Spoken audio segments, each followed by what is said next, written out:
The scene opens in the dark night. Vicar van Baskerville, a hunting dog for his family, is unconscious. He has 2 long scars on his face. The camera pulls back to show he's about to be executed. He's chained down, his head on a wooden block under a guillotine. A sharp blade is held up by a thin wire. 2 executioners stand nearby with swords. Vicar served his family and father, but was falsely accused of working with demons and sentenced to death. The blade falls. As he dies, he vows that if he lives again, he'll never be a hunting dog. He remembers his family and how he lived like a dog. Tears stream down his face, like he's crying for his fate. Suddenly, he's in a strange place. A wooden cage. Moonlight shines through a window. He hears crying babies. He's confused. Who am I? Where am I? He's been reborn as a baby. He's heavy. Everything is noisy. He thinks, am I in hell? The camera pulls back more to show it's the Baskerville family's land. A European-style castle. In a room full of crying babies, a man watches with a disgusted face. Worthless, he says. This is Hugo Le Baskerville, the head of the family. He's looking at the babies like he's picking something. 2 nurses care for the children. No special kids here, just garbage, Hugo thinks. He notices one cradle that is quiet. It's Vicar, who is trying to understand what's happening. This one's quieter, Hugo says. The baby looks at him. Take this one to the sword test. Yes, sir, a nurse says. Vicar realizes, that's my father, the one who framed me. He tries to move his tiny hand. He's back, a baby again. In his past life, he was a dog, an illegitimate child forced to train in the worst conditions. He did everything dirty, assassination, spying, to help the family become powerful. He was loyal to Hugo because he wanted his approval. But after the war with demons, he was thrown away. He remembers the guillotine. He was executed because he knew too much. He clenches his fist, vowing to never live like that again. He tries to roll over but falls on his face. Unable to flip back, he wants revenge but can't do anything now. He looks up, determined. The sword test is a chance to get stronger. I need to be stronger. The sword test is a field filled with swords. Babies born into the family must pass through it. After that, they go to the Styx River to test their worth. The river makes children's bodies strong. Someone holds each child and dips them in the river. Only some survive. Vicar crawls through the swords. Bloody, he holds onto a sword to push himself. Last time I failed. This time will be different. I'll take as much of the Styx River's power as possible. He reaches the end, and the Baskerville family is shocked. The Styx River is in front of them. Vicar is thrown in. He knows pressure makes diamonds. But the family's tests are too hard for babies. The water enters his cuts and wounds. It's more powerful than he thought. He holds his breath. I need to endure, no matter the pain. I'll take it. On the shore, people yell, get out, you'll die. Hugo is smiling. How long has he been in? Barrymore? 7 minutes. Sir, John Barrymore, the head servant, replies. Hugo goes near the river. 7 minutes? He's probably dead. Son, come out now. Vicar holds his breath. That's Hugo. You think he'll give up? I'll absorb to the end. He opens his mouth and drinks the river water. Choking, he gets blurry, but he keeps going until someone pulls him out. Hugo sees Vicar's bloated belly. This kid drank more? He even has teeth now? What's his name? Vicar van Baskerville. Sir, John says. Hugo chuckles. Vicar, it seems I have a useful son. Vicar thinks. Enjoy it while you can. Hugo, I need time to sharpen my fangs. When the time comes, I'll cut off your head. The Baskerville family will disappear, by my hand. Vicar van Baskerville. In the darkness, Vicar van Baskerville appears as he was before being reborn. At 8, he was a genius. At 20, he was assigned assassinations and dangerous missions. By 29, he'd reached his limit with swords. At 30, the demon gate opened. He survived the war with demons and killed many. By 39, the war ended in victory for humans. At 40, he was rewarded as a loyal dog. But he was framed, and his head ended up under the guillotine.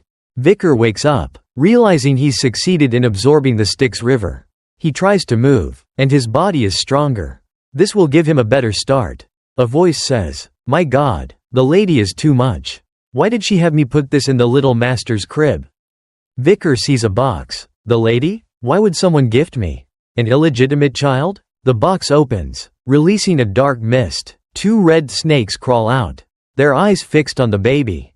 Vicar prepares himself. Calmly. 2 rare monsters just to kill me? This lady is trying to get rid of rivals. Even other kids in other nurseries might die too. The snakes get closer. Vicar grabs their necks, smiling, just as expected from the Baskervilles. I'll end you with my own hands. He crushes their necks. The next morning, people are shocked to see Vicar sleeping next to the dead snakes. The nurse is punished and killed. Only Vicar knows the truth. 8 years later, Vicar is in school. His teacher is lecturing. Today, we'll learn about swordsman stages. Once they can use mana in their sword, they're a skilled swordsman. When mana can be seen as an aura, they're a master swordsman. When the aura can change shape, they're a swordmaster. Baskerville's best, Hugo, is a swordmaster. The children are impressed. Vicar thinks, Hugo's already a swordmaster. I need to get back all my past strength. The teacher watches Vicar. Vicar is thinking again, with his enhanced body from the Styx River and his genius mind. He's on another level. The family head will be happy to hear about his achievements. Vicar is focused on how long it'll take to kill Hugo. 3 identical blonde boys stare at him with red eyes and evil smiles. Hey, garbage mutt, one says, pushing Vicar. You're just an illegitimate kid. But there are weird rumors about you. You were in the Styx River for 7 minutes? And killed 2 poisonous snakes? Vicar looks at them calmly. They're the ones who framed him in the past. They're called Hugo's Tridents. The boy with 1 tuft of hair is Highbrow Le Baskerville. 2 tufts is Midbrow Le Baskerville. And 3 tufts is Lowbrow Le Baskerville. All are 9 years old. I don't like you, Highbrow says, and the others repeat it. Vicar thinks, in 10 years they'll be a pain. I should teach them a lesson now. A knife appears in front of Vicar. After being in the Styx River, your body is like steel. You won't be hurt by swords. So you won't die if I stab you. Right? Highbrow says. Lowbrow tries to cut Vicar's mouth and nose. You survived 7 minutes? You'll eat dirt if you survive 3 minutes with us. Vicar plays along. 1 minute passes. Then 3. Then 10. The boys are scared. Highbrow says, this isn't fun anymore. Let him go. Lowbrow tries to pull back but his hand is bloody. Vicar bites his finger off. The other 2 are terrified. What are you doing? Didn't you say you'd eat dirt? Vicar says, even if you did that, we're not scared of you. Highbrow says. Lowbrow cries. My hand is cut off. Calm down. We'll go to the priest to fix it. Highbrow says. Who said you could leave? Vicar asks. Highbrow tries to stab Vicar. Don't forget we're older than you. But he can't stab Vicar. Vicar replies. You forgot. This is Baskerville. Strength and talent matter more than age. He grabs Highbrow's arm, twisting it until he screams. Let's play, my brothers. He smiles with red eyes.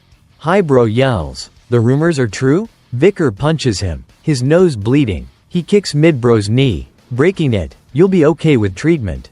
But you won't leave this room. And at this rate, you'll be disabled for life. He picks up a knife. I'll be generous and let one of you leave. Really? You'll let one of us leave? Lowbrow asks. Vicar throws the knife down. It's up to you. Decide quickly. At least one of you should leave. Right? The door closes, and the 3 boys look at each other with conflict. Sounds come from behind the door, showing they are fighting each other. In his study, John reports, Chief, there's been another clash with the Morg family at the Ruby Mine.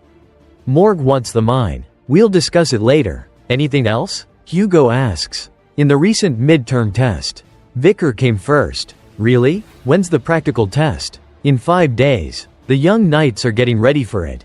The castle will be empty then. There was a big fight between the children. A big fight? How many died? No one died. But Highbrow's teeth are gone. Midbrow's jaw is crushed. And Lowbrow's finger is gone. They are healing but they are mentally damaged. I think they fought each other. I doubt it. I doubt they'd fight each other like that. They fought each other because of their younger brother. Vicar, John says, surprised. Later, Vicar is called to the study. You've grown, Vicar, John says. Good afternoon, family head, Vicar says cheerfully. Family head? I guess I am. I heard you disabled the 3 older students.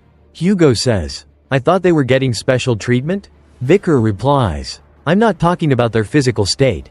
You hurt their hearts. They eat alone and don't talk to each other. Their teamwork was a masterpiece. But because of you, they've broken up. Don't you think you did wrong? Hugo asks. Studying Vicar. Wrong? How am I wrong? Didn't you turn your older brothers into wrecks? But I'm stronger than them. How can the strong be wrong? Vicar answers. Your brothers came here before you. And they were willing to forgive you. Don't you feel any remorse? Forgive me? Vicar smiles. He remembers his past life when the last child of the Baskervilles had come to Hugo to forgive him. And Hugo had answered by saying, forgiveness is the apology of the weak who can't take revenge. He is now using that same words to answer to his father. Hugo smiles. Power is justice. And weakness is a sin. You understand the Baskerville way. Hugo tells John, give him anything he wants from the food storage. But don't give him more than he can carry.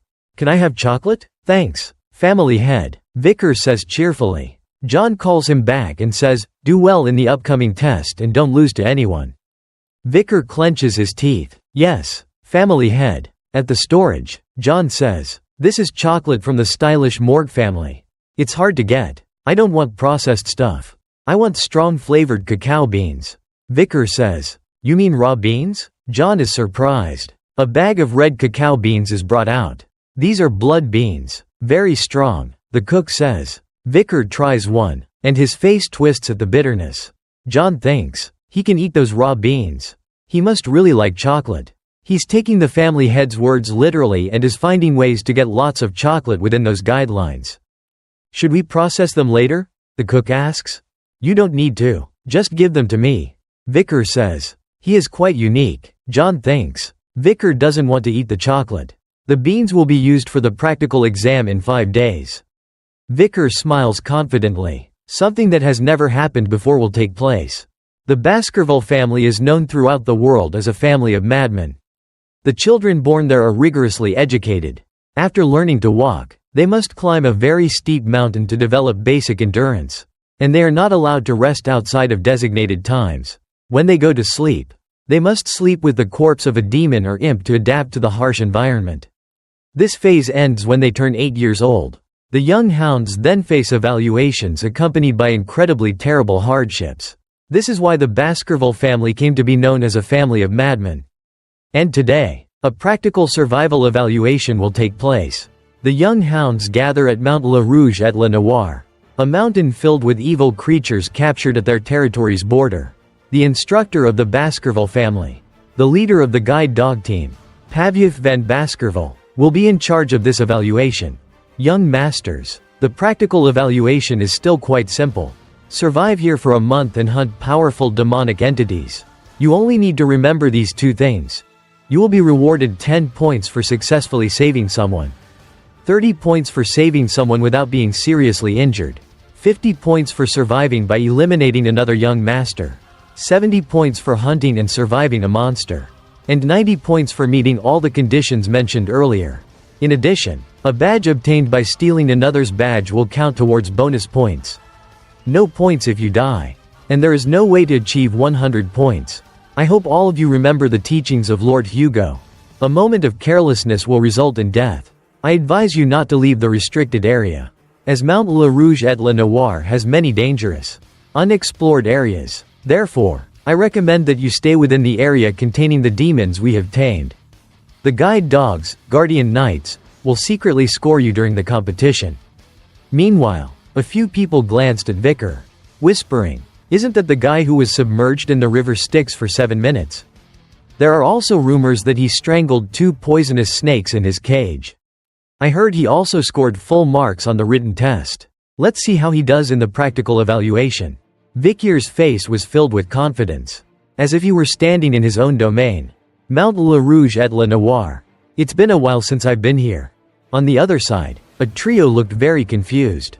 Paviev raised a bell. This bell will indicate the start of the evaluation. I pray for your success. With that, he rang the bell. Everyone simultaneously ran up the mountain. In a flash, the courtyard was empty. Vicar bolted off, mentally calculating, I need to secure a favorable position first. So, I'll go to the place that drew attention in last year's test. 2 figures chased after him. There's no rule that says we have to survive alone. We just need to follow him and steal his points. On the other side, Three siblings were still arguing noisily because they couldn't agree on a plan. Pavyuth leisurely lit a cigarette, a long scar near his left eye becoming clearly visible. Has it started already? This test doesn't encourage killing others. Nor does it forbid it. It simply discourages it because there will be point deductions if they kill someone. So, they will do their best to avoid killing others with their own hands. With a few guide dogs watching, it can be guaranteed that death is kept to a minimum. Nearby, a guide dog was observing Vicar. He was just walking around, swinging a tree branch everywhere. This place is near the unexplored area. How far are you planning to go? Young Master Vicar? Thinking about it, he's a genius who has shown exceptional skills since he was a child. I'm looking forward to seeing what he'll show me. Vicar, at this moment, seemed to be searching for something. He came to a bare tree and wondered, is it around here? He poked the tree branch into the ground nearby. This soil should be soft enough. Now, I'll decide on my living space for the next period. It's time for me to enjoy my vacation, right? The guide dog couldn't believe his ears.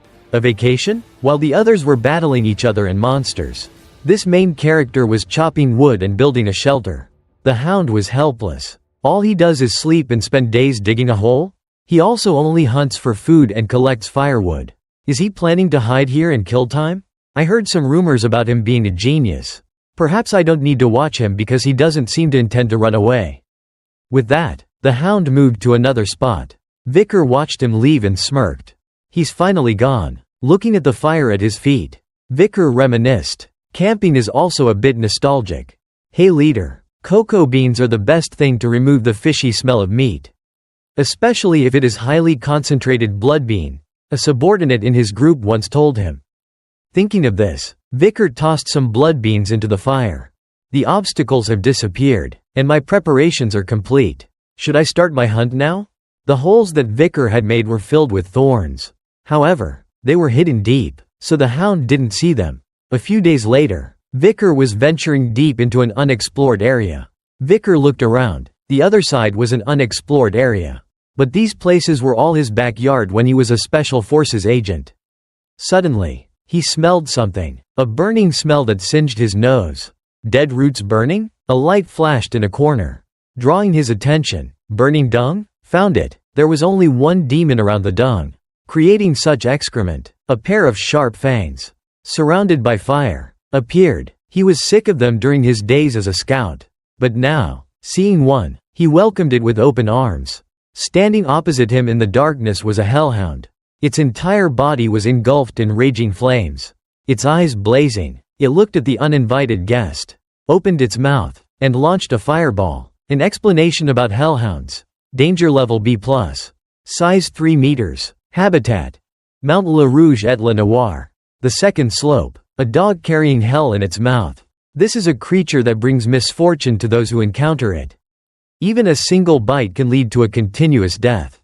The sulfur fire spewing from its eyes and mouth is from the depths of hell's oil and cannot be extinguished until the designated life, which is its fuel, is completely burned away. Vicar recalled from his previous life. These demonic creatures covered in hellfire, the hellhounds. Before regression, he could only fight one. And that was when he was 18 years old. Therefore, a direct confrontation would obviously be too much for an 8-year-old like him. However, he knew a way for a child to defeat a hellhound. Both began to rush at each other. The dog lunged, but Vicar quickly dodged down. Sliding past it, the hellhound could only move in a straight line. It needed quite a bit of time to change direction. The dog landed, turned back to look at him, and growled. Once they were a distance apart, Vicar opened a bottle of water. The second weakness of hellhounds. For some reason, these demonic creatures cannot cross water, no matter how little there is. He poured the water out in front of him. In this situation, the hellhound will be slowed down. It's too close to me. Therefore it will expose the fatal weakness of dog-like monsters. At this point, the hellhound had avoided the puddle of water. It continuously ran at Vicar, trying to attack him. In one situation, the dog lunged and opened its mouth, and he quickly tossed a bean into its mouth. The dog stopped to chew, then rolled over, dead. That's right, for these chocolate dogs, it was deadly poison. If it was a red cocoa bean, which could produce 100 liters of chocolate from just one bean, then of course, It would be even more effective against these dogs. The hellhound was now foaming at the mouth, weakly lying on the ground. Vicar drew his sword, smiling triumphantly. As expected, these hellhounds can't resist chocolate. It probably first affects their heart and stomach, which are protected by very strong ribs. So, I have to aim for the place without ribs. It's probably their kidneys. As he said this, he thrust his sword into the designated spot. One down, he pulled out his sword, and a puff of green smoke came out of the wound. If someone defeats a monster, experience points or karma will be absorbed into their body and make them stronger. The green smoke engulfed Vikir's hand. He swung his sword a few times. It seems the sword has taken a lot. At this rate, my strength will increase quickly. Soon, I'll be as strong as when I was grown in my previous life. I wonder what Hugo's reaction will be when an 8-year-old defeats a B-class hellhound monster. He thought happily. With what I've done, I've definitely secured the top position. I guess it's time to think about the reward. A reward that even in my previous life, I couldn't even dream of. Something that, in the present, no one knows its true value. Now, time to take its head. Suddenly, there was a noise from behind him. 2 hellhounds were approaching. No. 4. It seemed the other dogs heard the howls and came to avenge their comrade. Then, with a decisive slash, he cut off the head of the dead hellhound. Such a strong sense of camaraderie. Anyway, I wasn't planning on killing just one. Come here, I still have plenty of cocoa beans. A pair of purple eyes flashed in the darkness, causing the 4 dogs to panic. Vicar was surprised to see them retreating, looking confused and panicked. Were they really afraid of an 8-year-old? Hellhounds never retreat, even if they have to die. Perhaps there was another reason. He turned his head, and a 3-headed mastiff, entirely black, with a body covered in purple flames, was approaching. It was the 3-headed Cerberus. It was a monster with a danger level of A+. Why was a creature that should be on the 7th level appearing on this 1st level? Regaining his composure, Vicar observed. It seemed to be bleeding. On closer inspection, he noticed arrow wounds all over its body. Was someone trying to hunt it? On the other side of the mountain was the barbarian tribe. If it was being chased all the way here by the barbarian tribe, then this was his opportunity. An A+ level demon with fatal wounds.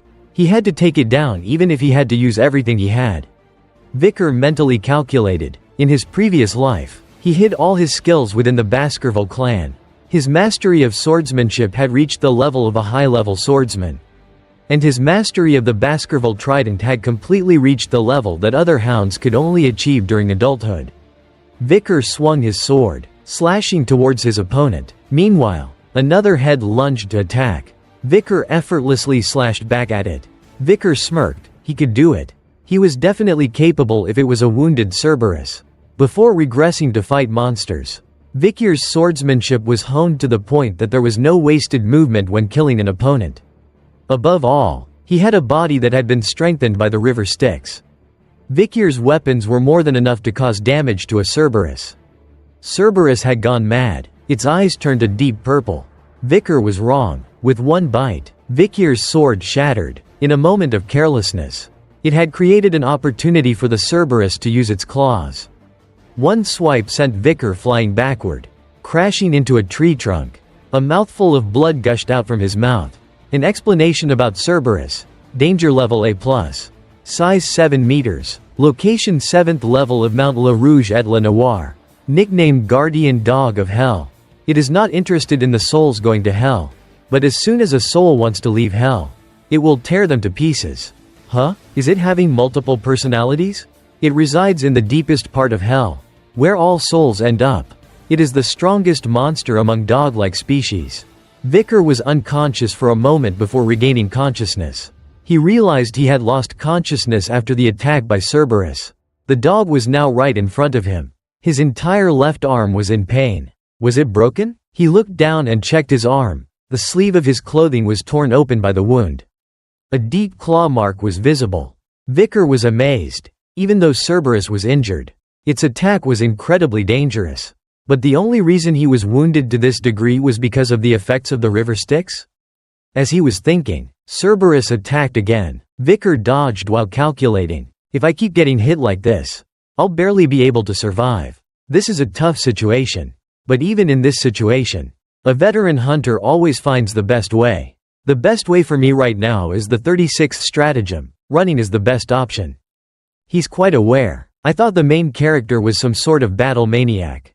The three-headed dog quickly chased right after him. If Cerberus wasn't injured, he would have been caught and torn to shreds by now. Maybe he should thank the mountain barbarians. After running for a while, they reached a fence. Beyond the fence was the outer boundary. If he could get there in time, he would have a chance of success. Vicar jumped over the fence. Without any effort, the dog was able to smash through the gate. As he ran for his life, he looked around, searching for his secret trap. He finally saw it near a tree. Vicar sped up. Cerberus was closing in. The monster was getting closer and closer to him. Vicar tiptoed and flipped over the trigger of the trap. Cerberus opened its mouth, seemingly about to succeed in biting off his head. Just at this moment, its foot hit the trap underneath. On the other side, Vicar landed successfully. He leaned back and looked. "Welcome to the sword sieve, Cerberus." The trap was triggered, and a series of sharp swords protruded, piercing Cerberus's body. Vicar wiped the sweat from his face. Who would have thought the trap I used against hellhounds would end up being used to catch Cerberus? Just like the hellhounds, Cerberus is also a dog. The hemostatic eye coated the spearheads with axe-like poison. Cerberus's other two heads were vomiting continuously, while the main head seemed very conscious. It knew what was happening to its body, and it stared at its enemy with hatred. Vicar picked up a spear. I guess a high-level demon doesn't die in one blow. Huh? He then hurled the spear straight into Cerberus's back. It whimpered in pain and lunged towards him. Vicar calmly counted.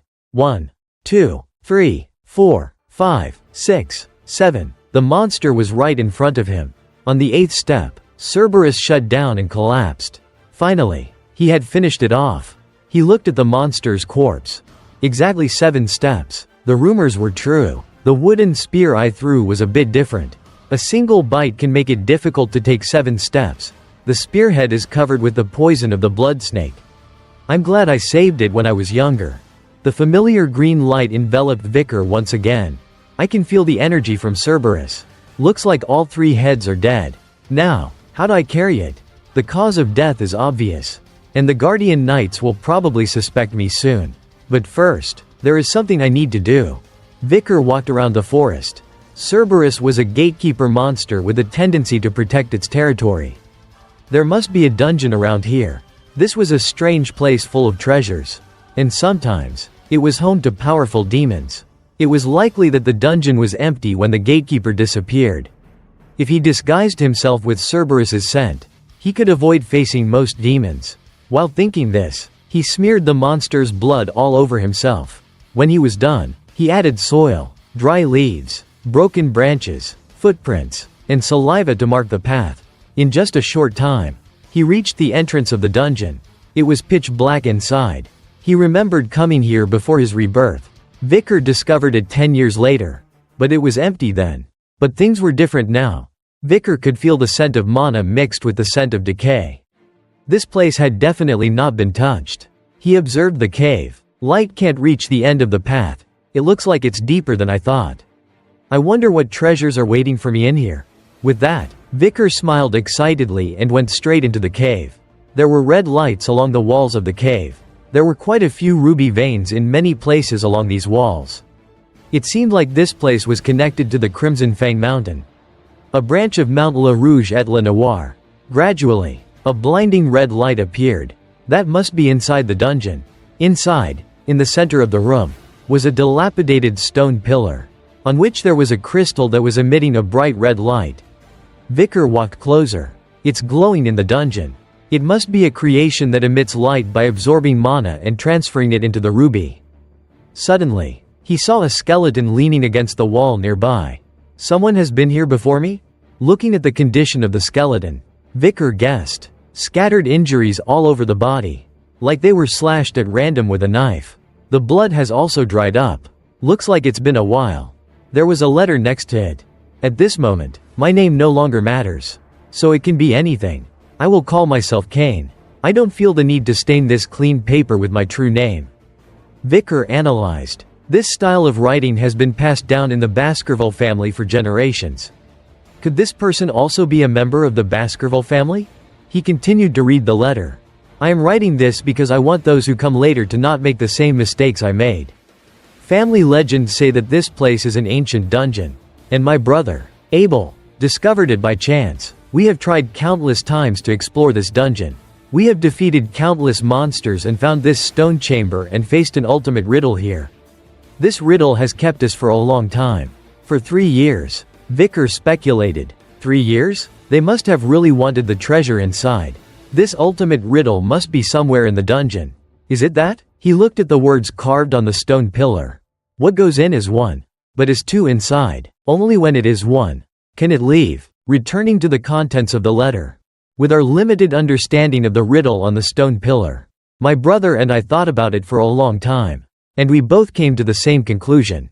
We are twins. When we were in our mother's womb, we were once one. As we were born, we were separated into 2. Out of the 2 of us, only one person will be able to leave with the treasure we obtain. Right? That also means that a battle broke out between us brothers. Finally, after a fierce and prolonged battle, I killed my brother. Now, only one person is left in this place. But even so, nothing has changed here. The 2 of us are one now. But I still haven't received anything? I killed my brother. I killed him. After endless remorse, I decided to leave this place. If anyone is brave enough to come here, I want to tell you one thing. Leave this place immediately. All this place does is drive people mad with greed. There is nothing to take from this damned cave. After reading the letter, Vicar threw it on the ground. In short, what he's saying is that even if I overcome everything and get here, there's no reward? But since I'm not a twin, the riddle is still the same. That means Cain and Abel were wrong. Looking back at the riddle, he pondered. What could it be? A dungeon that cannot be explored does not exist. Observing the skeleton, Vicar seemed to have discovered something. He smiled. Ah, so that's what it is. Cain and Abel were just unlucky brothers. Because they were 2 people. They were trapped by their situation and could not solve the riddle. The dark tunnel contrasted with the bright stone chamber. The answer to the riddle was the dungeon itself. When we enter, we are one with the dark tunnel. But the moment we reach this place, we become 2 because of the light from the ruby. So, to make it dark again, the last area of the tunnel will open up. He reached out and shattered the ruby. The answer is my shadow.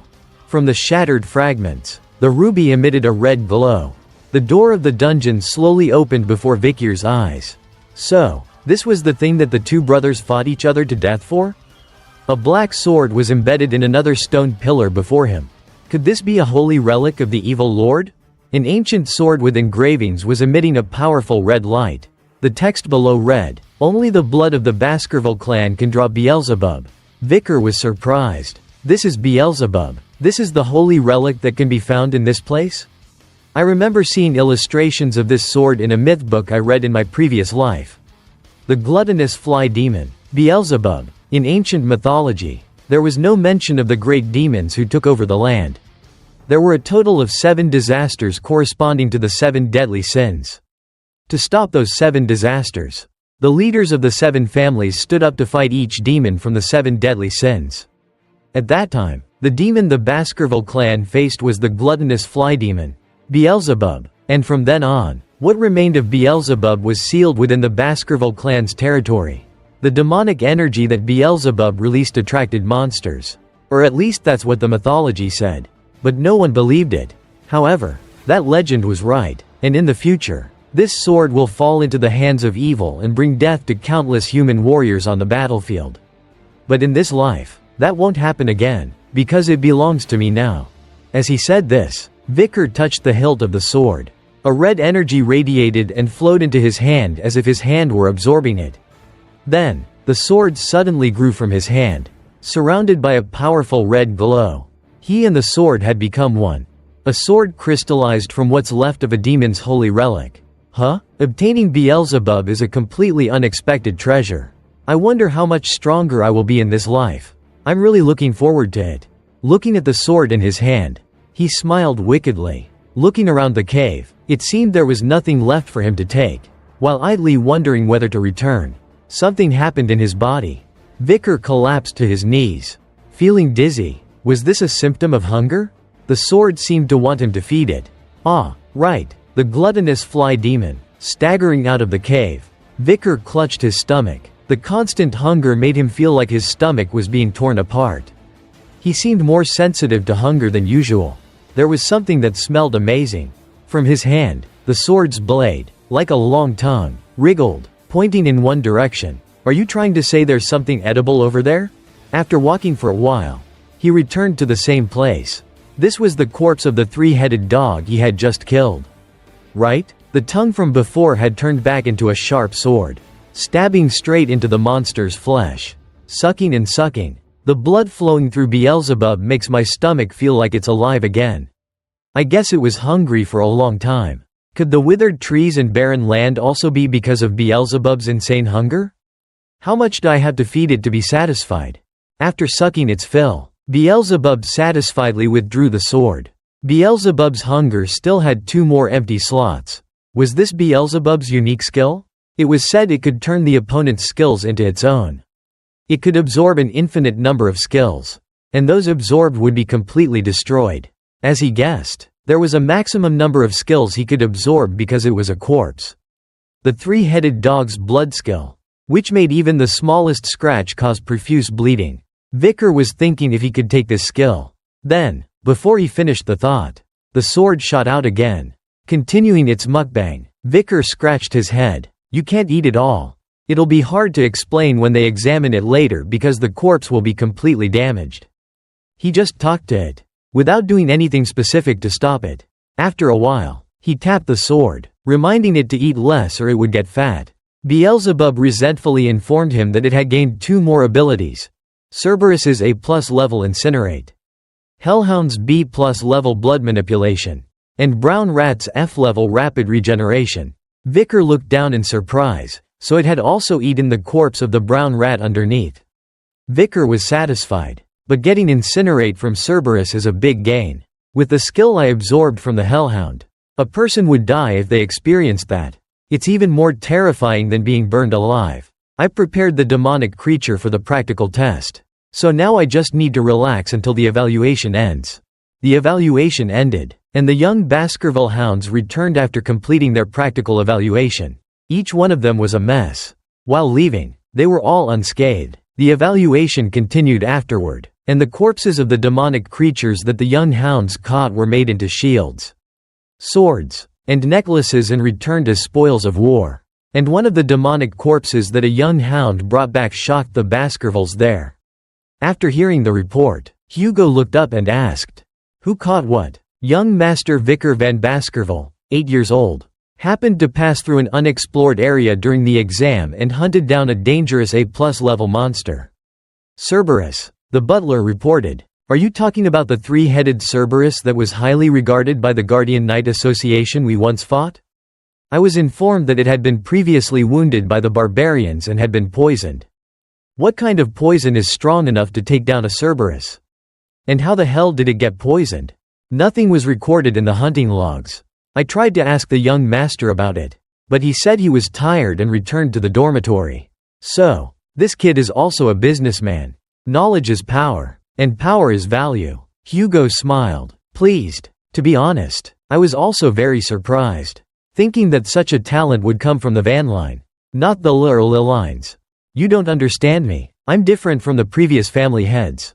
I don't care about lineage when I raise a hunting dog. It doesn't matter to me if it's from a royal family or a prostitute. All I care about is talent and determination. I say that even weaklings can come from good bloodlines and vice versa. Do you understand what I'm saying? John thought to himself. Was he conscious of the second son training in the remote area back then? However, he still said, I apologize. It's okay, but I need something to improve my mood. Call the kid down here. John obeyed. A moment later, Vicar was standing with a bright smile before Hugo. The old man went straight to the point. I heard that you killed the Cerberus during the practical exam. How did you manage that? I fed it chocolate to kill it.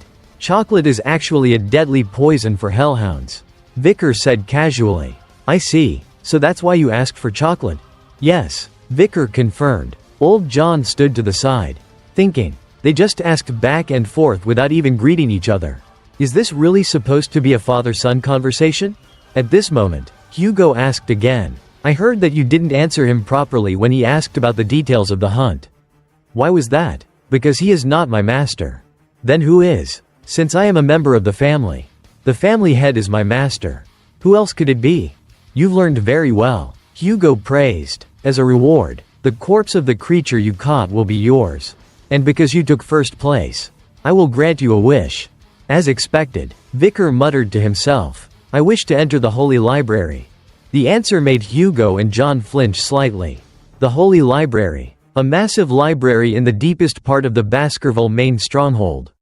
The library was one of the largest in the empire. Hugo stared at his son. The Holy Library. Do you know that only the family head, deputy family head, and core members are allowed to enter? If I'm not allowed, I will give up, Vicar said, but in his mind, he was thinking, there's no choice but to sneak in later. You can go in. Hugo's answer surprised him. In the deepest part of the library. I want you to read the 6th form of Baskerville swordsmanship, which is located in the 6th restricted area. Vicar was even more surprised. The 6th form of Baskerville swordsmanship? Hugo is allowing an illegitimate son to read that? There has never been a case of an illegitimate son with the Van surname having read beyond the 4th form. I don't need to be so worked up, it's just the 6th form. After all, currently, Hugo has reached the 7th. In my previous life, he was able to reach the 9th form. I still haven't forgotten the insults I received for being Hugo's illegitimate son. In this life, I will surpass Hugo, because I will be able to obtain the holy scripture of swordsmanship, containing the pure true essence of Baskerville. It was found later in my previous life and written by the first family head, who helped eliminate the 7 disasters, and the one who will give me the holy scripture of swordsmanship, Hugo Le Baskerville. He will be the one who gives it to me. Hugo leaned on his hands, smiling at his son. I'm really looking forward to it. Good luck. Thank you, sir. I will do my best to live up to your expectations. And you won't know the value of what you're giving me, Vicar thought to himself. A while later, Vicar arrived at the Holy Library. At the entrance, there were 2 knights standing guard on either side. This was the first time he had seen this place with his own eyes. Vicar read the titles of the books. Theory of the Broken Gate Fang Swordsmanship, Dust-Crushing Demon Fang Swordsmanship, Piercing Fang Swordsmanship, Twin Piercing Wrapping Fang Swordsmanship, Wisdom Tooth Swordsmanship. All the holy scriptures containing the swordsmanship he wanted to learn before his regression. They were all here, in the Baskerville family. No matter how much mana an illegitimate son possessed, they were not allowed to learn swordsmanship beyond the 4th fang. This was a policy within the family to ensure that the pawns, intended to be hunting dogs, could not raise their fangs to threaten the descendants of the family, those who held the role of master. He reached a place where a book was securely locked. This was the book Hugo spoke of. I can't believe that Hugo proposed a swordsmanship technique belonging to the 9th fang for me. If it were before the regression, I wouldn't even dream of being able to do this. He unlocked the book. Well then, I'm sure Hugo has allowed it, because he thinks that it's impossible for an 8-year-old to memorize this in just one day. However, before my regression, I studied the theories and assumptions behind the swordsmanship from the 1st fang to the 4th fang like a madman, to the point where I was able to start predicting quite accurately the theories behind the 5th fang, which I had never learned before. After completing the 4th fang, I once had to break the mana connection. So, that's also why I couldn't use the 5th fang. The Baskerville family's swordsmanship, each level was categorized by the number of fangs. So, level 1 was 1 fang. 2 was 2 fangs. It was very characteristic with a dark red aura running along the body of the sword when the fangs appeared. I'm not interested in the 6th fang. I'm here today with a different goal. What I desire is a level that's even higher. The 2 knights were surprised to see Vicar come out. Have you already left, sir? The holy scriptures on swordsmanship here go even deeper. If you plan to leave to retrieve something you forgot, please let us fetch it for you. I'm finished here. Already finished? You can still read some more before leaving. I intend to skim through a few more holy scriptures before leaving. So please ignore me and return to your duties. Seeing Vicar heading towards the stairs to go up, the 2 soldiers whispered to each other. There's nothing but mixed and trivial holy scriptures up there. Yeah, if it were me, I'd read the ones stored deep inside. Does he not understand their value because he's too young? Vicar didn't care about the soldiers' gossip.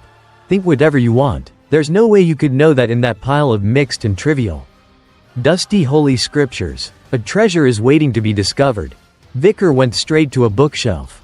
He pulled out a torn, old book. Here it is. The one he wanted to find was Hidden Fang. A simple holy scripture about the first Fang that even the Baskerville family's children didn't bother to read. That was because all the clean pages in the middle of the holy scripture had been torn out. No wonder it was classified among the trivial lower-level holy scriptures. However, he knew the true value of this book. Before his regression, the hunting dog team he joined had found a strange relic on the border of the red and black mountain peaks. It was a piece of paper with tactics. A page torn from a holy scripture. A page from a holy scripture of swordsmanship written in the Baskerville family's handwriting. Sensing something amiss, Google forced the people to find the book in the entire holy library. That book was a holy scripture of swordsmanship called Hidden Fang.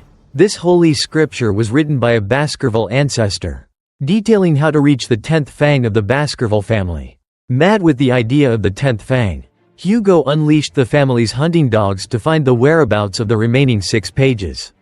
Knowing that the remaining pages were hidden in the 7 other powerful families, Hugo nearly declared war on the other families, unleashing his hunting dogs to attack anyone who dared resist.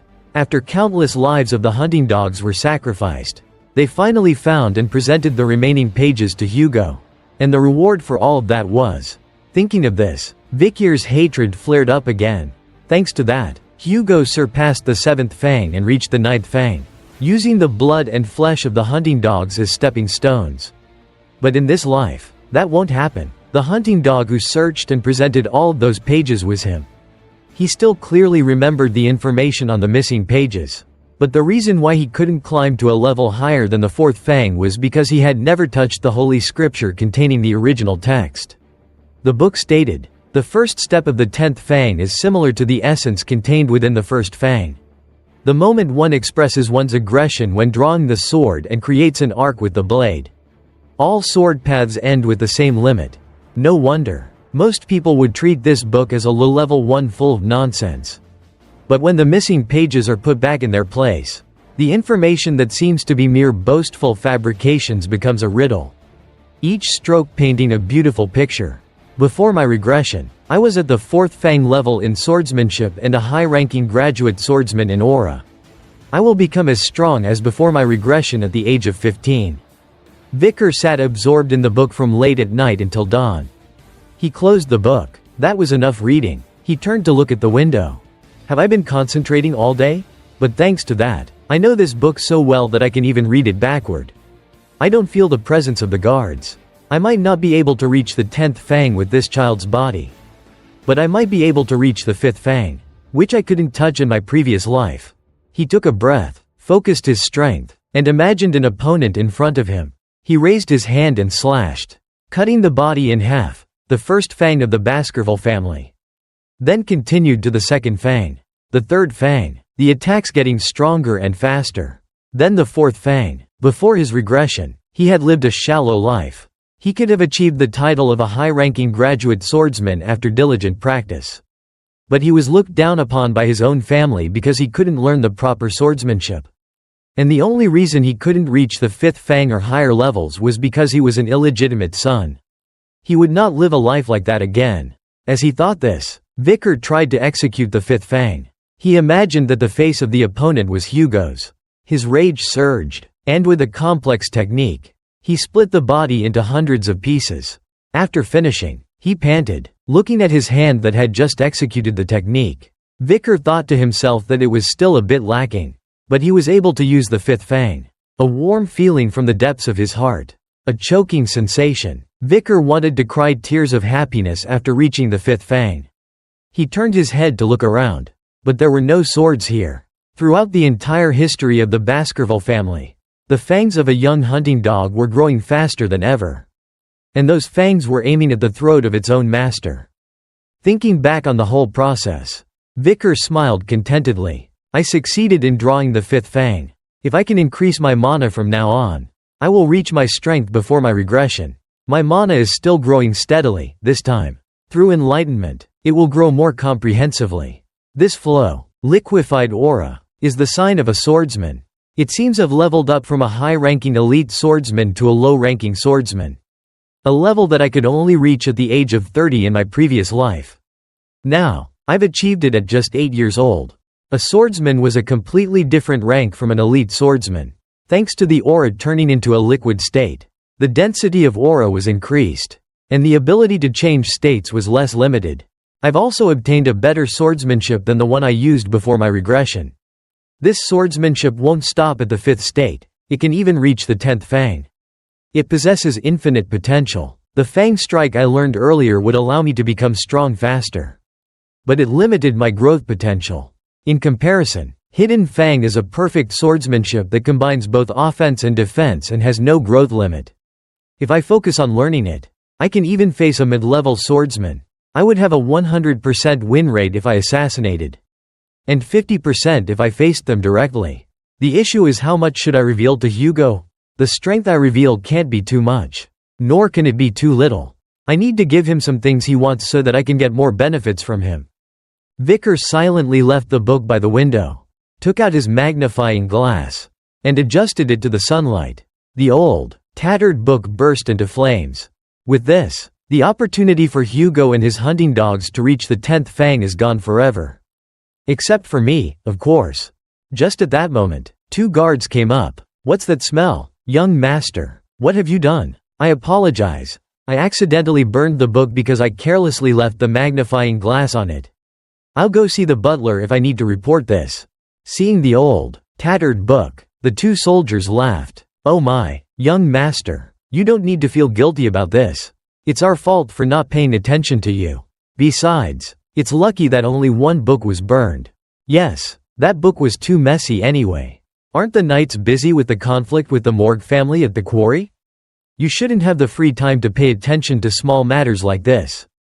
So, it's best to pretend this never happened. If the young master can overlook it, then," Vicar said as he walked away, "then let's keep this a secret between us. You all must be very busy. I apologize for wasting your time." "Yes, young master," the 2 soldiers responded in unison. The 2 soldiers sighed in admiration.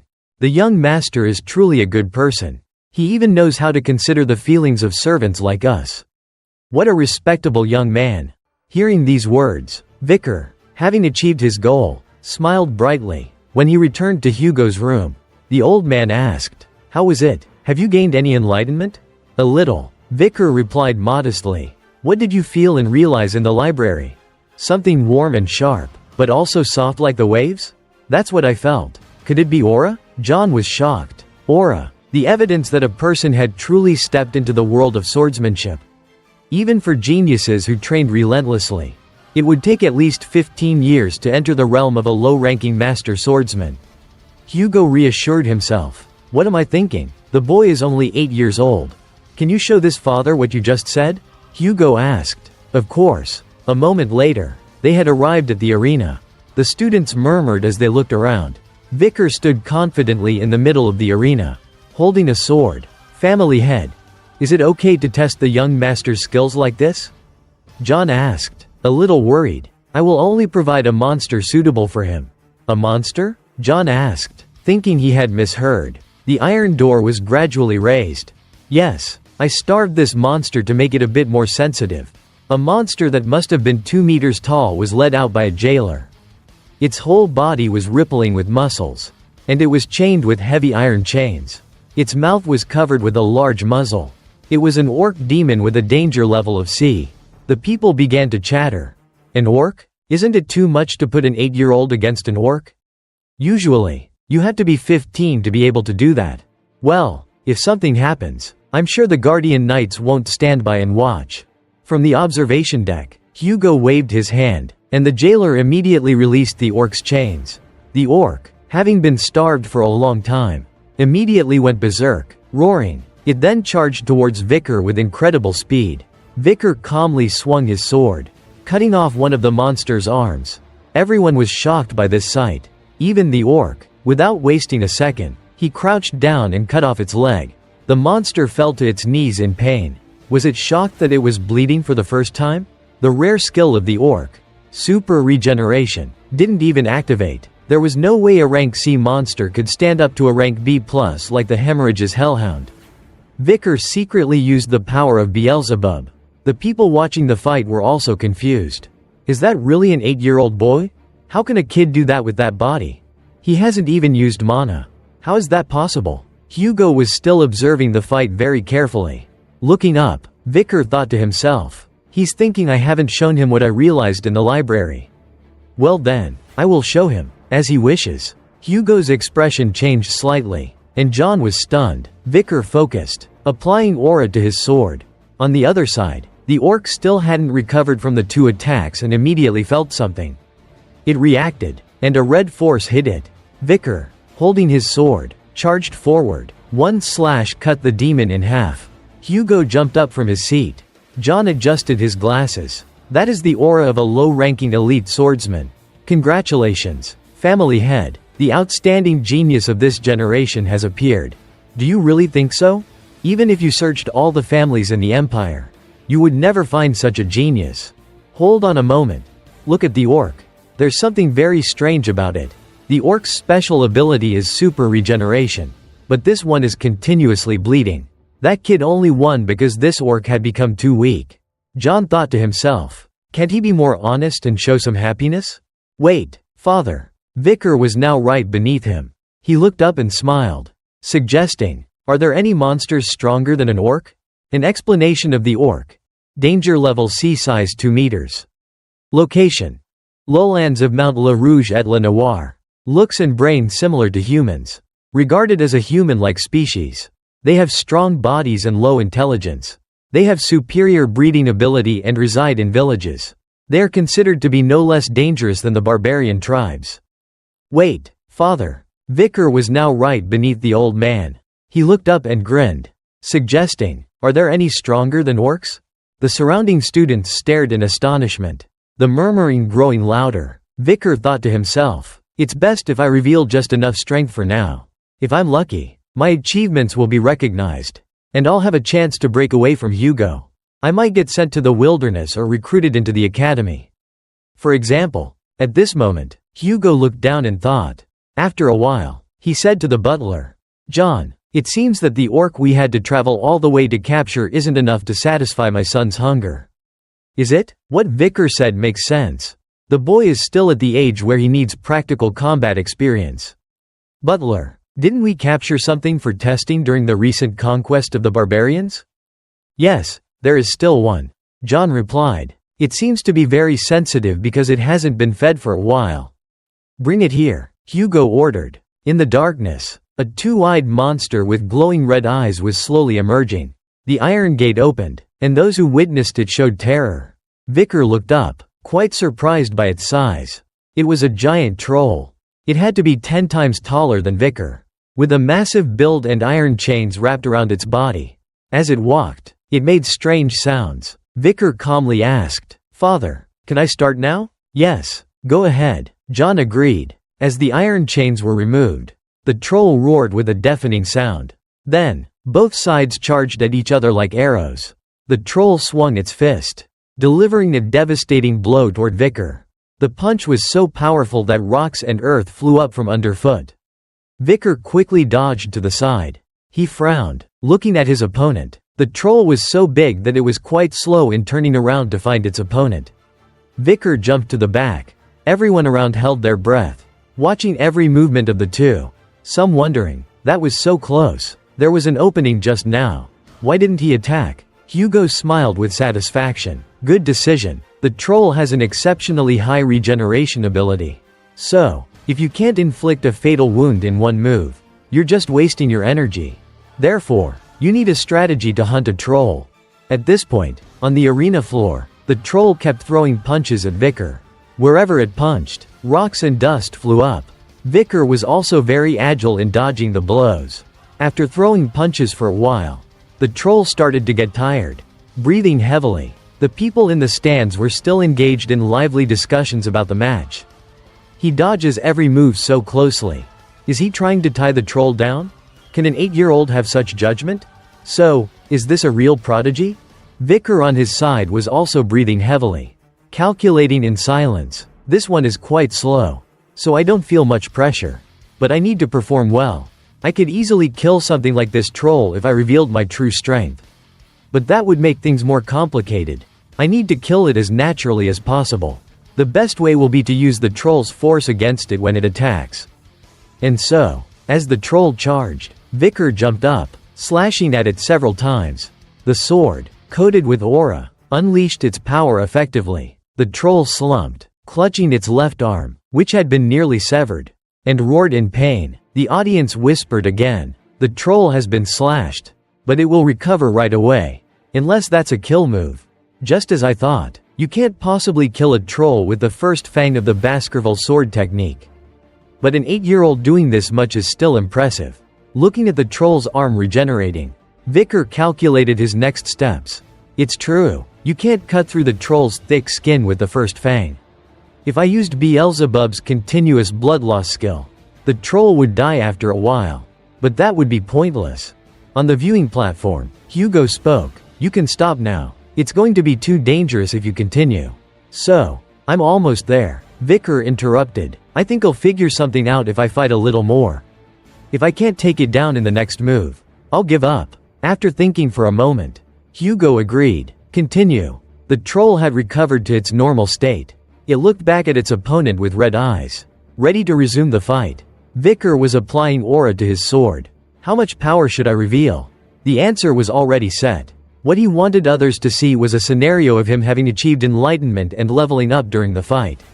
The troll was charging like a several-ton container ship going 100 kilometers per hour when it got close.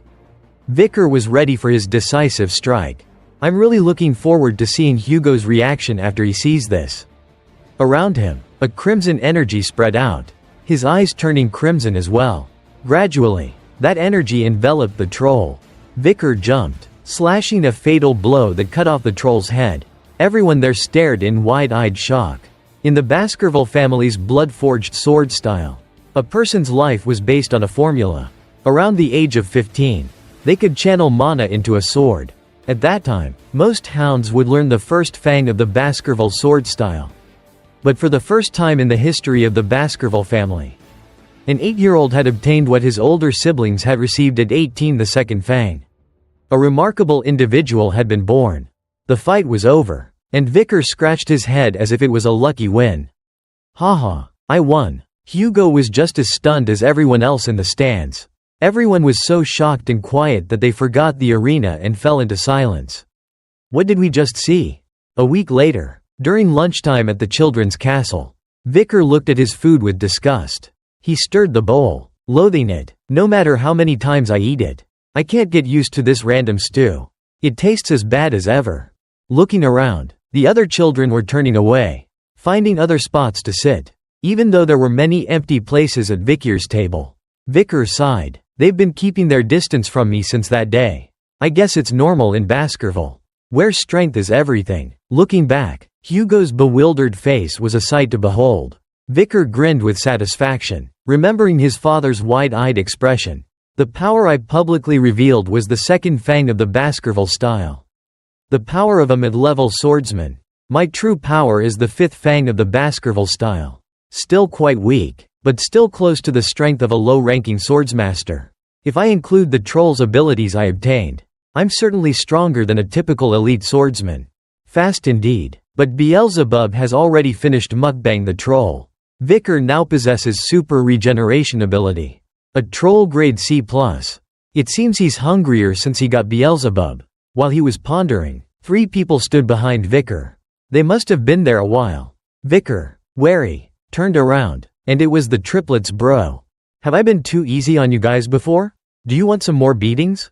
The 3 of them immediately panicked, waving their hands. No, that's not it. We just wanted to say that when you killed Cerberus and the troll, you looked really cool. P2E. Vicar spat out the food he had just put in his mouth.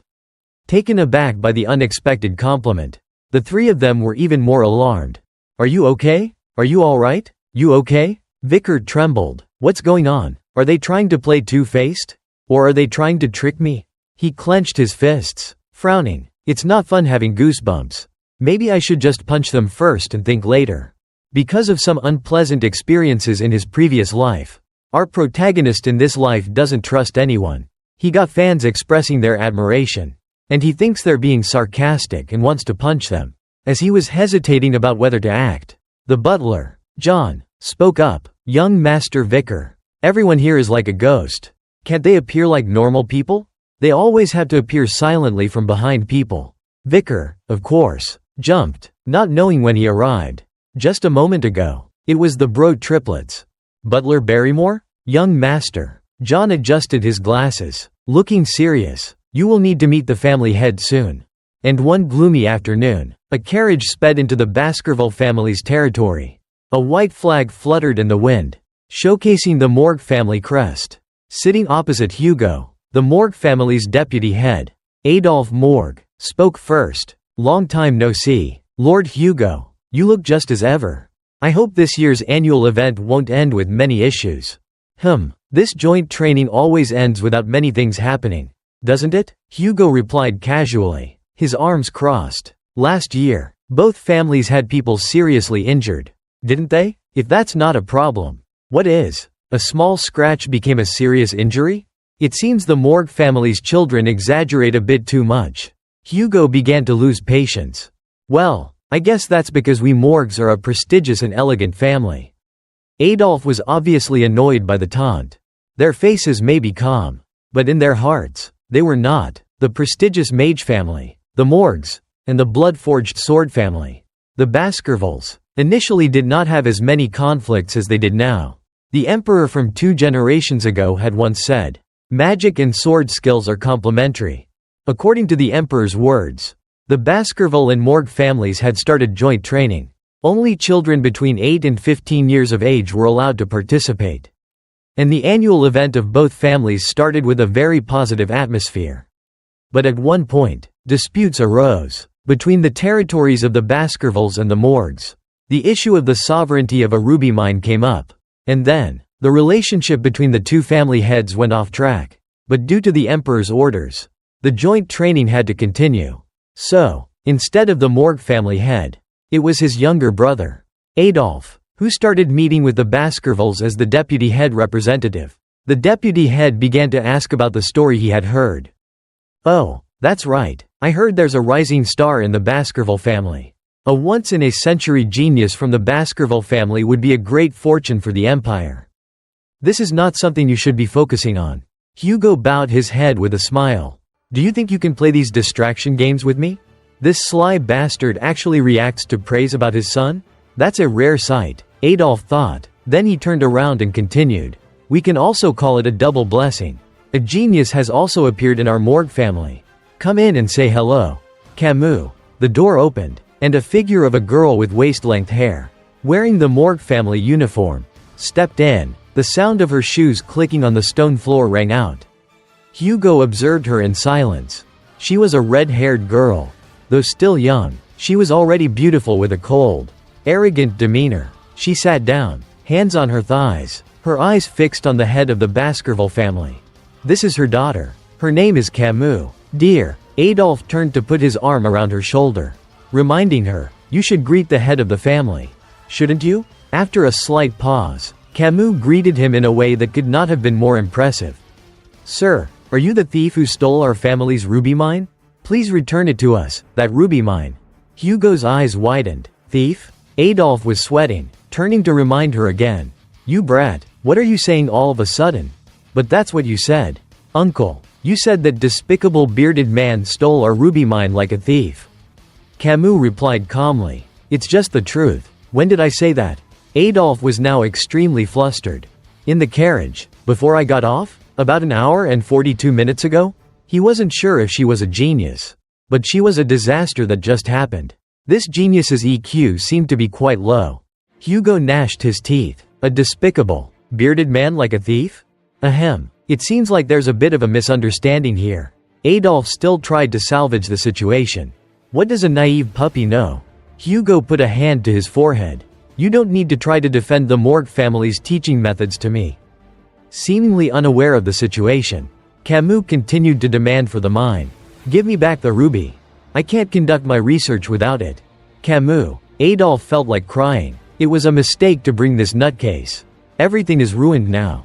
That's enough. Hugo had snapped, growling. It seems that the Morg family doesn't teach things like manners to their children. Adolf immediately realized that the situation was turning sour. He hugged the girl, reprimanding her. What are you saying to a child?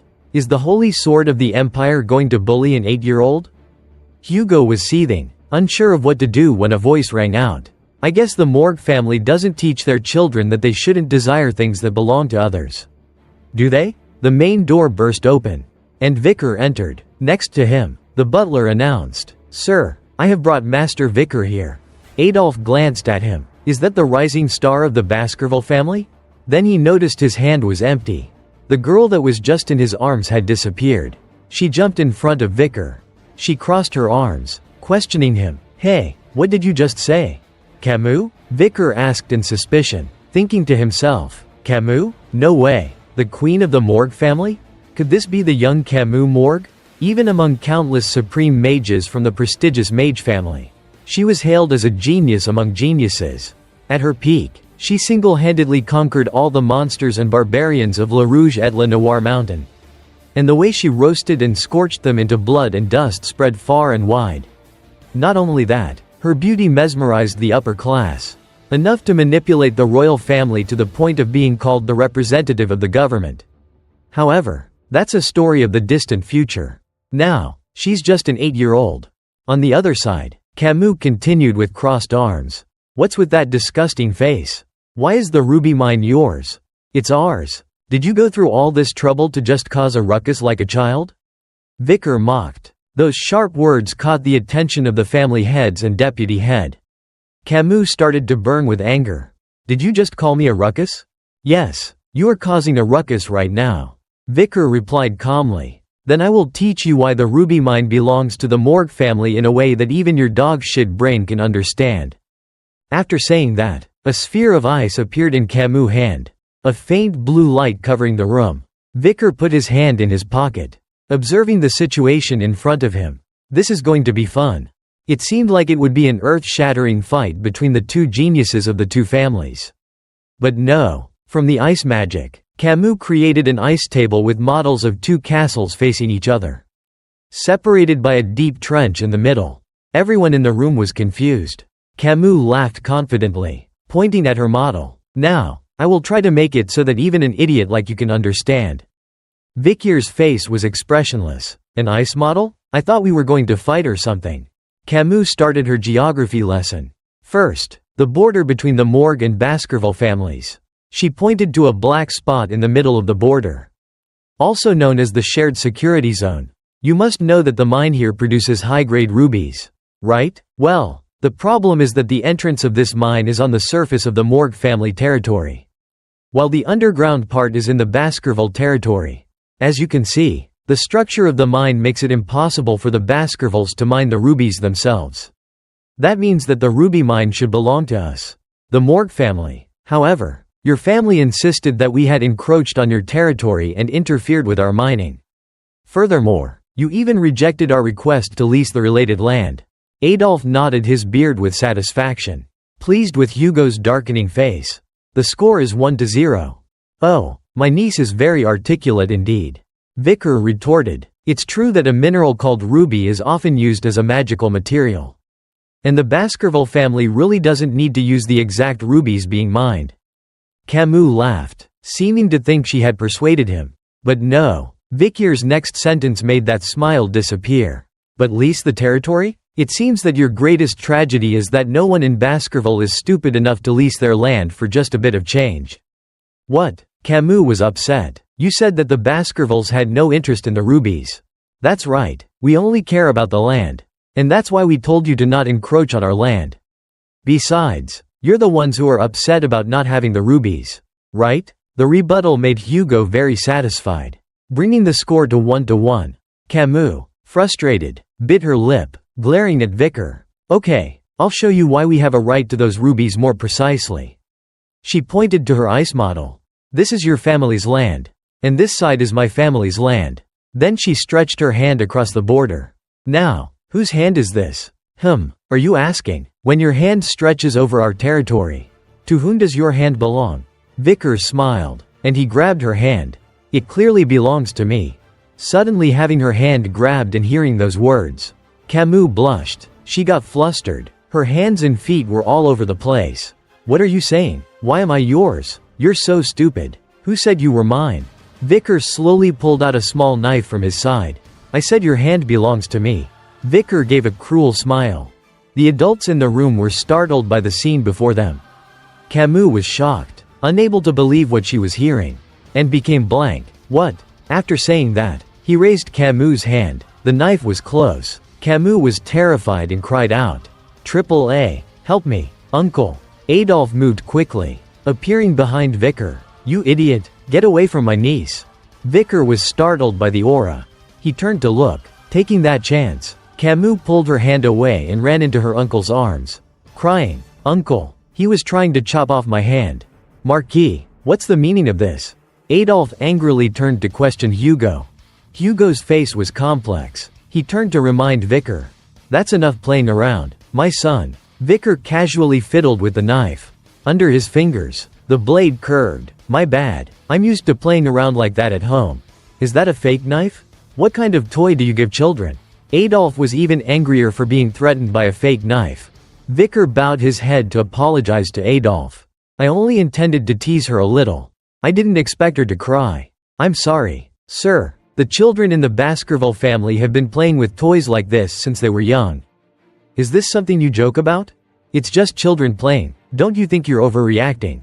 Deputy Morgue? Hugo spoke up at this point. Adolphe was so angry he could not say a word. Hugo continued, I have some matters I want to discuss with you about the ruby mine. I'm sure you'll want to sit down to talk about it as well. So, you can let the two kids settle things between them.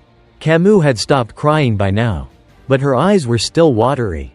She raised her fist at Vicar. I'm not going to let this go. You just wait. Vicar smiled and nodded. A few days later, the friendly match between the Baskerville and Morgue families started. On the field, there were 4 square arenas set up like a chessboard in a row. In each arena, 2 people would fight each other. On the left, there were 4 tables for the judging panel, divided into 2 sides, 4 people on each side. This was an occasion for children from 8 to 15 years of age to gather and fight each other. Children around 8 would test their mana control or mana sensing, but most of the attention would focus on the life and death matches of the 15-year-olds. However, this year, everyone's eyes were all focused in one place. Representing the renowned mage family of Morgue was Camus Morgue, and on this side, representing the blood-forged sword family, the Baskervilles, was Vicar van Baskerville. At the request of the Morgue family members, the match between the 2 geniuses of the 2 families would be held according to realistic training rules. On the arena floor, the 2 of them were standing opposite each other. The bell rang to signal the start of the match. Camus began, "Prepare yourself. When I'm ready, I won't hold back." After saying that, Camus chanted an incantation, summoning a magic circle on her hand. The judging council was surprised. Is that a 4th-level magic circle? Camus slowly approached Vicar, and from one circle, she had conjured 3 more. All the circles were very magical. Adolphe stroked his beard, turning to Hugo with a smile. I thought that she would only be able to cast 1 spell that was appropriate for a 15-year-old. But to be able to cast 4 spells at the same time. No wonder she is the mage genius of the Morgue family. Hugo said nothing. He kept watching the match closely. On the arena floor, Camus cast 3 elements at Vicar: ice, fire, and water. He dodged each one with agility, a confident smile still on his lips. You're being flashy. It would be better if you concentrated on one magic attack. Don't you think so? Why would I listen to you? You're just an idiot who doesn't know anything about magic. Camus yelled. Seeing Vicar getting closer, Camus cast a sand wall to block him. Vicar kicked the wall, shattering it. He still looked very calm. An idiot? I'm sad to hear you say that. Camus was shocked. He went through the wall as if it were nothing? Is this the power of the Baskerville family when bathing in the Styx River? I let my guard down. Camus closed her eyes, waiting for a vicious blow. After a while, she opened her eyes, feeling that something was off. At this moment, Vicar was right in front of her. He raised his hand and flicked Camus on the forehead. A simple flick, but it sent Camus falling backward. Adolphe on the other side yelled, "A finger flick? Damn!" It's like he's showing off his disdain for her. How annoying is that? Hugo showed a faint smile. Camus got up slowly, grabbing her forehead. That flick was quite painful, making her forehead swell. Why did you flick my forehead?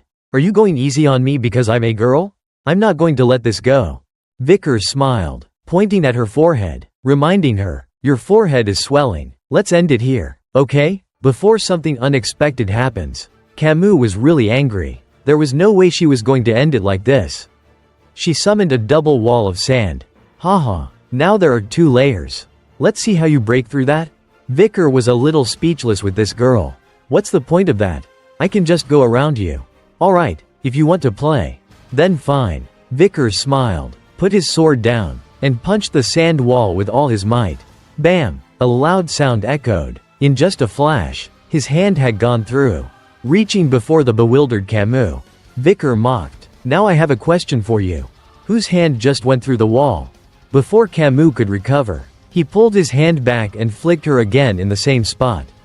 The answer is, the hand of the stronger person. The flick caused Camus to fall backward again. The spot on her forehead was even more swollen.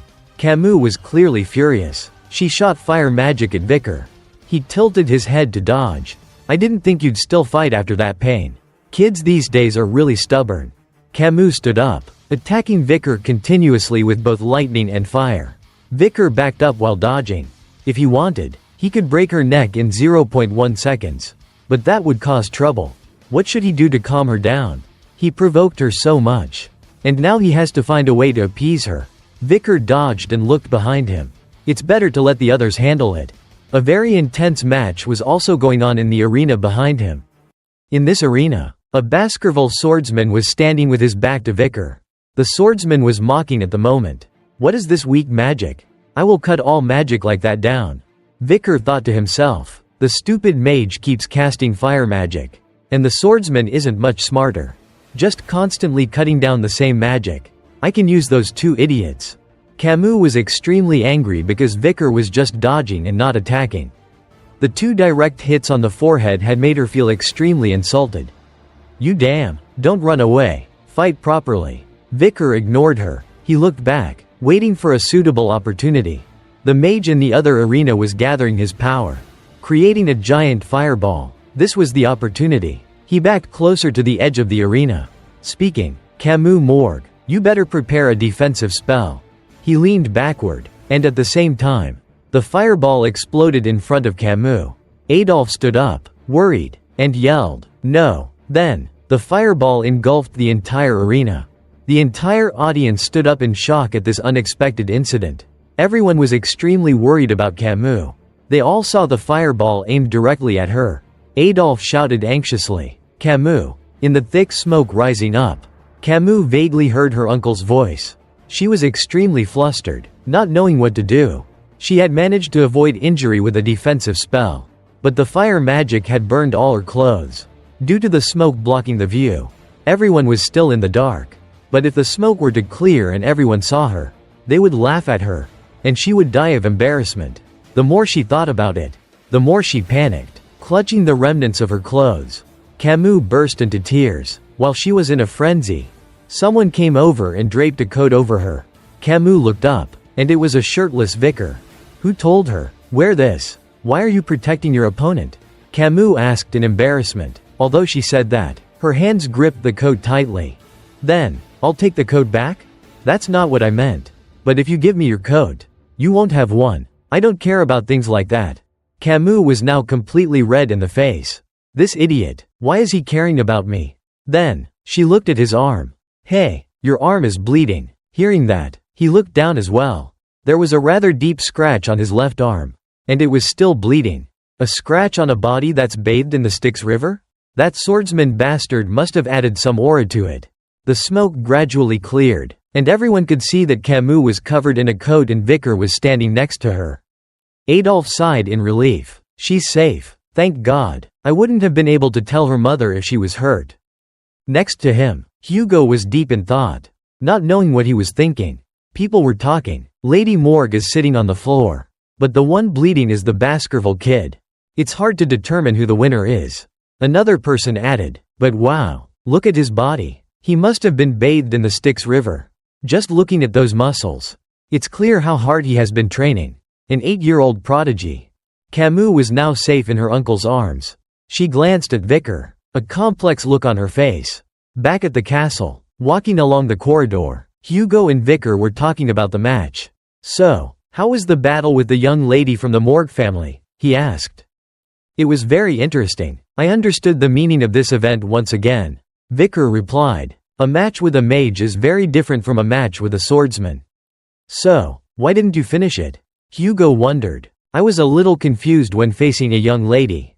Lowering your guard in a battle will cause you to be injured. Take that wound as a lesson for the future," Hugo reminded him. Vicar was surprised. Was Hugo worried about him? Why did he have a warm fatherly moment all of a sudden? In his previous life when he was young, he didn't remember much about Hugo. He was always cold, grumpy, and very violent. People often said that his bad temper was because he had lost his wife and eldest daughter. In any case, it was not his business. After walking a while, Hugo asked, "What do you think we should do with our ruby mine?" "I think we should give it up." Vicar bluntly stated his thought. "Give up control of the ruby mine? Why would you think that?" Hugo was quite surprised by the answer. "The main goal of the Baskerville family is to build a vast territory.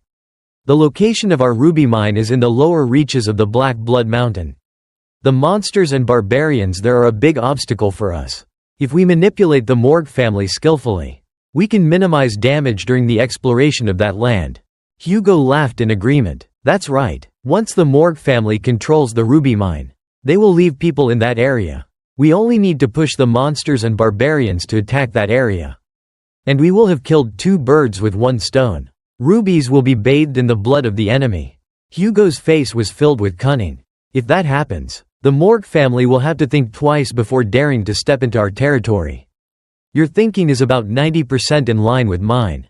As he said that, he rubbed Vicar's head. Vicar thought, "Of course, that's how it will turn out. Because that's your idea from the start. I'm the one responsible for pushing the monsters and barbarians to attack them." After thinking for a moment, he added, "Even so, we should be careful with the Morgue family." "No need. I have people planted around the area already." The two of them walked to a corridor and saw the deputy of the Morgue family walking towards them. Behind him was the girl Camus hiding, her face embarrassed. "There you are, Lord Head," Adolphe said. "Can we talk before I return?" Seeing Vicar turning to look at her, Camus became even more timid, clinging to her uncle. Inside the room, Hugo sat leisurely, his arms crossed. He asked, "What do you need to talk about?" "Deputy, I have something to say to you. We have been thinking about how we should resolve the issue of the ruby mine peacefully. A usage fee might be one of the solutions." Adolphe proposed. "What, a usage fee for going into our territory? What do you think about an engagement?" This proposal was a bit shocking. "An engagement?" Hugo asked back. "Yes, an engagement between the Morgue and Baskerville families." Looking at Vicar, Camus blushed. "Who are you thinking about?" Hugo asked again. "What do you think about the eldest son of Baskerville and the eldest daughter of Morgue?" "My niece? My niece is a genius. She has both looks and intelligence. She lacks nothing. I'm sure this child will be a suitable match for the genius of the Baskerville family." Camus was extremely bewildered. Things seemed different from what she was thinking. "My eldest son is 25 years old this year. Do you think there is no problem with the age difference?" 8 and 25, only 17 years difference. That's not much. That's over a decade and a half. And he says it's not much. Camus clutched her coat. Speaking up, "That's not a problem. I will not accept anyone weaker than my mother." Adolphe coaxed his niece. "Camus, if you want to marry someone stronger than your mother, you'll be single for the rest of your life." Camus stubbornly turned her face away. "That's my condition, and I don't like age differences. I want someone the same age or a little younger." Hugo frowned. "Little brat, this is not a buffet for you to choose." Camus stated, "I know, and I have no intention of playing around here." After saying that, she turned to look at Vicar. Her face flushed. Following her gaze, both of the elder family members turned to look. Vicar also noticed the look on Camus' face. Adolphe was bewildered. Why doesn't he understand? He turned and whispered to Camus, "That's not going to happen. That kid is the family head's illegitimate son. No matter what happens later. He's just a small fish in a big pond." Hugo was very unhappy. This guy was making him increasingly annoyed. After thinking for a moment, he asked Vicar, "Also, the engagement is an important matter and it is the decision of the people involved. Son, what are you thinking?" Camus was also very nervously listening to Vicar's answer. He looked at Camus, hesitated a little, then answered, "I agree." The Morgue family was incredibly surprised. And Camus' eyes widened. Adolphe gritted his teeth. "What is this mouse saying? He says he will agree if that's what my lord wants. How dare he be so presumptuous in front of my family's only direct daughter?" Camus wasn't thinking that much. She was just embarrassed, thinking in a chaotic way. "Wait, does that mean he doesn't dislike me? Is he the type to be easily embarrassed?" Hugo said, "Direct or collateral lines don't matter in Baskerville. Sometimes the low will produce inferior offspring, and the van will produce superior ones. The family head thinks highly of him. Is he really that talented?" Adolphe thought. He crossed his arms and walked in front of Vicar. He calmly looked at him. Adolphe Morgue, the sixth in the family. He was an extremely powerful man among the leaders of the Morgue family. A prestigious and outstanding family with magic. He was also known as a foolishly doting uncle to his niece. He leaned in close to Vicar and spoke in a threatening tone. "Hey kid, I'm not going to say this every time, but talent alone is never enough to be Camus' husband. Uncle, what are you boasting about here? Your niece just made a frank proposal." Adolphe thought to himself. Actually, this arranged marriage was a proposal from the clan. Not my idea. Personally, I don't think any of the Baskerville's children are suitable for Camus. But why does this child seem so mature? He put a hand on Vicar's shoulder, frowning, and asked, "Why don't you answer me? Are you even listening to me?" "I stopped listening because you said you weren't talking to me," Vicar replied coldly. Camus was surprised. Why is he so bold in front of my uncle? On the other side, Hugo burst out laughing. This child's behavior was making him very satisfied. Adolphe turned back and suggested, "Lord Baskerville, can I have a private conversation with this child? Is the great mage of the Empire planning to interrogate an 8-year-old child? He's the child who will become my niece's husband one day. I am asking this not as a representative of the Morgue family but as her uncle." Camus kept signaling, "You don't have to do this." Adolphe turned back. Although he was smiling, his tone began to turn sinister. "Be quiet, my niece. Sometimes things like this are necessary." Then he turned to Hugo. "So, how will you answer, Lord Baskerville?" "Very well, if you insist," Hugo agreed. A moment later, the four of them moved to the arena again. Hugo and Camus' expressions were quite tense. Adolphe put his hands on his hips and said, smiling, "Oh, the Baskerville child, I will test your ability. So, show me all that you have." Vicar had already drawn his sword. "Ready? Yes, I understand." Then he thought to himself, "You will fail if I show everything. I'll give you a head start." After saying that, he raised his hand, casting magic. A golden smoke gradually accumulated from under the magic circle and focused on his hand. Gradually, the smoke turned into the shape of a clay pot. Camus was excited. "He's making a pot, just as I expected from my uncle. He is skilled in fire, earth, and water magic." After creating the pot, Adolphe cast another spell and filled the pot with water. He placed the pot on his head. "I will have a duel with this pot of water on my head. If you can make me drop a single drop of water, you will win." Vicar thought, Adolphe Morgue is a very powerful man. I never even hoped to get close to him in my previous regression. This is a great opportunity to experience a part of his strength. I'm sure Hugo will allow me to think the same. What would my win rate be if I faced him with all of my strength before regression? An ambush would have a 50% chance. Maybe 10% if facing him directly. On the other side, Adolphe challenged him. "Come at me." Vicar stepped forward, charging. "No need to fight with all my strength. I just need to show enough to satisfy Hugo. It's time to test the skills of a great mage." Vicar swung his sword to strike. Camus outside realized something and shouted, "You can't directly charge at my uncle. This kid is head over heels. She's already taking the guy's side." Vicar realized just in time. His slash hit Adolphe's defensive circle. Not him. Adolphe turned to his niece and teased her. "Why did you tell him that, my dear? A magic shield is the best response to a swordsman. This barrier is hard to break without a special aura." Vicar frowned. "This guy is tough." Adolphe released his hand, conjuring a series of fireballs. Now it's time for my attack.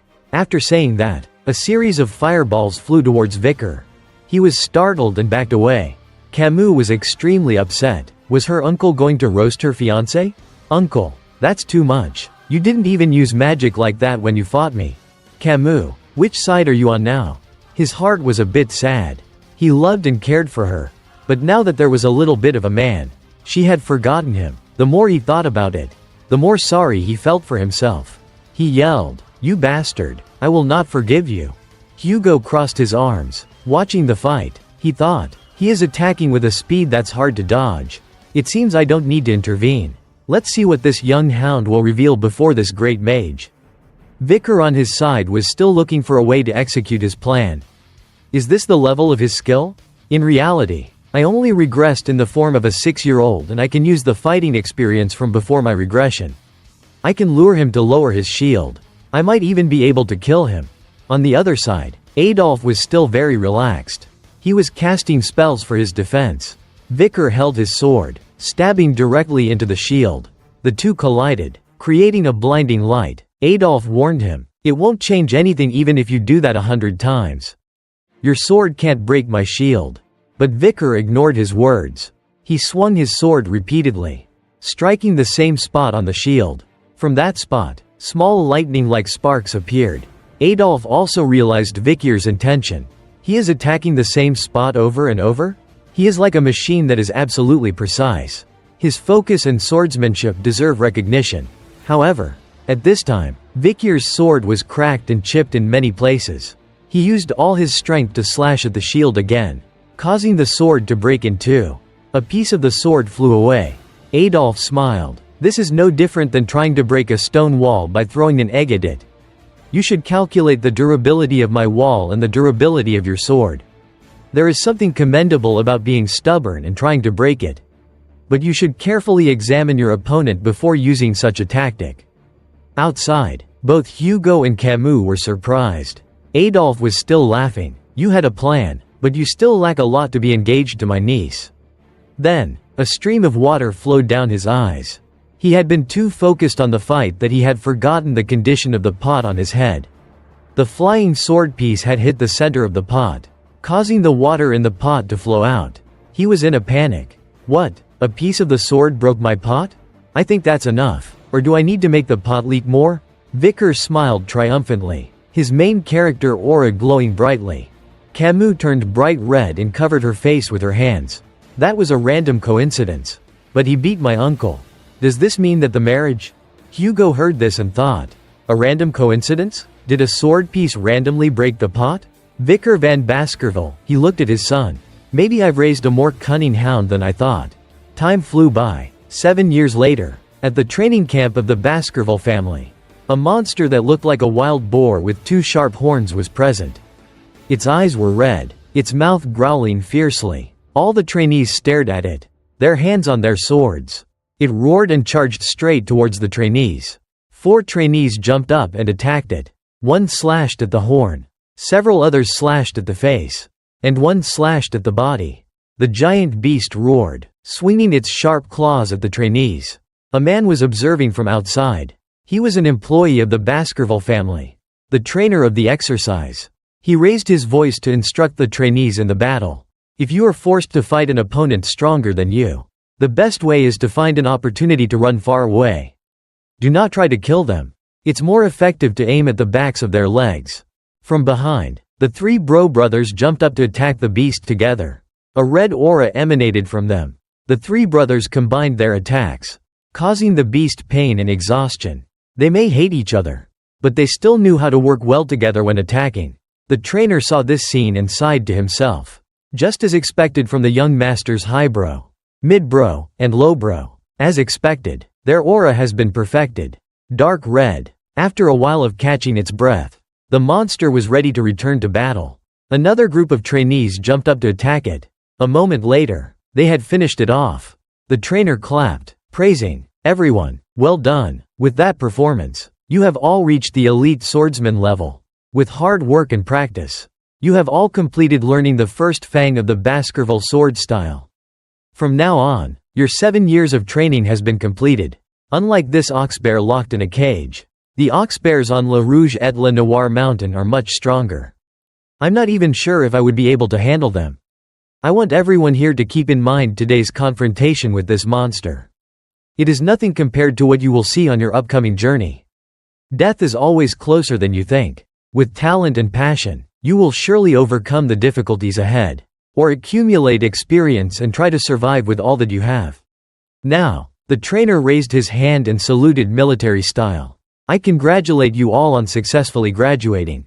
I wish you all good luck in the battles ahead. The graduation ceremony was over, and the trainees sat together, discussing their upcoming plans. Hey, which night squad are you planning to join? I have 3 options. The first is the Doberman, the second is the Pit Bull, and my third choice is the Rottweiler. Then we're not going the same path. I want to join my own Wolf Knight squad.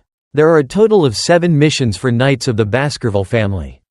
Each mission will train our minds. Right now, the missions we can receive are investigation, protection, assassination, suppression, and direct confrontation. Oh, but where do you think you will go? Who are you talking about? The other person still didn't understand. They changed the topic too quickly. It's obvious. Vicar van Baskerville. At this moment, Vicar had just finished off a huge monster. He was sitting on the beast, pondering something. Hearing his name, he turned to look in this direction. The trainees were still talking. He handled an oxbear that was bigger than the one we handled earlier. I guess he's a high-level elite swordsman. I heard he has already reached the 3rd fang. The 3rd fang? So, he's at the same level as the hound dogs of the order. Vicar thought to himself. It took longer than I thought. The truth is that I am currently at the mid-level swordsmaster level. The 5th fang. It took me 7 years to level up from low-level swordsmaster to mid-level. I have surpassed the levels before my regression if only talking about sword skills. But this development is still slower than my plan. While pondering, the butler John Barrymore suddenly appeared behind him. Young Master Vicar, the family head is looking for you. Young Master, it seems that your position has been decided. I understand, Vicar replied, his face expressionless. After walking a while, he arrived at Hugo's study. He entered and bowed. It's been a while. Sir, are you well, family head? Hugo's hair had grown longer and turned quite gray. He stared at him, looking contemplative. Vicar noticed a difference on his face. So he asked, what is that scar on your nose? Sir, when I faced the barbarians on Le Rouge et Le Noir mountain, I was attacked by someone using a bow.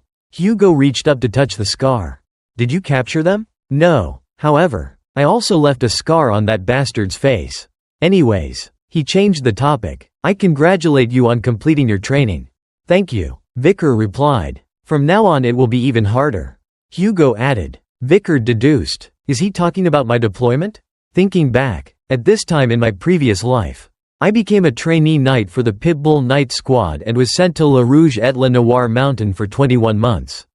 Facing numerous life or death situations. It's like being a piece of rotten meat thrown away. I was immediately thrown into the real battlefields.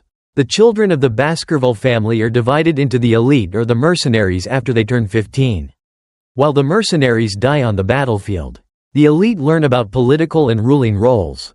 After accumulating numerous battlefield experiences, the mercenaries start serving the elites, helping the elites develop in politics and ruling. And what helps to narrow the gap between the elite and the mercenaries is the Baskerville sword technique 5th fang. That's the reason why my swordsmanship only stopped at the 4th fang in my previous life. There's no way Hugo would let me, a prodigy, waste my talent in the elite courses. Thinking this, Hugo suddenly spoke up. My son, I want you to try and become a counselor. A counselor? Vicar was quite startled. A counselor who runs and legislates in the territory of Baskerville, maintaining fairness and attracting businesses to come work in this territory. To put it simply, you will be in charge of everything big and small in our family. What you achieve will put you ahead of the other prodigies. At least for a decade. Right? So, that is why I am giving you an appropriate offer. You will be the vice consul for a city called Underdog, the city of the weak. Right now, both the consul and vice consul positions are vacant. Do you agree to this offer? Vicar was quite surprised. He didn't expect Hugo to actually make a prodigy like him become an elite. He replied, I will do as you wish. But before that, I want to say a few things. What is it? Hugo asked. It is about the dispute over the gem mine with the Morgue family. Do you have a problem with the Morgue family? I didn't say I would give you a reward. Are you asking about a reward? I want to borrow it. The answer made John jump. If this request is too difficult, you don't have to worry about it. Sir, there is nothing difficult. I trust that you will not do anything absurd. My son. Hugo agreed immediately. He stamped a document, then smiled. You will not do anything to displease me. Vicar replied with a determined look. No matter how many times he heard it, he could not get used to that bastard calling him his son. Hugo said he would give him an allowance. In his previous life, he never imagined that these things would happen. Leaving the study, the butler John suddenly spoke. Young master, the family head values you very much. He didn't immediately put you into the real battlefield and even gave you the position of consul. Isn't that the path of a future ruler? I'm sure he thinks very highly of you. Vicar did not show any happiness. He frowned. Only in the case that I fulfill my duties as a vice-consul well. Then he calculated his path ahead. The best way is if I can make good use of the authority of the vice-consul. I'll be able to safely improve my skills to a new level. I don't care about my current job. It can't make my memories fade. I still remember the feeling of my head leaving my neck. On the execution platform, I will make you feel that feeling. Just like me, Hugo Le Baskerville. A few days later, in the city of Underdog, within the territory of Baskerville, at a magnificent mansion, a bald man was frowning as he ordered the servants around. Oh my, the new vice-consul will arrive tomorrow. You must clean this place thoroughly. He is coming from the main castle, so be especially attentive. Yes, sir, the two servants replied. After the bald man was gone, the two servants began their gossip. What do you think the new vice-consul will be like? I hope he will be someone experienced in business. Huh? Haven't you heard? I heard he's only 15 years old. What? 15 years old? The other one was shocked. What can we expect from a 15-year-old? We're doomed this time. Bad luck for the servants. The main topic of their gossip just happened to pass by. One of them approached and placed a hand on Vicar's shoulder. Hey you, this is not where you are allowed to go. Vicar turned, his eyes filled with murderous intent. Take your hand off me. Right now. Looking at Vicar's suit, and then his age, the two servants immediately understood. He gave a nervous laugh. I see that you have arrived too early. Vice-consul. Why did he have to come a day early? One of them thought, not daring to say it out loud. Hey, you there. Prepare some wine and women immediately. Vicar requested, then picked up his bag and turned to walk into the building, leaving the two servants stunned. A party? Very quickly, a lavish party was organized, with an array of delicious dishes beautifully arranged. The nobles had also filled the courtyard, drinking, laughing, and chatting merrily. A disheveled man watched from the second-floor window. He was Chihuahua Baskerville, the administrative manager of the city of Underdog. He was quite disgusted with the new vice-consul. I can't believe it. He's hosting a drinking party on his first day in office. Such an unreasonable person was chosen. Everyone had a hard time with the previous consul who was fired for taking bribes. But to have a drinking party at a sacred workplace is too much. Not knowing how upset he was, he shouted, "How is he such a terrible man? Right, let's ruin it all. I bet that the entire city will be destroyed before he wakes up. This building is cursed. It can't be that whoever you badmouth appears right behind you." While he was shouting, a cold voice sounded behind him. "Are you the manager?" Chihuahua jumped, turning around stammering, obviously flustered after being caught badmouthing his boss. "Vice-consul? I'm the newly appointed vice-consul. Vicar van Baskerville. My name is Chihuahua Baskerville." Chihuahua Baskerville. You don't have a middle name. Hearing that, Chihuahua clenched his fists. Here we go again. If someone doesn't have a middle name, it means they're from outside the clan. Simply put, they are not blood relatives. Just employees. I can't believe that all the bastards that come here treat me like this. Just because of that, suddenly Vicar came closer, patted his shoulder, and smiled friendly. I like that. Huh? Chihuahua was stunned. What did my boss just say? I reviewed your personal information before I came here. You're from this city, aren't you? Vicar turned and opened a book. Yes, I was born and raised here. He confirmed. That means you know the situation here very well. I know a lot about the hardships that you people working on the scene have endured. I have no intention of interfering with your work. So I hope you will continue to do your job well. Ah, yes. Chihuahua's face was very bewildered. Is this a new way to harass someone? Why is he here after the party? As he was thinking, Vicar continued, there are no issues with federal law, but there are some strange points in the judicial system. Vicar closed the book. You read it all? In that short amount of time? The problem with the week is that there are a lot of black market businesses operating. And that economy is standing above the law. The problem won't be solved just by stopping their operations. We have to eliminate each of the core leaders of those underground markets. The vice consul's role is to create and enforce laws. I also have to respect the rules that have been created before. But I will add a new rule to the existing ones. You will enact a new rule? It will completely dry up the underground market within a week. But if I want to create a new law and enforce it, I need a reason. Why do you need a reason when they are doing something illegal? Chihuahua did not understand. I'm young and I'm still a newcomer who will only be appointed tomorrow. To convince them, I need a performance. Vicar looked out the window, watching the nobles laugh and talk. So, I'm going to put out some bait to attract the flies.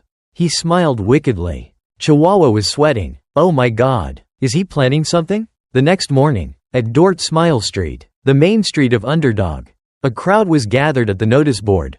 The atmosphere was very noisy. No one understood what was happening. Vicar stood solemnly in front of the notice board, holding a wooden stick. Chihuahua and his staff were whispering to each other. What is the vice consul's plan? He's been standing there since early morning. How would I know? But a lot of people have gathered.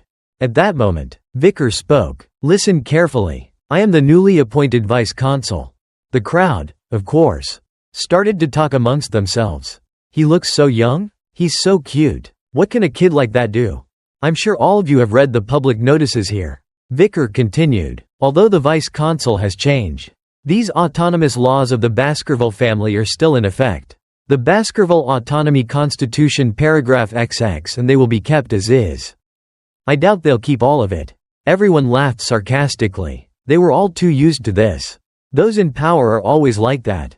I doubt that it will be long before he starts campaigning to maintain the territory. Standing behind them, Chihuahua was very anxious with the crowd. You fools! Have you forgotten who is responsible for your safety? He's from the main castle of the Baskerville family. Do I need to put a sword to your throats to calm you down? Tisk, tisk. If Chihuahua says so, then we should stop. If Chihuahua was the vice consul, it would be better. How can a kid like that enforce the law? More and more whispers were heard. And obviously, most of them doubted Vicar's ability since he was still too young. Suddenly, Vicar took the wooden stick and raised it high. The crowd did not have time to understand what was happening. Thud! He slammed the wooden stick hard into the ground, scattering dust and stones. This move was successful in shutting the crowd up instantly. Even Chihuahua and his team were gaping in shock. After planting the stick, Vicar said leisurely, by my authority, as the vice consul, I will announce a new special law. The Vicar Special Law, Section 1, Article 1. Whoever pulls this stick out will receive 100 million gold. With this one statement, the entire street was stunned, but only for a moment. Then, the crowd burst into chaos, and the atmosphere exploded upon hearing the amount of money. 100 million gold. The crowd obviously couldn't believe this law. 100 million was a huge amount, equivalent to 4 years of work. Who would give 100 million for someone to pull up a few wooden sticks? This law was too crazy. Chihuahua and his staff were all gaping. Vicar looked around for a moment. No one? Is no one going to take the money? Then I have no choice. A second special law was enacted. The Vicar Special Law, Section 1, Article 2. Whoever pulls this stick up will immediately receive 1 billion gold. No one came forward. Vicar continued. Still no one? From the crowd, a laugh came. That's ridiculous. A big man said mockingly, with his arms crossed. Are you making a joke out of us? The truth proved that no matter how scared they were, as long as one person dared to speak out, the rest would follow. After the man, the crowd started clamoring. That's right. Stop joking and go to sleep. 1 billion is not chicken feed. Chihuahua buried his head in his hands, lamenting. Why are we the ones feeling ashamed? Vicar didn't care about the crowd's noise. He continued. So, you're saying no one will step up? Then a third special law is enacted. The Vicar Special Law, Section 1, Article 3. Whoever pulls this stick up will immediately receive 10 billion gold. Still no one? The crowd was now confused. It seemed the situation in front of them was not a joke. What's going on? Is he really serious? Should I try? A few people were wavering. Are you crazy? Who knows what will happen to you? Look at that sword at his hip. What if he punishes you for being greedy for money? Maybe that thing is super heavy. And also, it seems like it's leaning more than before. I'm sure he has other intentions. It's better not to go up there. 10 people had 11 ideas. In conclusion, due to too much overthinking, no one dared to pull the sword. They were already worried about everything without even trying. Vicar crossed his arms, looking around. So, still no one. Okay. Chihuahua whispered. Vice Consul. In our city. That amount of money. Before he could finish, a hand rose. Me, can I try? A small girl with blonde hair, wearing torn clothes, was holding a large basket of roses. She raised her hand, volunteering to pull the stick. An old man approached and warned. Hey kid, are you Judy, the little flower seller? Where do you think you are going? Quote, my mother is sick so I had to do something. The girl said with a smile. You're so naive. You'll be killed if you step forward at times like this. Hee hee. If that happens, then please take care of my mother for me. The girl said with a bright smile. The crowd and the old man were silent. Judy stepped forward, standing in front of the wooden stick. Perhaps due to the earlier warning, she looked quite timid. She thought to herself, is he really going to kill me? I'll become a joke for everyone. So I'm sure he'll give me at least a few coins. Right? I hope I can get as much as this basket of flowers. Vicar pointed at the stick. Try to pull it up. Judy sat down and grasped the stick. It looked like it was planted deeply, so she was quite worried. Judy used her momentum and tried to pull it out hard. Pop! The stick was pulled up in the shock of the girl. The crowd held their breath. The girl had done it. At this moment, Judy looked at Vicar with fear. Why was the stick so easy to pull out? Vicar in front of her at this moment looked very scary. He raised his hand. Judy closed her eyes, waiting for a terrible punishment, as everyone said. Was the reason that she had gone against a noble? An unforgivable crime? Or was it that she was too greedy? If she dies, who will take care of her mother? Mother, I'm sorry. Thousands of thoughts went through Judy's mind. She was trembling, feeling something gently touching her forehead. Opening her eyes, she saw Vicar half sitting, half kneeling, holding a large bag. Here, take 100 million gold first. Judy and everyone else were shocked, unable to believe their eyes. Where's your house? 10 billion gold will be heavy. So I will have it delivered to your house. I will have guards escort you home with your reward. After saying that, he stood up, patting the girl's head. This is the law. The law must be followed. Witnessing this scene, everyone was gaping. Chihuahua understood why the vice consul had done that. This time, it was an opportunity to make Vicar's special law more popular than the autonomous laws of the Baskerville family. If someone broke the law, they would be punished, but if they obey, they would be rewarded. This simple method had etched itself deep into the hearts of the people. A while later, praises were flooding the streets. Do you know the vice consul? He is truly different. I heard that vice consul Vicar always carries his sword around with him. Since the enactment of Vicar's special law, illegal acts have significantly decreased. The crime rate also dropped by half.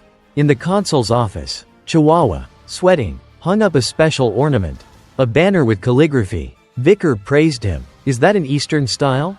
You write really well. Manager Chihuahua, I don't think it's a trivial task.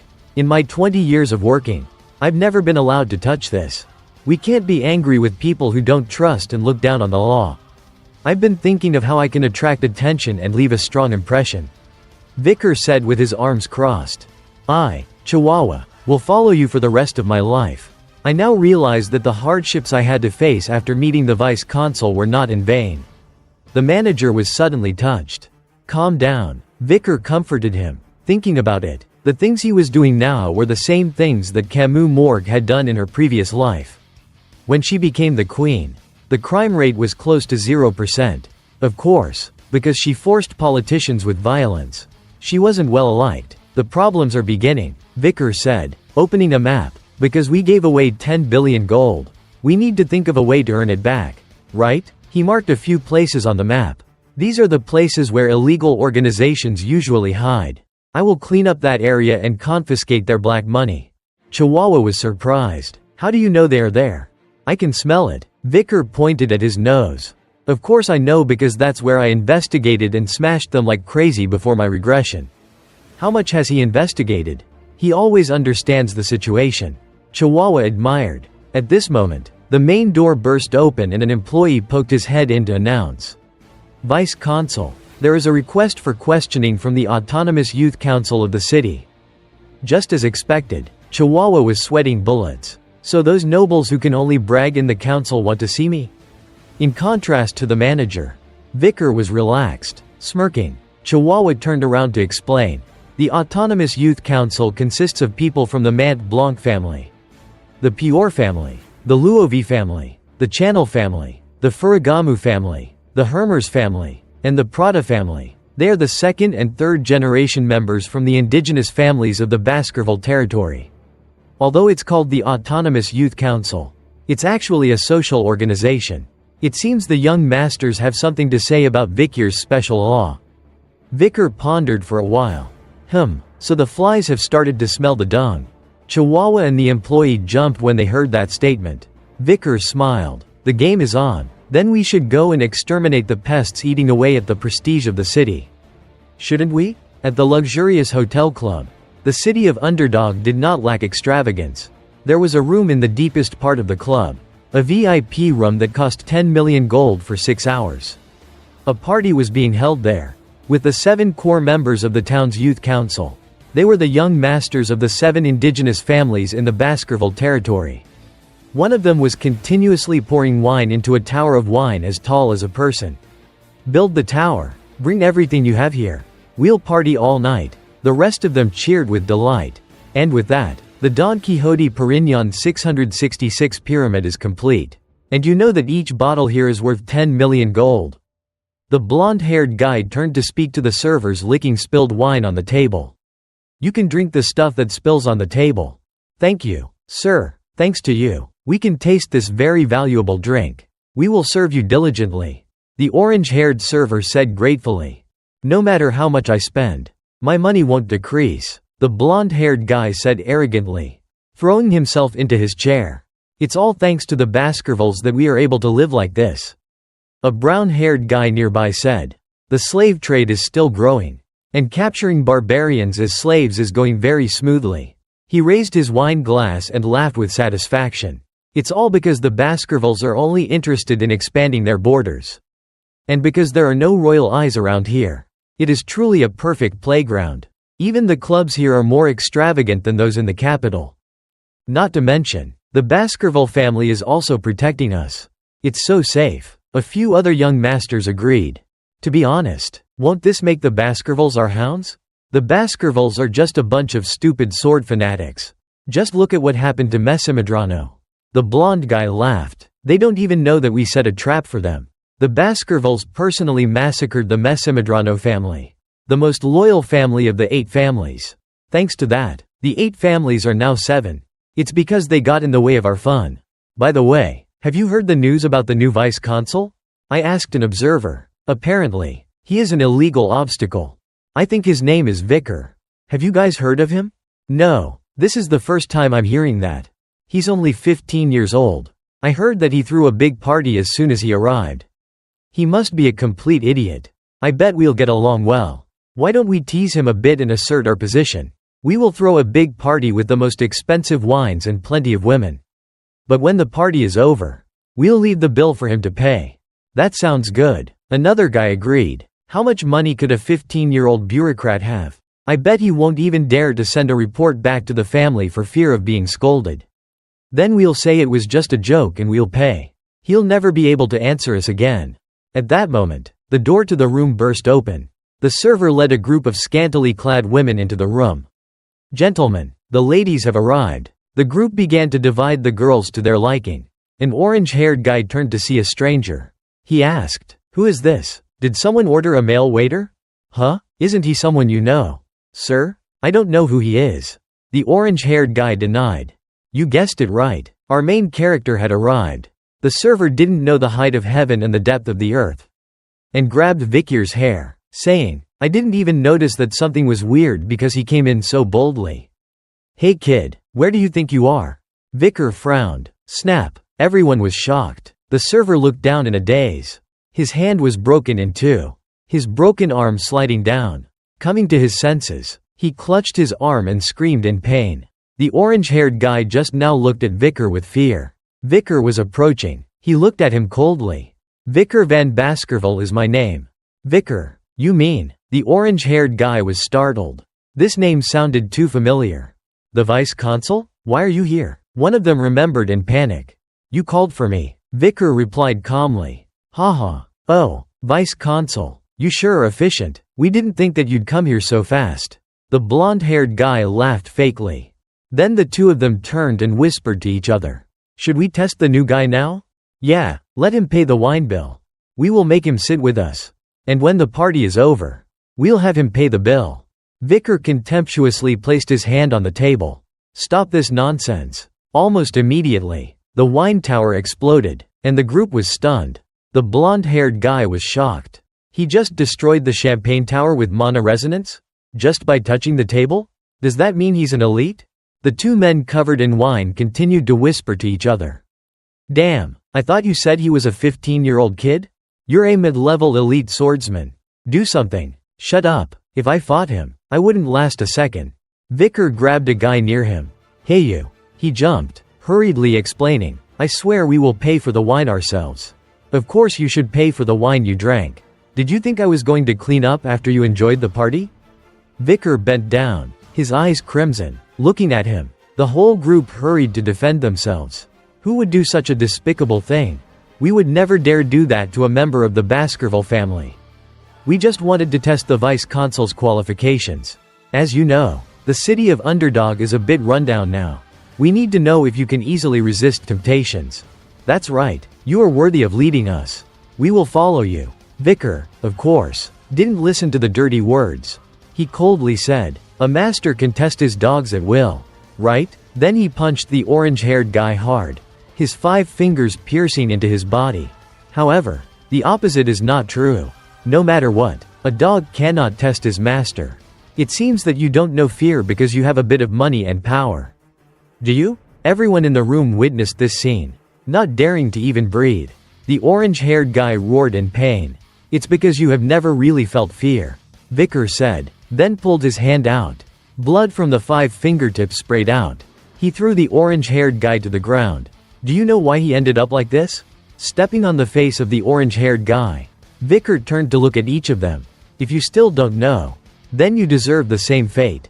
I know. I think I know why. The young masters, covered in sweat, hurriedly replied. Really? He dragged his foot across the face of the orange-haired guy. If you know, then you need a good lesson, Vikir said, and stomped hard. Only a stream of blood sprayed out, and the orange-haired guy's head was gone with the blood. The other 6 stood up, their eyes showing malice. You bastard, you think you can get away with this? In just a flash, Vikir was next to the guy who had dared to question him. A demonic smile on his face. See? You don't know either. Kidnapping, illegal slave trade, disrespecting the Baskerville family. You have done too many dirty things. Vikir listed each crime, and each of them had their faces turned deathly white. You can't tame an animal without teaching them a lesson. Only a swoosh was heard. Blood sprayed out again. It's time to punish the dirty animals who don't know what fear is. On Vikir's blood-soaked face was a demonic smile. His eyes were blood red. And even I got goosebumps. A little while later, in a large and wide dungeon, Vikir and Chihuahua stood in front of a cell, with opposite expressions. One was clenching his teeth with worry and a little fear. And the other was calm as if nothing had happened. Inside the cell, a man grabbed the bars, yelling, Hey you think you can escape like this? I will report to my father. Because they were badly beaten. None of them could say a complete sentence. Every word they said was slurred. So I'll translate it so that you can understand. Turns out that it was the blonde-haired guy. Just now, he was sitting majestically enjoying wine. And now he looked pathetic. Behind him, the young masters were also lying everywhere. Every one of them had distorted faces and bodies. For example, This guy's face was swollen, with missing teeth and bruised eyes. Even after being beaten to this point, he still didn't know what fear was. And he opened his mouth to continue threatening. "You wait until I get out of here. I'll kill you. I'll never forgive you. Release me." The manager standing next to him was worried. "Oh my, what were you thinking? Why did you fight like this? Do you think I went too far?" Vicar asked. "Of course you did. You should have been gentler. Look, you turned them into lumps of meat. Don't panic. I haven't even started yet." Vicar was very relaxed. Those markets wanted to stop corruption in some areas and improve the lives of those areas. But now they have become tainted themselves. To the point that they're even trying to take the Baskerville family's power. Look at the way they struggle. It proves that they haven't learned their lesson yet. At sunset, I will personally execute all these bastards. Hearing that, the blonde-haired guy, who was just aggressive a moment ago, was now numb, sweat pouring down his forehead. "And by the way, I will also purge those who are connected to them," Vicar said, looking at the group. "You're not kidding, are you?" Chihuahua was already terrified. Of course. At this moment, the whole group rushed forward, apologizing repeatedly. They stretched their hands out through the bars, reaching for Vicar. "I will give you everything we have. Please don't kill me." Will those families behind them just sit idly by? They are usually cowardly and cautious. But if they need to be, they can be very bold. They will not support the businesses that you are controlling anymore. And they will take revenge one way or another. Chihuahua reminded him. After all, their families were well-known families in the territory. Don't worry, their families won't be able to complain. As he said that, he knocked a hand away that was grabbing his hand. Because these guys are all connected to the lowly criminal organizations in the city's underworld. But do we have any proof? Sir, I have my way. You don't have to worry too much.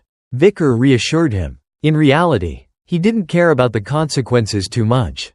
If he couldn't find evidence, he would just create it. Soon, a chaotic era will come. He would prepare for the battles in the near future. And even if it wasn't that, he would get into the academy and continue to survive. Vicar looked at the young masters in the prison and slowly stated their crimes. I will tell you all your crimes. Kidnapping and illegally trafficking women. And on top of that, you were taking bribes, threatening, committing crimes, even attacking and assassinating officials. I didn't do those things. If you can show proof, I will accept the punishment. The blonde-haired guy yelled, still talking big despite his pain. You will accept punishment if there is proof? Vicar looked at him scornfully. You're talking as if you have committed a crime but there's no proof of it. That's, as if struck in the heart. The blonde-haired guy paused, at a loss for words. Vicar guessed. It seems that he doesn't want to tarnish his family's reputation, even if he has to accept death. At that moment, a shirtless man, carrying a big and heavy bag, walked over. He spoke. Vice Consul, you finally arrived. Vicar smiled. It seemed that he had been waiting for him. I have completed the task that you gave me. Sir, he said with a smile. Reporting back, looking closely, he was bald, and one of his eyes was a little deformed. His body was covered in scars, some of which were still bleeding. He was shirtless, wore gloves, and dragged the bag closer to Vicar. Inside the bag was a sharp blade. Very punctual. Well done. Vicar praised him. The man scratched his head and laughed, then opened the bag. Inside the bag was a series of weapons such as saws, pliers, knives, cleavers, swords, and some other things. All of them were mottled with bloodstains on them, some dry and some wet. The bald man said excitedly, I have tortured for 30 years. But this is the first time I have seen these new toys. How could you think of such interesting tools? I didn't invent them. These things are very common in the place where I'm from. Vicar picked up a tool and admired it. Its sharpness made him very satisfied. Are you from hell or somewhere similar? Something like that. Would you like me to teach you a few fun tricks? I think I'll pass. The bald man refused quickly. The way you used those tools makes me sick to my stomach. Looking at the torture tools spread out on the table, Vicar remembered his previous life. How nostalgic. With these torture tools, even political prisoners would reveal their military secrets in this era of destruction. Torture techniques are gradually developing during the process of dealing with demons. Vicar calmly took off his outer coat. Now, what will happen if you don't open your mouths? The young masters were shocked, realizing that something terrible was about to happen to them. They looked at Vicar as if they were seeing a demon. "Please don't say anything." Vicar rolled up his sleeves, smiling excitedly. "Let me have time to remember my old memories." In the city, rumors spread quickly. The 7 pieces of trash living in wealth and crime had been arrested. It was the only thing that the organizations in the city of Underdog could talk about. The people gossiped. "Hey, aren't they the ones who looked down on us? With the vice consul's temper, I don't think they can get out early. They are the children of big families. I think at most they'll be humiliated for a while and then be released. But according to the law, the punishment for their crimes is execution. No way he can execute the children of those 7 big families." "You fool. Don't you know what the new vice consul is like? He's the one who spent 10 billion on pulling out the wooden stick. Even so, the consequences of killing those kids will be unpredictable. I bet they won't be executed." The whole city was arguing. This was a power game between the new politician and the local families. Everything could only end when the local families bowed down to him. As the people had predicted, the Mont Blanc, Pior, Luovi, Channel, Furagamu, Hermers, and Prada families sent a few small apologies to the new vice consul. The local rich decided to offer suitcases full of gold bars. Those pieces of trash would be released and would only receive scolding from their fathers. The family heads, or at least, that was how people thought things would go, until 7 heads were displayed in the middle of the city square. The heads were soaked in salt and showed twisted expressions, showing how much pain they had endured before dying. Notices hung on the heads detailed the crimes that they had been accused of to receive the death penalty. There was a notice hung nearby that listed Baskerville family laws. Section X Article Y. Illegal adult entertainment was forbidden with the punishment of tattooing the face. According to the law they were tattooed with the word, pervert. Line 2. Baskerville family law. Section X Article Y. Illegal gambling was forbidden with the punishment of chopping off the hands. According to the law, both hands were chopped off and the punishment was repeated according to the number of violations. They were chopped up over time for a total of 72 times. Line 3. Baskerville family law. Section X Article Y. Illegal usury was forbidden with the punishment of tattooing the face. According to the damages inflicted on the victims, the punishment was dealt with at the highest level. Line 4. Baskerville family law. Section X Article Y. Lobbying was forbidden with the punishment of being expelled from the city. Since the criminals showed no signs of life, their bodies, except for the heads, were expelled from the city walls. At this moment, the people of the city were both terrified and silent as they saw the scene in front of them. Vicar looked out the window and smirked. There's nothing to argue when these laws are already in place. But in reality, those criminals were famous local nobles. So the laws need to change a little. After receiving this declaration of war, they will surely start planning. Once this war breaks out, it will only end when one side is wiped out. This city of Underdog will become a pool of blood. You better be prepared. Manager Chihuahua, you will be a part of the next plan. What? Chihuahua was stunned, not understanding anything. Turning to the next page, the manager was still in the same position, but he was wearing a new outfit and a mask. The scenery around him had also changed. He whispered to the cage behind him. Me? Vice Consul? Is this really a plan?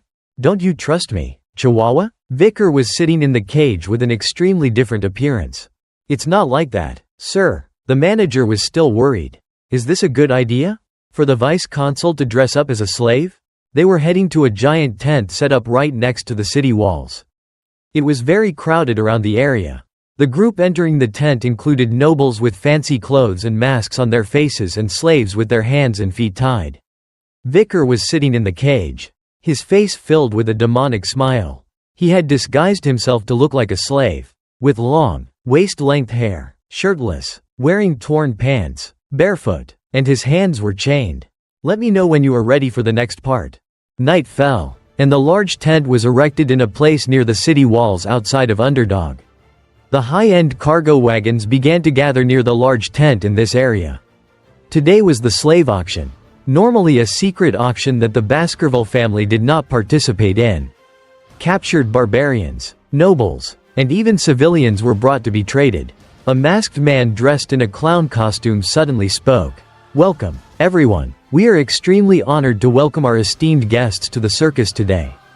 He bent down and looked at a business card and spoke to the person in front of him. "Oh, you are from the Mablanc family, right? This beautiful symbol and handwriting represent only the Mablanc family. Your certificate, it seems you have something to sell here." This was Chihuahua's first time participating in this, so he didn't have much experience. He was a little flustered. "Yes, that's right, we're here to sell." Vicar quietly sat in the cage, observing. The auction organizer was enthusiastic. "The Mablanc family is always a valuable customer who has brought us many slaves.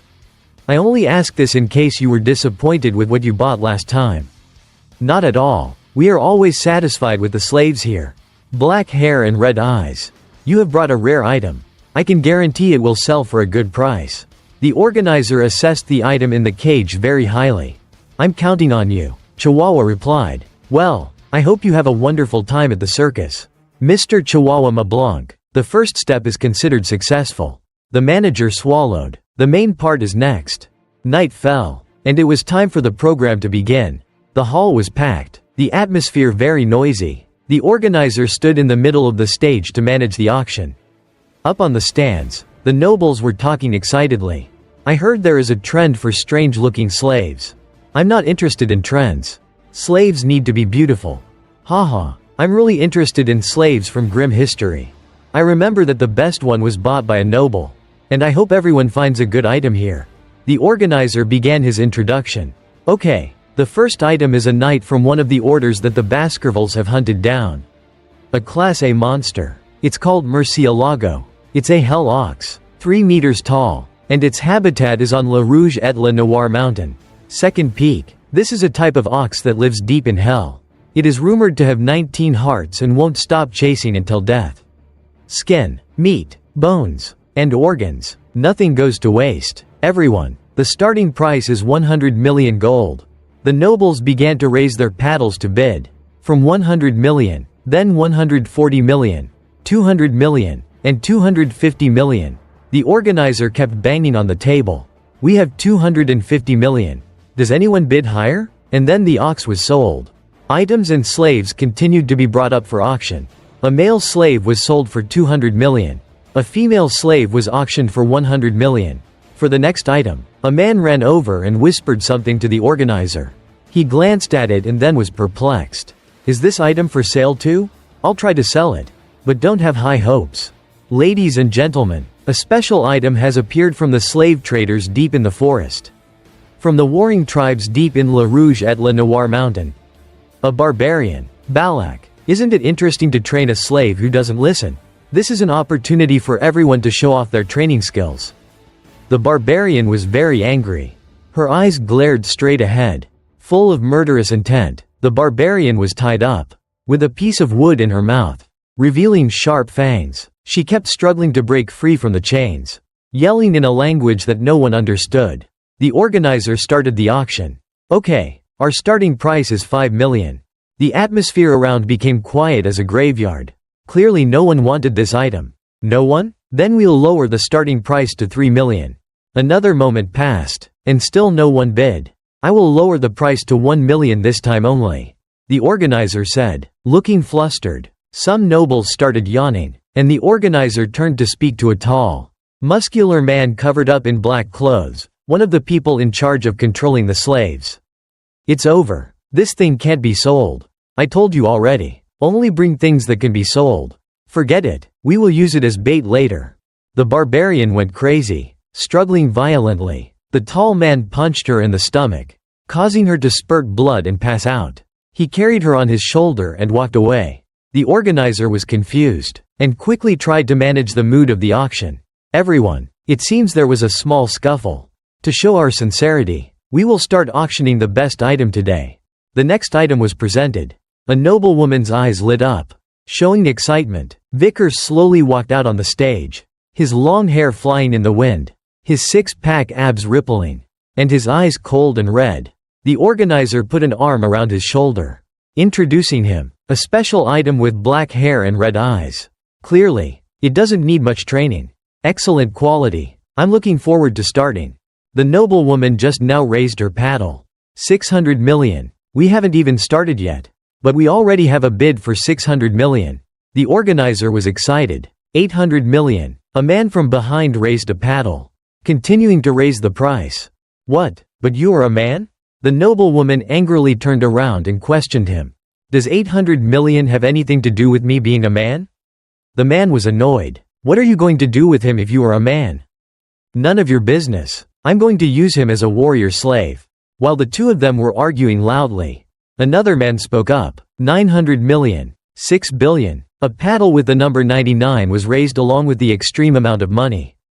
The organizer couldn't believe his ears. Everyone turned to see who was bidding such a crazy price. Someone recognized him. It was Baron Gambino from the Granary territory. He was a big man but extremely flamboyant. He had 6 gold rings on each hand except for his pinky. He was wearing a purple outfit with gold fur. And under that, a red undershirt. People gossiped. 6 billion in one go? That's such a waste. I heard he's devoured all of the underground forces and is rapidly expanding his influence. His finances are no joke. His assistant next to him reminded his master. Baron, isn't spending money like that a bit excessive? With such a beautiful slave, it would still be worth it if I sold him in the capital. I'll make a huge profit if I take care of him. Even so, I think 6 billion is a bit too much. And isn't the premise that he has to be sold first? Shut your mouth, Gambino yelled impatiently. Sinduendi, I took you in when you had nowhere else to go. How dare you talk back to your master? Below, the organizer announced, if there are no other bids, this item will be sold to customer number 99. Vicar was led to Gambino's side. He turned to look with lustful eyes, looking at him up close. Isn't he even better than I thought? Now you belong to me. I am so excited, he thought. At this moment, his face looked like the face of a perverted, depraved man. Vicar held out his chains in front of him. Gambino laughed. Are you asking me to take off your shackles? No, you don't have to. Clang. The chains tightened and shattered before Gambino's eyes. The assistant on the other side was gaping in shock. Just playing around? Sounds fun. As he said that, Vicar kicked the fat guy into the air. Rocks and stones flew up from under his feet. The Baron landed on his face. Parallel to the ground, Vicar approached, squeezing the fat on his body. How about this game? The theme is shield and spear. I will be the spear. And if you, the shield, can survive, then you win. Vicar's eyes turned blood red. His whole body radiating a red aura. Squeezing hard on his body. Blood flying everywhere. Gambino couldn't breathe, barely calling out to Cindy to call the guards. Before he could finish, Vicar squeezed again. Another spray of blood, and Gambino foamed at the mouth and passed out. Baron Gambino, you passed out, so I win this game, right? Vicar stood up, pulled off his wig, and Cindy, standing nearby, was shocked. You're Vicar van Baskerville. Oh wait, is he dead yet? As he said that, he bent down to check the fat guy's condition. If he is Vicar, isn't he the vice-consul of this city? Why is a Baskerville hound here? Someone recognized the name. Everyone started to panic, murmuring to each other. Even Chihuahua didn't dare to move. Vice-consul, you did it big again. Vicar slowly walked into the middle of the stands, going to the stairs leading down to the stage. A circus? A suitable name for tonight. Don't think that anyone here is safe. Vicar gave a savage smile, glancing at everyone in the audience. Watching Vicar standing there calmly after disrupting the auction, the organizer angrily ordered his men. Who cares if he is the vice-consul or not? He has no weapons. Kill him. Immediately, a bunch of men in vests who didn't bother to button them, holding swords, charged forward. 3 of them jumped to attack Vicar at the same time. Beelzebub immediately appeared. With just one slash, Vicar easily decapitated all 3 of them. The organizer stood there blankly. That crimson aura? No way. At this moment, Vicar was facing the slave controller. He was swinging a round iron mace. Waiting, Vicar charged at him, giving a demonic smile that made him shiver. Swoosh. One basic slash cut the iron mace and the slave controller in half. The organizer realized, he was a Grand Knight. Even if he was a Baskerville, how could he be a Grand Knight at his age? A Grand Knight is a weapon that represents national power. At this rate he was going to lose. Right at that moment, his eyes landed on the manager who was marveling. Who would have thought that the vice-consul's swordsmanship was so amazing? Old story. The organizer grabbed Chihuahua, loudly threatening Vicar. Haha, look here, Vice Consul, put down your weapons and surrender. He held a knife to Chihuahua's neck. If you don't want your comrade to die. Seeing Vicar still standing there, looking, he was impatient. Hurry up, can't you hear what I'm saying? Chihuahua, although terrified, was very courageous. He shouted, Vice Consul, don't worry about me. You old dog, what are you doing? Stop struggling. He held the knife closer to his neck, causing a small amount of blood to flow. Things like injustice and compromise are not in my dictionary. I'd rather die than harm my master. Chihuahua yelled. Your words and expressions don't match at all. Vicar chuckled. Administrative Manager Chihuahua, I appreciate your loyalty. Don't worry. When I left the Baskerville territory, I received a gift from the family head. Vicar lifted his pants to reveal a whistle attached to his calf. The organizer panicked. A whistle? What are you going to do with that? Vicar took it and examined it, and blew into the whistle. The whistle was so loud it made everyone cover their ears. After blowing it, everyone around was confused. The organizer waited a moment, not seeing anything happening, then began to laugh scornfully. Nothing happened? What was that whistle for? To scare us? Just as I thought. Even a Grand Knight is helpless here. Just as he said that, a knife stabbed him in the neck from behind. Before he could come to his senses, another knife sliced his head off. A cloaked stranger had appeared behind him out of nowhere. Chihuahua was terrified by the scene before him. Another man angrily charged, swinging his sword. What? Who are you? The stranger didn't even bother turning to look. He swung his sword, making a few slashes, splitting the angry man into pieces. Blood flying everywhere. The henchmen of the circus looked at that and were horrified. Vicar smiled triumphantly. A moment later, a group of hooded figures appeared, surrounding the entire circus, every one of them looking menacing. With crimson eyes, some people in the crowd began to realize it, and stammered, Don't tell me they are. No, right? Please tell me it's not true. Cindy stood above, observing the tooth symbol on the chest of the cloaked figures. She had heard about it. This was the most ferocious squad of knights in the Empire, known as the Killing Machines. And all of them were Grand Knights. This was the Baskerville family's Wolfhound squad. She took a step back unconsciously, suddenly touching a knight. Hearing him start to draw his sword, she trembled, tears beginning to flow, thinking about the death that was waiting for her.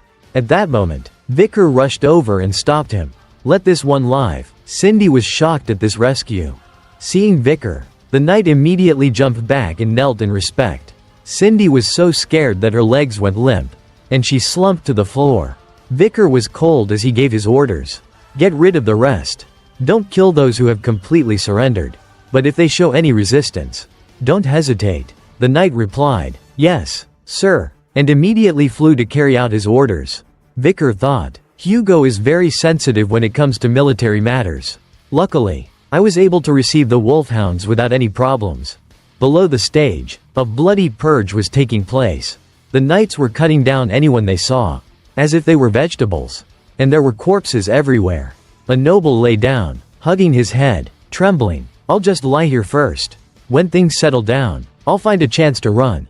But life wasn't a dream. The knights were hooded. They could see even with their heads covered and not seeing him lying and trembling there.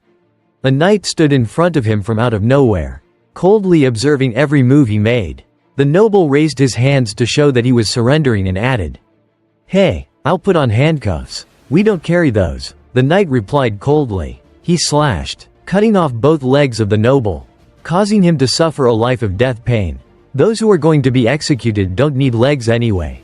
Standing on the other side, the leader of the Wolfhounds, Boston Terrier Le Baskerville, came over, laughing. Nephew, how does it feel using the Wolfhounds? Are you satisfied? I'm very satisfied, Uncle Boston Terrier. As he spoke, he put a shirt over his body. Just let me know if you need anything else. He lifted his glasses, glancing at his nephew. So that's Vicar. I understand why Hugo is so interested in this kid. He's much more decisive and brutal than a 15-year-old. He patted him on the head, offering, Join the Wolfhounds in the future. I will make sure to guide you. Vicar, while buttoning his shirt, replied, Not very willingly. I will consider it. Then he removed the hand patting his head and turned to speak. I have urgent matters to attend to, so I'll go first. Vicar left his uncle, who was stroking his chin, He dares to refuse me. The more I want to have him. Vicar went to an area that was full of cages. He looked around as if he were searching for something. I'm sure it's somewhere around here. He looked to his side and saw a safe. Is this the safe where they keep the money that the nobles paid? All of this will be taken to the city hall. The taxes this year are covered. Thinking about how much money the Baskerville family provided, it makes me feel terrible. But that's not the important thing right now. I came here for a different reason. Then Vicar saw a cage covered with a cloth. He reached out and pulled the cloth down. And the person inside was the barbarian, Balak. At this moment, she was lying unconscious in the cage, covered in wounds, and she was crying. Vicar sat down and checked the condition of the barbarian. It seemed that she had been punished for trying to escape. She looked very weak. Vicar frowned. Tisk, you're lucky. Then he pulled a red liquid from his side. I'm only giving you this because I received it from the Night Order.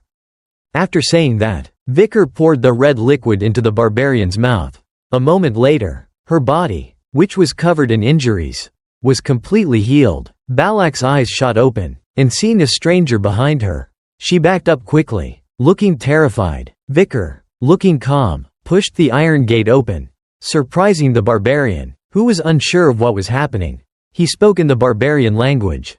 Go. The barbarian crawled out of the gate slowly, her eyes looking at Vicar with suspicion. Because he had fought with many barbarians in his past life, he could speak a few of their words. Vicar pointed to the door again and said, Run. Balak suddenly spoke a string of words. The main character, just seconds ago being so cool, proud to be a foreigner, was now speechless because he didn't understand what the barbarian was saying. Balak went to the door, then turned her head back to look at her savior. And she whispered something again. Vicar guessed that it must be a thank you. Once that was done, he returned to his main purpose, pulling away the cloth next to him, revealing the corpse of the ox Murcielago, which was also what Vicar needed to find. Luckily, they hadn't dismembered it yet. Beelzebub on Vicar's hand was reacting very strongly. It had smelled a good meal. Vicar said to it, This is the first class A monster. I'll let you eat, so calm down. The Wolfhound squad will be here soon, so you better eat quickly. The next day, the news of the new vice consul cleaning up a criminal organization spread rapidly. When the day was over, rumors started spreading that the nobles involved in the illegal slave trade and the organizers of the event were sent to prison with their hands and feet chopped off. And on that day, the biggest demon's den in Underdog, the furnace, was burned down along with its members. And disappeared. The heads of the VIPs were displayed in the middle of the square as a warning to any criminal activities. The 7 families, whose children hadn't returned, wrote letters of complaint to the consul. But the answer was already prepared. Those who participated in illegal slave trafficking were forbidden. The death penalty is their only fate. Testimonies by the 7 criminals, their accounts, and records of assets had been noted. The Baskerville family was investigating this event and would soon report to the palace. Right after that, the objections from the 7 families stopped. Those arrogant family heads had to come to the consul and bow down to beg the person who had killed their children. However, Vicar's answer was very simple. We investigated the black book hidden in the furnace. You have all violated the Baskerville autonomous law. Therefore your assets will be confiscated. And to pay for this act of betrayal, your entire families will be exterminated. Under the new vice consul's laws. For the next few days, blood flowed non-stop at the execution sites. The blood of the pests was washed away from the city. After that, the work in the city hall was always short-handed, helping to reduce the unemployment rate in Underdog. With the money earned from punishing illegal activities, the city's welfare was restored. The public's approval rating of Vicar in Underdog continued to increase. In the office, the manager, smiling, brought over a cup of coffee. Vice Consul, I brought you coffee. Focus on managing the office. You don't have to bring coffee for me. Vicar was focusing on writing documents. This is my way of thanking you. You saved me from losing my head that day. 1 cup of coffee for a life seems a bit cheap. It's not cheap. 2 sugars, 2 scoops of cream, and only a little bit of water. So, how's your writing practice going? Could you check for me? Vicar said while handing him a stack of drafts filled with writing. You only started learning to write not long ago.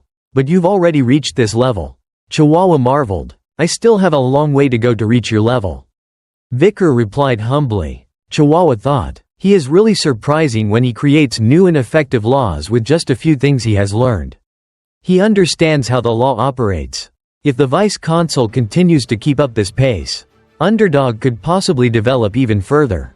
Night fell, and the moonlight shone into a prison cell, where a person was chained. "I apologize for not meeting you sooner. I've been very busy these past few days. You said your name was Cindy Wendy Sen Rose, right?" It was the blonde assistant of the Baron Gambino from the circus. At this moment, even though she was chained, her hair and clothes were still neat, and she was wearing a black blindfold over her eyes.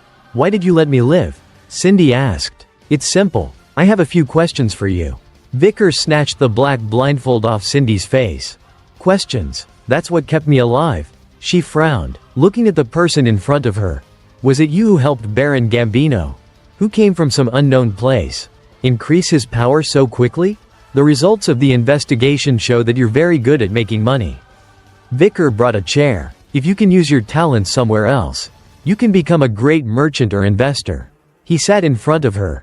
"I promise you, if you answer my questions, I will release you, but if you don't answer, you'll regret this day." Cindy clenched her teeth. No one liked being forced into a situation with no choice.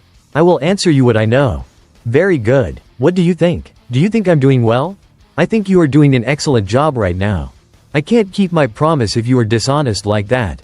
Vicar threatened. Did she think he couldn't hear those old, cliché flatteries? "I think you are going in the wrong direction," Cindy replied. Hearing that, Vicar stood up, his lips curling. He approached and lifted Cindy's face, staring at her, his eyes gradually becoming violent. "The reason is?" Then, as if he remembered something, he let go of her chin. His attitude returned to normal. Sitting back down in the chair, he asked, "All right, tell me where I went wrong." Cindy gritted her teeth, and then said, "A while ago, for a consul, one of the main things when making an important decision is etiquette. When you created the laws to punish criminals and increase your prestige, many people will die and be hurt by those laws. In the long run, you will earn hatred and resentment from everyone. Moreover, the Baskerville family will not welcome you if you have more power than the family head in Underdog. In conclusion, you will be hated by the people, and will become a dangerous target of the Baskerville family. So what do you think I should do from now on? Return all the privileges you received from the Baskerville family, including the honor you gained after this event. You should give it to the family head. And to avoid gaining attention, you should go to La Rouge et la Noire Mountain or to the Central Academy of the Empire.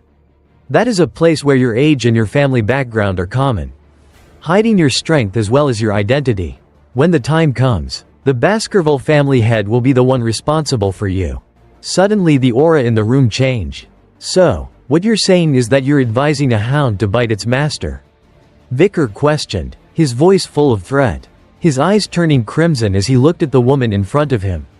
Cindy frowned. "As a hound, that's the only way for you to avoid hostility with the family head."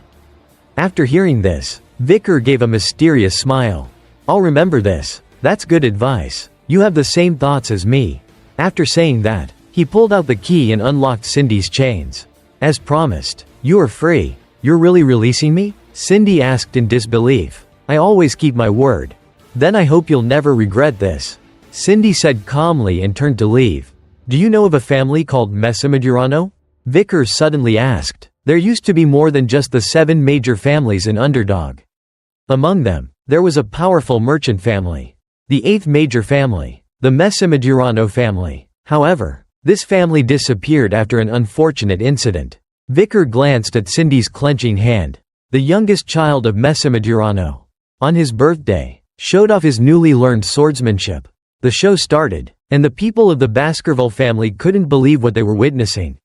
The swordsmanship that the child showed was the secret swordsmanship of the Baskervilles. Only members of the family were allowed to know it, and the news reached the ears of the Baskerville family head. They determined that a military secret had been revealed, and the Baskerville family released their hounds, causing the extermination of the Messamedurano family. However, the truth was that someone had pulled the strings in all of this. The demons of the 7 major families stole the Baskerville swordsmanship, and made the youngest child of the Messamedurano family learn it. Is that the story of the 8th family? What does that story have to do with me? Cindy turned and laughed awkwardly. However, in reality, someone from the Messimadurano family survived the massacre. The 7 families found a way to get a 1-year-old girl out. And only because of the beauty of that child. She had to endure torture and torment. Cindy gritted her teeth when she heard the story. What they did was indescribable. I don't want to hear anymore. Cindy turned away, wanting to escape from her painful past. However, the story still continues. Time passed, and a new vice consul came to the city. The new vice consul found the problems in the city and punished them. The people who caused all this were those 7 bastards. The new vice consul made them endure torture and made them suffer the consequences of their crimes until death. And that was the moment that they confessed. I'm sorry for causing these terrible crimes, or something like that. Cindy turned back, her eyes already filled with tears. She yelled angrily, "Sorry? Who are they apologizing to? Who else?" To the girl who used the alias Cindy Wendy Sen Rose, and was the only survivor of the Messimadurano family.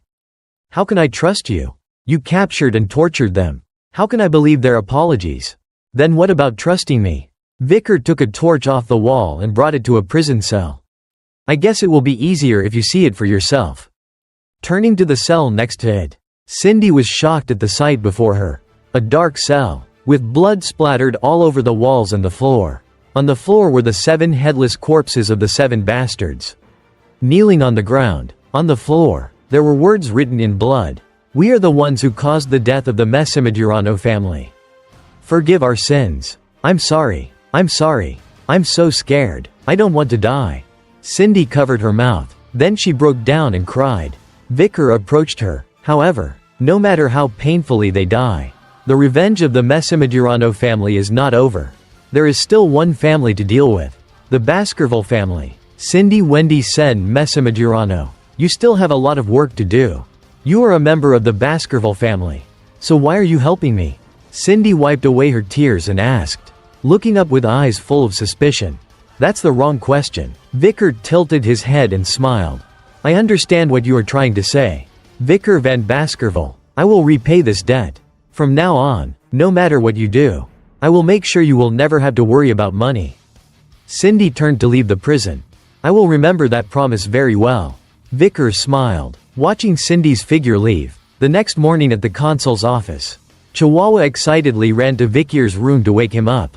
Vice Consul, the sun has risen. It's time to. As soon as he opened the door, he was horrified by the scene before his eyes. Vicar was lying on the bed. The sheets, walls, and the floor were covered in blood. And there were also the bodies of 2 strangers lying face down on the floor. Vicar woke up, rubbing his eyes. Good morning. Even on his white shirt were many bloodstains. What are those bodies? Chihuahua stammered. I'm not sure. I think I killed them in my sleep. Really? Of course not. I was just joking. The vice consul was so funny. Was your childhood that violent? What? Is it not fun? No. It's not a matter of it being fun or not. It seems that there are many things blocking my path. Vicar mused. 2 poison darts. 4 poisonings. Acid attacks. Snipers. Arson. Being hit by a car and more. So many things have happened. It seems that I've really caught their attention. He was listing all of the attempts at assassinating him and was still so calm. Of course, none of those minor assassination attempts could harm him. I think you are crazy. Thanks to the skills from the illegal auction, and the survival skills of the Hellox along with a bit of risk, was better than he thought. Thanks to being bathed in the Styx River and his great vitality. His body was now so strong that even an assassin who was at a Grand Knight level couldn't cut through his skin. They went to assassinate him, but before they could do anything their swords broke. What else could they do? But they're starting to become annoying. I need to deal with it. Good decision. Chihuahua agreed. Walking to the consul's office, they saw a luxurious carriage in front of the gate. A flag with a familiar emblem was fluttering in the wind. That flag. Is the Baskerville family here? It seems they're from the main family. Vicar replied. From the carriage, a person stepped out. Seeing that person, Chihuahua jumped in shock and stood up straight as if he was saluting a flag. The visitor to the consul's office was the family head's butler, John Barrymore. He got off his carriage and bowed to Vicar. It's been a while. Young master. You look well. Butler. Haha, really? I believe that you will do well. Even when you leave the territory. It's just luck. Standing there, Chihuahua thought to himself. He's the most elite head butler from the Barrymore family. A family that has held this position for 4 generations. In a place like the Baskerville family, even a small mistake can lead to death. I never thought I could meet him. Chihuahua's eyes lit up, looking as if he saw an idol. Anyway, does your visit mean? Yes, that's right. The family head values your work and ordered you to return to the territory. He seems to be in a very good mood. Vicar imagined Hugo's happy face and shuddered. That old man knows how to be happy too. In a flash they arrived at the Baskerville territory. In his study, Hugo was reading articles from the city of Underdog. They were all articles praising the vice consul, the role model most respected by the residents of Underdog, Vicar. Along with that, Vice Consul Vicar had also received some titles, such as the person most trusted by merchants, the person most trusted by farmers, the person most respected by children, the person most respected by scholars, the person assassins want to assassinate the most. That last one sounds a little weird. It isn't something to be happy about. Hugo was satisfied. The Baskervilles are muscle-brained. But we have been able to erase that image. Well done, my son. I just did my duty. Looking at his face, I don't know if he's really happy or not. That's right. Rewards and punishments must be given appropriately. You will be going to the academy this year. Vicar was surprised. Just as I predicted, the top academy Colosseo. It was where the upper class of the empire gathered. Where the children of nobles and royals enrolled. To ensure security, students were required to stay in the dorms. This was an opportunity for him to become stronger while staying out of Hugo's sight. Hugo continued, I was planning to send some people with you. But I haven't decided who yet. Do you have any siblings you want to take along? I'm close with highbrow, midbrow, and lowbrow, Vicar said, but in his heart, he was thinking of using the 3 brothers as punching bags. Then I'll send those 3 with you. And do you remember the plan when you were 8? You mean, during the training with the Morg family? The plan was to lend the Morg family the ruby mine and use it to fight against the barbarians. That plan was a success, Hugo said with a satisfied smile. You mean? The Morg family proposed a campaign. They are very eager for it. So why don't you go and survey the territory before you enroll? Check and see how the laws you changed are doing. That will be good experience for you. Yes, father. Vicar bowed his head. That afternoon, Vicar packed his bags and left the city of Underdog. Chihuahua came to see him off all the way to the entrance gate. He waved at Vicar, his eyes watering. Vice Consul, take care. I will try my best to do my job well during this time. Vicar rode straight ahead, and glanced behind him, thinking, I'll be parting ways with Manager Chihuahua soon. After going some distance, Vicar ordered, you guys can come out now. Suddenly, the Knights of the Wolfhound squad appeared from the trees nearby. Vicar spoke to the Knight Staffordshire Baskerville, who appeared next to him. Sorry for making you wait. I didn't want the farewell to be chaotic. It's okay, young master. We will ensure your safety during your trip to the Morg family's territory. Is Uncle Boston Terrier doing well? He asked about his uncle. The Earl is well. After the slave auction incident, he is very much looking forward to having you join the Wolfhounds. Remembering his uncle's despicable face, Vicar sighed at his troublesome uncle. In a flash, it was already dusk, and they finally arrived at a mountainous region, where farmers were working in the fields below. Is this where we lent to the Morg family? It seems like no one is breaking the law, Vicar said while observing both sides of the road. The scout team has already investigated the territory. But, I know, it's the problem with the barbarians, Vicar added. From what I heard, the Morg family organized a team that included the 3 largest families, 30 members from smaller families, and hundreds of mages from unknown families. It seems that the Morg family is taking this very seriously. In other words, the Baskerville family only sent a group of knights and him, a member of a smaller family, while the elites were on the other side of the mountain. Like Hugo said, checking the barbarians' living conditions isn't a bad idea. After walking a while, they arrived at the gate of the Morg territory. Outside the city was a desolate area. Thorn trees grew everywhere, without the green of the trees. On the trees were skeletons lying haphazardly. The sharp branches were piercing the bodies of those who had been unfortunate. The mages did this. Maybe it's a message from the barbarians to the Morgs. That's a heavy warning, the knight said with awe. An image of Camus from his previous life flashed in Vikir's mind. It made him remember her. She must be very strong now. On the city wall, the silhouettes of 3 girls could be seen. They called out, "Who is it?" Vikir and Staffordshire looked up. They were 3 girls who looked exactly alike. The one in the middle spoke. "No one is allowed to pass without permission." The other 2 echoed, "No one." This scene was so familiar. Where have I seen this before? The Baskerville and Morgue families were quite similar. Vikir recalled. "Those girls. I know them. The 3 flowers of the Morgue family. The trio Hysis, Middlesis, and Losis. I tell you, the author is really lazy and has no creativity when it comes to naming characters. Knowing their names is knowing who their husbands will be in the future. If the Bro trio were here, this place would be a total mess." Vikir replied, "We are a team sent from the Baskerville family. We came to survey the territory and to maintain a friendly relationship." "Open the gate." "Not now. We will report this to the person in charge. So please wait. I'm sure we will receive an answer tomorrow." The trio replied, "Are you blocking me and my land? Oh my, you are looking down on us just because we are borrowing this place? Don't you know the law about protecting tenants? It's your family's law." The 3 laughed mockingly. "I'll change that law right now," Vikir said with a sigh. "So that I can kick out any tenants I don't like. I'll remind you one last time. Open the door." Vikir looked up, his eyes radiating murderous intent. "When you're offered a drink, you shouldn't pick a fight." The cis trio suddenly tensed up at Vikir's gaze. One of them gritted her teeth and cast a spell. "I heard that there was a crazy kid running the city of Underdog. But we have already faced many crazy guys like you." As she spoke, she shot an attack towards Vikir. The attack hit right beneath Vikir's horse. They shouted down from the wall, "If we tell you to wait, you have to wait. After seeing that, a stupid swordsman like you dares. You cannot enter the territory of the Morgue family without permission.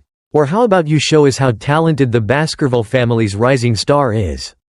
They had eyes but couldn't see Mount Tai. Staffordshire pulled out his sword. "I don't think we can resolve this by talking." Suddenly, a voice rang out from behind. "Stupid girls, you don't know your place." And there were 2 more echoes. "Stupid, why is that voice so familiar?"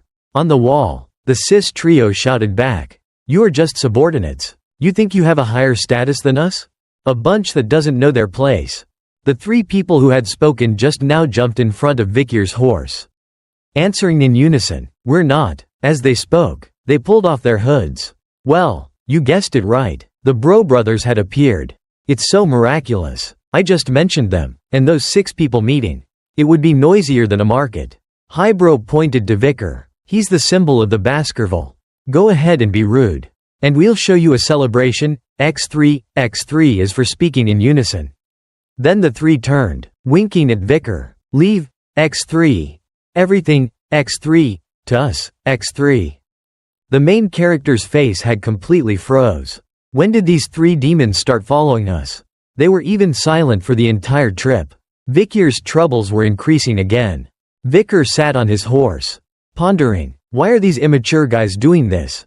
Highbrow turned around, explaining his appearance. "We're repaying the favor for recommending us to the academy. Just leave this place to us." Vikir. "Ah, it was because of the academy." If the trio knew that he was planning to use them as punching bags, who knows what their expressions would be like. In the future, the trio would become assassin soldiers. They weren't smart enough to make decisions on their own, but they could still obey orders. If they were trained, they would become very useful. Thinking that, Vikir gave a genuine smile and told the trio, "I'm counting on you." The trio were beaming. On top of the wall, the cis trio were scolding. "You idiots only know how to gather together, plus 2 idiots from the other 2. While below the wall, the Bro trio were just as dignified.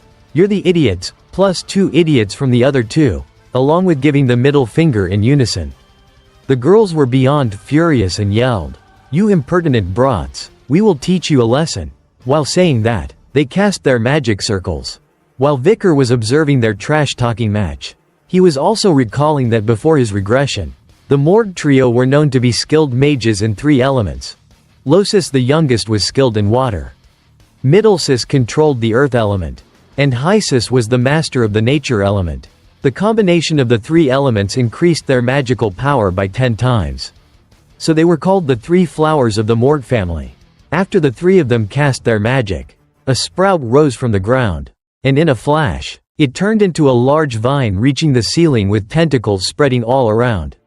The three girls on top of the wall laughed loudly. Ha ha ha, how's that, you Baskerville brats? Can you get through this? Highbrow drew his sword, his red mana radiating around him. It's just some plants, what can you do with it? He launched up, employing the first style of the Baskerville swordsmanship and cutting off a tentacle of the vine. Staffordshire was pleased, praising him. Oh, the first style is perfect. Suddenly, Highbrow felt something and glanced to the side, just in time to block an attack of another tentacle. The force of the attack was strong and sent him flying backwards. The three girls were mocking him. Is that turtle paste swordsmanship supposed to touch us? Hearing that mockery, anyone would be mad. The three brothers were no exception, their eyes glaring, as they jumped up to attack together. In the dust and smoke, Staffordshire turned to ask Vicar. Isn't it interesting? What's interesting? Vicar didn't understand. Magic and swordsmanship, the question of which is stronger, has been debated for a long time. Magic uses the surrounding mana and imitates the power of the elements while amplifying it many times. While swordsmanship uses the mana in the body as energy to create an explosive force. The families of mages and swordsmen will be at the top in the future. Isn't it interesting to witness their talent and potential? On one side, they were fighting an epic battle. And on the other, two people were calmly sitting on their horses, talking. Surely it wouldn't be a problem since they were two relaxed men. I'm one of them too, Vicar replied. Young Master has completely surpassed them. Vicar observed the fight before him, tiredly thinking, why don't these crazy people just die and make things easier for me? What a waste of time. I need to get through here quickly. As the supervisor, I have a lot of work to do.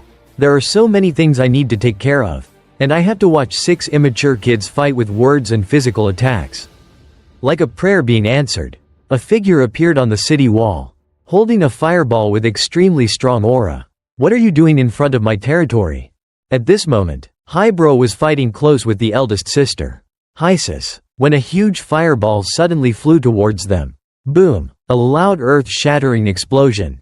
The force of the attack was like a bomb exploding right in front of the city gate. Seeing this, Vicar laughed as if he had struck gold. Did they all die? Before he could be too happy, the figures of the bro trio appeared in the smoke with their hair as curly as it could be due to the fire damage. Highbrow looked in shock. What? Fire magic? That was unexpected? Middlebrow yelled towards the 3 figures in the smoke. What are you doing? Do you want to kill people? When the smoke cleared, the 3 sisters of the cis trio appeared, their hair just as curly as the bros. They were crying loudly. I almost died. If I hadn't dodged in time, I would have died. I was so scared. Sister. A familiar face appeared behind the smoke. It was the owner of the fireball from just now. Camus Morgue. What are these things? At this time, Vicar noticed the figure on the wall. The fire magic was still burning brightly in her hands. I will not forgive anyone who causes a disturbance in my territory. After saying that, she jumped down in front of the cis trio. The 3 of them looked flustered and explained. Camus, we only wanted to stop the invaders. They attacked first. Camus glared. Camus? Are you talking informally to me? Oldest sister? Don't think that because we're the same age. You have the right to be so rude. Of course not, Commander. Hysis jumped, startled. It was clear that they were very afraid of her. You should be careful if you don't want to end up like that.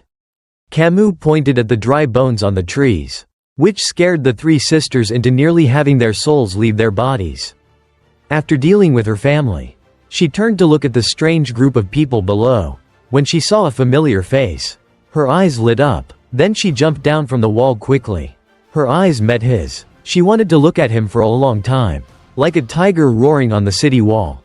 Camus was now like a kitty cat, shyly tucking her hair behind her ears. It's been a while. Vicar van Baskerville. It's been 7 years, right? It's been a while. Camus Morgue. Vicar replied with a smile, observing her from head to toe, not missing any detail. In just that little time, she has gone through puberty. She looks even better than before. Her curves are perfect. Is this the beauty of Camus Morgue? The one who stole the hearts of countless men in the upper class? Even countless married men were fascinated by her. with rumors flying everywhere. But why is nothing happening this time? Behind him, the men were also stunned by the beauty of Camus. All of them were red-faced, their mouths agape, but our main character didn't care much. He went straight to the point. Open the city gate. Those 3 idiots don't listen to what I say. Seeing his attitude, Camus was upset. She had dressed beautifully to show up in front of her crush. But he didn't even make a single romantic statement and was still so cold. What was that? After such a long time. You only have that to say? What else should I say? Vicar didn't understand. What? Camus was even angrier. This blockhead. Doesn't he understand? Or is he just pretending not to? Staffordshire, observing the situation, thought, after the battle of the trio. Now it's a battle between 2 stars of the 2 families? He really had a once-in-a-millennium expression. Camus, her anger flaring up, her eyes watering, pointed towards Vicar. 0 points. What kind of attitude is that towards your future wife? Negative points. You heartless, emotionless man. That was a burning statement. The 2 trios both had faces that showed that they didn't want to say anything. Looking at the 3 pairs of faces, they looked like a married couple. On the side, Vicar and Staffordshire were also stunned. What was that phrase I just heard? Future wife? A while later, Vicar and Camus were riding their horses to survey the land. Camus spoke. It seems that the Baskerville family doesn't know much about the barbarians. Of course we know. We've been facing them for a long time. We know more than you think. Then why did you bring those idiots along? Aren't they all too young and stupid? Camus wondered. We've already discussed with the Morgue family that the main force would be on the other side of the mountain. Why are you asking when you already know this? I just thought that you wouldn't know. Camus smiled playfully. I'm the representative. Of course I would know that. You're like someone who would be abandoned by their family. But somehow, you are trusted by the family. Her flirting was strong. She says a sentence and you don't know if she's complimenting or dissing you. So, the problem here is, what is the most troublesome thing about the barbarians? Vicier's face showed annoyance. Why does she ask so much? But he still answered. The Balak warrior tribe, and the Rococo wizard tribe. The power of the Balak archers is very different. On a higher level than the Empire. And the source of this is still unknown. Since you have knowledge about the culture of the barbarian tribe like that, I'll give you 8 points. 8 out of 100. This girl has a problem with points. She gives a score for everything. Why is my score so low when I answered so well? Vicar was annoyed. It's because you answered too well. Camus replied. That girl is really bossy. What should I do with someone so smart like you? I hate smart men. A man who is a bit stupid is more interesting. She continued to look at Vicar from head to toe. Riding a horse. 6 points. You're shorter than me, aren't you? You're riding a horse that is too big for you. Fashion. 4 points. Your clothes are a mess. And that arrogant attitude. 1 point. Your face is 99 points. You grew up to be handsome. However, your expression is not good. So I'll give you 1 point. As expected, everyone is obsessed with handsome guys. Even goddesses. She gave him 99 points for his face. Stop this meaningless game, Vicar said flatly. Why is it meaningless? I'm grading my future husband. Why am I your future husband? What does it mean for you to ask that? You have already passed my uncle's test. At this moment, Vicar suddenly realized that Camus was talking about what had happened 7 years ago. About the fight between him and the deputy head Adolphe Morgor. No wonder she keeps bringing up future husband all the time. At this point, Camus' anger flared up. How dare you decide who your future wife will be with just a small test like that? It's so annoying. Because of your decision, my love life is considered over. What a pain, since I promised at that time. I'm considered married, but what else can I do? Once I have promised, I have to keep it. No matter how much I hate it, I still have to obey. I have no choice but to accept it. This girl is just embarrassed. So she's acting like that. She liked it, but pretended to make herself more precious. But our blockhead main character didn't understand those things. He heard everything literally. After hearing that, Vicar said, I forgot about that incident. I promise it won't happen. Camus was stunned. Who knew that this blockhead would be so stupid? Embarrassed, she threw a piece of cloth at Vicier's face. How can you change what has already happened? You idiot. I am a genius. Once I promised something, I will not forget it. Then she left first. Vicar held the piece of cloth and wondered. What did she just throw? This is. Then he realized. Wasn't this the coat he had given her that day to help her cover her burnt clothes? Camus, blushing, replied, "Never mind, it's nothing." At this point, we, and perhaps even Camus, thought that the main character had realized Camus' feelings. Like how she liked him so much that she had kept his coat for so long. But no, if you wanted romance, go somewhere else. This is a cultivation story. Vicar, true to his title, thought to himself, she returned it without even washing it? I really don't want to imagine. If Camus could read his mind, would she get so mad that she would roast her blockhead future husband to a crisp? Returning to the main issue, Camus said, "The barbarians have attacked the ruby mine and plundered slaves and agricultural products. The reason they are stealing slaves is because they can be sold for a good price elsewhere. This is the city wall that was built by the mages in 1 month."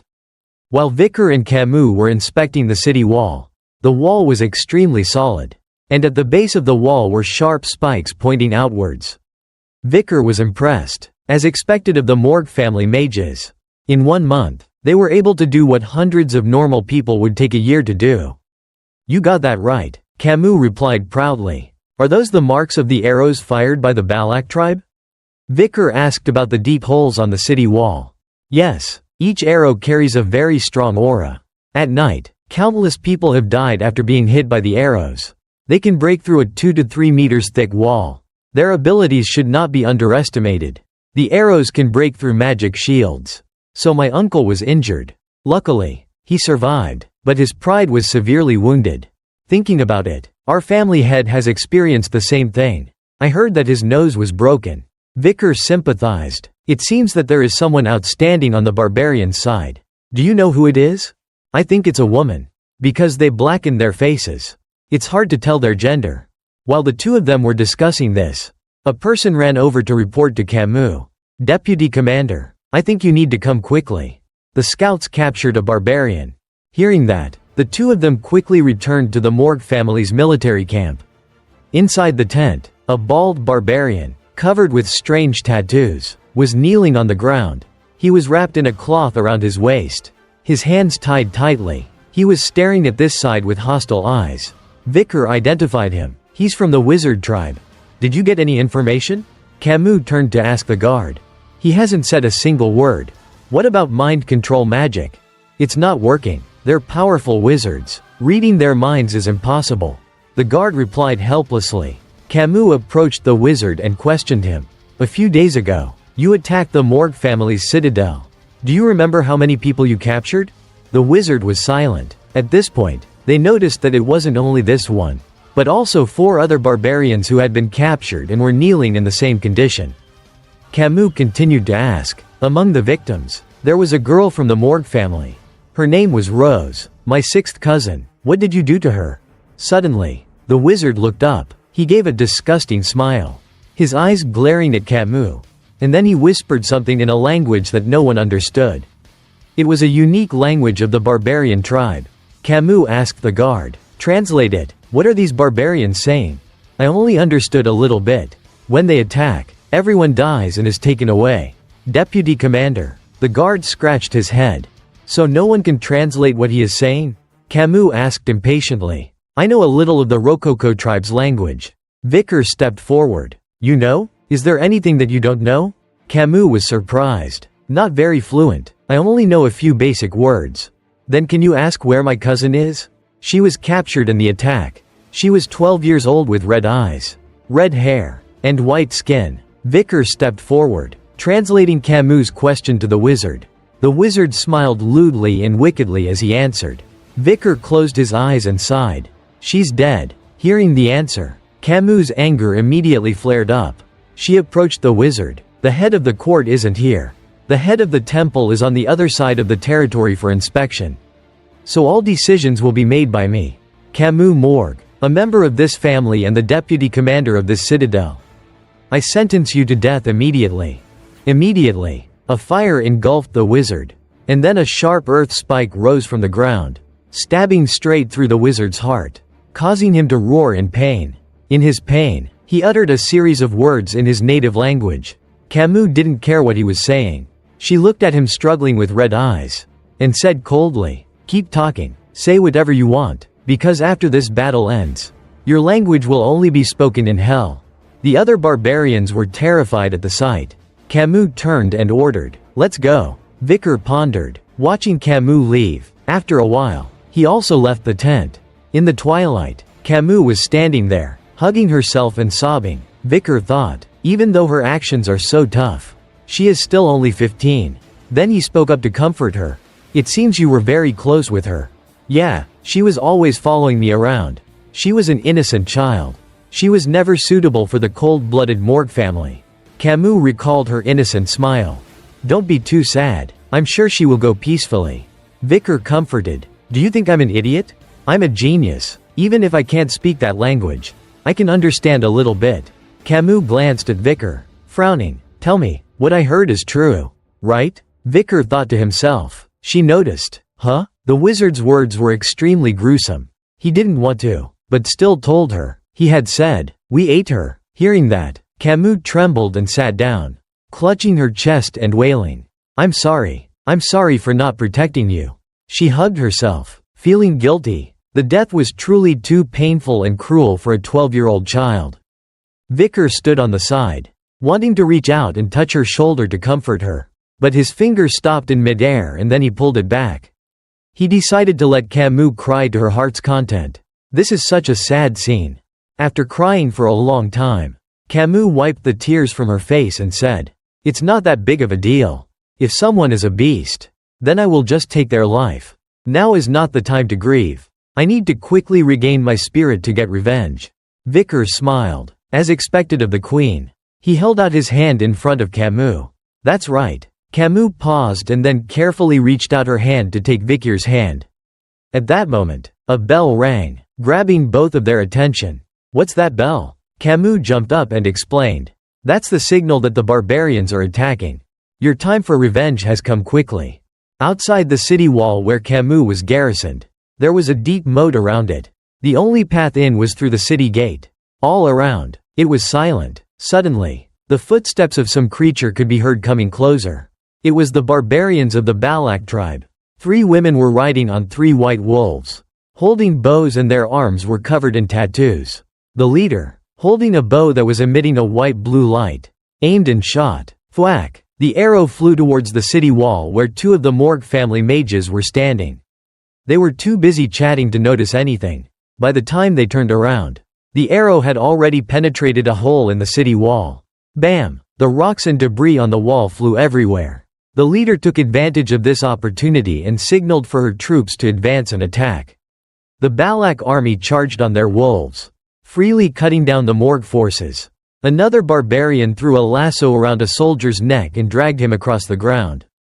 Just then, Vicar arrived, with corpses lying everywhere. The barbarians were still rushing in. "Did I arrive too early?" Vicar observed the situation. Suddenly, a lasso flew and wrapped around Vicar's neck. Then, another lasso came flying. 2 barbarian women laughed and said, "We caught a good one. A husband hunt is going smoothly." A husband hunt? Is their purpose to develop a new race that is superior to the natives? So they're hunting for people to take as husbands? As he thought, Vicar grabbed the rope and pulled, sending the 2 women at the end flying this way. "Sorry, but I don't want to be your husband. I already have a fiancé." This is such important information. But Camus isn't here to hear it. How unfortunate. 2 other barbarians saw their women being thrown and quickly aimed their bows at Vicar.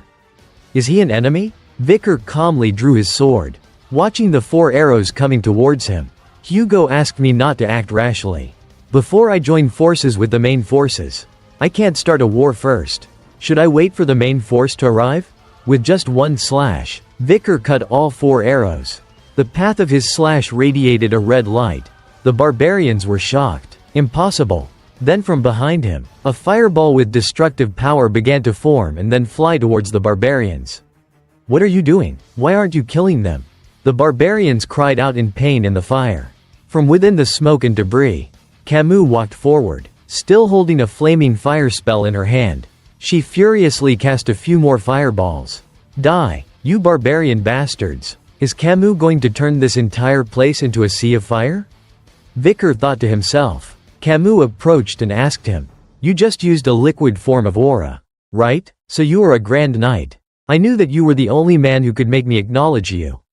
I received orders from the family head not to start a war before joining forces with the main force. Vicar explained why he hadn't killed them. Those are orders from the family head of the Baskerville family, right? As she said that, Camus cast a magic spell with 4 huge circles. Then a Baskerville family member shouldn't interfere in this, because I'm going to eliminate them all myself. And then, like a terrorist attack, countless flames shot directly at the barbarians, wanting to turn this entire place into flat ground. Vicar thought, those flames, it's quadruple casting. She has increased the lethality. Camus cast another fireball. I will avenge my sister. Then one of the Balak tribe members appeared and threw a paralysis dart at Camus' neck. She fell to the ground, her whole body motionless. Only her mouth could move. It seems that I have been poisoned by a paralytic agent. My body cannot move. Vicar was sweating. He's completely speechless at this future wife. At this moment, the man who threw the dart grabbed a rope and rushed to tie up Camus to carry away. Vicar quickly grabbed the rope. He had just grabbed it without even putting his strength when it made the man pull back. Vicar turned and spoke to Camus. I think we should retreat. But what about the farms and the people who were captured? It's better not to participate in any battles until the main Baskerville force arrives. No, I need to avenge my sister who was captured by those barbarians. Camus struggled to get up, make a rational decision. At this moment, a sharp object emitting a blue light came flying towards Vicar. Luckily, Vicar reacted quickly. He released the rope and dodged the projectile. What a vile thing, playing dirty and using a sneak attack. He turned to see who dared to play such a cowardly attack on the main character. A barbarian woman holding a bow was standing on a nearby tent. Her whole body was radiating a blue energy, the same as the energy from the bow and arrow just now. Vicar thought to himself, that destructive power, could it be the person that Camus mentioned?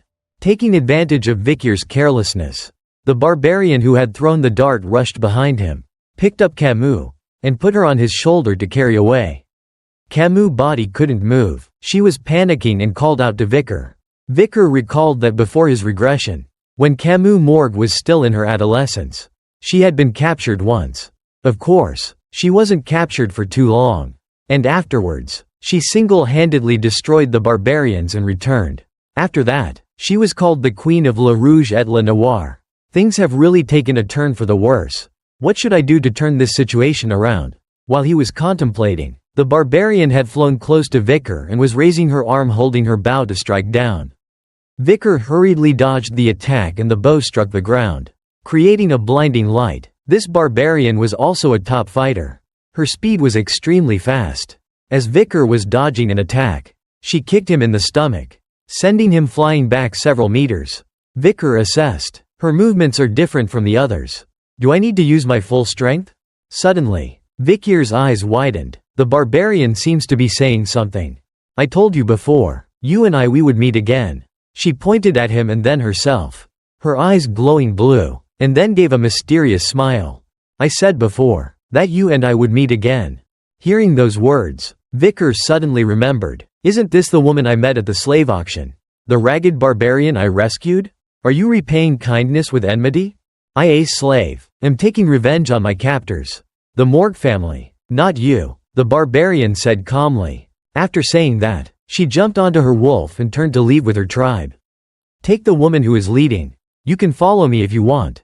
Vicar was pondering whether to reveal his power, when Adolphe Morgue, the deputy head of the Morgue family and Camus' uncle, charged in with his mage force. Adolphe immediately launched an attack. You dare, give me back my niece. As he said that, he cast a spell that shattered the earth. From under the earth, a series of blue energy erupted, causing a large earthquake, with dust and rocks flying everywhere. But the barbarians had wolves that were incredibly agile. They were able to weave through the dust and rocks as if they were kids racing around. And after a short while, they had escaped Adolphe's attack and ran away from the city. Adolphe watched them with bitter resentment. Damn it, how annoying that they got away. Vicar was standing on the side, thinking, Balak, I never thought that they would be able to end the attack only 3 minutes after the alarm went off. Things have become complicated due to Camus' carelessness and lack of experience. A soldier ran up to report. I think they have run towards the forbidden area on La Rouge et la Noire mountain. The forbidden area on La Rouge et la Noire mountain? Adolphe said anxiously. The forbidden area has not yet been investigated and is full of dangers. Entering there at night is no different from suicide. My niece has been captured. But what can I do? He really loved his niece. He was one of the strongest mages in the continent. Yet he was acting so cowardly. We can chase after them. A voice sounded, surprising Adolphe. He turned around. I've been in the forest before. Vicar said, volunteering. That's true. Before his regression, due to his exploration and assassinations, he had passed that area before. Adolphe placed a hand on his shoulder, looking extremely serious. Are you serious, sir? Going towards La Rouge et la Noire mountain right now is suicide. A soldier said nervously. Those who are afraid can go back. I won't blame you for it. Adolphe interrupted him. He turned to look at Vicar, his hand still on his shoulder. I know this kid is not ordinary, but I have no other choice than to trust him. I'm counting on you. Please save my niece. In a flash it was already dark, with faint moonlight shining through the clouds. The whole group had arrived at the forbidden area of La Rouge et la Noire mountain in the Baskerville territory.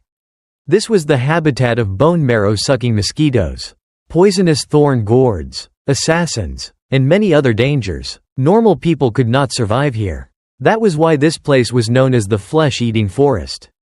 At this moment, they were moving straight into the forest. The Adolphe group were running behind, while Vicar was flying in front, opening the way. He jumped with agility, leaving the group behind. Adolphe was shocked. Can all the children from the Baskerville family do that? Of course not, Staffordshire replied. Only the young master is a special case.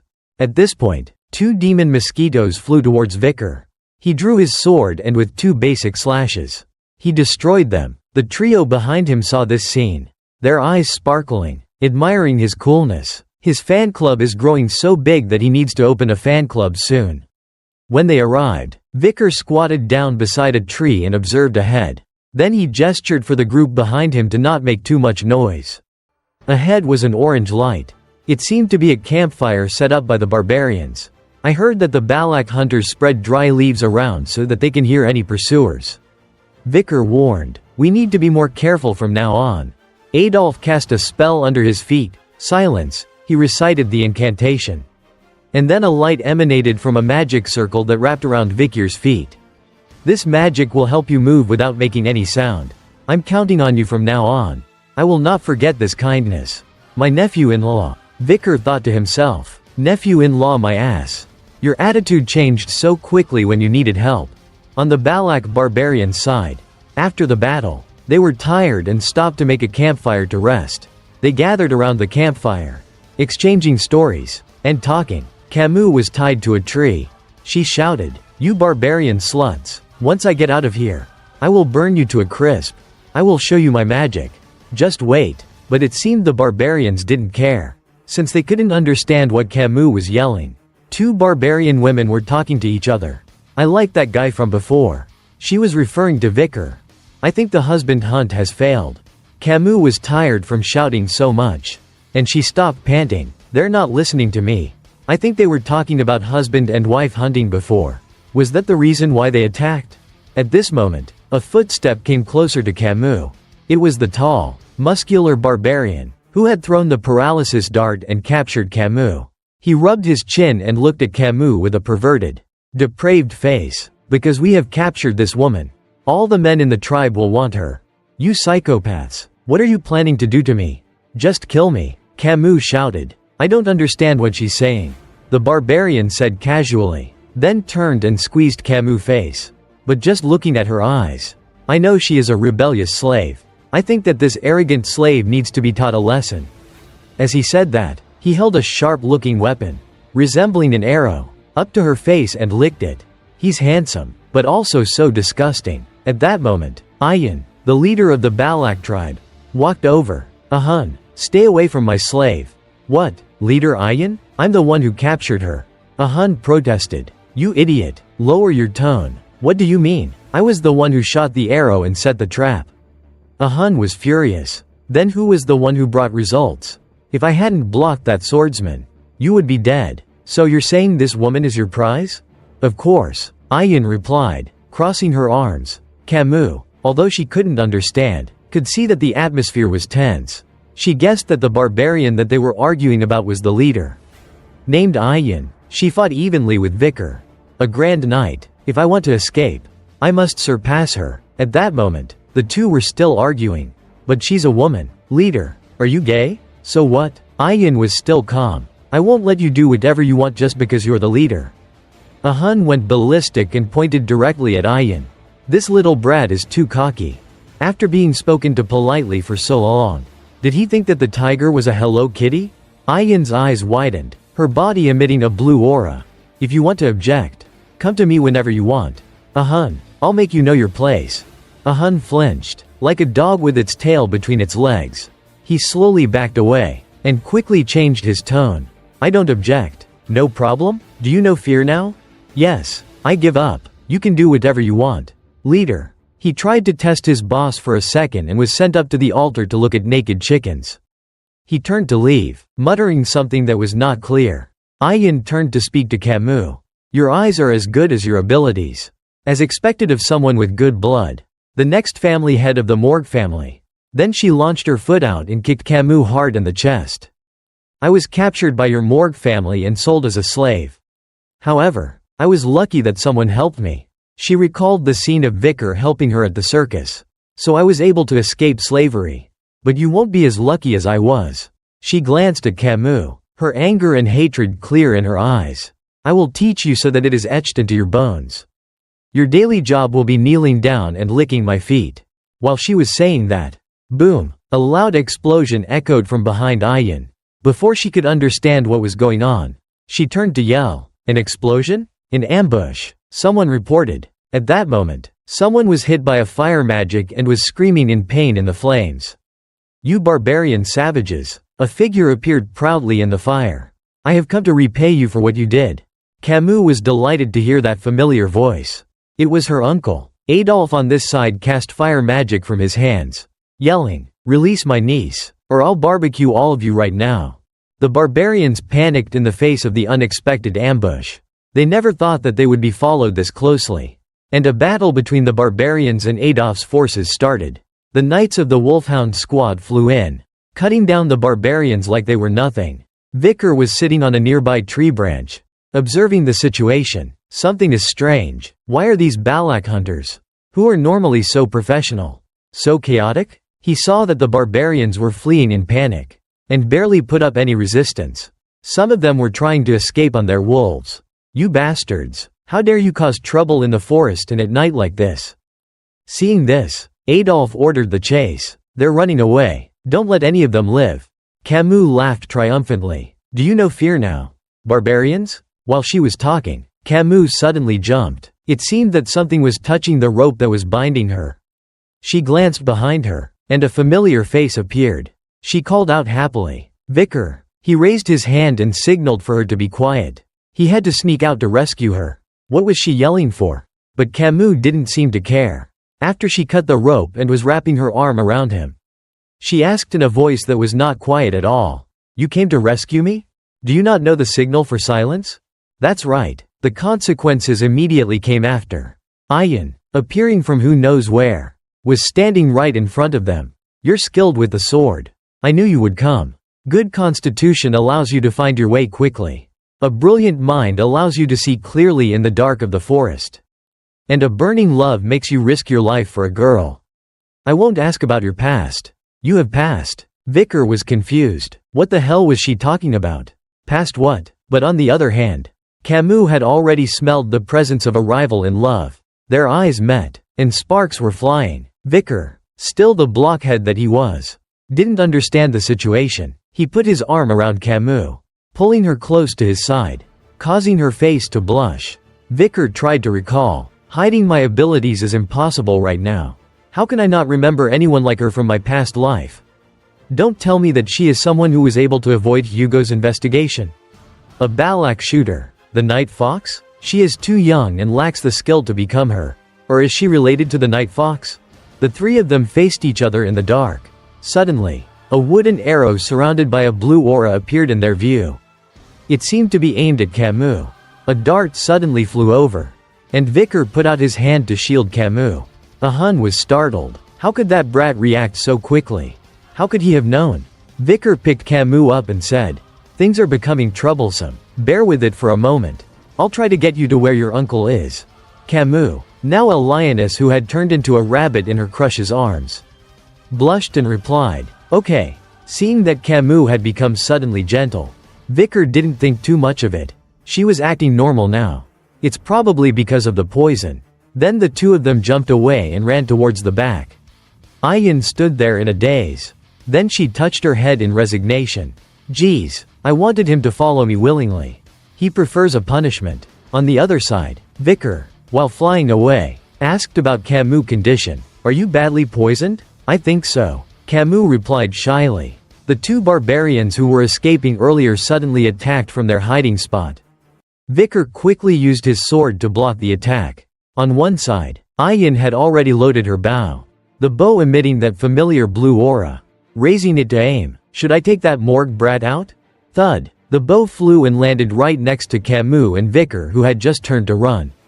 They didn't have time to react. By the time they looked around, the bow was right next to Camus' face. In that intense situation, a wall of ice suddenly rose and blocked the arrow from getting closer. Luckily, Adolf had intervened in time. "Are you alright, niece?" he asked anxiously. After observing Camus' condition, Adolf began to chant a spell to remove the poison. He said, "It's serious poisoning. I can't remove all of it. When we return, we should visit the Holy Quo Vadis church." While being healed, Camus suddenly pushed away her uncle's hand. "I'll go for a bit, uncle." Then she jumped and hugged Vicar, thanking him. "You saved me again, Vicar." Adolf was shocked. After spending so much effort to love and care for her, she hadn't thanked him, and she went and thanked a man instead. Where did her shame go? Adolf was teary-eyed. "I tried my best already." His niece turned to scold him. "Why did you arrive just now?" "I'm going to tell mother." Humans are so fickle. Suddenly, a familiar lasso came flying and wrapped right around Vicar's neck. Ayin on the other side was pulling hard, but Vicar only jumped slightly and didn't move. Ayin frowned and thought, "He didn't move at all? How is he so strong?" She then said in a hurried tone, "You better get caught obediently. I don't have much time." Vicar ripped the rope around his neck with his bare hands and wondered why she had said that she didn't have much time. Was there reason for the Balak tribe to be in a rush? Suddenly, a roar echoed throughout the forest, causing the birds and animals in the forest to scatter. Ayin panicked. "Damn it, it noticed us?" Beelzebub under Vicar's hand was also suddenly manifesting, and continuously making strange noises. It seemed it was warning him that something was coming. On the other side, Ayin spoke. "She is coming, the octopod mistress." Her expression became terrified when she mentioned that name. At that moment, in the distance, something like a sharp spike shot up into the air tens of meters high. Around it radiated a mysterious purple aura. The barbarians screamed in fear. "It's the mistress. The mistress is here." Even the wolves were lowering their ears in fear. Vicar and Camus, not understanding what was going on, continued to observe the situation. The spike suddenly stopped, and then unexpectedly shot out many branches in all directions. Then they folded and slammed into the ground, looking like the legs of a spider. Adolf was also shocked. Unbelievable. How can a monster this big hide in the forest? Vicar was sweating. "I never thought that I would encounter this monster here. If my memory is correct, this monster is a Class S threat. The octopod mistress." Gradually, in the night, a giant spider appeared. Its eyes were red and its face was grotesque. It roared once and then slowly started to move towards Vicar's group. Vicar's group stood frozen in place before the overwhelming size of the octopod mistress.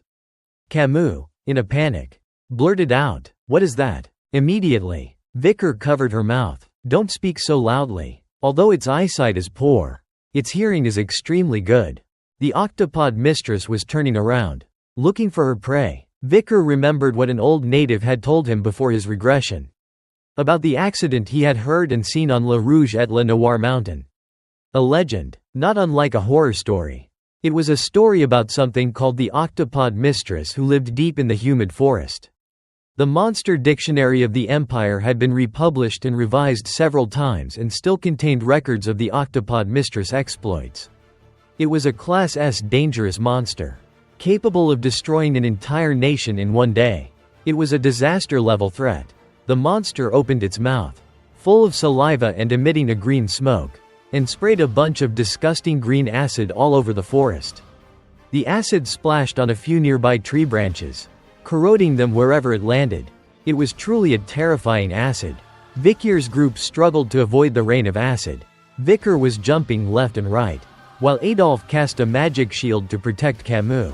Suddenly, a Hun yelled in panic. It turned out that the braided part of his hair had been hit by the poison. It was corroding his hair, threatening to spread to his scalp. Ayan immediately came over and cut off the part of the hair that was infected and scolded the idiot. "You idiot, how dare you shout in front of Madam? You can't be afraid of a strong enemy. You can only fear an idiot teammate." A Hun then got his life back and slumped to the ground, breathing heavily from fear. Ayan looked up at the octopod mistress, which was slowly moving towards them. "Damn it, if you weren't the grandson of a shaman, I would have killed you a long time ago." Then she turned around and gestured for her tribe to retreat.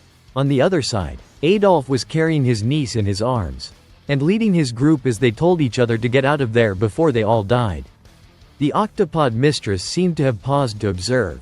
It has bad eyesight, but wasn't blind. Using its light sensor eyes, it could see two groups of light, one blue and one red, heading in two directions. The blue one was the Balak tribe, who were retreating in small groups, while the red one was the Baskerville and Morgue forces, who were moving as a pack, forming a round red circle like a ball. These two groups had a small difference in their way of retreating, but that difference was what decided who the octopod mistress would chase after. You guessed it right. The octopod mistress immediately pulled her 8 legs and raced towards Vikir's group. Adolf was startled. "Damn it, why is it chasing us?" A mage in his group turned around, casting fire magic with a confident smile. "Lord Adolf, just leave it to me. The weakness of all insects is fire." After saying that, he fired a fireball straight at the spider, creating a deafening explosion. One of the mages, wearing a hat, thought that they had defeated the monster and stood still to look at it, smiling. It worked. "Adolf, did you see that?" But before he could finish, one of the octopod's legs pierced through him and sent him flying up into the sky. The remaining mage stood there, frozen in fear as he watched the bloody scene unfold. He was as stiff as a log, unable to run or speak. Adolf was running while thinking of a way out. It has no effect on it at all. My God, what is that thing? Vikir thought for a moment and then suddenly turned around, facing the monster. Everyone was startled by his action. The Knights of the Wolfhound squad anxiously asked, "Young master, what are you planning to do? If this continues, all of us will die. Someone needs to act as bait." The knight volunteered. He couldn't let the young master shoulder all the responsibilities. Vikir turned to look at him. "Do you think that with your skill, you will be able to stop that 8-legged thing? We can't let it chase us all the way to our territory. Among those who are here, I'm the most suitable one to act as bait." Everyone was wide-eyed at Vikir's words. His back looked large and reliable, his aura radiating in all directions. A perfect design, the essence of all things. Women were very attracted to it. He urged, "Lord Adolf, there's no time left. The decision is up to you." Camus was shocked, and Adolf was hesitating, having a fierce internal struggle. "Run!" Vikir yelled as if to not give him any more time to think. Adolf started running. Everyone's eyes were watering as they thought about Vikir's sacrifice. "Don't let my nephew's sacrifice be in vain." Camus reached out behind her, calling Vikir's name. "Vikir, come back." "Camus, just stay still." Adolf held on to his niece tightly. Camus obviously wanted to stay and fight with Vikir, but if she hadn't been injured and unable to move in Adolf's arms, she would have already stayed. Everyone took advantage of the opportunity to run quickly, leaving Vikir's back behind. Vikir pretended to draw his sword, and then when everyone was out of sight, he lowered his sword. Vikir looked at the monster coming closer. "It's not like I'm worried that the Baskerville territory will be destroyed. But the reason above all is that the Allied forces are no match for that monster.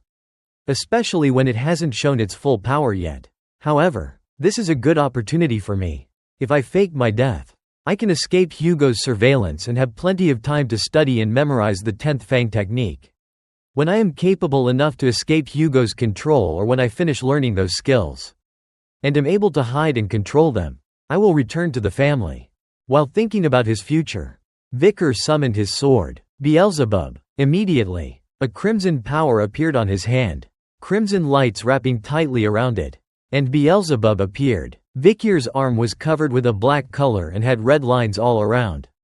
If I don't use all that I have, then I'll surely die. Vicar stood straight, staring directly at the monster, his whole body radiating a red aura. With Beelzebub ready, Vicar had received a large amount of mana thanks to the blessing of the Styx River, and all his aura was being used with the Baskervilles' high-level swordsmanship, especially with the demon sword Beelzebub. Now he would use everything he had to attack the octopod mistress. Vicar charged, jumping from tree to tree, using the force to leap into the sky. The octopod mistress had also seen him and roared with a horrifying sound. Vicar raised his demon sword, channeling his power into it. The demon sword Beelzebub slowly began to glow, and when the light became blinding, with incredible speed, Vicar plunged down, aiming straight for the octopod mistress, the fifth style of the Baskerville family. Vicar gritted his teeth, focusing his strength, receiving a critical attack. The 8 legs of the octopod mistress trembled, and then they slumped to the ground. The monster's body fell hard on the ground. The surrounding rocks and debris flew everywhere due to the earthquake. The attack had been successful. A red aura flashed, growing larger and illuminating the dark forest. Camus, who was being carried by her uncle, saw a huge red pillar of light coming from behind. Camus' eyes widened, as if she had understood something. Her eyes watering, she yelled desperately into the night. No, Vicar. Returning to the memory before regression. To the last moment of Vicar's life on the guillotine. He was once a very loyal hound of the Baskerville family. Loyal as he was, he had gone through so much and obtained too much confidential information. So they squeezed him dry, then threw their loyal hound away without any remorse and decided to execute him. Vicar looked up at the scene in front of him for the last time. With red eyes, he was determined to remember the image of the old man Hugo, and the others from the Baskerville family. As they watched him be executed, under the moonlight that night, the old man Hugo raised his hand, and with those sinister red eyes, ordered the execution to begin. The cold blade came down. Even when his head was separated from his body, Vicar still tried to open his eyes, memorizing the appearance of his enemy, his cruel back, and vowing that if he was to have another life, he would have his revenge. Hugo, so it's finally. Quote, in a daze, Vicar slowly opened his eyes. He had been unconscious for many days since the battle with the octopod mistress. The first things that Vicar saw were the wooden pillars and ceiling, which looked foreign. Vicar was lying on a white mattress, his whole body wrapped in bandages, his face also wrapped in bandages around his head and left eye. Around his neck, he had a rope that looked familiar. Vicar laid there, remembering. Yesterday, wait, how many days have passed? Did I survive the fight with the octopod mistress? If she hadn't suddenly stopped due to the explosion blinding her, I would have died. Vicar tried to move his body. Bones, muscles, and blood vessels. There's nowhere that doesn't hurt. I was hurt this badly just from one attack? I underestimated her. Damn it. At this moment, Vicar noticed the rope around his neck. Is my neck sore because of this? Because of this, I was able to live. Everything is going according to my plan. Right? First, I have escaped Hugo's surveillance. Besides Adolphe and Camus, there were many witnesses, so there's no need to worry about my death. After thinking for a while, Vicar opened the door and walked outside. Outside were people walking back and forth, making a commotion. Looking at the way the people were dressed, Vicar could guess where he was. This is the Balak camp, right? Am I being held as a hostage in the Balak camp? I'm standing in the middle of my enemy's camp. This is bad. I can't escape in this condition. At that moment, from behind Vicar, a voice yelled, "Move faster!" A group of shirtless, ripped men with their clothes torn, with their hands tied, were walking with their heads lowered. Behind them, a barbarian was holding the ropes and hurrying them along. If you don't want to be killed by the wolves, walk faster. So these are soldiers from the Baskerville and other families who were captured as prisoners. I recognized them, Vicar thought, but why wasn't I executed like them? Vicar wondered. Just then, a footstep stopped behind Vicar. You're awake? You know the Balak language, right? Ahun said with a smirk. Vicar glanced and recognized him. It was the man who threw the dart at Camus before. You should be grateful that you aren't like them. How does it feel seeing your comrades dying? He suddenly moved close to Vikir's face and gave a condescending smile. You must be helpless having to stand here in that tattered condition. If you weren't the obedient dog of the leader, I would have cooked you by now. That smile is so disgusting. He's handsome and tall, but I dislike his disgusting smile. Hearing the phrase, obedient dog, Vicar immediately remembered Hugo's face and the shackles that always bound him. Even before his regression, the whole of Vicar was burning with murderous intent. Ahun jumped when he saw the look in the eyes of the person in front of him. His red eyes full of hatred and the crimson aura that was erupting from Vicar looked like the devil from hell. Scared senseless, Ahun swung and punched Vicar in the face hard. You arrogant bastard, stop standing there, making me scared. Go find your master at the end of the rope. After saying that, he angrily walked away. Vicar trembled as he sat up, frowning, watching Ahun leave. I will remember your face. When I recover, you will pay the price. You don't realize the tiger was a Hello Kitty. Ignoring the anger, Vicar was also very curious, not understanding where this rope had come from. He followed the rope to the other end, but the rope was so long. He walked from one end of the village to the other and still hadn't reached the end.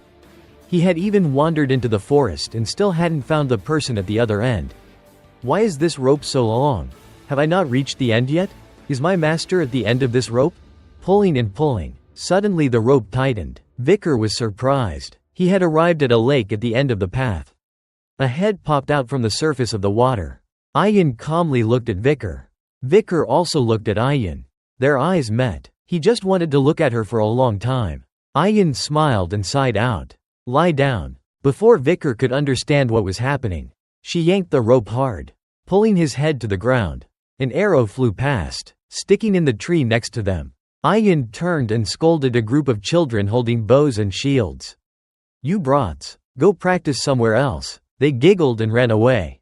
Vicar lay still, his face parallel with the ground, feeling annoyed and speechless. Ayan glanced at Vicar. Thank you for releasing me at the slave auction. We always return kindness twofold, and return revenge tenfold. Since you saved me once, I will save you twice. She pointed at Vicar. Twice? Vicar wondered. When did she save me without me remembering? I came back. If I hadn't, you would have died already. You should be grateful for my stubbornness. Did you tie this rope? Vicar held the rope up and asked. Why did you keep me alive? It seems that you have a high position on your side. Ayan pulled the rope. I wonder how much they will pay to get you back. Vicar lamented in his heart. Oh no. If they want to negotiate a ransom with the Baskerville family, then my plan to escape Hugo's surveillance will fail. What should I do now? Ayan observed Vikir's face and then smiled mischievously. What are you thinking about? Do you see a ray of hope?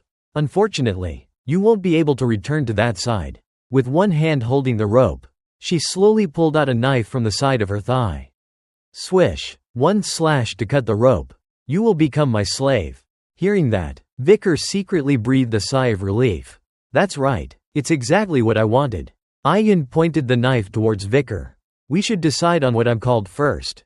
Right? Call me master. Vicar stood quietly, frowning at Ayan. Haha, I like that rebellious look.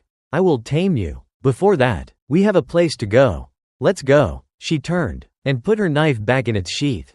Where to? Vicar asked. What do you mean? Isn't it obvious? Ayan turned back, laughing radiantly, and the sunlight made her face shine. If this wasn't a war story, I would have thought they were a couple playing in the woods. When entering someone else's territory, you have to say hello. We are going to visit the female tribal leader. The Balak tribe's female leader appeared, looking like a valiant female general. Around her, there were piles of corpses of fierce beasts. The head of each beast was pierced by an arrow, a fatal strike. After a while, they had entered the center of the village, and the people lived there peacefully. If you can't find a place to sleep, you can use your friends' hammocks. And if you are hungry, you can take food from those who are richer. That's how we Balaks live together. Although it may not be worth much to outsiders, to us, this place is a very simple homeland. Not flamboyant, nor pretentious. It would be good if you can get used to the way of life here. Ayin said, introducing her village with a proud tone. It seems that the Balaks don't have a concept of private property. We're here. At that moment, the two of them had arrived at their destination. This is the tent of the female chieftain. At a tent that looked more prominent than the other houses. Decorated with 2 beast skulls on each side and one more impaled on the roof to warn off others. Ayin spoke as they stepped inside. Mom, we're here. Vicar was surprised. She called her mom? The female chieftain, wearing a very sexy and wild outfit, stood up slowly. You're here? Did you bring the guy that you mention every day? Mom, when did I ever do that? Ayin screamed in embarrassment. If you say that, then my value will be lower than the ones in the market. Vicar was standing on the side, observing the situation. So she is the daughter of the female chieftain of the Balak tribe. So the female chieftain is the night fox. The Balak warrior who left a scar on Hugo's nose. I couldn't get through the landscape of La Rouge et La Noire mountain because of her. I wonder if I from before regression were to fight her. What would it be like? Direct confrontation 0%, assassination 0%, and if I ran, it would be 20%, and 20% is my survival rate. Vicar warily looked at the woman in front of him. At this moment, the female chieftain was observing him with a scrutinizing gaze. Examining Vicar's appearance carefully. I have seen this face before. The female chieftain pondered. Could it be that she can recognize that I share the same bloodline as Hugo through instinct? Vicar was worried. If this tribe finds out I am from the Baskerville family, then it's over. But all the noblemen look the same. What are you going to do with this male? He looks no different than a cripple. When he is healed, he will be useful. Mom, Ayin replied. After all, he was the one who defeated the octopod mistress. Acting without thinking about your position will be detrimental to you. The female chieftain warned her. But it doesn't matter if he is a cripple or not. As long as the seed is good. Mom, it's not like that. Ayin hurriedly denied it. I want this one to be a slave. Oh, last time you said. Before the female chieftain could finish her sentence, Ayin shouted, it's only reasonable to have a slave support me while hunting. As if she realized her daughter's feelings. And having teased her enough, the female chieftain laughed and patted her daughter's head. Alright, so you can handle the slave as you see fit. Ayin blushed, glancing at Vicar who was now touching a wooden pillar in the center of the tent. After leaving the tent, the two of them walked through the village. Vicar turned to ask Ayin. I wanted to ask something. What's your name? Why so suddenly? You dare to ask your master that? Ayin was flustered. I'm not going to call you master anyway. So just tell me your name. Vicar said, clearly not caring about the titles and the status that the barbarians had given him. It's Ayin, she said, scratching her head, looking embarrassed. You keep shouting that I'm your slave. But when I ask you a simple question, you're a mess. You're just like a paper tiger. Miss, my name is Vicar. So what do you want me to do from now on? Ayin? How dare a slave call his master by name like that? Alright then, I'll give you your first mission. To build a house. Go and build a house for you to live in from now on. Ayin pointed directly at Vicar, smiling triumphantly, and thought, HMPH, just a trivial slave who dared to act so arrogantly. The noblemen only know how to wield swords. And surely, they don't know how to build a house. Ordering around a slave is a sign of the master's abilities. I must use this opportunity to make him see clearly the gap in status between us. On the other side, Vicar was stroking his chin, thinking for a moment. Build a house, huh? He smirked. That will be interesting. A while later, Ayin stood there in a daze, watching the results before her eyes. Vicar pointed at the mini-tent and introduced. I've finished your order. To make it easier to imagine, the tent that the main character had made wasn't any different from our camping tents. A triangular tent, with a white mattress underneath, with a large piece of wood tied with a rope to act as a pole was all he needed. Ayin thought, how is this guy so good at building tents? I thought he would have difficulties since he was injured. It seems that all of the tools that I brought with me will be useless now. Ayin glanced at the tools made of axe, wood, and other house building materials that were hidden behind her back. She was so worried that he wouldn't be able to do it. So she secretly brought some tools to help him build the house despite challenging him. Vicar smiled, reminiscing. It's been so long. During the era of destruction, swordsmen who were only good at wielding swords would have a hard time surviving. So, to be able to survive in that harsh environment, Learning more survival skills was a must. Ayin tested the ground and praised him. Even the drainage ditch is perfect. At this point, Vicar turned around to remind Ayin. Oh, that reminds me. I noticed that the female chief's tent doesn't look very sturdy. Huh, moms? Ayin said in shock. Yeah, it's almost rainy season now. The soil around the central pole of the tent will easily crack or rot. Then water will leak inside. If you allow it, I can mix ground lime, yellow sand, and pebbles from the other side of the hill to make bricks. I will also strengthen the pillars by covering them with tree resin and then roasting the outside layer over fire. Ayin was surprised by the suggestion. She was still processing all of this information. Alright, I think so too. After that, Ayin followed Vicar, watching him mix, process, and heat the materials to make bricks. After making a certain amount of bricks, they pulled the wagon to the female chief's tent. Ayin explained to her mother about Vicar's plan for reinforcing the tent. After finishing, the female chief was very satisfied. Looking at the pillar, I've been having a headache about this problem. No matter how many times I've fixed it, the ceiling would still leak. So the problem is with the pillars. Good job. The female chief praised him. It seems that my daughter brought back a useful guy. From now on, you should go around the camp and do chores like this. Vicar nodded, and Ayin turned to look at him awkwardly. A while later, Vicar was sitting by the river washing clothes when Ayin came over. Hey, aren't you tired of being exploited like this? Don't you want to become a full member of our tribe? Not really. Labor isn't so bad, Vicar said as he continued to wash his clothes. Thinking to himself, this is more peaceful than living in the Baskerville house and in the city of Underdog. Based on the way you are talking, you seem to have had a lot of training. Well, it's understandable that you don't dare to complain because you're a slave. No matter what, you must be tired of being ordered around with hard work. No, I really don't feel bad, Vicar said calmly. She has no idea how much I've suffered before. Don't be like that anymore. Follow me, I will help you. I will help you get used to and survive in the tribe. If you do well, I may even remove that rope for you. That sounds interesting. Vicar turned his head and said in a monotone voice. So what do I need to do? Isn't it better to be honest like that? Ayin said happily. Let's go hunting and capture a big beast. Hunting? Vicar asked, confused. Recently, the warriors of our tribe haven't been hunting for large beasts. So the children of the tribe haven't had any meat to eat. In other words, if you can hunt a large beast and bring it back, then removing the slave tag will not just be a dream anymore.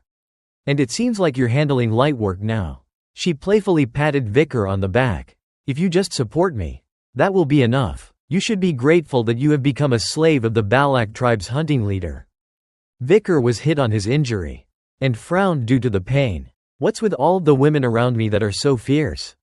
He glanced at Ayin behind him.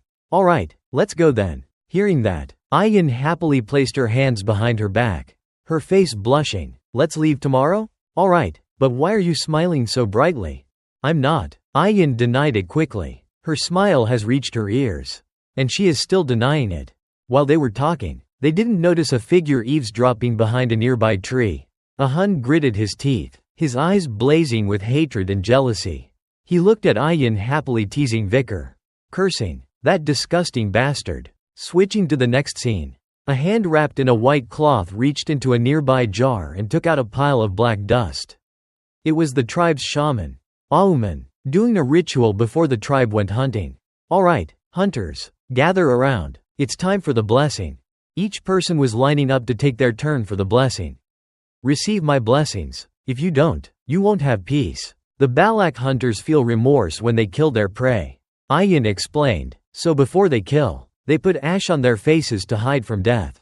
So even a warrior tribe like the Balaks has a shaman.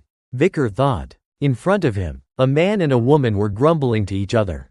He's saying nonsense again. Just ignore him. A shaman has to show off a little. But didn't his blessings fail many times? That's why we only come to him for a blessing every once in a while. Hearing their conversation, Vicar thought, is she saying that he's useless? It seems this place isn't so different from other places. Ayin had already finished being painted. Vicar didn't know what the shaman had against her, but he had drawn wrinkles on her forehead, a round beard around her mouth, and dark circles under her eyes as if she had been up for 3 days straight. To be next to her crush. And have her makeup done like that? What a masterpiece. Vicar pointed at her mockingly. That's beautiful. The comment made her angry. And she wiped it off. Shut up. He and I don't like each other. After that, Ayin gave Vicar a necklace that looked like a choker. With spikes all around. Vicar looked at it. A dog collar? We wear this so that the prey doesn't bite us on the neck. Ayin explained patiently. Vicar looked at the necklace for a while. Then touched the rope around his neck. Since I'm here, I should try to fit in. 10 points for fitting in to our main character. The two of them were sitting on their wolves. Ayin turned to remind him. I said that you should hold on to me. Are you sure you'll be okay? I'll be fine, Vicar said with annoyance. He was already weak and he still needs to act tough. Well then, let's go. Hearing that, Ayin suddenly sped up, and Vicar fell on his back. Ayin turned back and smirked. You should have held on to me. You deserved that. Vicar was sprawled out on the ground. Annoyed. My body is sore. Will I even be able to get up? At this moment, a dark figure appeared in front of him. A Hun and his wolf had been standing behind them from who knows when. Ayin also noticed his presence. A Hun frowned. Ayin, you have too much free time. Playing around with a slave. This time I will catch an even bigger prey. So in the next hunt together, I will be the leader. I will bring glory to our tribe. As he said that, he put his bow on. Speaking arrogantly. Bring glory when your dad is the shaman? Ayin was annoyed at his arrogance. Suddenly, a Hun went crazy. Not able to do anything to Ayin. He turned and kicked Vicar in the head, making Ayin panic. Damn it, I want to curse that dog right now. Ayin yelled. You bastard, what are you doing? You even put a protective collar on the hunter. A Hun turned back and sneered. Why are you making this injured guy your assistant? Think again, Commander. He'll only be a burden to you. Ayin was stunned. Then she smiled. You should look at your own belt before speaking. A Hun looked down. His weapon was missing. The cord tying it was loose and drooping down to his hips. He jumped back in surprise. What? Vicar spat out a mouthful of blood and said scornfully. Tisk, you should protect your weapon as carefully as you protect your lover. He held onto a few arrows and pushed himself up from the ground. You should be careful, or it will get stolen. Ayin was covering her mouth, laughing, while a Hun was gnashing his teeth. Looking at Vicar angrily, he jumped towards him, his fist ready. You impertinent slave. Immediately, a bow hooked his arm and stopped him. That's enough. Who do you think you're picking a fight with? Ayin said, glaring at him. He's a slave. Why dare you insult a Balak warrior? You were the one who was rude first. He's a slave. Why are you protecting him? Don't tell me you like him? Ayin paused for a moment, then said tiredly. Okay, a slave is a slave after all. If he does something wrong, he must be punished. Yeah, that's right. A Hun agreed. But you don't have the right to punish him. He's my slave. Ayin approached Vicar, and then punched him hard in the face. The punch was so strong that Vicar spat blood out on the ground. And even onto Ayin's hand. A Hun was stunned. He didn't think Ayin would hit him so hard. Vicar fell to the ground. Unmoving, Ayin turned back and glared at the jackass in front of her. Are you satisfied now? I know you're angry that you didn't catch a girl. She clenched her bloody hand. But if you do that to my slave, then I will hit you. Understand? A Hun was now terrified. I tried to provoke the woman's man, and she scared me this much. After walking a while, Ayin glanced at Vicar. Vicar was silent with a swollen face. Quietly sitting behind her, Ayin spoke. Does it hurt? No answer. Are you angry? Still silent. I had to do that. A Hun is very whiny and stubborn. I had to do that so he wouldn't cause any trouble. Why aren't you answering me? At this moment, Ayin was very flustered. Even though she was trying to reassure him, he was still ignoring her. After a while, Vicar slowly said, because it hurts too much. The girl punches him in the face so hard, and she still expects him to open his mouth. Hearing that, Ayin's eyes widened. She immediately jumped around on her wolf and turned to face Vicar, putting her hands on his face and bringing her face closer to ask, does it hurt a lot? How much does it hurt? Are you going to die? It hurts to talk, Vicar calmly explained. I've been injured like this many times. Before he could finish, Ayin brought her face close to Vicar's and kissed him on the lips, leaving Vicar stunned. After kissing him, Ayin's face flushed red. She quickly turned away, avoiding Vicar's gaze. She quickly changed the subject. I knew it. You are promising. even though you are from the Empire. Our main character didn't disappoint with his blockheadedness. After being kissed by the princess of the tribe, he only thought, do these people always lick each other's wounds? Licking like that is dangerous. What if there's an infection? It can be seen that even after living 2 lives, the main character didn't know what love or romantic gestures were. What a waste. Ayin glanced back, looking at him. Is there anything you want from me? Just say it. If I can, I'll do it. If you are willing. Vicar immediately replied, startling Ayin. Of course. A Balak warrior never goes back on her word. Hearing that, Vicar pondered in silence. This made Ayin feel anxious, not knowing what he was thinking. Why is he thinking so much? Don't tell me that it's… No way. Not knowing how high her imagination was. The more she thought about it, the more red her face became. A while later, Vicar spoke. If it's anything, then I guess this will do. Ayin waited anxiously for the answer. Teach me archery, Vicar said calmly. Oh, archery. Alright then. Haha. Then starting tomorrow, we will start special training, Ayin said, regaining her spirit, looking excited. Yeah, Vicar replied quietly. The next morning, just as promised, Ayin brought Vicar to a place and taught him archery. It seemed that even after firing 3 or 4 arrows, he still couldn't hit the target. Ayin mocked him. Oh my slave doesn't know how to shoot a bow. Didn't I tell you to aim at the arrow that was already there? Vicar gritted his teeth and looked at her. Hey, is it really necessary to teach me like this? At this time, Ayin was standing in front of Vicar, but in a rather strange posture. One hand was wrapped around his waist, and her other arm was on top of Vicar's hand that was holding the bow. With her left foot hooked around his right foot, and her right foot placed close to his left foot. Didn't you ask me to teach you archery? Ayin smiled mischievously. The Balak children all learn like this. You won't be able to use your sword for a long time because your body is injured. So you better learn archery. You have to catch a big prey to preserve your honor. While speaking, she used her hand to correct Vicar's back and shoulder. Vicar trembled, gritting his teeth. My bones and muscles are at their limit. At that moment, Ayin's wolf charged over, and Ayin turned to look, forgetting that she was correcting Vicar's posture. And then crack, she adjusted too much, and Vicar slumped to the ground, grabbing his back. He was in the same posture as I always hold my back. Ayin turned and asked her wolf, Bakira, did you find anything? The wolf responded with one sound, and Ayin turned back to Vicar, who was lying on the ground in pain. Get up, from now on we'll be moving fast. A while later, they arrived at a stream. The water was flowing loudly, and it was very strong. Underneath the stream were sharp rocks that were like swords. Ayin and Vicar stood to the side observing it. Ayin explained, this is the area where the river meets the sea. So the water here is all seawater and sea creatures. She told me that salmon believe that if they can swim up the waterfall, they can turn into huge monsters. But most of them fail and fall on the rocks below, and those fish become a tasty meal for the aurochs. At that moment, a huge bull walked over, its red eyes looking at the salmon before it. Vicar wondered, that's an aurochs? It doesn't look like anything I've ever seen before. It's so different from the ones I saw before. That's not a normal aurochs. It has a higher pedigree and has survived many chaotic situations. So you want me to catch it? No way. I didn't tell Bakira to find one so strong.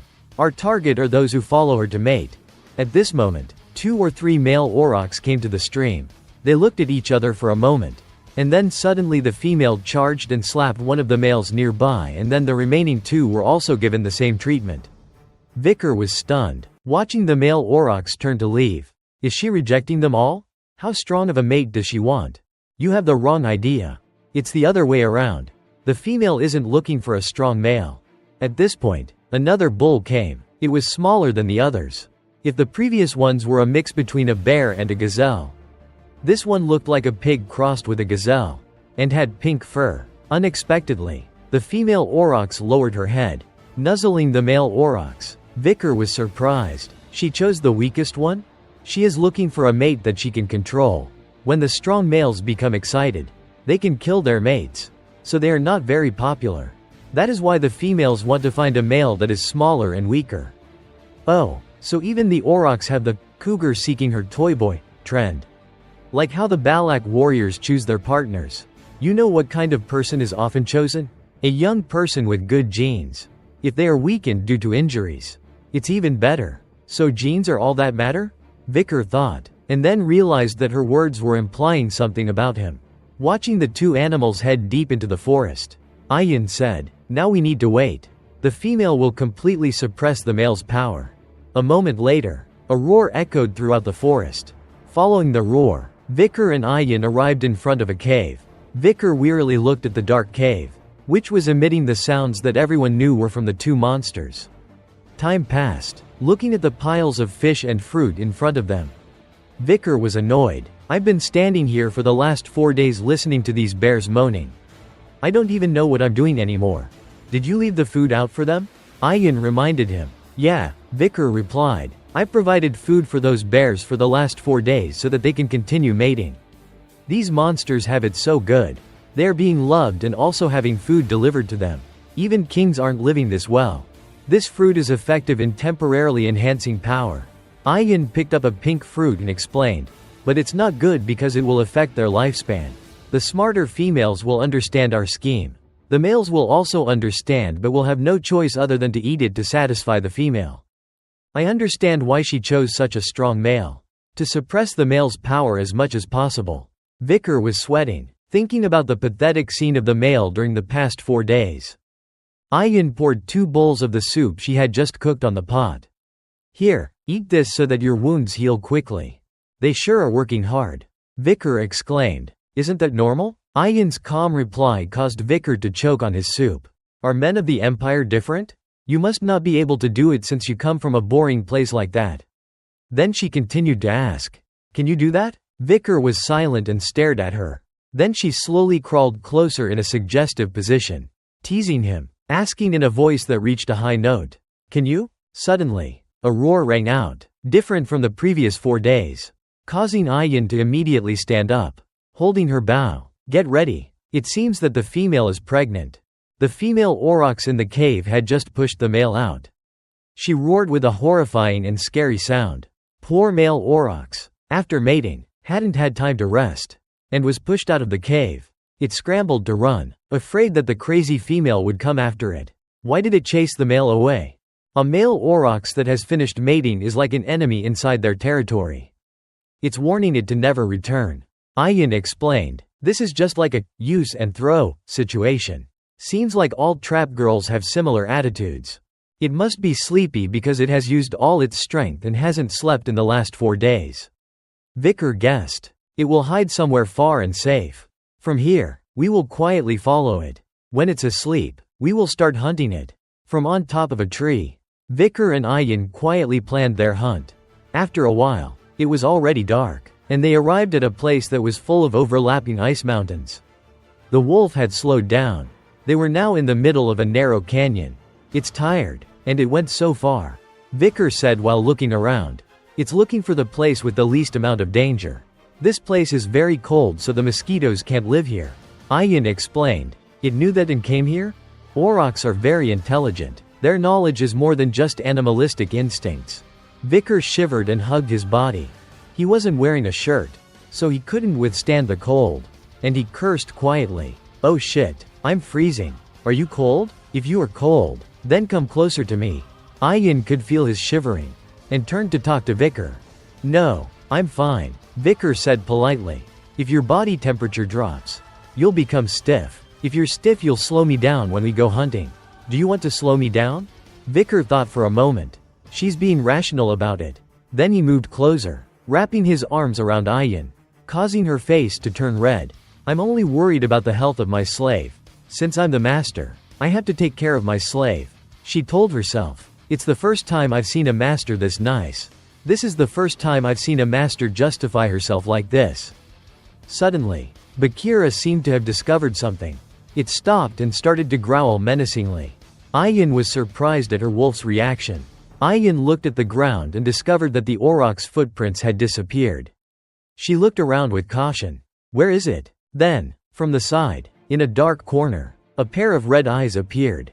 Ayin jumped. The aurochs jumped out of nowhere with incredible speed, and its sharp claws were about to strike Ayin when suddenly, an arm wrapped around her and pulled her back forcefully, escaping the claws of the monster. Her hair was cut by its sharp claws. That was close. She almost died. The two fell off the wolf's back. Vicar was in pain. Are you okay? I was just saved by you. Thank you. Is it luring us? Vicar observed the two monsters fighting each other and asked. It's smarter than the others. Now I understand why the female chose him. Ayin explained. I am afraid we won't be able to avoid a fierce battle. Vicar said pensively while Ayin was busy being flustered. I was helped by my slave? In contrast, I'm his master. That's so weird. After thinking, Ayin decided that she must regain her pride. My slave, you go rest behind me. I will show you the dignity of a master. Ayin, holding her bow and arrow, was staring intently at the target in front of her. A while later, Vicar was sitting wearily under a ledge. So she told me to rest? Here, the slave is resting and the master is working? This tribe is so strange. Ayin was riding Bakira, jumping up the cliff face, chasing after the aurochs. She shot 2 arrows infused with her signature blue aura at the aurochs. The monster was hit by the arrows and was in pain, and combined with not being able to rest for the last few days, it was going crazy and running around without attacking. Ayin yelled, "How dare you act so arrogantly in front of my slave? You'll pay for that, you aurochs." She was so upset that she had lost her dignity, and was planning to get revenge. When it arrived at a large rock, the aurochs hurriedly hid behind it to avoid the attacks. Ayin raised her bow from behind. You think you can hide from my arrows by hiding behind that rock? A good arrow, when necessary, can pierce through steel, but when it's not necessary, even a leaf will not hurt it. After saying that, she increased the mana in her bow, causing it to radiate a bright blue light. She aimed precisely at the rock and shot. Thwack! The arrow stuck in the rock. From the other side of the rock, a blue aura shot straight into the auroch's body, causing it to roar in pain and spit out blood. Vicar jumped back in surprise. The aurochs hiding behind that rock got hit? The aura from the arrow pierced through the rock and accurately hit its target. Her archery technique can be considered as a martial art, and her hunting techniques can suffocate anyone without a mistake. Ayin, when it comes to skills, she is better than Camus Morgue. Ayin glanced at Vicar, saying proudly, "Did you see that, slave?" The wounded aurochs roared, its mouth covered in blood. It didn't hide anymore, and charged at Ayin like a demon, wanting to take her life. Ayin fired 2 more arrows. Do you think you can resist my arrows? Even though the 2 arrows hit, they didn't faze the monster. It was in a frenzy and was roaring and charging. Ayin fired another arrow. This arrow carries my heart, and it can pierce through the thick walls of a castle. The mana used for this shot was clearly more than the previous ones. The blue light surrounding the bow had also intensified greatly. The arrow that was fired carried a large amount of power. The aurochs paused and stared at the arrow coming towards it, and to everyone's surprise, it twisted its body to dodge the shot. The arrow flew and hit the right horn of the aurochs, shattering it. Ayin was surprised that her arrow had been dodged, and was too slow to react. So she and Bakira were knocked back by the charging monster. Ayin lay still as the dust flew around her. Ayin struggled to stand, frowning, as she remembered her mother's words. When a monster is close to death, all of its murderous intent will be focused on one person. She had been careless, and had pushed the monster into a corner, and thought that shooting the last arrow was the right thing to do. Ayin tried to get up, and the monster was already standing in front of her. It glared at her, its eyes filled with malice, its mouth snarling. The monster seemed smaller than the others, but it was still 2 or 3 times bigger than a human. Then it roared in preparation for its finishing blow. Ayin closed her eyes, unable to move. Damn it. So, have you finished showing me the dignity of a master? Ayin's eyes snapped open, and she saw Vicar running towards them. And with his right arm, he was gathering momentum. Well, it's my turn now. Vicar's eyes turned blood red as he looked at the monster, and his hand shot up, aiming straight into the mouth of the monster, which was wide open. Black spots appeared on his hand, and then the demon sword Beelzebub appeared, sending a fireball towards the aurochs, making it fall on its back. Ayin was in shock. It's fire? The injured monster roared in pain for the last time before collapsing in the space where the white bandages were flying around due to the fire that Vicar had released. Vicar stood tall. Ayin watched, her face turning red. Then he slowly said, "I knew it. Using that skill is too much for this body. Vicar swayed and passed out before Ayan's eyes, causing her to panic and call out his name. A while later, it was late at night, and the Balak tribe was holding a celebration in the center of the village. In the flickering firelight, a Hun's wild boar was set aside, and in the middle, the aurochs hide was hung up. The villagers were joyfully dancing, eating, and drinking around the bonfire. A few were standing and admiring the hunter's spoils. Large pots of soup were always boiling on the fire, ensuring that everyone's food was always hot. The hunter who catches the biggest prey receives the respect and admiration of the villagers. How does it feel to be a hero? Ayan and Vicar were also attending the celebration, wearing a distinctive Balak tribe hat, like a person's face with sharp teeth, and behind it, a portion of green feathers. Vicar replied, "It's normal, slave. Your problem is that apathetic reaction." Ayan was very displeased by her crush's attitude. "It's such an honor and yet you're so indifferent. Aurochs are not only strong, but they are also very cunning. So catching it is a great honor. That's also the reason why we were chosen as representatives for this pillaging ritual. It's different from a slow, scared wild boar who is always running and shitting everywhere. Isn't that right, Ahun?" Ayan took advantage of the opportunity to taunt the petty Ahun as he approached, which made him furious, but he couldn't do anything. It turned out he was bringing a bowl of soup for Vicar. "Here's your soup, slave. What is this? Why don't I get much meat?" Vicar wondered. Despite capturing the big beast, he was only given a few measly pieces of meat. "What do you mean, slave?" Ahun yelled angrily. "It's because you're worth it. It is a Balak tradition that the person who contributes the most to the hunt will get the least amount of meat and receive the most honor." Ayan explained. "Damn it, I wanted to give you more meat so you could stop complaining," Ahun said, turning away with a scowl. "Less meat for more honor. Huh? But meat is more valuable than all that useless honor." Vicar thought. He needed to fill his stomach so that he could recover quickly. He doesn't need all those titles. He has plenty of them at home. Hee, that bastard Ahun. He must be very angry from the look on his face, Ayan said happily, looking at Ahun walking away. "Well, the meat wasn't what I wanted to get from this hunt, but rather the 600 kilograms that Beelzebub received after capturing the aurochs. A Class A aurochs weighing a ton is now in the second place of Beelzebub's techniques. My body gains 600 kilograms when I hold my breath. Not only that, Beelzebub also absorbed the aurochs and healed my body." Vicar looked at his hand. The absorption had made his wounds heal very quickly. "Hey slave," Ayan called out, and then gave him a bowl of soup. In the bowl, there was a long and thin red item, hanging over the side of the bowl which was steaming hot. "Aren't you full yet? I stole this from the shaman and brought it for you. Hunters are allowed to eat more," Ayan said with a flushed face, and gave the bowl to Vicar without looking him directly in the eye. "I already had some meat. A bowl of blood soup and a plate of intestines," Vicar said, wanting to refuse. "Yeah, that's true, but you must eat this too," Ayan said, forcing it on him. "Eat the eyes to help your eyes. Eat the heart to help your heart. Eat the legs to help your legs. Is this long and thin thing intestines? Does she think my intestines are weak?" Vicar thought as he looked at the item in the bowl that looked like an intestine but wasn't. Suddenly, a group of villagers came from all over, strongly opposing it. "You're being too biased, leader. Why did you give that to the slave? It's too obvious. Looking at it, I know what your motives are." "Be quiet," Ayan yelled, her face turning red. Vicar didn't care much, as he continued to chew while assessing. "What the hell is this? It's so tough. It takes forever to chew."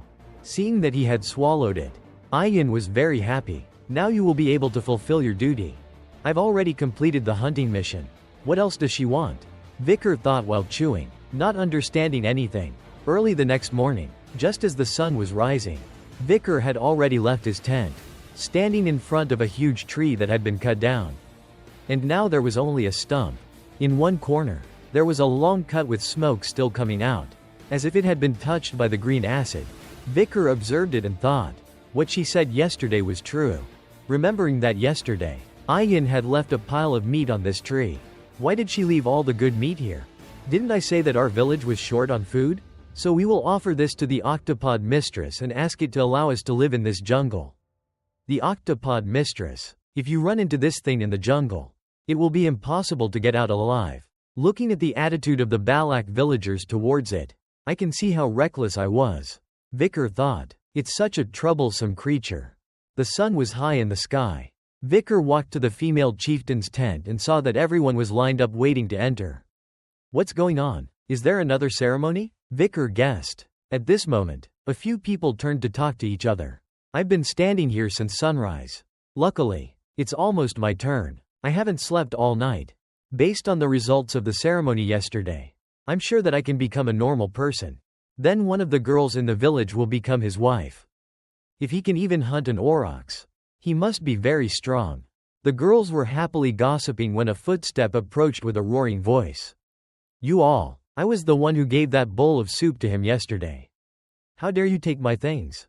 Ayin, carrying a deer on her back, approached. Then you should have used it first, and then shared it with us. You're so greedy. Commander, the girls awkwardly protested. Everyone in the village should get some good stuff. If you aren't happy, then go set your own traps and capture something. Ayin didn't care. We've already gone so far, even to the borders of the empire. But we still haven't found anyone like him. Ayin's face darkened as she glared at the three idiots who dared to bicker over a man with her. Really? Then there must be someone like him in hell. Seeing that, the group panicked and ran away. Ayin, exhausted, sighed, and mumbled to herself. By the time he recovers, they will probably steal him. I already fed him the aurochs delicacies, so I should order him to fulfill his duties as a man. Saying that, as if she had realized something, she turned around to see that Vicar had been standing there the whole time. Vicar's face was filled with murderous intent, thinking about the thing he had eaten the previous night. Ayin smiled awkwardly. Huh, you heard everything, huh? Ahem. Well, last night I heard Mom summoned the elders to have a meeting. Ayin immediately changed the subject. You will be able to ask for something from Mom as an honorary hunter. When Mom called for you, I already thought of what to request, and I'm requesting it now. Ayin's face turned red. You should request? At this point, it cut to the scene inside the female chieftain's tent. The respected elders were sitting to the side, while the children of famous people like Ayin and Ahun were on the other side.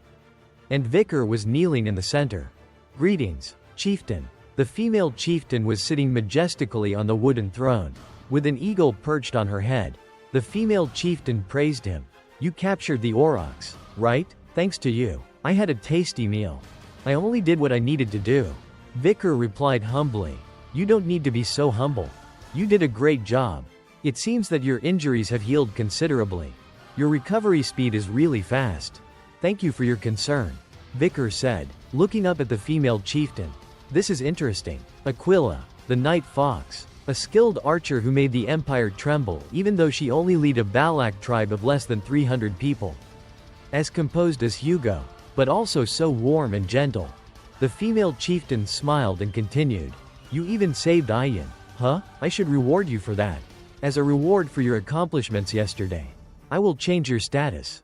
You are no longer a slave, but will become part of our family. A voice cleared its throat, and Vicar looked over. Ayin said the elders aren't happy with changing your status. The old man who puts ash on the faces of the hunters. The shaman of the Balak tribe. Auman, so he is Ahun's grandfather?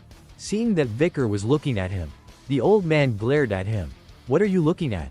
The female chieftain stood up and slowly approached Vicar. Since you are now a member of the Balak tribe, tell me what you want. Although I did not give birth to you, nor did I raise you, you are now a member of the tribe. She held out her hand to Vicar. I will accept your request. If you want a beautiful girl in the village, I will bless you both. If you don't want a partner, you can also choose a slave. On one side, Ayin was busily making a series of gestures. You haven't forgotten what I said, have you? Vicar looked to the side, sighed, and then closed his eyes. I have a request. Just say it. The female chieftain glanced at Ayin. That girl Ayin keeps waving her hands and feet. Does she want him that badly? If you are willing, Vicar continued, then I want to bathe in the hero's spring. Vicar's statement made everyone shocked and surprised. The shaman blurted out, what?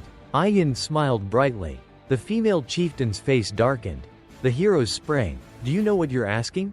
The atmosphere in the tent froze. The shaman yelled, you bastard. Do you know who you're standing in front of? How dare you be so arrogant? Chieftain, only the highest-ranking Balak warriors are allowed to bathe in the hero's spring. Please don't listen to this garbage anymore. Ahun also agreed with his father. That's right, only heroes who have proven their strength can enter the hero's spring. How dare this guy ask for something like that? Vicar silently looked at them. I do know. Vicar replied. The hero's spring is a sacred shrine that only the strongest warriors of the Balak tribe are allowed to enter. If you soak in that hot spring, both internal and external wounds will heal. But Ayin said that it takes a long time to fill that water and that only warriors who have made a special contribution are allowed to use it. The female chieftain was thinking. The elders on the side also had different opinions. One said, we can't let an outsider who just became a commoner go to the shrine. But this kid has a lot of potential. We can let him go once as encouragement. Another one added, is the hero's spring a public bath? That anyone can go to it? His body is injured, and we have accepted him as family. So we should treat him well. The female chieftain thought about what they said. I want to agree, but it's not appropriate. The shaman and the guards are also strongly opposed to it. Suddenly, a bell rang outside the tent. Vicar was surprised. Is that bell a warning that a battle is about to break out? That's a guest. There's no idiot who would dare to start a battle with the Balak tribe in the forest. The female chieftain turned and said, let's discuss this later. Everyone, return to your positions. The shaman looked back at the female chieftain. His face green with anger.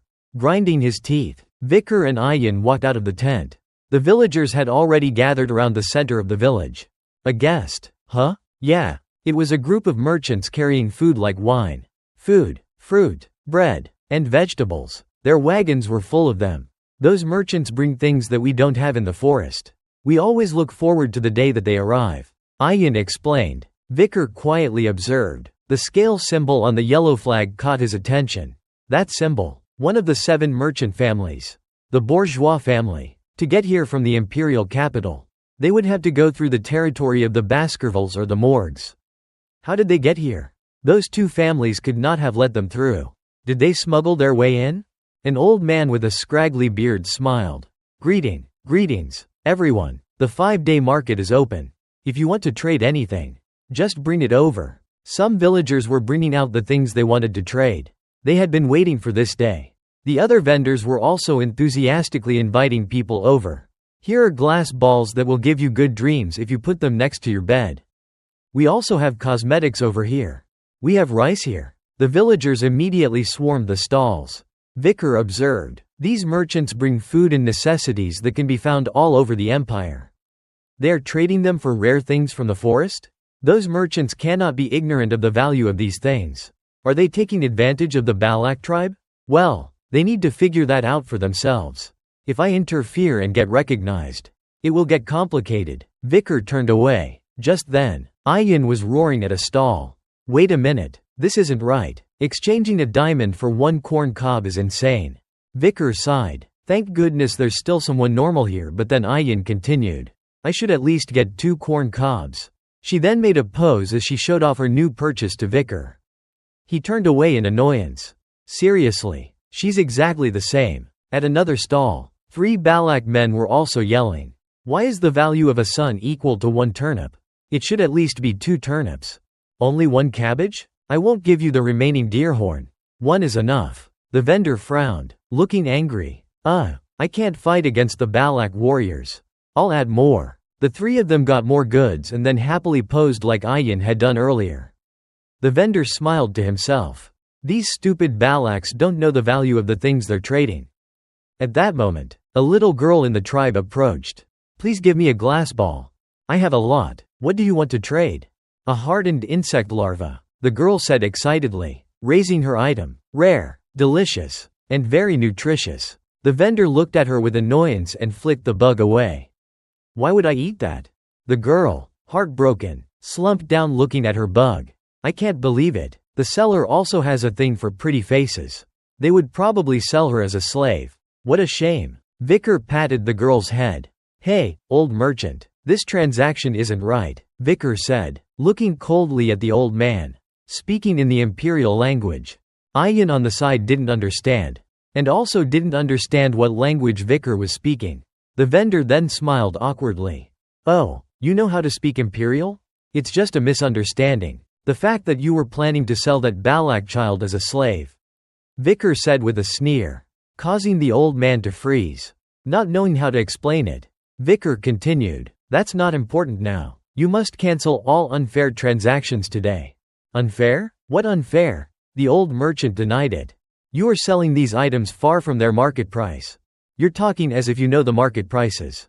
This is a sacred exchange that the Balak shaman, the representative of the forest god, has approved." The merchant leaned towards Vicar threateningly, while secretly thinking, "It seems he's the only one who can speak imperial. A brat like him shouldn't interfere." Vicar pointed at a basket and recited the price with no hesitation, surprising the merchant. "The corn you brought has a value of 100 gold coins per cob. But the diamond you received is worth about 2 million gold coins. If the aurochs horn was grinded into a ball, it would be worth 1 million. That's also the same price as the goblin head mushroom, a new medicine." The merchant was flustered and sweating. How does he know the market prices so well? Vicar picked up a glass ball. "And this glass ball for a good dream. If you place it next to you, you'll be drugged and will only dream of good things. There are small holes on the surface of the ball so that the drug can flow out. The drug inside is a cheap drug that will be harmful to your body if you use it for too long. And I know it's banned in the Empire. But you're selling it at a much higher price."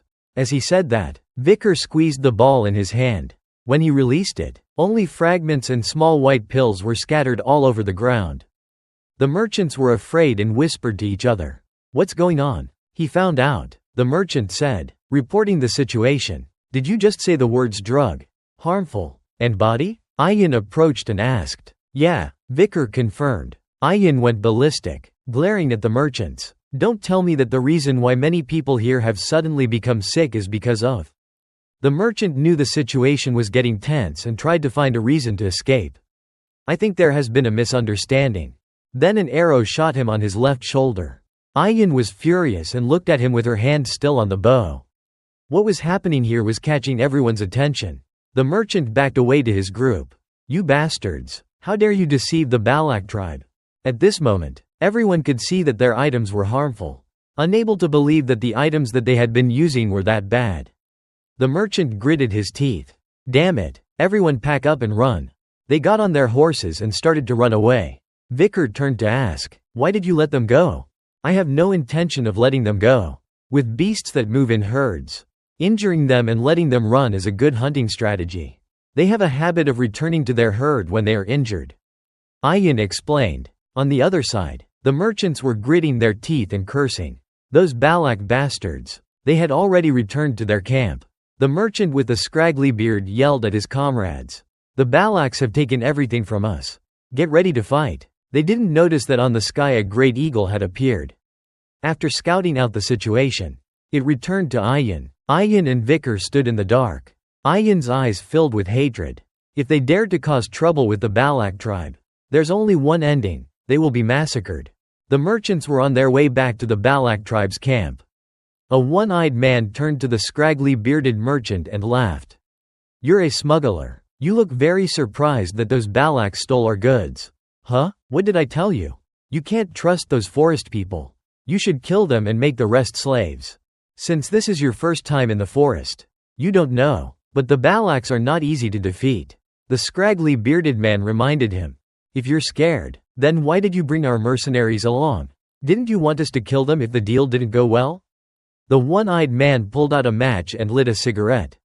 Then offered it to the person beside him. "Since our protection fee is part of the total profit, we'll take everything because of this robbery," he said while laughing maliciously, and offered the scraggly bearded man the matches.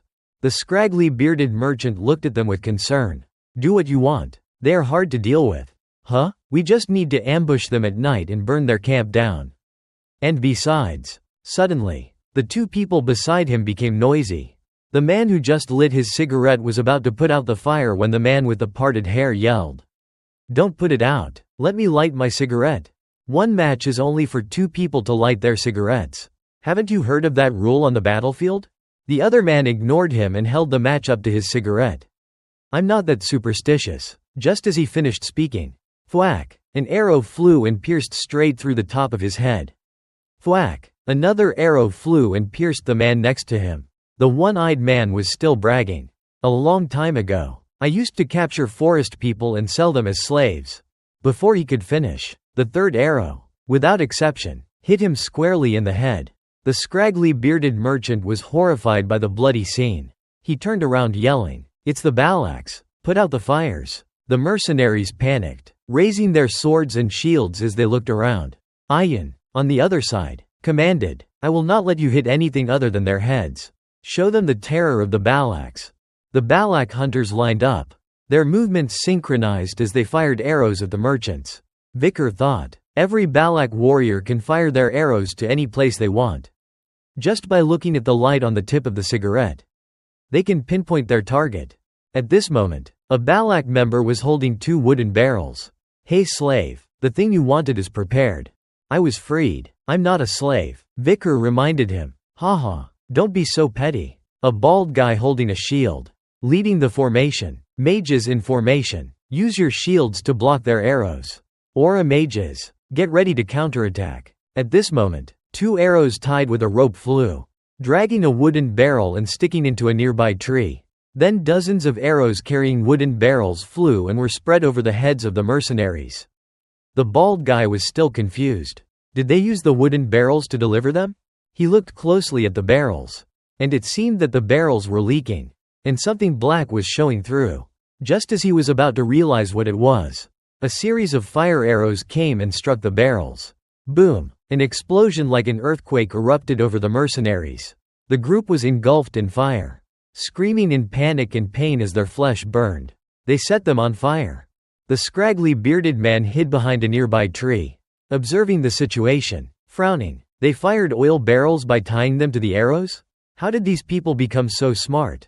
From behind, Vicar slowly approached him. The scraggly bearded man turned around hearing the sound and recognized the familiar face. He hissed, You're the Balak bastard that ruined my plan." Vicar came closer, his eyes red and a menacing aura radiating from him. "If you kill me, you'll regret it. This is the exploration permit I received from the city of Underdog. It has the seal of the new vice-consul. If you kill me, the Baskerville family will hunt you down." He held up a document with a seal on it. "The vice-consul that you're talking about is Vicar?" Vicar asked calmly. "That's right, the infamous Vicar. That's strange. I don't remember giving permission for this." Vicar glared at the old man. It was already bad enough that he forged the document, but he even boasted about it to the person with that title. He signed his death warrant. The scraggly bearded man panicked. "Your skin color is different from before? Impossible, Vicar." Before he could finish, he was pierced by 3 arrows from Vicar. One went straight into his head, one into his document, and one into his stomach. The punishment for forging the seal of the Baskerville family is death. At this time, Ayan rode over on her wolf. "Slave, we must run." "I am not a slave," Vicar retorted, still disliking that title, even in a critical situation. Suddenly, the atmosphere fell silent. The mercenaries standing there with shields felt that something was wrong. "Why can't I hear any more arrows?" "The Balaks ran away," someone yelled. "They are using fire, meaning they are lacking in confidence and fighting skills. Chase after them now. You damned barbarians, we will kill all of you." While they were threatening to kill them, the familiar purple spike appeared in the sky again, and then the familiar 8 legs split and plunged into the ground. The people yelled, "It's a monster." Then, after that, came a series of screams of terror. Vicar turned around to look. Ayan praised him. "You unexpectedly planned for the mistress to appear and used fire to attack. You have become a true Balak. Every time I see her, I feel the same. She really is a disaster when I see those 8 legs wobbling." Vicar said. At the female chieftain's tent, during a meeting with the elders, Aquila smiled and rubbed her chin. "I will allow you to enter the hero's spring. You solved the food shortage by catching the aurochs, and you won the battle without any losses while using oil barrels. You truly are a brave warrior." The female chieftain placed her hand on Vicar's shoulder. On the other side, the shaman was completely silent, his face darkening with anger. "And tonight is a full moon. So Ayan, take Vicar to the hero's spring," the female chieftain ordered. "Yes, mother." Ayan quickly stood up, Serves him right. Ayin threw her arm over Vikir's shoulders, saying, "Look at Omen's face. He says that the reason the warriors aren't feeling well is because they're cursed. Thanks to you. His words don't have any weight anymore." Vikir remembered what the merchant had said about it being a sacred exchange that was permitted by the Balak's shaman, the representative of the forest god, and thought about the curse that the shaman had mentioned. Late that night, Vikir was soaking in the hot spring. There were rabbits and ducks also swimming around. Vikir relaxed his body, leaning against the rock wall, feeling his body. My mana is getting closer to being pure. I can feel my broken bones and muscles healing. It is a better result than the river Styx in Baskerville, but because it doesn't have any age restrictions, it is way better. He then spoke up. And besides, isn't the cart less effective when you're also in it? I'm pretty sure that only the chieftain told me to come. Ayin was also soaking in the spring, running her fingers through her hair. That's not important. A true Balak wouldn't be so petty. All of this is thanks to Lord Adonai finding this hot spring. Adonai? Vikir asked. He is the only person who can fight against the mistress that resides deep in the forest. He is the strongest warrior in the tribe. You are a Balak now, so you have to respect him. If he has really fought against that monster, then he truly deserves respect. That's true, Ayin said loudly. Oh my, talking with an outsider is so hard. Ayin suddenly became silent. She remembered what her mother said. Now that he is a commoner and has gained a good reputation in the village, when he recovers thanks to the hero's spring and returns to normal, he might be a good husband. Her face blushed as she turned to look at Vikir's attractive six-pack abs. Tonight, I will make Vikir mine. In the hero's spring, Vikir and Ayin were soaking together. Ayin turned to say, to be honest, I also know that those merchants were profiting a lot. And I already had a feeling. So I took this opportunity to get revenge on them. If you hadn't done it, I would have done it myself. I understand, Vikir replied, smiling. Don't smile like that. I really did know that in the Empire, diamonds are more expensive than corn. Ayin said with embarrassment, remembering her previous actions, crossing her arms and looking away. How expensive? Vikir turned to her and asked with a smirk. Maybe 20 cobs of corn? Or 30? You're wrong. How much corn you could get with 1 diamond is. Hearing the answer, Ayin jumped up in shock. Huh? You can get that much? Then, as if she had made a mistake, she covered her mouth. Ah, slave. Of course I already knew that. You Imperials are so stupid. What good is a diamond anyway? It doesn't matter. Vikir replied indifferently. You keep calling me by my name and calling me slave. What do you want to call me now? I don't like things that are unclear. What do I want to call you? Ayin swallowed, then approached Vikir. You don't like things that are unclear. Huh? She raised her hand and lifted Vikir's face up. Then I'll make it clear. I don't want to call you slave or Vikir. Ayin's face blushed. I want to call you. Ayin leaned down, getting close to Vikir's face, preparing to kiss him when suddenly, splash, a bunch of children charged in, jumping into the spring. Ayin was stunned and looked back. How did you kids get in here? The children charged in. Commander. Big brother Vikir. Commander. Play with us. Vikir, on the other side, was thinking. She didn't want to call me by name and she didn't want to call me slave. What does she want to call me? Our blockhead didn't fail to disappoint. Even in such an ambiguous moment, he was unable to understand. Ayin's plan was foiled and she angrily splashed the water. You brats, if you come in here, it will be half as effective. Didn't you say that a true Balak wouldn't be so petty? At that moment, the children, who had been hiding behind Vikir, spoke in unison. That's right, you're too stingy. Ayin was even more angry now. At this moment, a Hun joined the group. It was the chieftain's order. Because of the drug's effect from the merchants, she told the sick children to bathe in the hero's spring. Ayin gritted her teeth. Mom, don't tell me that you want me to lose face. A Hun cleared his throat and spoke to Vikir. Hey, thank you for helping my sister. He scratched his head. Also, I apologize for misunderstanding you during this time. The girl from before smiled at him. Thank you, big brother. Ah, and by the way, I'm sorry for the misunderstandings between us during that time. A Hun added. Vikir glanced at them and replied. Okay. His nonchalant attitude made a Hun angry. I apologized already. And you're still acting like that? A Hun, you are too hot-headed, Ayin said as she watched from the side. She smiled and thought, oh well, there's still plenty of time. Then she called out to him, giving a bright smile, with all the kids cheering by her side. Vicar, congratulations on officially becoming a true Balak.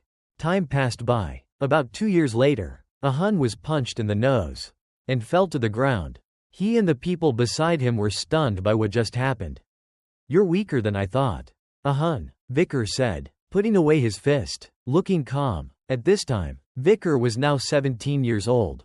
A Hun, not accepting his defeat, grabbed his nose and stood up. The two beside him helped him. Once more. That's enough fighting for today, Vicar said, turning away. Vicar, are you running away? A Hun wanted to fight more. I'm going for a stroll, Vicar said, and walked straight into the forest. A Hun and his friends watched him leave. That annoying guy, now that he's healed, he's even stronger. I heard his archery skills are also on par with Commander Ayan. But why are you comparing him with Commander Ayan? I could also make a Hun's nose bleed. I didn't get punched, a Hun said, wiping the blood from his nose. The other two looked confused. His punch didn't even touch me. It just stopped in front of my face. So don't tell me that he made your nose bleed only with the force of the punch? In a corner, in the deep forest, Vicar wiped away the sweat from his brow. Phew, I can do it perfectly now. Vicar looked at his achievement. The 6 holes on the cliff face proving his progress. The 6th style. I can withstand the 6th fang now. Although I'm still far from the 10th style. Being able to achieve the 6th fang at only 17 is quite impressive. Vicar glanced at his demon sword Beelzebub. I also have 6 mana circles. Like this I can become a high-ranking Grand Knight, including the blessing from the Styx River. The demon sword Beelzebub. The archery and assassination techniques I learned from the Balak tribe. I am able to fight against a high-ranking Grand Knight. He turned to look at the forest. I've been in the forest for 2 years.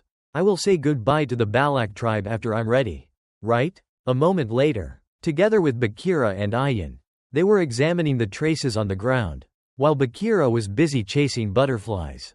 Vicar touched the ground and assessed the trace. It's the trace of a Mashusu jungle snake. It's a large ancient snake. Really? Ayan, now a very attractive and beautiful young woman, said, if we catch it, the village will have enough food for 4 days.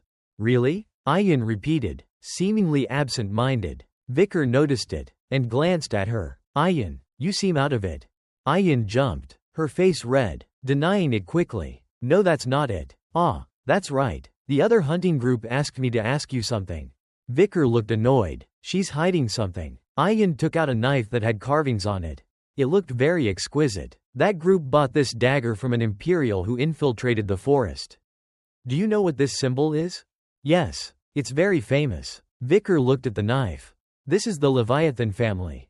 A very famous family. One of the 7 major families in the empire. Along with the Baskervilles, the blood-forged sword tribe. We thought this was a knife from the group of mercenaries that we killed 2 years ago. But luckily, it isn't. Ayan frowned. One thing that still bothers me is that they poured a red liquid in many places in the upper reaches and then retreated. That hunting group also captured someone. But they bit into a poison capsule in their mouth and died. The only thing that was left was this knife. And I wanted to ask you this. Ayan said hesitantly, looking away. Don't you want to return home? Vicar? Why did you ask me that all of a sudden? And why are you making that face? Vicar narrowed his eyes as he asked. I don't like secrets or lies. So please tell me, Ayan said with her head down. She looked rather sad. Actually, another Imperial has entered the forest. I think she is your target. Ayan was startled to hear that. She has already entered the deep forest. Camus Morgue. The voice was faint. Vicar was startled to learn that Camus was entering the forest to find him. Ayan lowered her head and continued. Actually, 2 years ago, when you fought the lady, she and a rescue team entered the forest to investigate. I think she might be looking for traces of you. Will you go with her? Ayan hugged her bow tightly, her eyes full of sadness, thinking anxiously, does he hate me for hiding this? If he says he'll go with her, what should I do? Should I use the tribe's rules to stop him? Would that even work? Vicar was silent for a moment, then put his hands on his hips and said, I'm not going back. Really? Ayan couldn't believe her ears. Asking again. Yeah, Vicar confirmed. Ayan broke into a bright smile, hugging Bakira tightly and jumping up and down. Vicar's not going. On the other side, Vicar rested his hands on his hips, lost in thought. I thought the Empire knew I was alive. But it seems that's not the case. I'll go back when I can completely conceal my power from Hugo without being discovered. The she Ayin is talking about must be Camus Morgue? Has she not forgotten that I saved her? Or is this trip some sort of diplomatic event? If the Baskerville family is allowing a Morgue family rescue team into the forest, it means their alliance is very strong. Did the two families connect because of my death? I have to investigate what's been happening outside the forest. Just then, bubbles rose to the surface of the water nearby. And then, thud, a giant fish flopped out of the water onto the bank and lay there. It was still wriggling, making strange noises in its mouth. Ayin observed it and said, "A lungfish? Lungfish hide during the dry season and come out during the rainy season. For it to jump out of the river like this means the rainy season is coming soon. Judging by its size, this year's rainy season will probably be long." Suddenly, Vicar noticed something and said, "Wait a minute." He spotted an arrow that seemed to have been shot from inside the fish and out. Vicar used his sword to cut open the area and found a human skeleton, still wearing its clothes. Inside the fish, Ayin guessed, judging by the clothes, it looks like a Rococo scoundrel. Rococo is the name of a tribe with a flamboyant, colorful style of dress. He was stabbed with an arrow and even showed signs of struggling. He must have been very surprised when he was eaten. Lungfish are stupid scavengers. This is really strange. Vicar jumped down from the fish. He must have been so weak that this fish thought he was already dead. Then why would someone so weak be hunting? How bad is the situation in their tribe? Vicar glanced at Ayin. Something must have happened in the forest. Maybe we should investigate. The sky was darkening, with a faint red glow of sunset. Ayin and Vicar had reached the Rococo tribe's area. Ayin held her hand to her nose, surprised at the scene before her. Before them were scattered corpses, looking like they'd been poisoned, with sores all over their bodies. There were traces of a yellowish substance around their mouths, as if they had vomited. Are all the Rococo warriors dead? Vomiting and diarrhea, along with red rashes. Don't tell me. Vicar sat down to examine the corpses.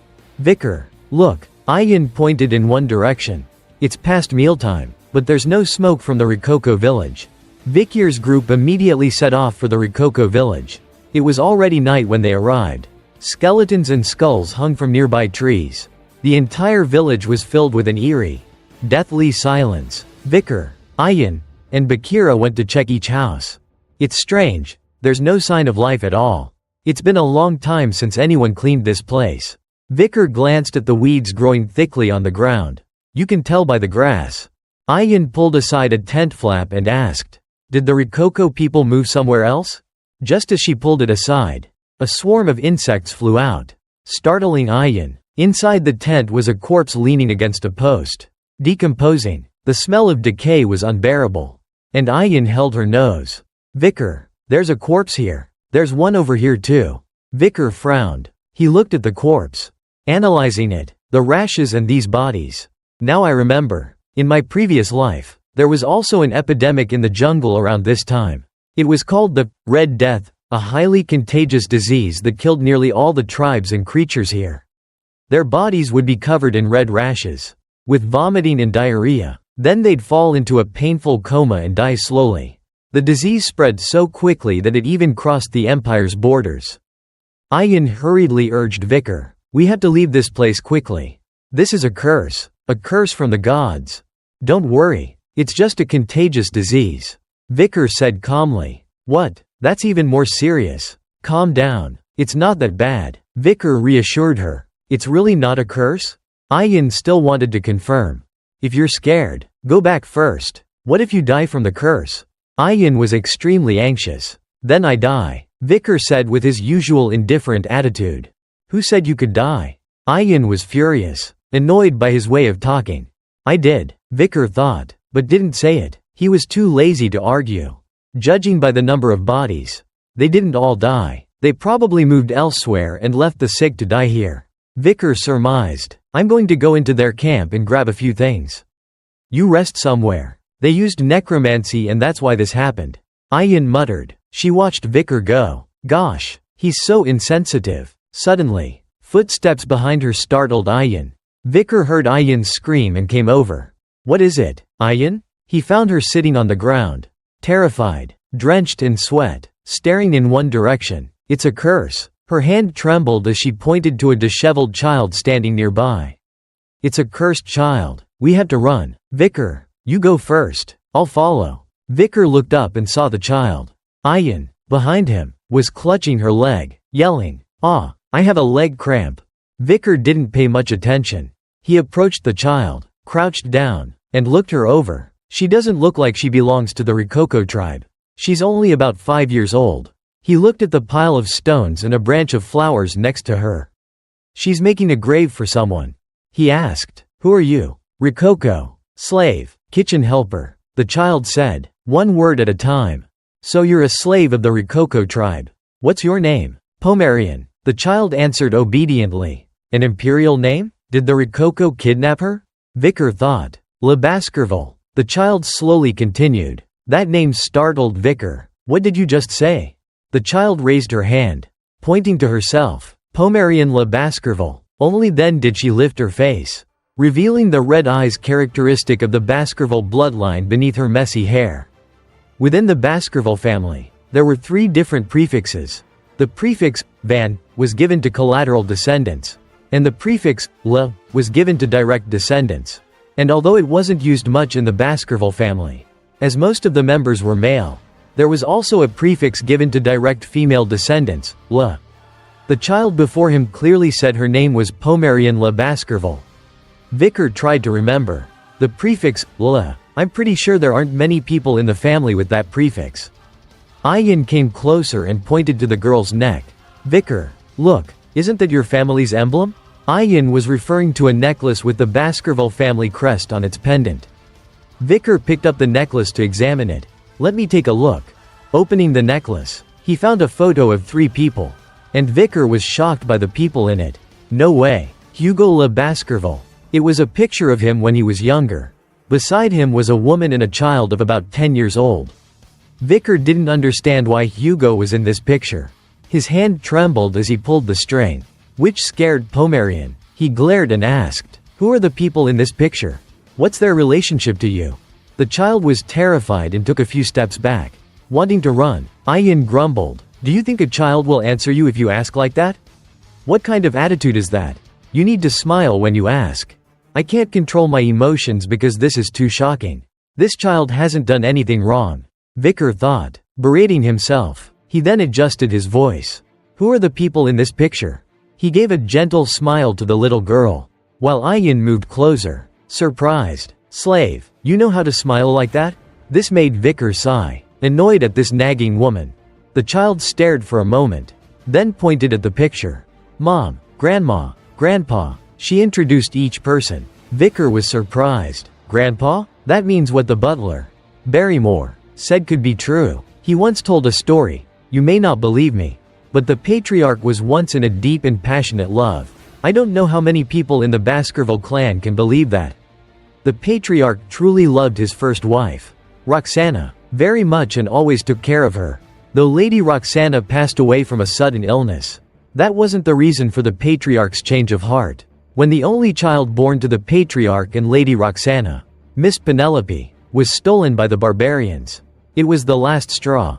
The patriarch went to find Miss Penelope immediately. Because of this, the emperor sent him to the front lines, and the Baskerville family, who once lived on the peninsula, moved to La Rouge et La Noire Mountains, where the barbarians reside. But no matter how many hunting dogs were sent, he could not find any trace of Miss Penelope. And as time passed, he still couldn't find her, or even confirm whether Penelope was alive or dead. The patriarch gave up. After that incident, Hugo's hatred of the barbarians reached a point of madness.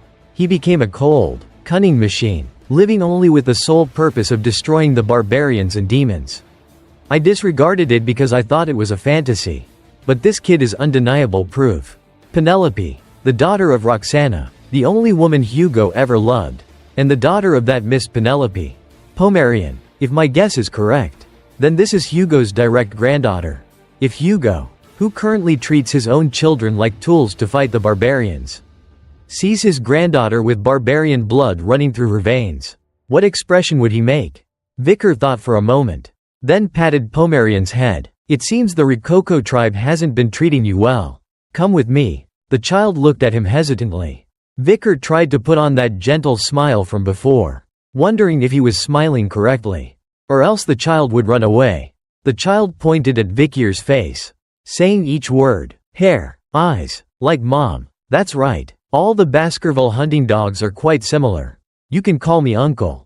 Vicar explained calmly. Uncle? The child asked, then looked at the freshly built grave, remembering what her mother had said before she died. Pomerian, if you ever meet someone with red eyes, then follow that person. The child quietly called out, Mom, as if saying a final goodbye, then grabbed Vicar's shirt. Uncle, I'll go with you. This was the moment when two abandoned hunting dogs of the iron-blooded swordsman clan met in a fateful encounter. The next morning, at Vicar's tent, a small figure peeked out. Uncle, where are you going? Pomerian had been bathed and was wearing clothes of the Balak tribe. Your uncle has to attend a meeting. The chieftain is calling for me. The little girl ran after him, holding out her hands, acting spoiled. Uncle, take me with you. Vicar picked her up, pondering. Is she afraid of being left alone? It's good that she's opening up to me. But taking care of a child is more exhausting than I thought. But what can I do? Vicar glanced at the child, who was comfortably resting on his back. I can't raise this child in the Baroque village. This is a place outside of Hugo's control. I need to raise her in a place that at least has some of the Empire's culture. Perhaps I should seek help from Chihuahua. I need to leave this deep forest and head to the city. The little girl on his back had already fallen asleep. A short while later, they reached the chieftain's tent. During the meeting with the elders, the chieftain folded her arms and asked, So, there's an epidemic around here? The rainy season is also approaching. This is a big problem. If the epidemic continues through the rainy season, the impact will be enormous. The old shaman shouted, Chieftain, it's not an epidemic, it's a curse. Everything will return to normal if we break the curse. This is the time to offer a truly valuable sacrifice. Ayan retorted, There's no way it's a curse. We need to leave this village immediately and find another place. The elders protested vehemently. How can we abandon the sacred land where our ancestors are buried? Leaving is not an option. This is the land of Baroque where we've lived for 200 years. The young warrior also objected. What are you going to do if the disease kills all the children? Then who will carry the future? The buds of the future may disappear completely just to protect the relics of our ancestors. The two sides clashed fiercely to defend their opinions. It's a curse. It's definitely a curse. The old shaman insisted stubbornly. You could even end up like that by eating a single strange mushroom. A warrior retorted. The old shaman had lost all credibility in the village. The spirits of our ancestors are angered because we are careless about their graves. It's definitely because a bug spread the poison. Chieftain, please make a decision. The chieftain frowned, pondering for a moment. Vicar sat in a corner behind the young warriors, Pomerian asleep on his lap. Vicar remembered. The Red Death. It's as terrifying as the Black Death because it caused irreversible damage to the Empire in the past. This epidemic spread like crazy and even reached the Empire's territory. The reason the Empire was still safe was because Camus, from the Morgue family, created a wall of fire to stop the spread. And Saint Dolores, sent by the Quo Vadis Holy Family, used an exceptionally strong holy power to eradicate the disease.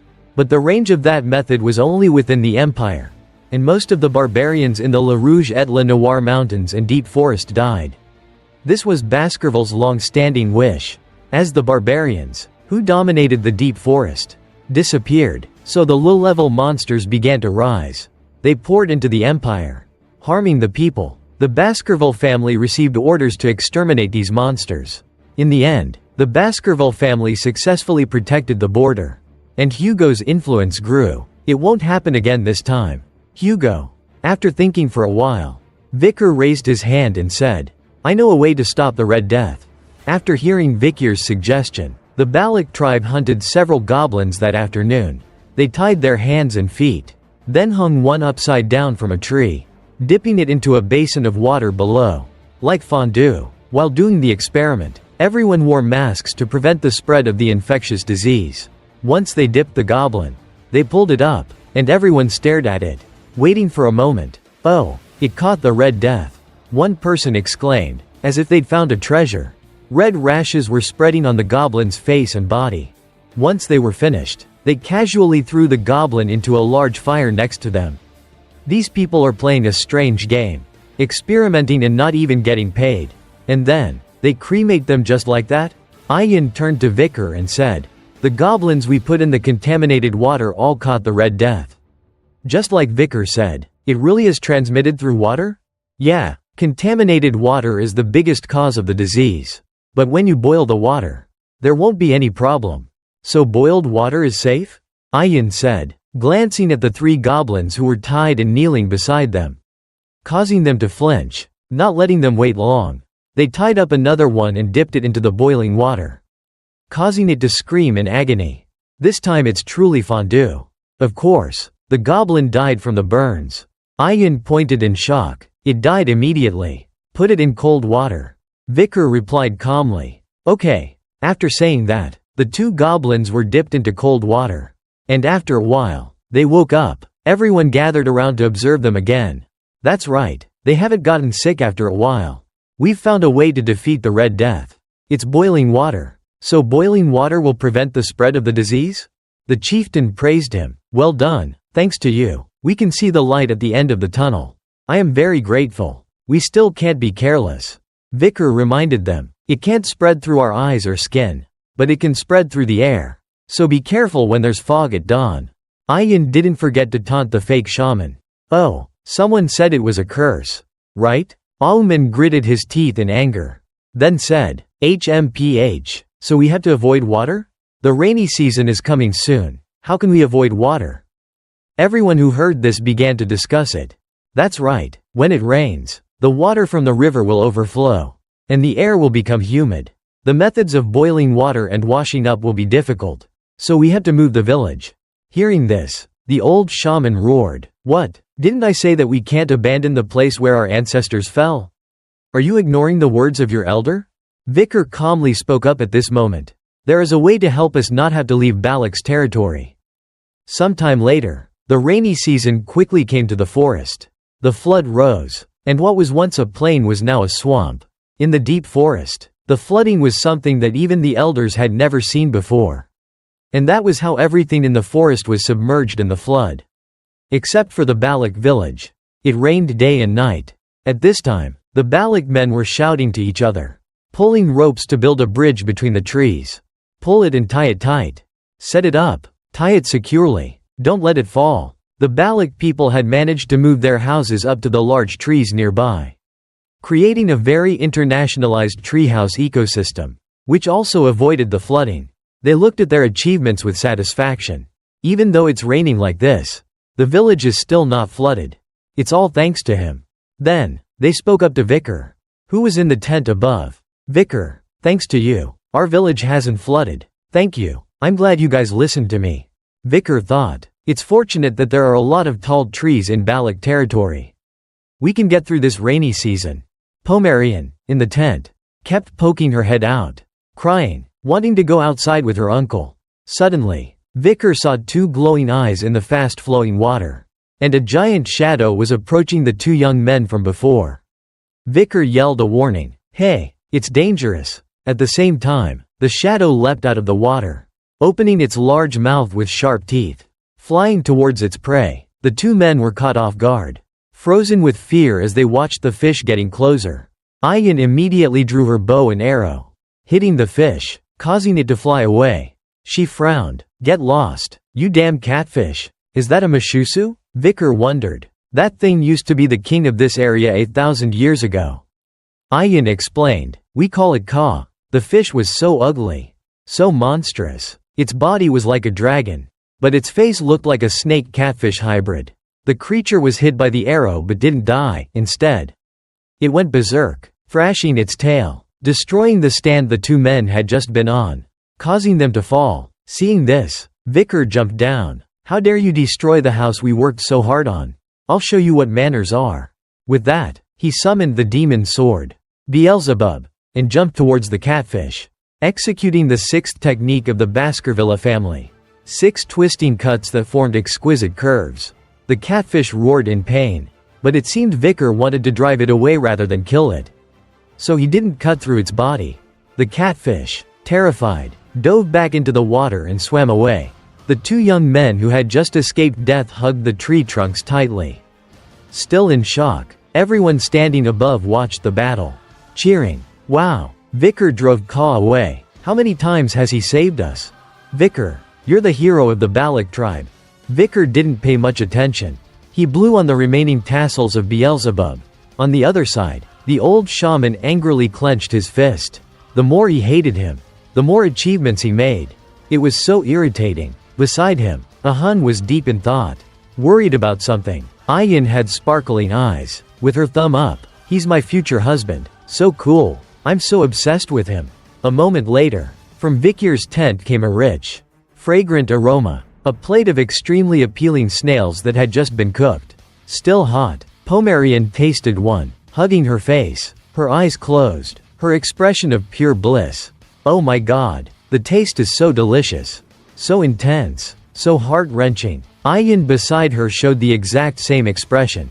This looks so good. The two, one big and one small, did not hold back their praise. So delicious. Uncle, right? You're really good at cooking. My dear. Vicar, with a look of disgust, looked at Ayin. I didn't invite you to my house. Raising one mouth was already hard enough. And now he also had to take care of this freeloading woman. If I smell something good, I have to go eat. I didn't cook any for you. What belongs to the slave also belongs to the master.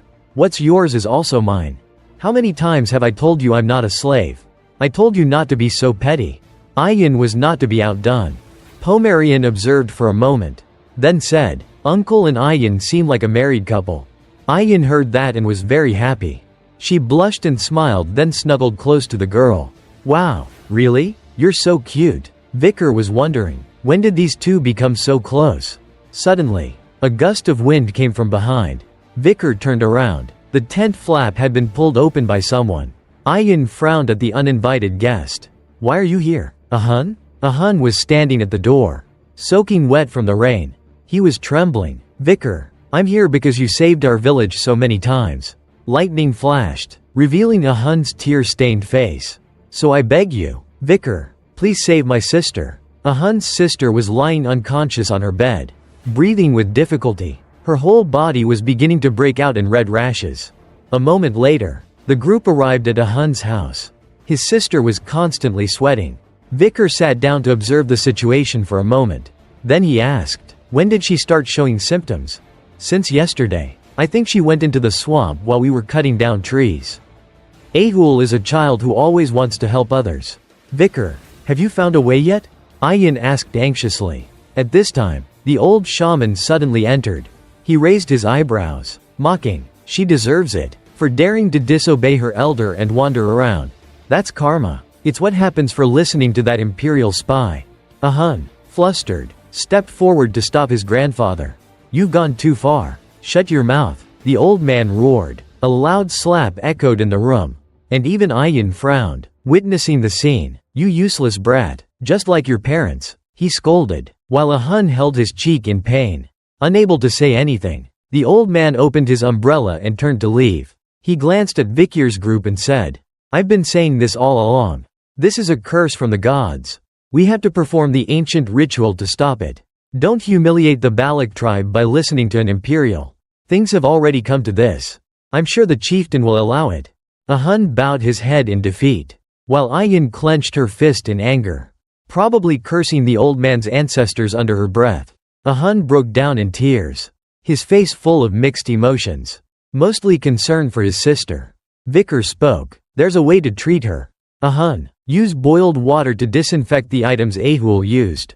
Then burn charcoal to drive away the bugs and bats around the house. We have to create the best environment possible for Ahul to fight the disease and buy us more time. Can you do that? Ahun wiped away his tears and immediately turned to do it. Ayin rushed over excitedly. Vicar, can you really save Ahul? Yes, but to do that, I need your help, Vicar said, looking at the child in front of him. Me? I'll do anything. Take me out of the forest. The answer made Ayin's eyes widen. Obviously, this wasn't what she expected to hear. So I can get the medicine. Vicar looked at her. Ayin suddenly screamed, making a Hun outside flinch. Don't say that. Even if you're considered a member of the Balak tribe, there are still rules about going to other territories. My mother will never allow it. That's right. The chieftain will probably abandon Ahul. Vicar replied. If everyone keeps it a secret, I can sneak out and return without being discovered. Will you let me go? Ayin? Vikir's eyes became extremely serious, making Ayin confused and unable to answer. She hugged her arm, her eyes troubled. A moment later, it was still raining heavily, and the flood was still raging. Vicar carried Pomerian on his back, constantly stepping on logs floating on the floodwater, nimbly leaping forward. After going for a while, he stopped and turned to ask, "Why are you following me? Didn't you let me go?" Ayin, soaked to the bone, looked sad and suggested, "Let's go together. You'll get in my way." Vicar refused. "Then tell me where you're going." "No," Vicar said bluntly. "Then why are you bringing Pomerian?" At this question, Vicar fell silent. Ayin lowered her head and continued, "When you pulled out your sword, and when you knew about the Red Death, I didn't ask. You, from the first time we met, already knew. I'll always be powerless before you." Ayin recalled each moment when they were together. From the first time he saved her at the circus, then when he was injured and she rescued him, turning him into her slave, then their first kiss when she had to punch him to protect him from her tribe, then when they were hunting the bull, he rushed out to save her life, then the moment he ate that hard-to-chew soup, when he protected the child and the tribe, when he was bathing in the hero's spring, when he glanced at her, and then when he smiled. I didn't ask you anything because you would disappear as soon as you answered. Today, just answer one question. You'll come back, won't you? Ayin asked, not daring to look up at Vicar. She closed her eyes, as if in her heart she already knew the answer. But then, I will return. Only then did Ayin look up. Tears streamed down her cheeks. Vicar had disappeared a long time ago, leaving only his footprints in the mud. You had to keep your promise. Cut to a scene at the vice envoy's manor. It was late at night, and Chihuahua was leaning back in his chair, rubbing his eyes, sighing. Phew, it's getting late. No matter how many documents I draft, the number doesn't decrease. He opened the window, admiring the night sky outside. Things were so great back then. When the vice envoy was here, it was exhausting but very fun. I still can't believe he's dead. I miss him. He looked up at the sky. Right then, did you call me? Vicar hung upside down, like Spider-Man, right outside the window. Their eyes meeting. Chihuahua couldn't regain his composure, shocked into silence, his eyes wide as he looked at the person in front of him. Lucky the manager didn't have a history of heart problems. Otherwise he would have passed out. Vicar lightly landed on the windowsill, smiling. How are you doing, Manager Chihuahua? After a while, when he had recovered from the shock, Vicar said to Chihuahua, sit down here, have a piece of cake, drink a cup of tea, and then I'll tell you about a legend. Chihuahua listened for a while, then summarized. So you fought a monster in the forest, got seriously injured, and lived with the barbarians? Yeah, Vicar confirmed. So you're not a ghost? He had to confirm one more time. Are you so shocked because you thought I was a ghost? Vicar leisurely took a sip of tea. You haven't changed a bit. Manager Chihuahua. Chihuahua paused, then tears flowed like a river. This crying scene is a bit exaggerated. Lol, I'm so glad you're alive, he said, covering his face, his voice trembling. But that child who looks like you, who is she? Is she your child with a barbarian? Chihuahua then noticed Pomerian. We share blood, so we look alike, but it's not what you think. Chihuahua wiped away his tears, thinking, that's a pretty ambiguous answer. We're related by blood, but it's not what I think. I'm intrigued. While I'm gone, can you look after her? Her name is Pomerian. Since it's come to this, it's good for her to learn the basics. Vicar said, it's been so long since I received an order from you like this. Leave it to me, the manager answered enthusiastically. But wouldn't it be too much for you to handle everything in Underdog City alone? If you need help, go find Cindy Wendy Sen Mesamadanaro. Isn't Cindy Wendy the criminal you released 2 years ago? But how would I find her? Do you remember when I was still in office and gave a girl 10 billion? Yes, you gave it to Judy the flower seller. She doesn't have any backing, so she's easy to approach. She probably went with that child. If Cindy Wendy doesn't cooperate, just tell her that I'm alive. She owes me, so she'll definitely help. Okay, I understand, but Vice Envoy, when will you return? Outside the window. The dawn was breaking. Vicar leisurely finished his tea. I'll return when I've finished what I need to do. I have to fulfill a promise first.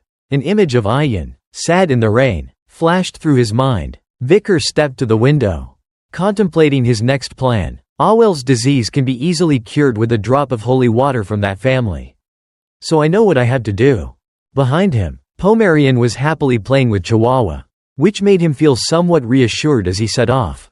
He looked up at the sky. I'll go to the devout Quo Vadis family. The scene shifted to the gates of St. Mecca. 2 guards, wearing their helmets and armor, were on duty, guarding the city gates. They saw a horse-drawn cart full of wooden barrels approaching. The 2 guards stopped it. We'll do a quick inspection of the cargo. You're Mr. Joseph, the manager of the oil shop on the first floor. What are you carrying? The guard recognized the cart driver. It's oil. It's all recorded on my permit. Mr. Joseph chuckled, holding up his permit. Can I check inside? The dark-skinned guard tapped the oil barrels. I come here often. Do you really need to check that thoroughly? Mr. Joseph seemed a little nervous.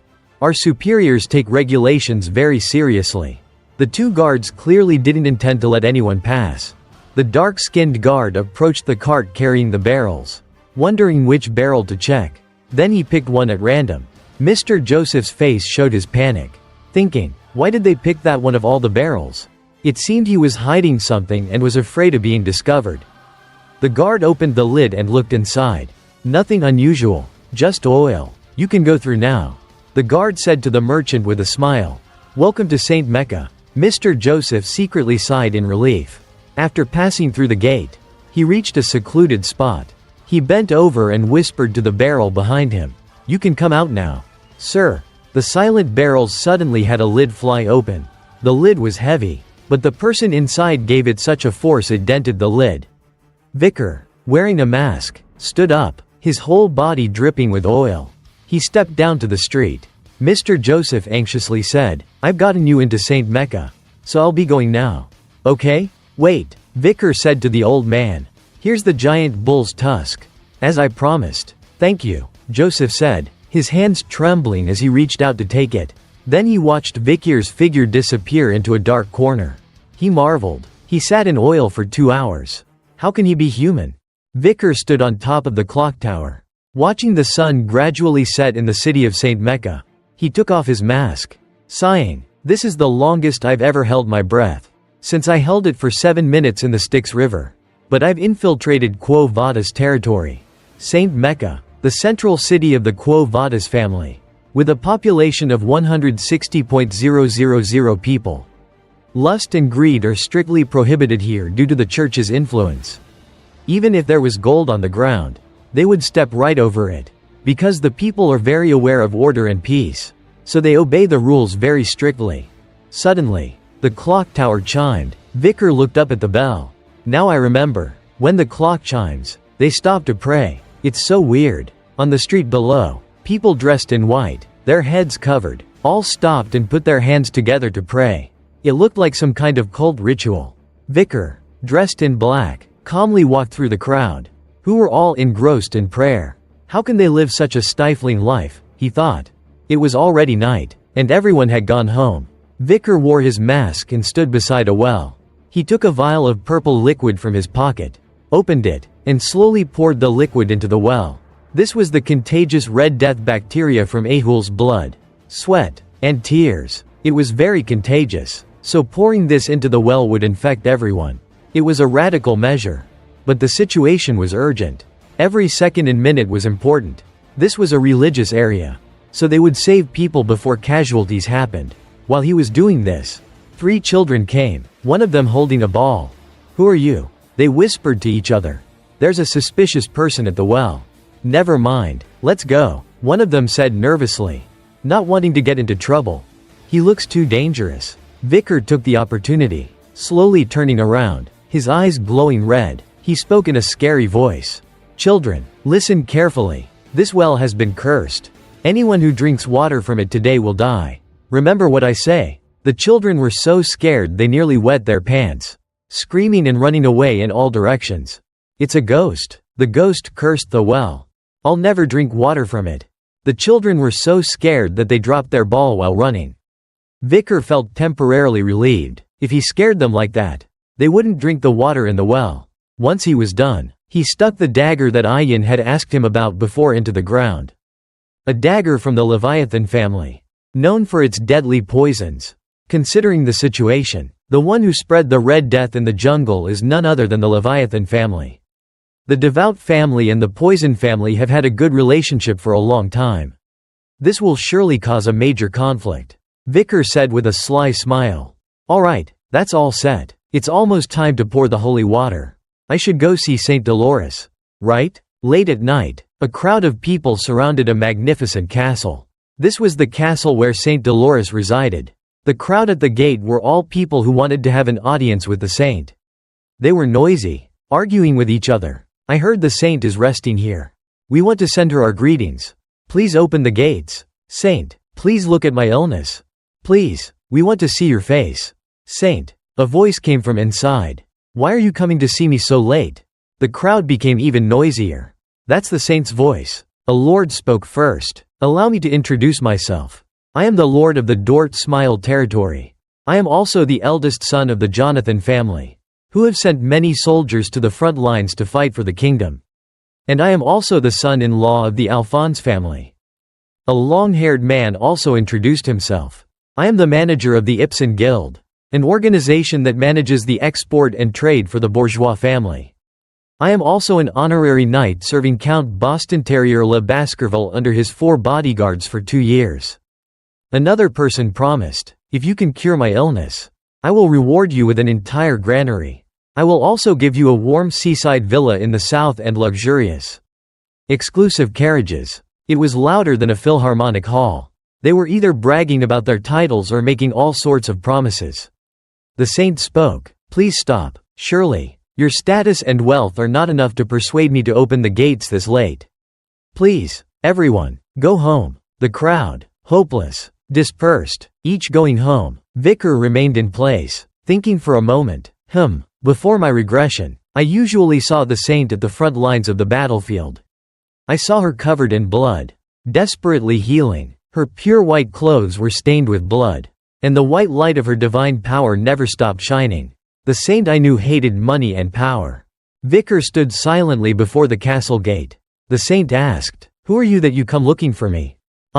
Vicar knelt on both knees, bowing his head. "I am just a lost sheep." Vicar waited in silence, and the saint didn't say anything more. After a while, the gate slowly opened, revealing a golden light. "Please come in." Vicar slowly entered the castle. Everywhere was magnificent, radiating a soft, golden light. In the center was a statue of an angel holding a water jug, pouring it down. Vicar had reached the middle of the room when a voice came from the statue. "Why are you lost, little sheep?" Vicar thought. She doesn't intend to meet me in person? Well, she has no reason to meet a person in such suspicious clothes. Vicar approached the fountain and placed a bag on the stone ledge. "I came to report that there is an epidemic spreading in the slums. I brought water from their well. If you have divine power, then I'm sure you will be able to find the dark energy in this water." The saint was silent for a moment, then suddenly shouted, "You're lying to me." Immediately, the main door slammed shut, and the sound of footsteps running from the second floor echoed. The castle's soldiers, equipped with shining white armor, had gathered. A man who looked like the commander of the troops spoke. "A lost sheep, but the way you speak is rather aggressive. Who are you?" The commander held a book in his hand, frowning at Vicar. Vicar, behind his mask, stared at the man before him. "It's been so long since I've seen that face again. Pietro Quo Vadis. Before my regression, he was a soldier I'd trusted on the battlefield.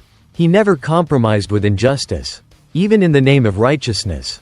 He was a kind person, but he could also be more evil than a devil. The method of interrogation I used on the 7 young masters in Underdog City came from him." After thinking for a moment, Vicar spoke. "Meeting you here is quite interesting. I heard you came here to report an epidemic, but your clothes are rather suspicious. Unless you take off your mask and show respect, you are not allowed to meet the saint," Pietro said. Vicar turned around. "I'm wearing this gas mask for a reason, so I can't take it off.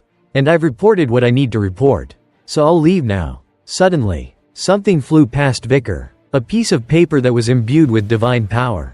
Pietro enchanted the book and said, "I can't let a suspicious person leave here." Vicar watched the piece of paper lose its divine power, becoming just a normal sheet of paper. Did he just throw that paper after imbuing it with divine power? He always used interesting weapons. Pietro jumped down from the balcony. Facing Vicar, "I can feel a dark energy emanating from the bag of water you brought.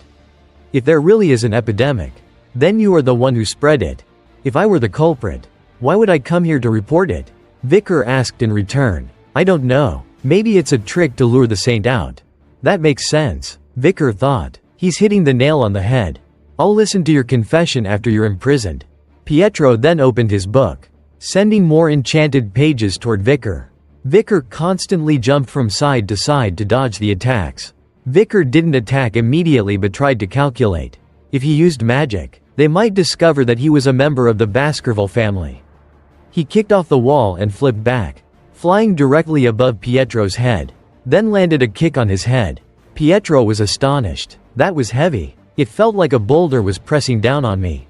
How can someone with such a small stature possess such great power? Then he pushed Vicar far away.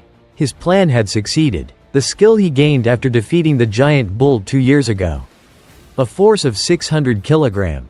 This was the first time he had used it. But the skill was not bad. Vicar landed and quickly charged forward. Pietro used his book as a shield. Vicar raised his hand. A pink and gold light shone on his hand, casting a Cerberus A+ flame that burned the book in the enemy's hand. Pietro was surprised and threw the book to the ground. "Do you want to continue?" Pietro angrily took the hand that had touched the fire and dipped it in the water. Then gritted his teeth. "You used magic? I knew you weren't a mere mortal."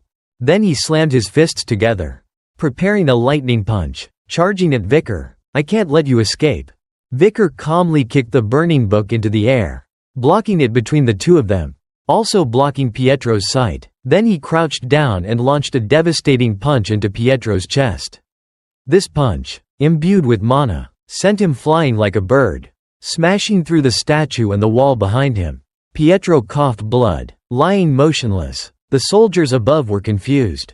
Did Lord Pietro lose? Impossible. Am I dreaming? How can this be? Then they immediately jumped down, surrounding their commander. "Protect Lord Pietro." Vicar adjusted his hat. "If you want to know the full story."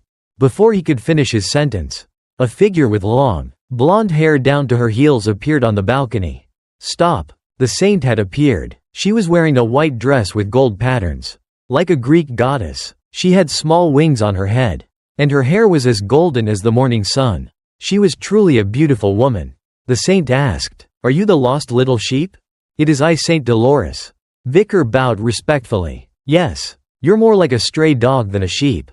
A dog full of wounds." Saint Dolores replied. One of the soldiers spoke up. "Saint, he's not a useless puppy. He's a bloodthirsty wolf." But the saint didn't pay much attention. She ordered, "Bring us some tea." The soldier looked like he couldn't believe his ears. Then the saint said, "I need to speak with that person." In the saint's reception room, tea and snacks were quickly brought up. Vicar sat opposite the saint, with Pietro behind them, recovering from the previous fight. He frowned at the suspicious-looking stranger before him. The saint leisurely took a sip of tea. Vicar quietly observed the saint. "Is this girl 16 now?" Saint Dolores Lune Quo Vandis. In the future war against the demons, she treated the wounded on the front lines, saving countless lives. She is a living example of kindness. In the time of devastation, just like everyone else, any martial artist who met her, even me, had to respect her. Suddenly, Dolores spoke first. "I've been under a lot of stress lately. I don't know if you know, but I'm a student at the Colossio Royal Academy. It's my day off, so I'm taking a break from school to handle family matters." Vicar suspiciously thought, why is she suddenly making small talk? But you see, Dolores looked out the window. Then continued, "The nobles and merchants are always seeking me out.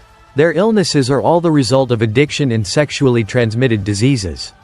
No one is seriously ill. Justice, truth, virtue, and equality are all the will of the gods. But why do people only see what's right in front of them?" Dolores took another sip of tea. Theology is essentially the process of understanding people. So it's inevitable. Vicar replied. Chapter 9, verse 6 of the ancient Asmoser Bible says so. He did not expect someone to know the existence of those ancient texts. More importantly, an epidemic is spreading in the slums of St. Mecca. Is this information accurate? Dolores asked doubtfully. This is a vial of contaminated water I obtained from a well. Vicar held out the vial. You're not involved in this, are you? Dolores stared at Vicar. If I were, why would I come here in person? Vicar calmly replied, then thought, I can't avoid suspicion, so I had to use a trick. With that thought, he reached into his pocket. Pietro, noticing the unusual action, stepped in front of the saint. Saint, hide behind me. Something shiny, gold, suddenly appeared in the air, surrounding Vicar's hand and body. I don't like to harm innocent people, especially in my hometown. The saint and Pietro were taken aback, realizing it was divine power. Are you a follower of Lune? She asked hastily. Vicar retracted his divine power. Now, are you willing to listen to what I have to say? I discovered suspicious people pouring liquid from a glass vial into the water in the slums. They are the culprits. If what you say is true, what is their motive? Dolores asked. The culprits probably want the Quo Vadis family to weaken, and those who would benefit from it. Vicar replied. Vicar took out a scroll of paper and spread it before Dolores. He pointed to a map. First, the one who would benefit most is the Leviathan family, and the powerful bourgeois family is also involved. The Leviathan family would use the epidemic to collect samples from numerous patients and use them for research. Moreover, once the Quo Vadis Holy Family is ruined, the Leviathan family, who is always in conflict with them, would see this as the best way. There's also the bourgeois family. The valuables don't disappear during an epidemic. When the workers die, the landlords will go bankrupt. The fields, factories, and shops will be abandoned. A lot of land and houses will belong to them, and they will gain more wealth. To get this story, Vicar relied on the truth he deduced from the merchants who had tricked the Balak tribe.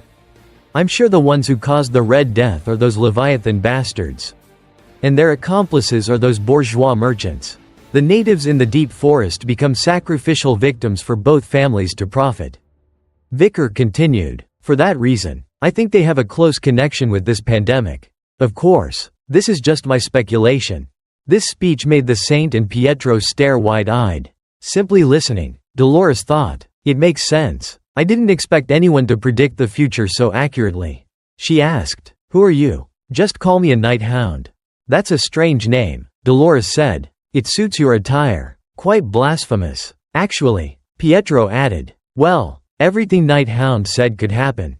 Pietro, I need to go to the slums. We must investigate the pandemic and report it to Father. I understand. Pietro acknowledged the order. Vicar thought, I was lucky to meet the saint. This way, things will progress quickly. On the saint's side, she was also observing the person in front of her. What is this? How can someone who defeated Lord Pietro and all the temple knights be so small and pathetic? Dolores' eyes pierced through him, as if she could see through Vicar's soul. His soul radiates the smell of beasts, blood, oil, and steel. In the swirl of countless emotions, there is a deep sadness. Who exactly is this person? It was late at night, and at a church in the slums. Vicar, Dolores, and the temple knights had arrived. The nuns there were eagerly waiting for the saint. You've arrived, saint. Please save us from this terrible epidemic. Behind them was a long line of patients, lying scattered because they had contracted the disease. Dolores observed, pained by the scene. So what Night Hound said was correct. Vicar looked at the scattered bodies of the people, feeling incredibly guilty. I'm sorry, because there was no time. I had to use the people. Fortunately, no children are infected, so the fear I sowed in the children at the well, causing them to stay away from it, worked. It's fortunate they are still only recently sick. I have no choice but to leave the rest to the saint. Dolores knelt down, looking at the line of people, beginning her magic. You poor souls, don't worry. The boundless, compassionate heart of the god Lune will heal you. The light of my life, the flame of my life, my sin, my soul, witness these poor souls here. Then Dolores cried, tears streaming down, dripping on the ethereal water. Instantly, Dolores' whole body shone brightly, illuminating the entire church. A man who was struggling to breathe, his body covered in red rashes, suddenly recovered. The rashes disappeared. The nuns who witnessed this scene were tearful and shocked. He's cured. And so many others too. Oh saint. Thank you. Thank you. Oh Loon. The savior of everyone. Vicar thought. That's right. That's the power. I have to bring the magic of that holy water into the forest. Back in her room, Dolores was meticulously marking the areas where the disease had spread. Healing with divine power is just a temporary measure. I can't stop the number of patients from increasing. The number of sick people is increasing because there's an infected well somewhere in the slums. She turned to look at the test tube containing the contaminated water. From the fluid from the infected bodies, the incubation period is very short, and it takes a long time for the patient to die. It's so cruel. It makes people suffer for a long time. To stop the epidemic from spreading further, I have to purify the deepest well. If I can condense my divine power into a drop of holy power. After thinking for a moment, Dolores stood up. This is not the time for me to be thinking aimlessly. I should go heal more patients. Suddenly, dizziness came over her, causing her to sit down, holding onto the table for support. Anemia. Is it because I used too much divine power? Dolores gritted her teeth and stood up. But I can still continue if I help the patients feel better sooner. As she reached the door, 3 people were waiting, the same 3 who had introduced themselves the night before. The saint has arrived. Saint, we'll come too. Please don't worry. Why are you here? Dolores asked. We're here to help the saint. How can we leave a noble lady like you alone in this wretched place? We brought 3 carts of relief supplies and donations. You people here are in luck today. Upon hearing these words, Dolores' expression turned cold. We thought the people in the slums would be skinny and sickly. But they look pretty good. They laughed. Did we give them too much? We're worried that if we give them things for free, they will become lazy. Ignoring their babbling, Dolores turned away. Anyway, protecting the lady is our duty as men. We will follow the saint. We think we're doing a good job. The 3 men said confidently. Then I'll leave it to you. Dolores said with a forced smile, trying to restrain her disgust. The smile made the 3 men flutter. Blushing red. A moment later, the group had reached the field hospital for the infected. The patients lay scattered in the tents, groaning in pain. The priests with divine power were diligently trying to heal. The 3 nobles wrinkled their noses in disgust, unable to stand the smell of sickness. The smell is awful. They opened their mouths and complained. Ah, I stepped on trash. These shoes are very expensive. A limited edition. Priest, heal me first. I think I'm getting sick too. Tell them to move aside. I need to get out of here. These 3 were useless, complaining more than helping. Dolores turned back, looking at them with disgust. I knew this would happen. It's outrageous to bring their evil intentions to this place. Don't they have any empathy for the sick? They are such hypocrites. Selfless sacrifice, kindness. These are the things closest to God's love. Dolores went straight to the tent in the very back. From here, things will get worse. The most severely ill patients are all in here. The patients and priests. Everyone is immersed in pain. I'm sorry for not coming sooner. Each step Dolores took radiated a golden light. But now I've arrived. So, Dolores pulled aside the tent flap and entered. A familiar voice called out. Quickly, bring more salt water. Vicar was using a knife, cutting open the rashes on a patient's skin. A nearby priest said, Impossible. Can't it only be done with divine power? How long has he been alone with the patients? After cutting the wound, Vicar placed his hand on it, using divine power to draw a line, and the rash instantly disappeared. The priest continued to speculate. He's not blessing the skin. He's letting the blessing spread to the infected area? If that's the case, then I can focus on using divine power. Yet there is a method like this. Dolores also realized it was the night hound. Vicar's clothes were torn, and he was helping the patients drink medicine. Dolores marveled. Amazing. He's so skilled in medicine and divine power. Vicar didn't notice the saint had arrived. At this point he was very focused on using his divine power to treat the patients. In fact, divine power is a prayer from priests that God hears. God has accepted and granted them strength. The amount of divine power depends on the sincerity with God, and the amount of divine power is equal to the amount of divine power when creating a miracle. 1 divine power is 1 miracle. So 10 divine powers can create 10 miracles. But I know how to create 10 miracles with only 1 divine power. and 100 miracles with 10 divine powers. In the autumn when the monsters invaded, the priests saw the number of dead at their feet and knew that their divine power couldn't stop the disaster. God decided that because of the sincerity and dedication of the priests, they exchanged the divine power to create miracles. Solve this problem first, and then deal with the consequences later. Create the miracle first, and then think about everything else later. Even if that divine power has to accumulate debt, they would use all the divine power they had. People called this event, advanced divine power. And that was the time when killing monsters was considered a religious act. Even if you weren't a priest, if you killed a monster, you would use advanced divine power. Therefore, someone with a soul burdened by the karma of the past, like me, can use divine power if I'm in a sacred area. Nearby, a little girl cried out, helplessly calling to her unconscious mother. Vicar comforted her. I'll heal your mother soon. She's just sick and severely malnourished. Take this and buy food and firewood to take care of her. Vicar gave her a gold coin. A nearby priest stopped him. You can't provide material assistance. They will make endless demands. If you do that, you'll have to give them all your money. Why endless? Vicar calmly replied. The money in my pocket is limited. I can give it all to them. Then he turned to look at the suffering woman before him, whispering, I'm sorry. Dolores heard this, and she placed her hand on her chest. He just said sorry. Why would he say sorry?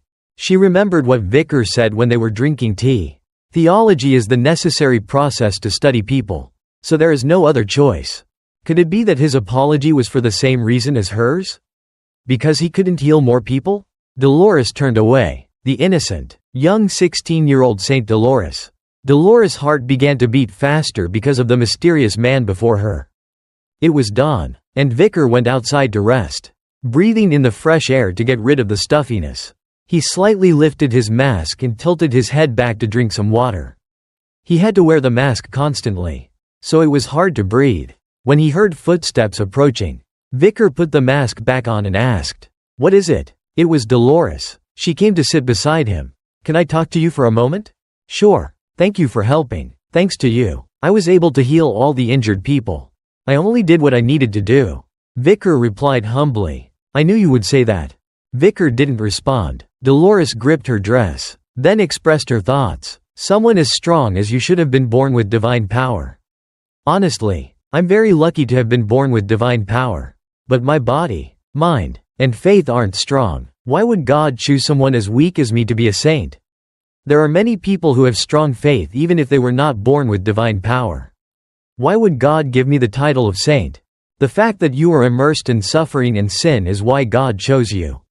Vicar said, What the world needs is a light that can shine even in the darkest and most terrible places. Dolores, hearing these words, was teary-eyed, and her body trembled. Can I become someone who can say those words? Of course, Vicar affirmed. After a while, the priests of the entire Quo Vadis family gathered together and prayed, making the process of creating the holy water successful. A divine essence that could purify all the infected people in the slums with just one drop. 3 drops of concentrated holy water, including the stored drops, were created. It was named Plani de la Verge, Saint's Tears. In the main church, Dolores was kneeling before a stone pedestal where the 3 vials containing the saint's tears were placed. She clasped her hands, beginning to pray. Everyone, please witness. The only woman and a son are standing here. I, the one who had the misfortune of raising God's child, have been crying from this night to the next. The place where the saint sat suddenly lit up, and golden rays of light flew in the air, circling the pedestal. My heart cannot bear this great sorrow. Today is the most painful and sad day for me. A surge of power erupted, shining directly into the 3 vials containing the saint's tears. Once she was done, the saint placed the 3 vials into a sealed box, giving it to the temple knights to store. Thank you for your hard work, Saint. We promise to keep it safe in the vault. I'm counting on you, Dolores replied. She looked out the window, pondering. Now for the next thing. A moment later, outside the church area, Dolores went to meet her father, Cardinal Humbert Lune Quo Vadis, who was always praying before the statue of the saint. Father, I have something to report about the Red Death, she said, bowing her head, holding a roll of white fabric. Come closer, my little fairy. "My daughter, this time, you've come up with a big request," he said, placing his hand on his daughter's shoulder. "Truly you are my daughter. Father, you are too kind. Alright, tell me what happened. First, I plan to use the saint's tears that we created to purify all the water flowing beneath Saint Mecca." Dolores said. "Did you find the source of the disease?" the cardinal asked. "Yes. It started from an unidentified well in the slums. The children testified that a spirit cursed the well. The well was heavily contaminated. And we found a glass vial that the culprit used to store and spread the disease. After investigating the area, we found a suspicious item." Dolores unfolded the cloth for her father to see. Inside was a dagger and a button. The cardinal was shocked. "This is... Where did you find this?" "At the well, father." The cardinal's face darkened, and his eyes flashed with anger. "The emblems of Leviathan and Bourgeois. Is it them? How could they create an artificial disease like this? How dare those venomous, lowly people blaspheme the divine?" A powerful aura erupted from the cardinal. Reflecting his fury, "Launch a holy war." His eyes also glowed brightly. Dolores looked at her father. Helpless. She didn't want a war. Suddenly, Humbert spoke. "That person called himself a night hound. He is very suspicious. Capture him immediately and make him confess everything. He's innocent." Dolores defended him immediately, shocking Humbert. "Daughter, what are you saying?" Dolores gripped her hands tightly, her eyes resolute. "He did his best to treat the injured. Thanks to him, there were no casualties. There's no way he's as evil as that. I understand. My daughter has never disobeyed me. But now you're saying this?" He frowned, raising his hand to the sky, launching a powerful wave of divine power into the air, causing Dolores to cry out in shock. "I will interrogate him myself." The divine power Humbert unleashed lit up the whole city of Saint Mecca. "Daughter, even if you oppose me, it's meaningless. I have already sent a squad of holy knights to hunt him down." At this moment, the temple knights, their helmets and armor gleaming, were standing in front of Vikir's inn. They ran up the stairs, confirming Vikir's room, and kicked open the door, shouting, "Night Hound, you are a suspect in causing the Red Death." Before they could finish their sentence, they realized that Vikir had disappeared long ago. The room was empty. At this time, a priest ran in, panicked. "Your Eminence, it's terrible." "What is it?" "That is," the priest stammered, "one of the drops of the saint's tears has disappeared from the vault." Hearing this news, Dolores was shocked. "Don't tell me, that's why he came here." At this time, on a distant high tower, Vikir was standing, opening his bag, looking at the vial of saint's tears that he had worked so hard to get. The vial was glowing in his bag. He smiled contentedly. "Thank you." After saying that, he turned and, in a blink of an eye, disappeared. In a hazy, black and white world, images of Ayin as a child appeared. At this time, she was holding a bow. Trembling, this was the hunt for the three-headed hellhound of the Balak tribe. It had been struck by many arrows, but they had no effect. It growled, driving the little Ayin to the edge of a cliff.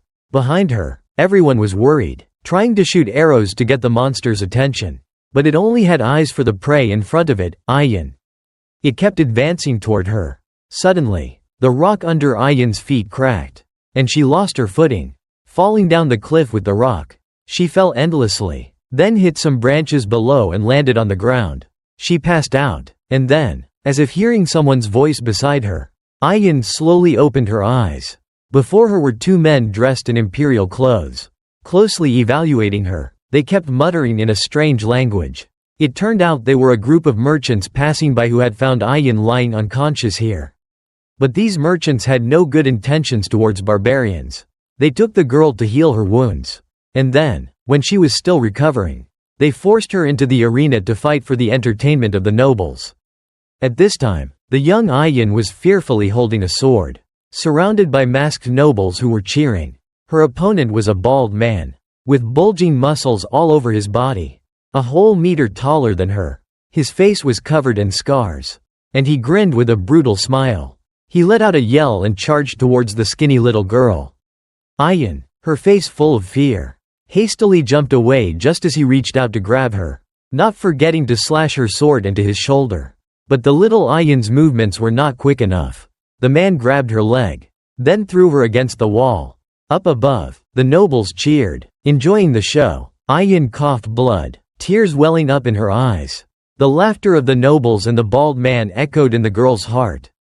Ayin lay on the ground, tears streaming down her face. She remembered the Balak tribe, her mother, and her people. Then, Ayin pushed herself up with her hands, slowly stood, and used the blood on the ground to paint her face, ready to continue the fight. She slowly remembered the contemptuous gazes of the nobles, the despicable people who traded her like merchandise, the lashings they had given her, the disgust from the men. She gritted her teeth, staring at her opponent with hateful eyes. The fight ended. Win or lose, she still had to return to her iron cage, back to her prison, and continue to be treated like merchandise from one place to another. The years passed, and the image of the Balak tribe in her mind became blurry. She thought she would have to live her entire life imprisoned like that. Her hope of returning home had nearly faded to nothing. She closed her eyes, drifting off. Suddenly, a sound echoed beside her, and a red liquid appeared. Ayin woke up and saw a test tube rolling near her, with a little red liquid spilled near her. She pulled back, looking at the person in front of her. The face and eyes were glowing with a red light, like a ray of hope in her life. The black and white world now had this crimson gaze. Go. The first word he said to her was in her language. Dreaming this, Ayin opened her eyes, a tear still lingering in the corner of her eye. Chieftain Aquilaw stroked her daughter's face. Daughter, did you have a nightmare? In your sleep, you kept calling out for Vicar. Ayin breathed with difficulty, her face flushed with fever. Mother, I feel the pain is more severe than before. My chest hurts, and my whole body feels like it's burning. It feels like my heart is being squeezed dry. Am I experiencing the Red Death? I can't. It hurts so much that I regret being born. The chieftain, full of sympathy, took her daughter's hand. My dear, long ago, your father and I buried a seed in the ground. Your father planted the seed, and I watered it every day. Not long after that, the seed sprouted. After a few months, it became a healthy and beautiful flower. After we cut off that flower, extracted its resin, and smoked it, we got high and enjoyed ourselves together. That's the reason why you were born. Seriously? I thought she was describing the whole process of conceiving and giving birth to her daughter. With flowery, romantic language, who knew that she was describing herself and her husband planting and smoking weed in their younger days? A sudden shift from touching to chilling. I'm speechless at this plot twist.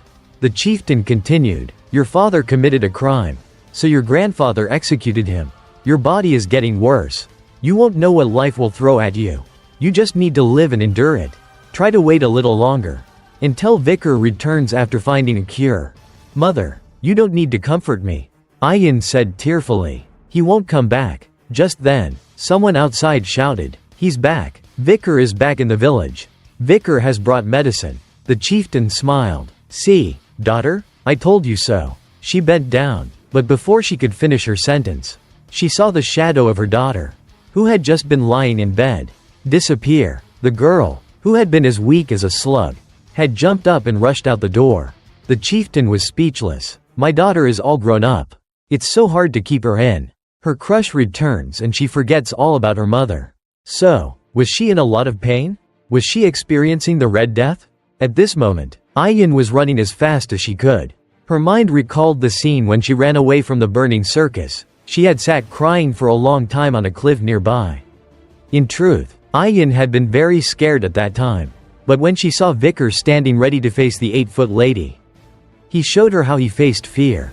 Because of that, she was able to pull herself together. That day, even though she was very afraid of the lady, when she saw Vicar get beaten unconscious, his clothes torn to pieces, she had fearlessly thrown a rope to pull him back, risking everything to bring him back and save his life. Ayin arrived, separating herself from the crowd to see Vicar clearly, to confirm for herself that it was true. You've arrived? Said the voice she'd been longing to hear. I just heard the warriors say that you had the Red Death. Without hesitation, ignoring the villagers' gazes, she threw herself into his arms. The sudden impact knocked Vicar backwards onto the ground. Vicar, in pain, said, Ayin, if I hadn't used mana, my back would have broken. Weren't you experiencing the Red Death? She was supposed to be weak, but her strength was equal to that of a wild bull. I don't know. When I heard you were coming back, my body felt lighter. She said, this wasn't the Red Death. She was suffering from lovesickness. Oh, the injustice to the disease. So that means you're okay? Yeah, you were faking it, weren't you? Yeah. Ayan, still with tears in her eyes, lay in his arms, and whispered his name. Vicar, welcome back. Vicar smiled in relief. Yeah, I'm back. It was dusk. At a Hun's tent, everyone gathered to see the miracle Vicar had brought. A Hun wrung his hands anxiously. Ahul was still unconscious. Vicar knelt down, opened the bag containing the vial of shimmering saint's tears. He brought the vial close to the little girl. And immediately, the red rashes on Ahul's body disappeared completely. A Hun was overjoyed, tears streaming down his face as he knelt beside his sister. Oh, the red spots on Ahul's body have disappeared. The villagers were also in awe. The light radiating from what Vicar brought is so powerful, it made the Red Death disappear. Vicar really cured the disease. That's amazing. Vicar turned to Ayan and asked about the epidemic. How many patients do we have left? 30 people, including Ahul. Ayan eagerly said. What about the other tribes? The situation is terrible. Many tribes are hanging by a thread. So about 10,000 people? Tell the other tribes to gather their patients together. Vicar said, taking off his torn cloak. The other tribes? Do you have that much medicine? Yes, so don't worry. Use this opportunity to show off to the other tribes. The villagers around them were amazed. Even the other tribes? Vicar, you're truly talented. Vicar continued. The swamp monster. What was it called? Ka? On the way here I killed it. You can go bring it back for food. The villagers cheered like fans supporting their idol. That's so awesome. His talent is so much greater than ours. Vicar turned back and reminded them. There's no time to shout here. Tell the other tribes to gather around the river basin. A short while later, the moon was high in the sky. At the river area, the barbarian tribes had gathered as Vicar had instructed. They stood all along the riverbank. Vicar took the vial of saint's tears, opened the lid, and poured it all into the river. Immediately, divine power emitted a golden light, then slowly spread across the river, then slowly spread to all the nearby rivers. The whole area shimmered with a magical golden light. The river before Vicar looked like it had been coated in gold. Everyone was speechless, gazing at the beauty. The atmosphere became silent. He turned around and said to everyone, "You just need to drink this water." At that moment, everyone helped their sick to the riverbank and scooped up the water, giving it to the sick to drink. When they drank the miraculous water, their whole bodies glowed with golden light, and all the red rashes disappeared. They became healthy as before, and all the pain disappeared. Everyone cheered and danced. My body feels so light. The Red Death has vanished. I'm alive, Vicar said to the chieftain. From the river basin, everything is being purified. The epidemic will end soon. Vicar, I appoint you the shaman of our tribe, the chieftain said. Very satisfied. I decline. Before he could finish his sentence, thud, a stomp made the ground crack. Vicar turned around. It was the leader of another tribe. He was tall and burly, his body covered in large and small scars. He was the one who had just stomped the ground, thinking he was going to seek revenge. Suddenly, he shouted, "People of the deep forest, answer me, who is the hero who has purified this forest?" His tribe all stomped the ground and responded, "Vicar, X3. Another female tribal leader shouted, "Who saved my whole family?" Vicar, who brought a bright future to the deep forest? Vicar. The name Vicar was shouted throughout the forest. Anyone who didn't know would think this was a presidential election. Vicar stood by the river, watching everyone shout his name. He thought, the evil deeds of the tribe that used deadly poison have turned from bad to good. The Baskerville family pioneered the conquest of the La Rouge et La Noire mountains. The enemies of the Baskerville family are the indigenous people of La Rouge et La Noire. If I can persuade them and repay them, then I can completely stand against the Baskerville family. I can take this opportunity to play a trick on Hugo. Vicar covered his mouth, smiling and plotting. The chieftain announced loudly, "From today, the festival will begin. Prepare for a grand festival." Before that, I have one more thing to do, Vicar said. Both the chieftain and Ayan were very curious. Vicar calmly continued, "Don't I need to find the one who poisoned the forest?" The scene shifted to a stone cave. At the cave entrance was a skull, and the path to the cave was lined with sharp rocks on both sides. Inside the cave, it was dark. It's been a while. Everyone is probably infected by now. I won't negotiate with those addicted royals. It's all because of those despicable nobles.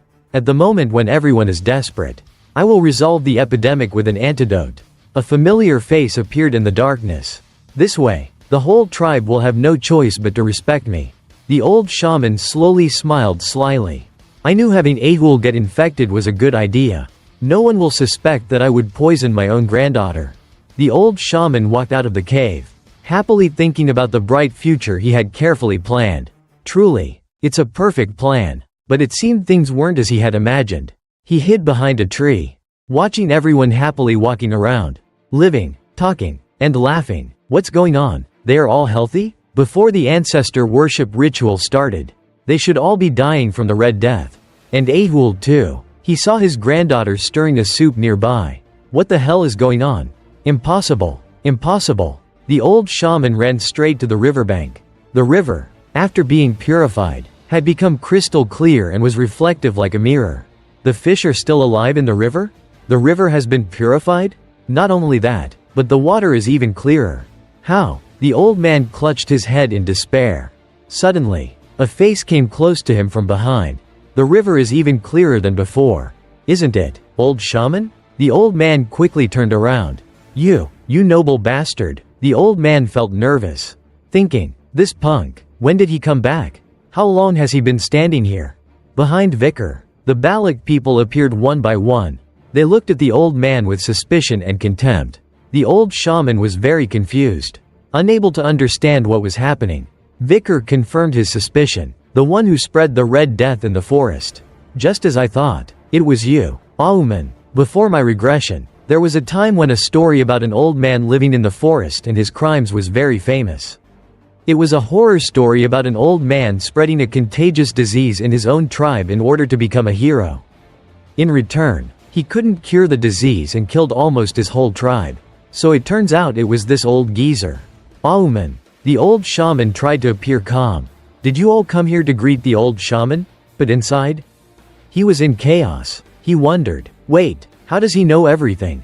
At this moment, the chieftain walked forward, followed by a sullen-looking Ayan and a Hun. Have you finished your work, shaman? The chieftain asked, folding her arms. Of course, the epidemic will soon be eradicated. The old shaman said, I heard because of the Red Death. Tribes have declared war on each other in the kingdom. It turns out the cause of this disease is artificial and spreading everywhere. But isn't it very strange? Between the royal family and the deep forest, I really don't know how the disease is spread. The old shaman's forehead was covered in sweat, his voice slightly faltering. How would I know that? I only came here to perform a ritual to restore the tribe. Then why are you out here and not in the village? This question left the old shaman stunned. The chieftain turned to Vicar and said, Vicar, just as you said, Auman really went to the river basin. Let's see if you can guess the next thing correctly. What are you saying? The shaman raised his voice, his nervousness growing. The chieftain recalled Vicar saying, Auman wants to take advantage of this situation to become a hero of the tribe. So he will definitely keep it. She glared at the old man. The antidote for the Red Death. Auman, I want to see what you have in your pocket. Hearing this, Auman was stunned, his eyes wide open. Remembering the previous day, Vicar had asked Ayan about Auman's information. You want to know about Auman's background? Yes, it would be good if I knew more about him. That old man is not a native of the Balak tribe. His background was never revealed. But a long time ago, he was a slave of a shaman and came to Balak. But he killed that shaman who intended to rebel. And after killing him, he stole his power. For his contribution in preventing a rebellion, he was promoted from a slave to a shaman. After that, in order to adapt to Balak, I heard he had to do everything, including cleaning up feces and urine. He did all the dirty work in the village. He was even used as bait to hunt dangerous prey. However, he is now recognized as a member of the tribe. And as he got older, his hair began to turn white. Vicar thought, now he's a village elder? Does he want all the privileges he didn't have when he was young? That's why he went beyond the limits of the chieftain's power, and tried to take control of the whole forest. The chieftain had run out of patience. Auman, what are you doing? Show me what's in your pocket now.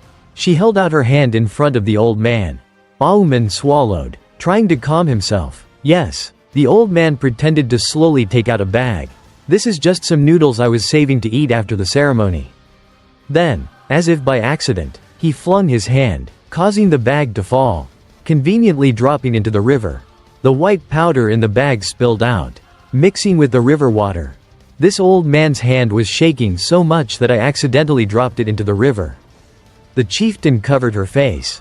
"You guessed right again. He threw the bag into the river. Just as you said." Aquila looked at Vicar. "However, we can't see what was inside Auman's bag using that method." Vicar glanced at the old man. "I have the antidote," the old shaman shouted. "So you think I was the one who spread the poison throughout the whole forest? Chieftain, you must punish that evil bastard.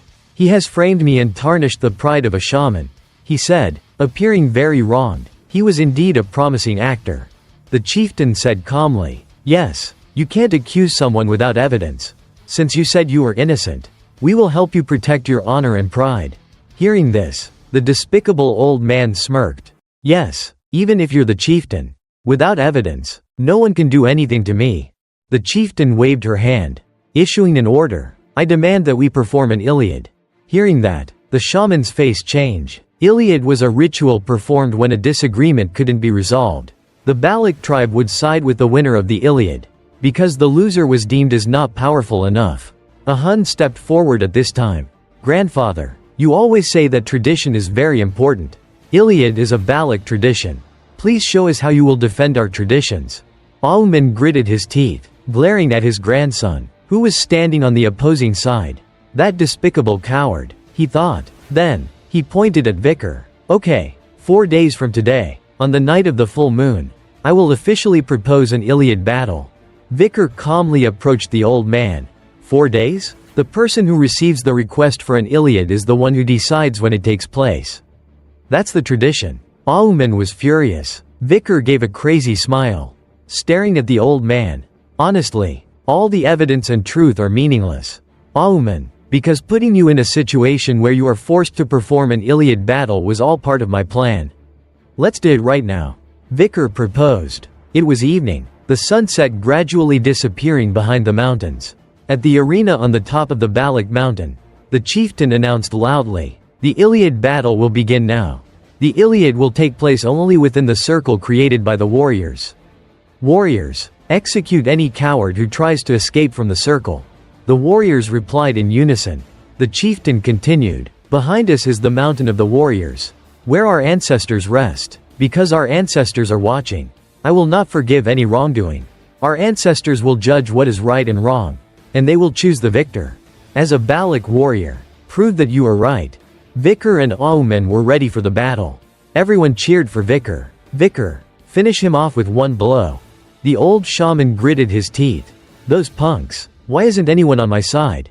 Thinking that, he bit his hand, then dripped the blood onto the ground. "When I win, they will all shut up. Because weapons aren't the only thing I can use in an Iliad battle." From the spot of blood, a skeleton emerged, and then 3 skeletons rose from the ground, their eyes glowing purple. The old man ordered, "Pay attention to my blind spots, and tell me when you see him." Once he was done, he felt secure and hid behind a tree, listening for any movement. For someone who has only been here for 2 years, this is impossible. "You can't fight me, someone who has spent 7 years in this forest. You can't know the terrain as well as me. As soon as you show yourself, I will shoot you." Planning all he wanted, he didn't see that Vicar was hanging like a bat on a nearby tree, looking down at the old man's setup with contempt. "The silent heal skill I obtained after killing the master of the swamp. It's a Mashusu skill that allows the user to silently aim at their prey's weaknesses. I like how it eliminates surrounding sound. It's good for assassinations." "Auman, it seems that your reputation as a shaman didn't come naturally.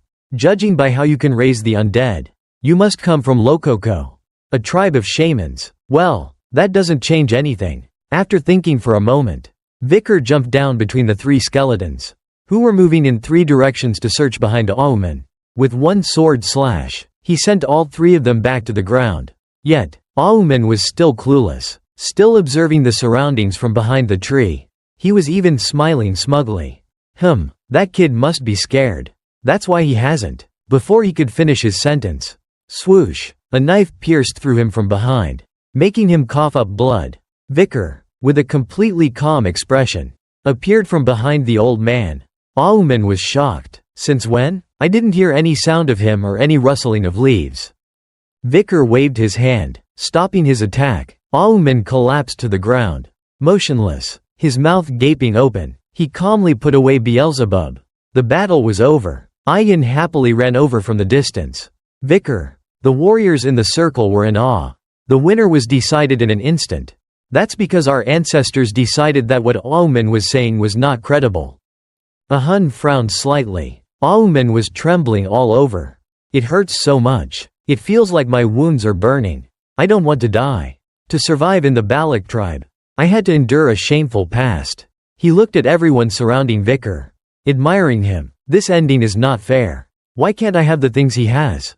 I will not forgive him. He clawed at the ground.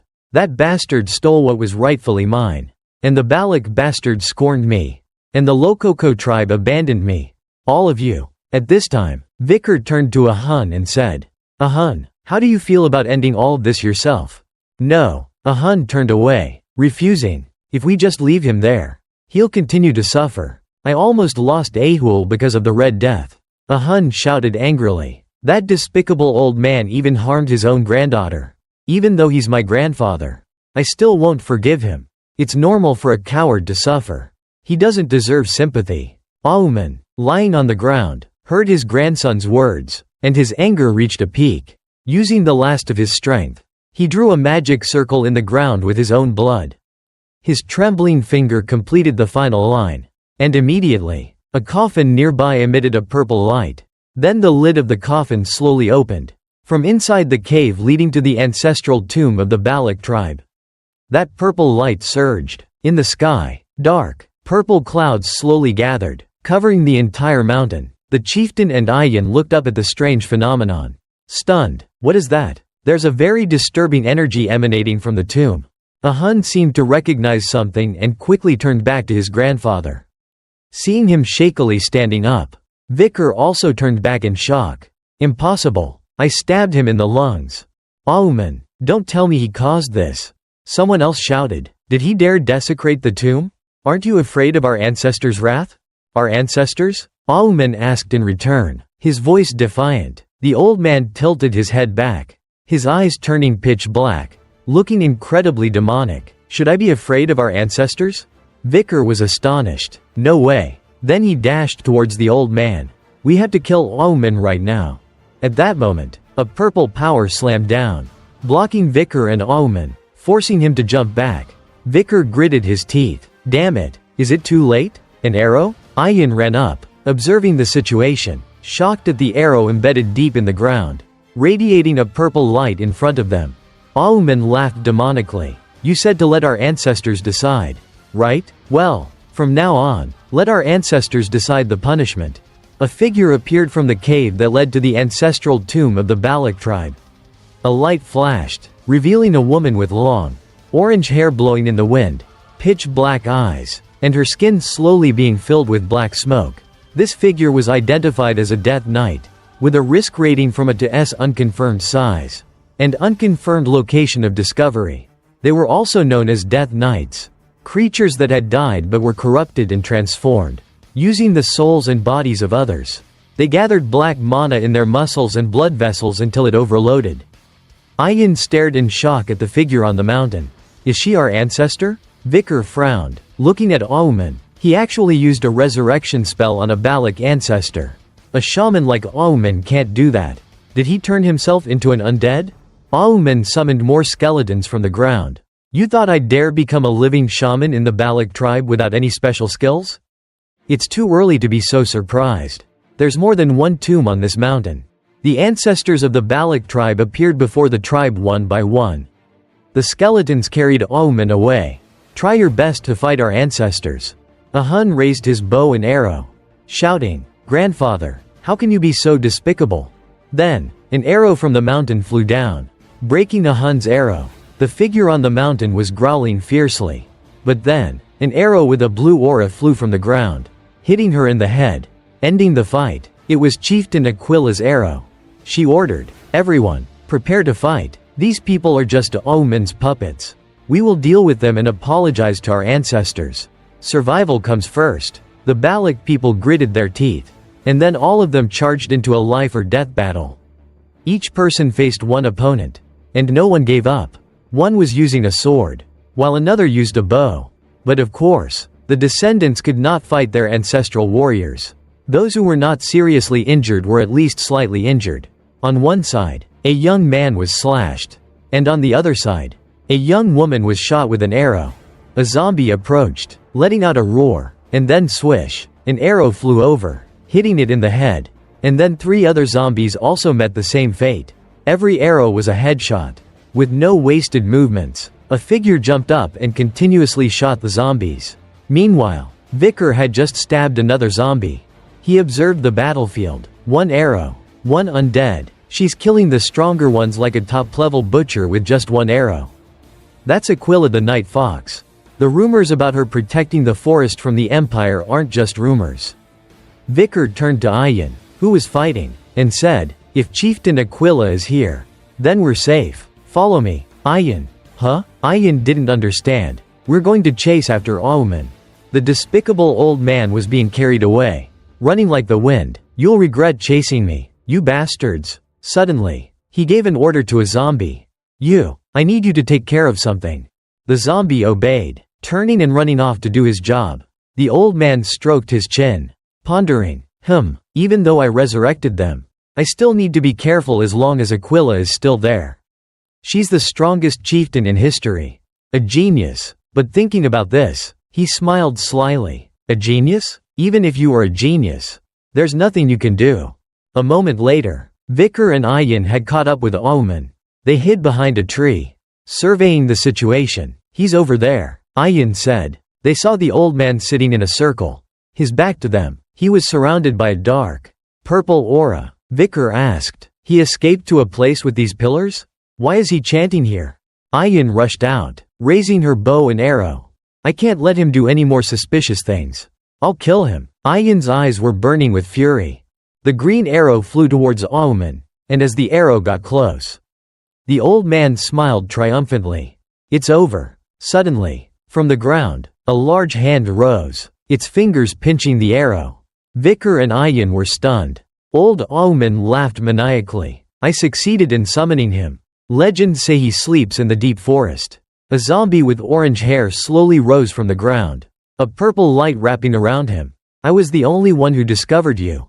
The zombie's hair grew longer. The sacred archer, Adonai. The zombie's appearance was completed. He held a bone bow in his hand, his eyes glowing red, the flesh on his face slowly filling in. Ayan gasped in shock. "Impossible. It's Adonai?" Vicar was also stunned by this. "That's Adonai, the legendary archer of the Balak tribe?" Adonai raised his bow, shooting towards Ayan. Vicar quickly flew to protect her, causing the arrow to fly off in another direction, shattering a large rock nearby. Vicar's eyes widened. "An arrow made of aura? I dodged it, but that damage." Ayan fell to the ground in pain. Vicar turned and saw that her wound was glowing purple and red. "My leg feels like it's burning."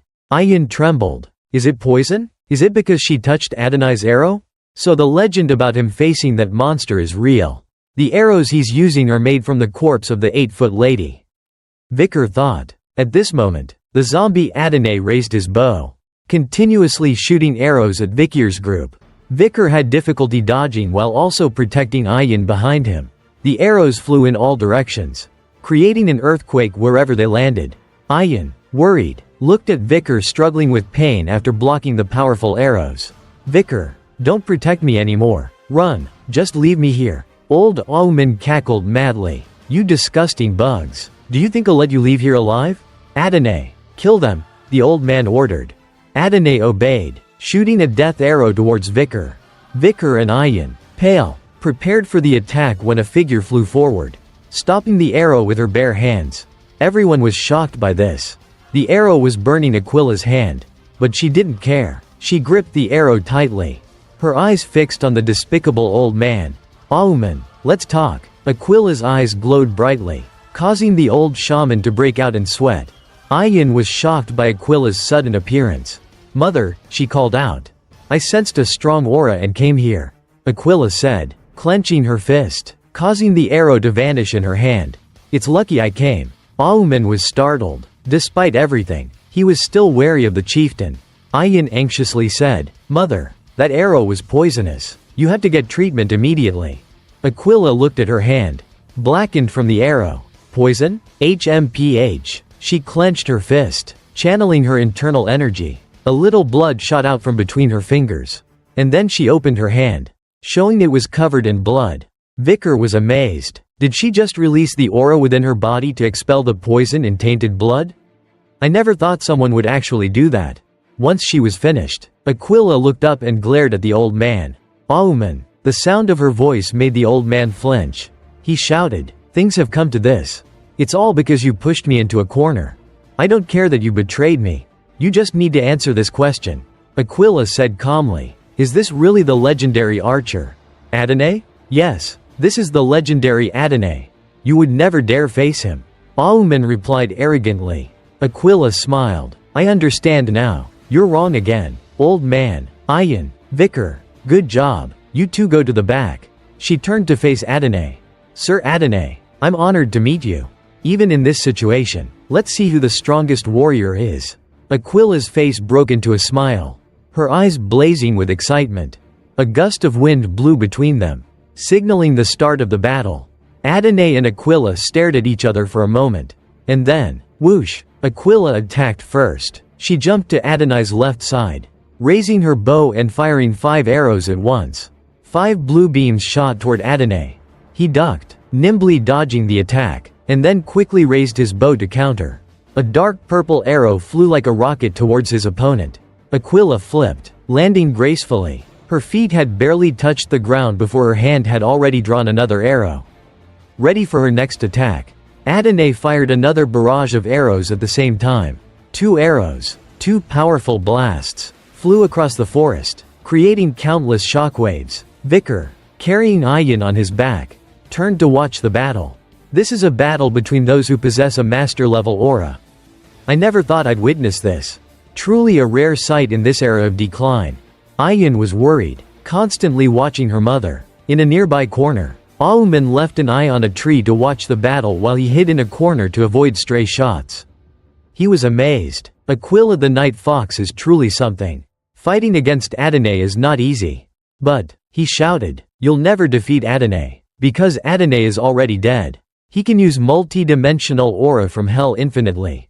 You know the power of an unlimited arrow, don't you?" Aquila had been slightly scratched on her shoulder.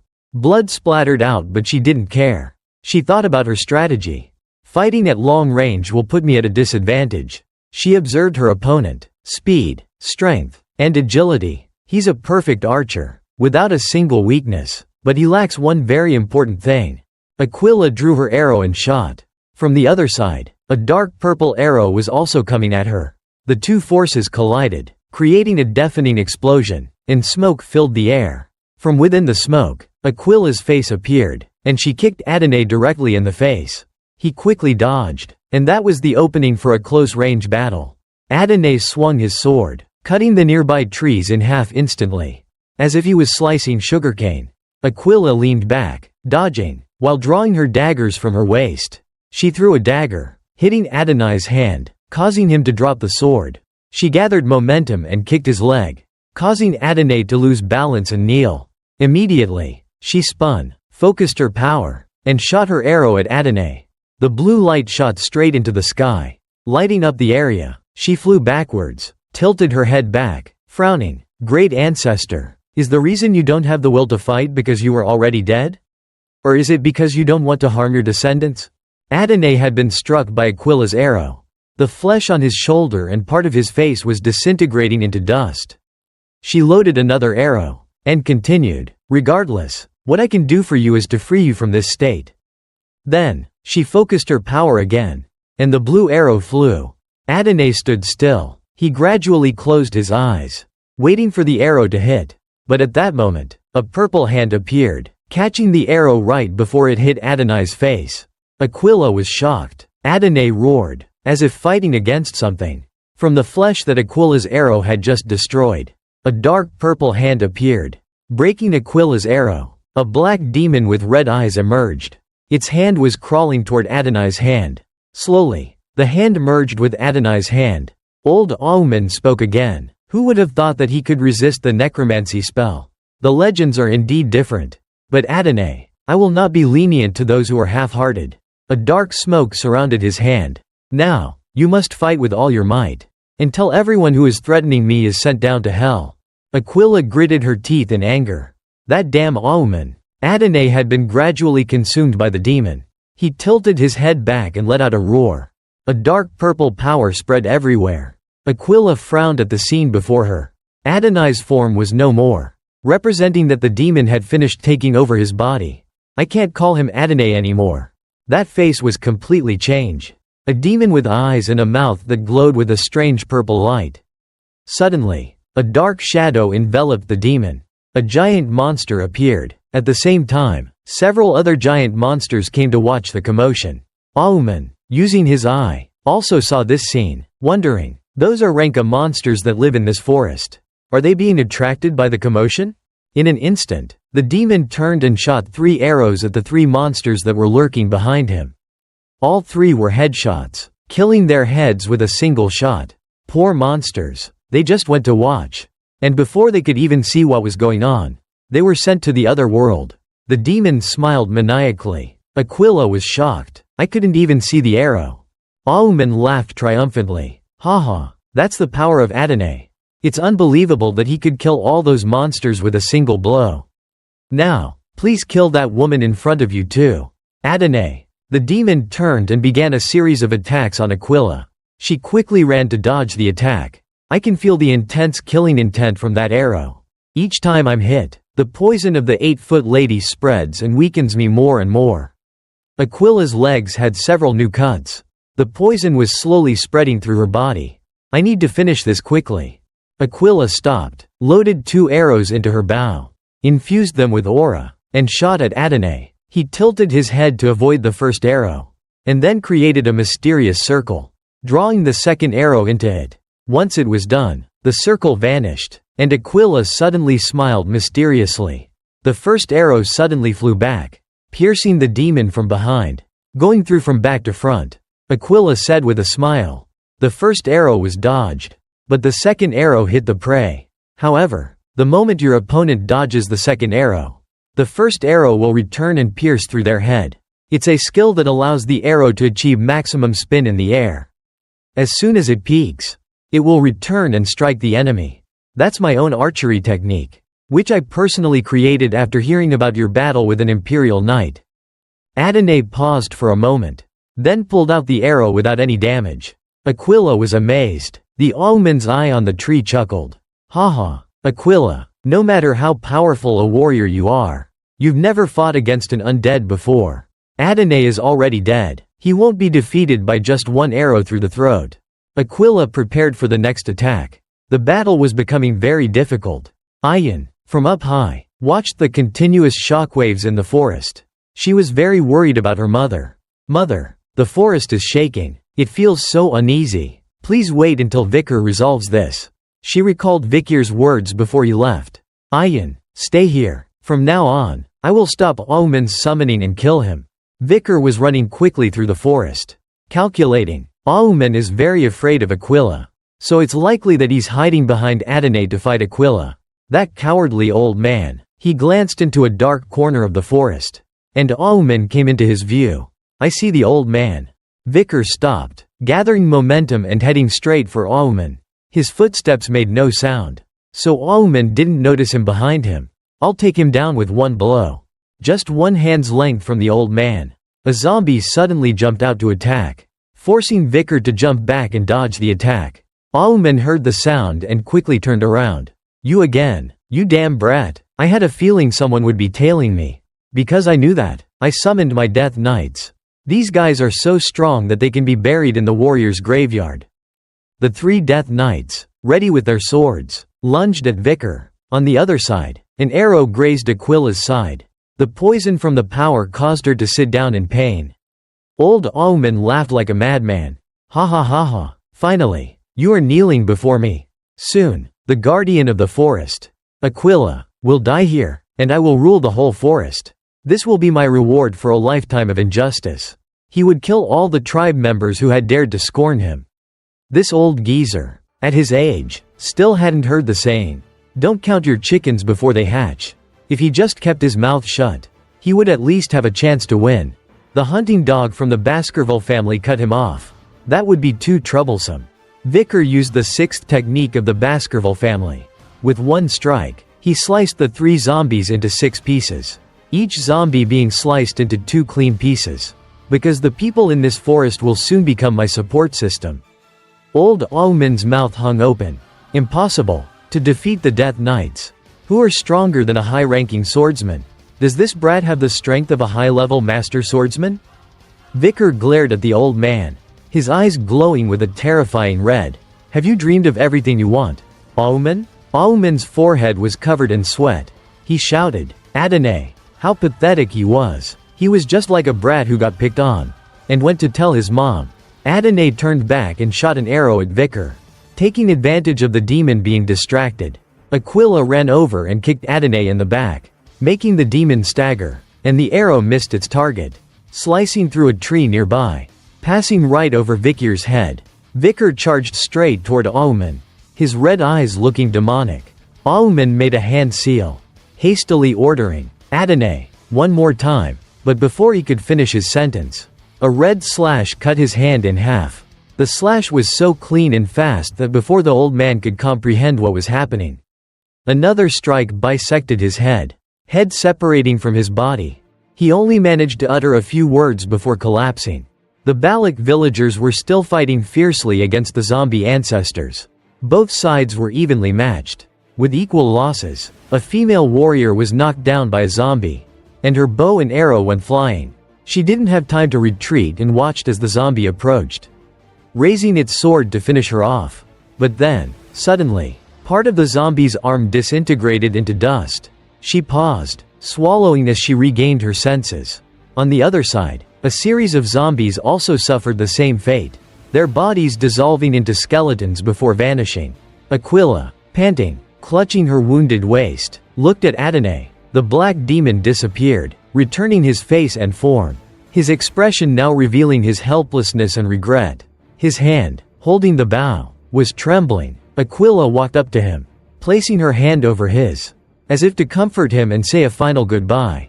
And then, Adonai slowly faded into the air. Rest in peace, great ancestor. The poor ancestors of the Balak tribe. They had rested for dozens, hundreds of years, and were now being summoned to serve this old man. The old man was shouting on the ground, despite being beheaded. "Damn it, the opportunity was right in front of me. I was going to take over the whole forest. It's all because of you, Imperial brat." Vicar, with his back to the old man, turned his head slightly to look at him.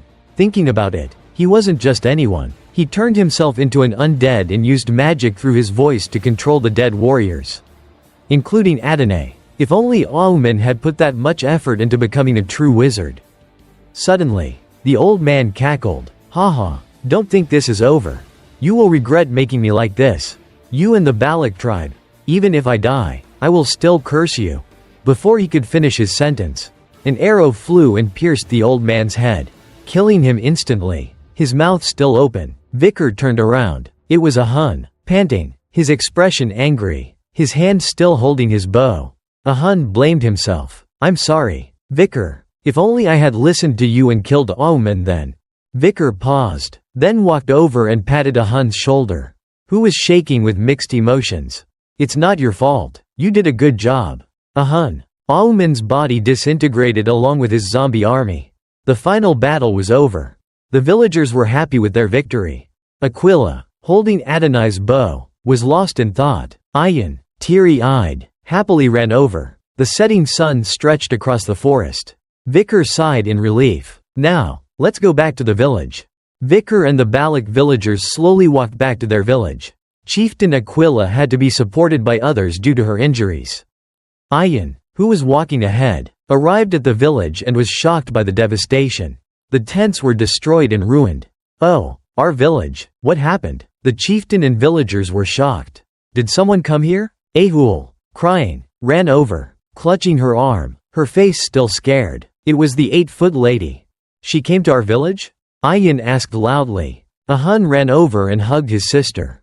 Are you okay? Are you hurt anywhere? Vicar glanced at a body crushed by a tree. While I was dealing with Omen, the lady attacked the village? Why would she do this all of a sudden?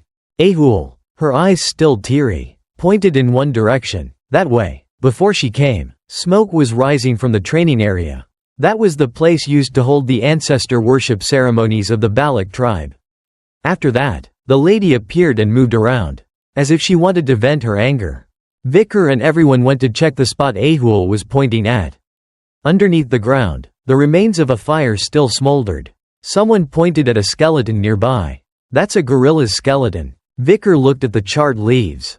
This seems like someone burned insect-attracting grass. Auman, I never thought he could prepare something like this.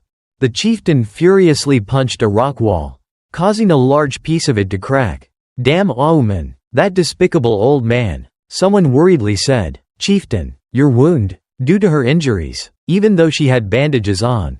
Her wound had reopened from the intense movement, and black blood was flowing out. The chieftain brushed it off. I still have to rebuild the village and find food. Warriors, collect the remains of the dead and save the living, the chieftain ordered. Everyone, get to it. Ayin, heartbroken, ran to her wolf, who was lying flat on the ground. Trembling, one of its legs was hit by the lady's acid. It was green and immobile. Bakira, your leg, I'm sorry for leaving you alone. Ayin cried, hugging her friend. A calamity, a disaster. The 8-foot lady was a source of fear for the tribes. She was a dangerous creature, difficult to deal with because she carried a dark core. The Balak tribe considered the 8-foot lady to be a natural disaster, so they had no desire for revenge. But Vicar stood behind a tree, lost in thought. That night, in Aquila's cave, Vicar went to see the chieftain. Chieftain, I have something I want to ask you. What is it, Vicar? The chieftain asked. Please, tell me about the 8-foot lady, Vicar said with a serious face. You want me to tell you about the lady? Aquila asked, puzzled. This is a record about the lady that was discovered in the Rokoko tribe's village. Vicar held up a scroll of paper. It talks about the power contained in the lady's poison and her battles with other monsters. There is a lot that has been recorded, including the lady's location, but after reading it, I felt puzzled. I don't understand why the tribes here are so fearful but don't unite to defeat her? Aquila pondered for a moment, then slowly said, like the documents of the Rokoko tribe, the Balak tribe also has records about her from ancient times. It's a record of the battle between the sacred archer Adonai and the lady.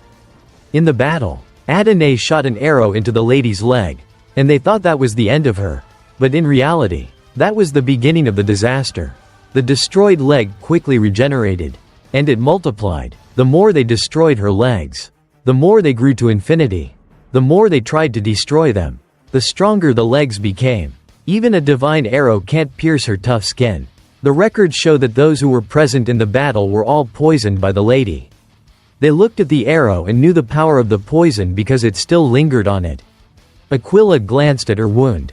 According to folklore, the lady is a demon created from countless evil spirits. So if you're trying to fight against her, give up, because I don't want anyone else to die.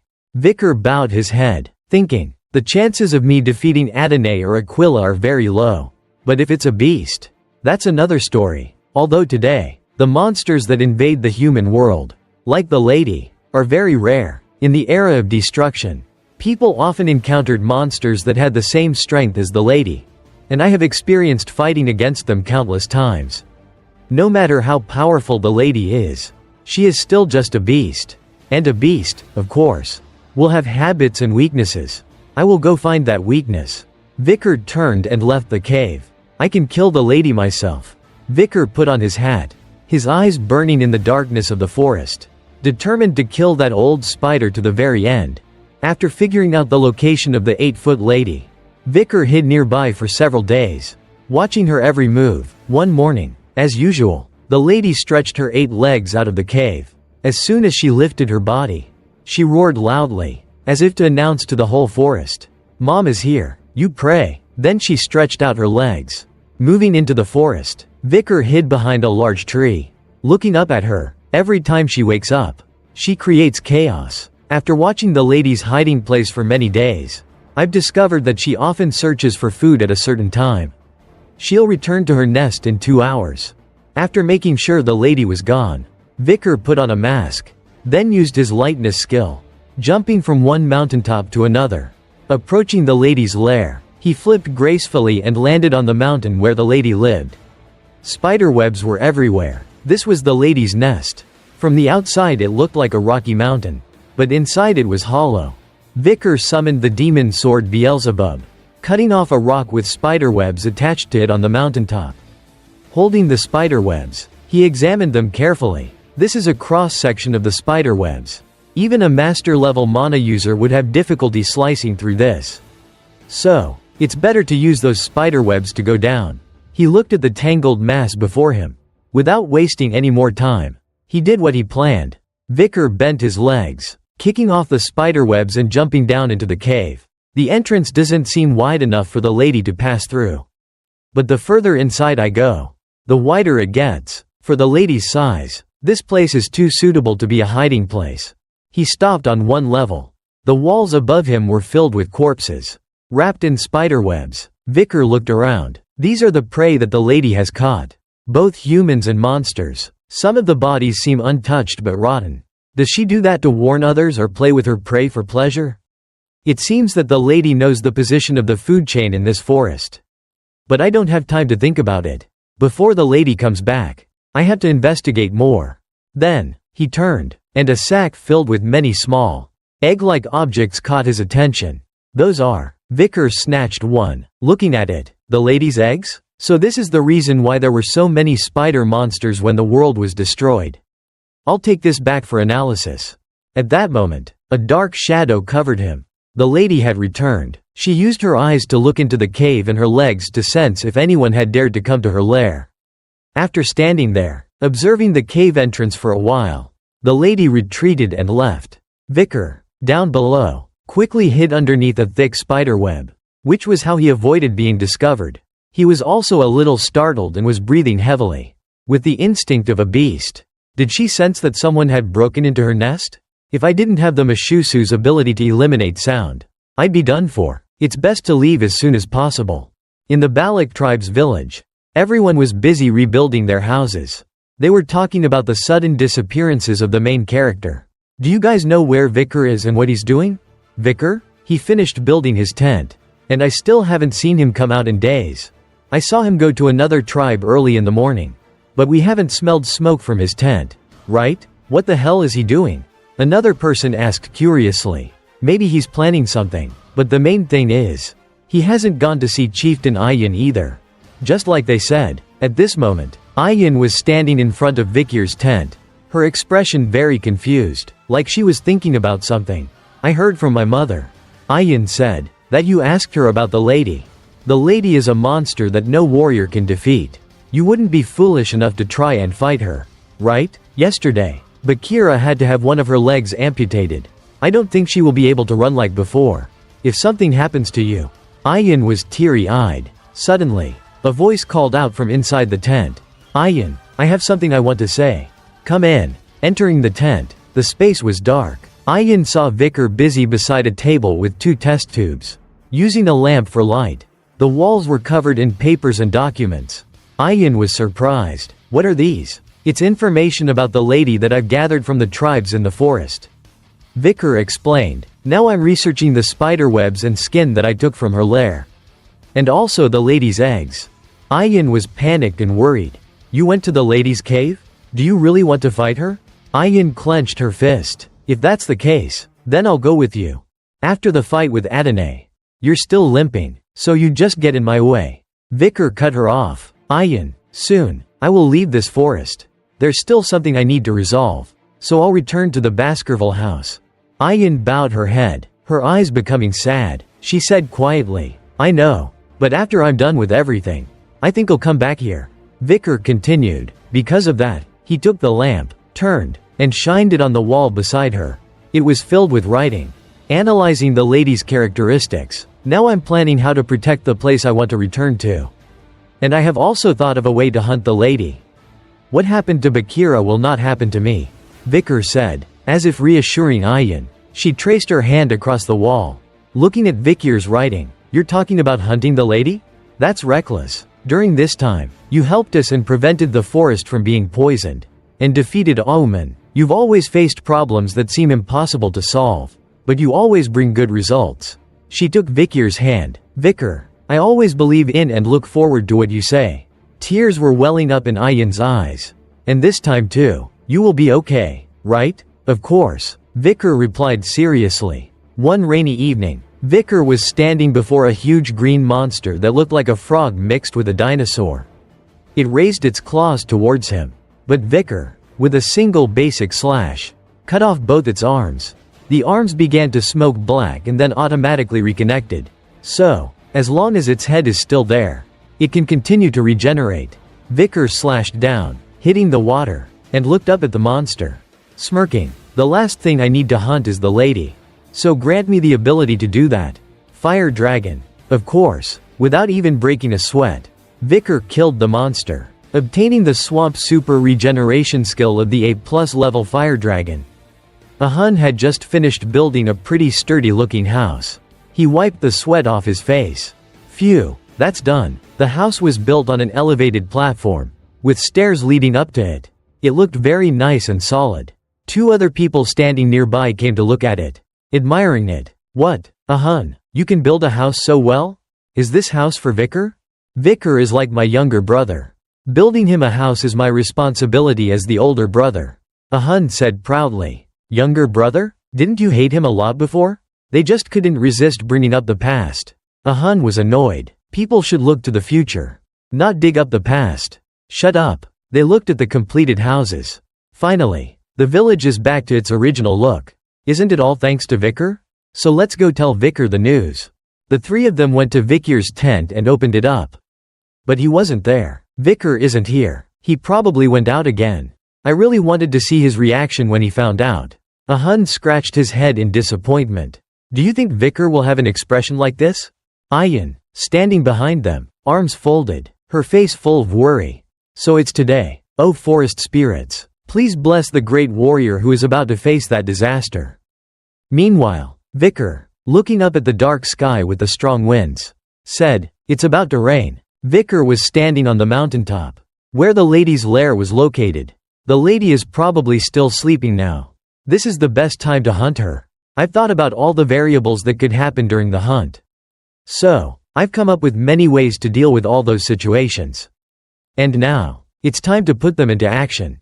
With that, he quickly jumped down to the bottom of the cave, where the lady was sleeping. The hunt begins. The lady was sleeping soundly, her mouth full of sharp teeth open, drool dripping all over the ground. She slept in the familiar hanging position of a spider. Vikir followed his usual route, jumping on the sturdy spiderwebs below. When he was close to her, he summoned Beelzebub, his eyes radiating a red aura, and aimed at his target, slashing at one of the spider's legs. The sixth technique of the Baskerville family. The 8-foot lady startled and opened her eyes. She roared angrily, and the leg that had just been cut immediately grew 2 new legs. Vikir calculated, as Adonai said, for every leg that is cut off, the number of legs that grow back will double. The lady stretched out her legs and launched them directly at Vikir. He dodged the attack and jumped up, preparing for a new attack. Now it's time to execute Plan A. Vikir continuously slashed at the lady's body. Head, mouth, legs. He didn't miss a spot. The lady immediately spat out acid to destroy the enemy. Vikir quickly dodged, but because it was a liquid, a drop accidentally hit his hand. He gritted his teeth. The lady's poison is spreading quickly. His hand was trembling. "I didn't want to resort to this, but now I have to." Vikir took a deep breath, and then, decisively, chopped off the injured hand. From the cut, a mass of flesh curled up, and a new arm grew for Vikir. The lady was shocked. "Huh? He can do that too? Can normal people level up like this now?" Vikir said, "Don't be so amazed. Now my power is equal to yours." The lady roared again with deafening cries. Vikir flipped over, taking the opportunity to cut off a few more of her legs. Then, he kept attacking and dodging, cutting this side and dodging that side, trying his best. Suddenly, a swing of the lady's leg caused Vikir to lose his right arm and leg. Blood spurted everywhere. Vicar, in pain, rolled several times on the monster's leg and luckily grabbed onto one of the spikes on her leg.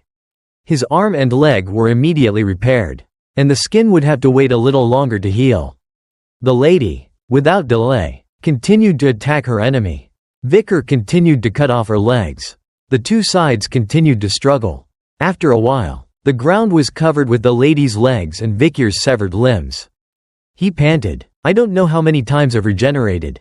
And every time I regenerate, I lose a lot of strength. But, conversely, that monster doubles the number of legs and doesn't lose any strength." After a moment of breathing, he suddenly smiled. He jumped on a spiderweb nearby, and then jumped a few more times to reach the top of the cave. The lady, seeing that, raised her leg to attack, but she paused. It was very difficult for her leg to reach where Vicar was. He smiled triumphantly. "I know I can't beat you with your legs. That's part of my plan, to make you double the number of legs. It might seem like a miracle granted by some god, but it will become your weakness. Because the more legs you have, the harder it is to move." At that moment, a spider web was shot out by the lady. Vicar swerved to avoid it, but the web stuck to the lady's rear end. "Before I came here, I knew you would use your spider webs. After researching those webs, I discovered a fatal weakness." Vicar raised Beelzebub. "Ordinary flames can't burn through your web, but if it's burned by the purple flames of hell, it will burn like kindling. And coincidentally, my Beelzebub has those flames." Vicar looked at the monster, his face full of contempt. "Also, this place is full of gas released by the corpses. Isn't that a favorable condition for the flames to explode?"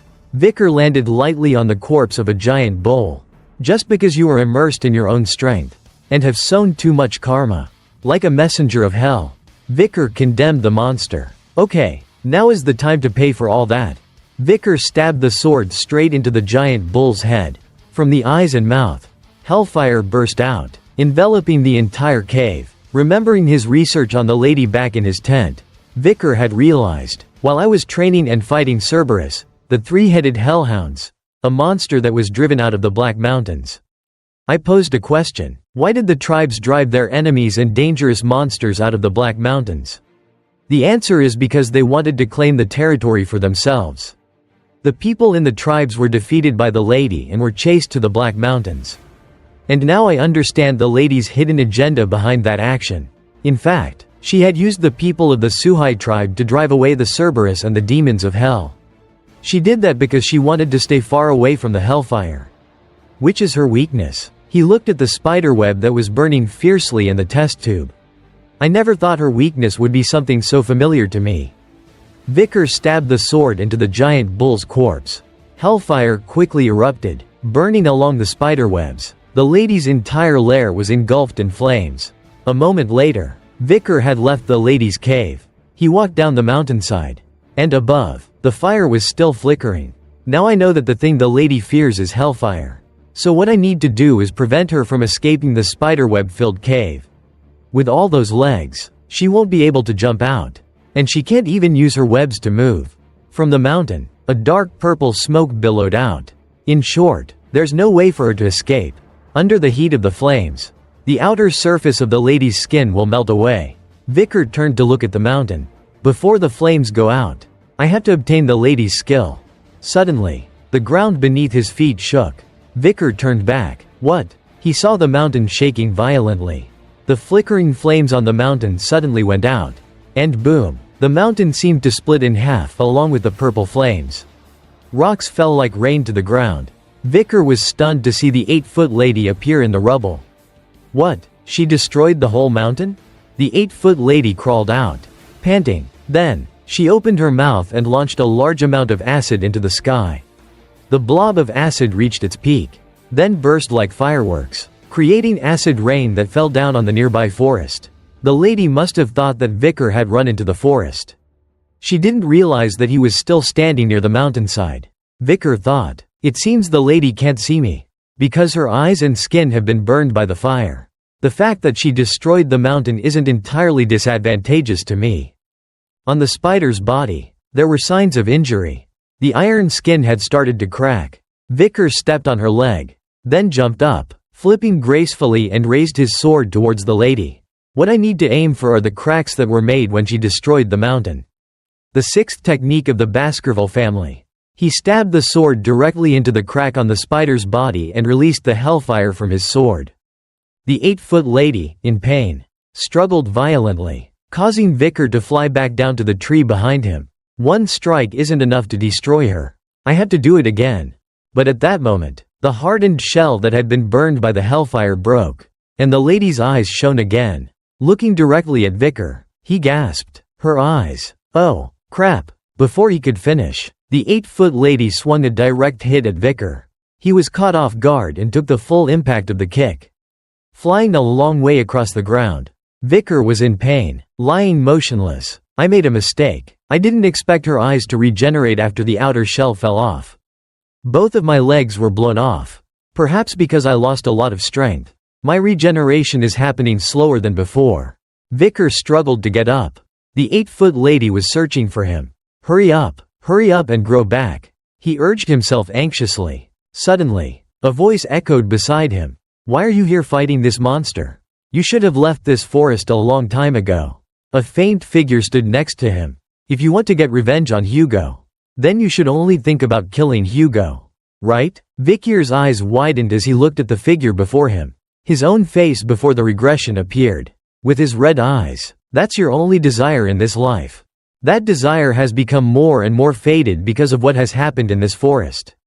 A head appeared, facing him. Wake up and think about it. The figure shouted, tears of blood running down his face. You must kill Hugo. Put your sword to his throat for me. The 8-foot lady was very close to Vicar. Vicar remained still, with the two figures constantly reminding him. Vicar Van Baskerville, the only reason you exist is to fulfill the task that your master has assigned you. Even if you have to die, you must complete it, because you were raised like that since birth. It has become your purpose in life and the only thing that brings you pride. But even though you were so loyal, in the end, your head still fell under your master's sword. And at that moment you realized that you'd lived a wasted life. That's why you had to make Hugo feel that pain. A feeling of complete despair. The head below him cried out in accusation, his eyes full of hatred. But now you're ruining everything. Kill Hugo and destroy the Baskerville family. That's the only reason why Vicar Van Baskerville exists in this world. Vicar's eyes widened. He felt like a chain was around his neck. He remembered the last image he saw before being beheaded was the cruel back of Hugo in his previous life. The reason for my existence? In my previous life, did I ever think about disobeying Hugo? Yes, I did once. That was when I wanted to leave the unit. But then, I accepted the direction of the chain.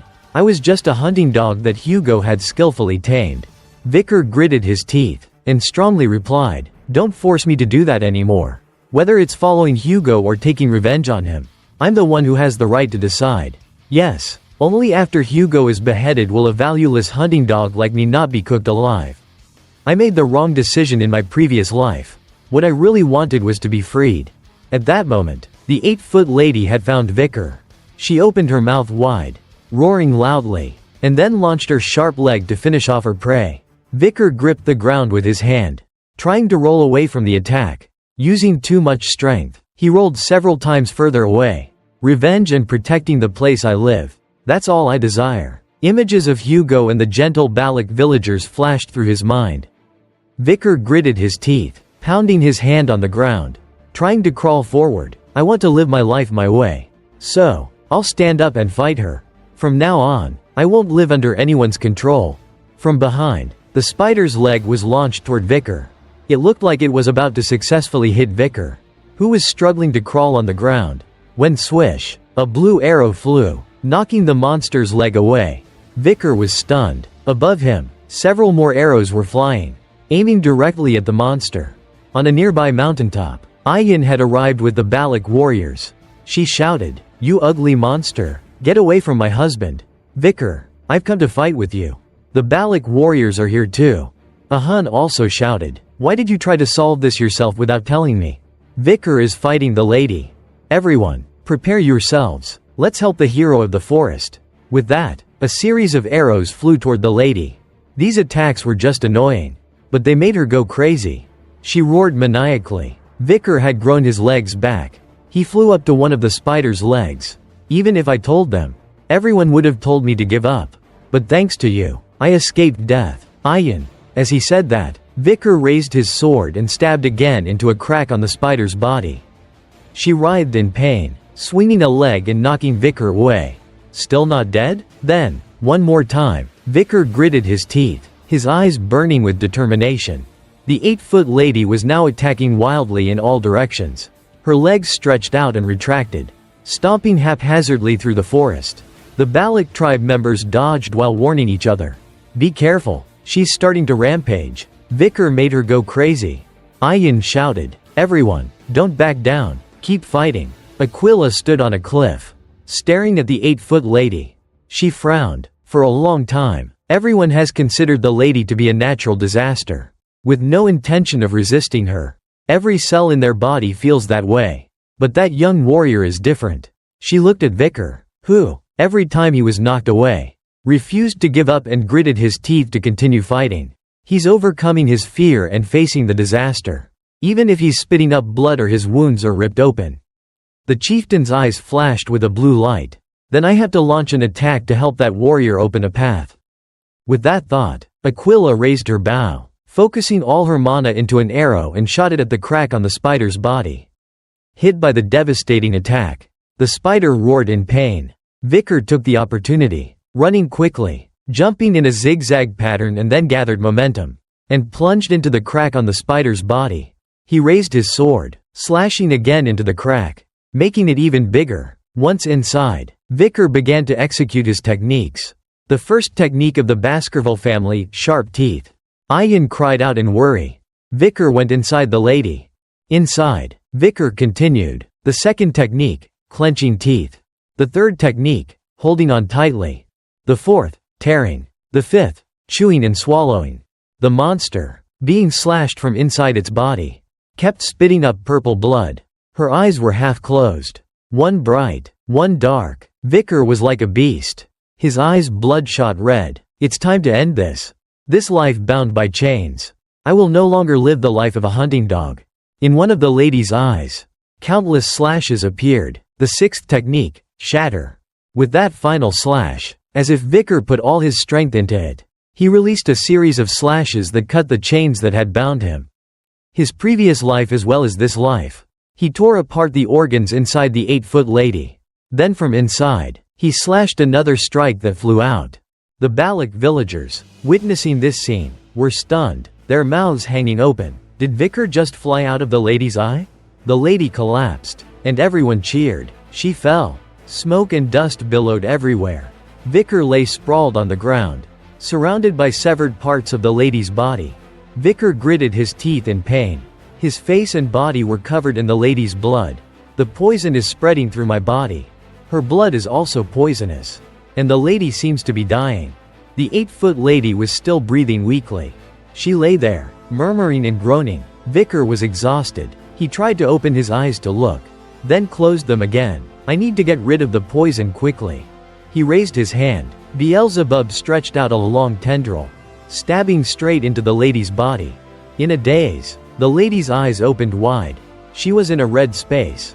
And then, in the void, Beelzebub, the three-headed hellhound, the lord of the swamp, and the fire dragon slowly revealed their heads. They lunged at and tore at the 8-foot lady. She couldn't do anything but struggle.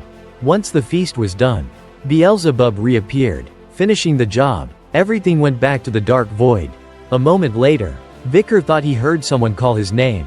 And then someone was trying to stop him. It's poisonous here. It's dangerous. Don't come near. Vicar opened his eyes slightly. It was Ayin, and she was crying again. Always so tearful. Come on, Vicar. You can't die. I haven't even. Vicar closed his eyes again. Then muttered, Ayin. His voice made everyone jump. I'm fine. Be quiet. You're shouting too loud. I can't rest, he said calmly. Ayin was relieved, and everyone smiled brightly. But Ayin cried even harder than before. Vicar, do you know how worried I was? You idiot. Next to Vicar's hand, Beelzebub contentedly licked its tongue, feeling satisfied after a good meal. The number 1 skill now belonged to the lady's S-class deadly poison. And after returning and recovering, the Balak tribe officially began a week-long feast to celebrate Vicar's victory. They sang and danced all day. And when they were drunk, they fell asleep on the spot, their legs hanging everywhere, on top of the lady's corpse. The Balak chieftain and other tribal leaders sat relaxed, watching the scene before them. Vicar, wearing a flower crown, sat on a platform in front of the 8-foot lady, looking weary. Phew, so the days of celebrating the festival are finally over. The people in the tribe really love their festivals. He watched the people lying around asleep, with food spread all around. A moment later, he went to visit Bakira. When Bakira saw him, he wagged his tail happily, welcoming his little master. Next to Bakira, another wolf was sleeping. Bakira, how's your health? Bakira, even though you lost a leg, you still defeated the others and found a mate. I'm proud of you. I made the lady pay, so you don't have to worry anymore, Vicar said, stroking the wolf and whispering to it. Bakira enjoyed the attention. Vicar looked at his hand. After killing the lady, I can now use the 7th fang. Although it's not perfect yet. But anyway, I've gained a lot after killing the lady. And I've gained combat experience in life or death battles. How could Hugo use the 7th fang? My 7th fang skill isn't even complete. So, fighting a swordsman like Hugo would probably be very difficult. But compared to before, I'm much stronger. He touched the flower crown on his neck, then forcefully ripped the crown, his eyes glowing red. Now I've completed my goal in the forest. It's time to return to the Baskerville house. Inside, Ayin stood quietly, not saying a word, not showing her face. A few days later, Vicar, wearing imperial clothes and carrying a large bag, was ready to return home. The chieftain and the Balak villagers all came out to send him off. Thank you for agreeing to let me leave, Vicar said gratefully. I have no reason to keep you, the chieftain replied, smiling with her arms folded. Once family, always family. No matter where we are, we will always be one. Anytime, anywhere, you will always be the leader of the Balak hunting team. Don't forget that. Thank you, Vicar replied with a smile. He looked through the crowd, wondering why Ayin hadn't come. But then, he guessed the reason. It was probably because she didn't want him to leave. Vicar turned, saying goodbye to everyone. Well, I'll be going now. The villagers were tearful, reluctantly telling him, Vicar, when you need us, we'll be there. Don't forget about us. Have a safe trip back to the Empire. I will pray for you. Ahun and Ahul were also very emotional. My brother, you must come back. We will always be waiting here for you. Vicar, remember to contact us. Goodbye, Vicar. You're our hero. Vicar's figure gradually disappeared into the distance. He smiled, feeling warm inside. At the edge of the forest, in the field of reeds, he suddenly stopped. Ayin, carrying something wrapped in white cloth, had been there waiting for him. A gust of wind blew, carrying the leaves with it. He called her name, Ayin. Ayin looked at Vicar, her eyes full of sadness. Are you really leaving? Vicar was silent, not speaking. Ayin pursed her lips, then ran to Vicar, stuffing the object into his hand. Take this with you. This is Anubis. It's the bow of Sir Adonai. I rarely use it, so please take it. Vicar looked at the bow. So that's why I didn't see her. Ayin put a dog collar on him, with a broken chain. Seeing his confused expression, she said, it's because when you were unconscious, you kept muttering about a chain and hunting dogs. So I made that for you. Vicar, you're not a hunting dog. Hunting dogs aren't like you. You're a wolf, and wolves are never chained by anyone. Vicar smiled, closed his eyes, and lowered his head. That's unexpected. Thank. Before he could finish, Ayin came close, grabbed the chain, and pulled him towards her. Then, Ayin tiptoed and gave him a farewell kiss. When the kiss was over, her tears flowed freely. Her face was red, and she quickly stepped forward. I heard people in the Empire say goodbye like this. You were smaller than me before, but now you've grown up. Travel safely. Vicar turned back, watching Ayin's figure. Then he smiled. So that's how they say goodbye in the Empire. I'll see you later, Ayin. Ayin walked a little ways, then stopped. She raised her hand and wiped away her tears. Then, she pushed her hair behind her ear, turned around, and gave a bright smile in the wind. See you later. Vicar, with his hood pulled down to cover his face, stood on a cliff, looking at the Morg family's castle before him. The Chain Fang Castle. It's been a long time since I've been back here. The Morg family is still mining rubies, right? Vicar glanced at the two flags of the Baskerville and Morgue families flying next to each other. So, they're still cooperating with the Baskerville family. I wonder if she's still here? Vicar thought of Camus. I wonder what she'll say to me when we meet again. But I'm exhausted. Vicar jumped down to the ground.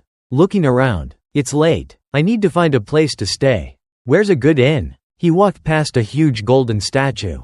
The statue of a teenager. With his hand pointing forward. It was too dark so he couldn't see the face clearly. A golden statue? When was that built? To make a sculpture like that, you need the approval of both families. Did Hugo allow that? Vicar was looking at the statue.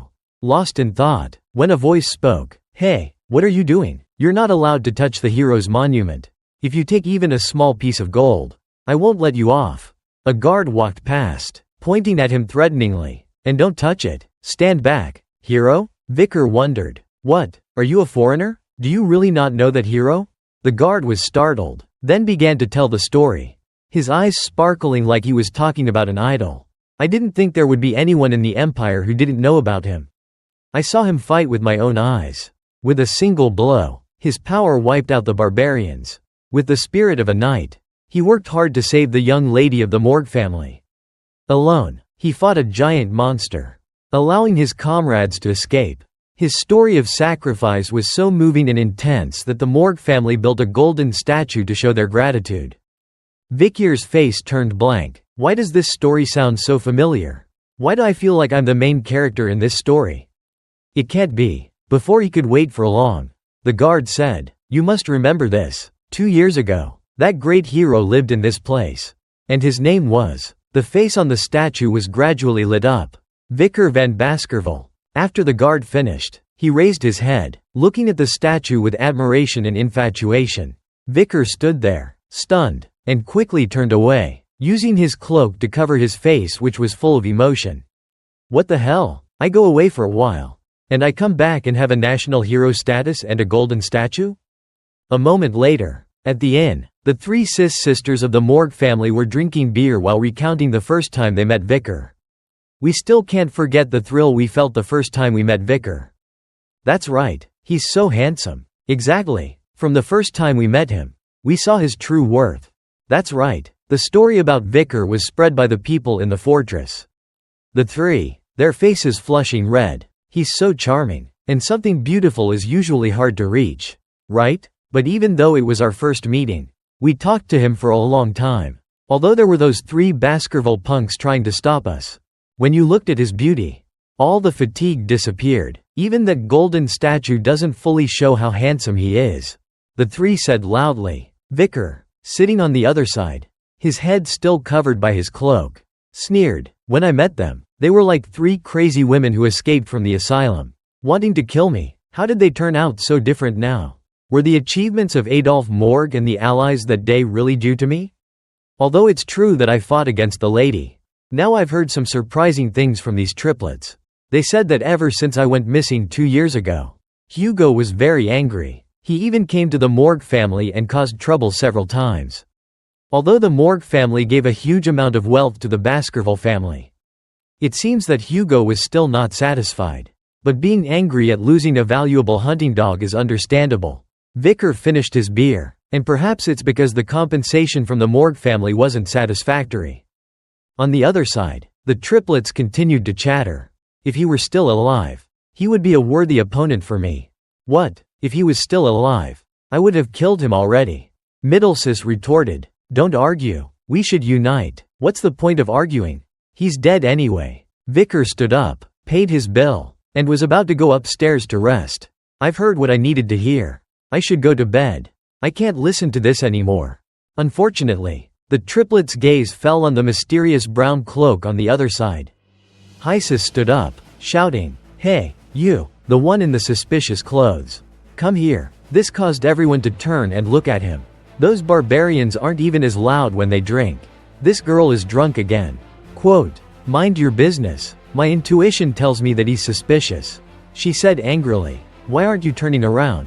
When the man didn't react, Hysus attacked. Dare to ignore me? She used her plant magic, sending a series of vines rushing out, trying to tie up Vicier's legs.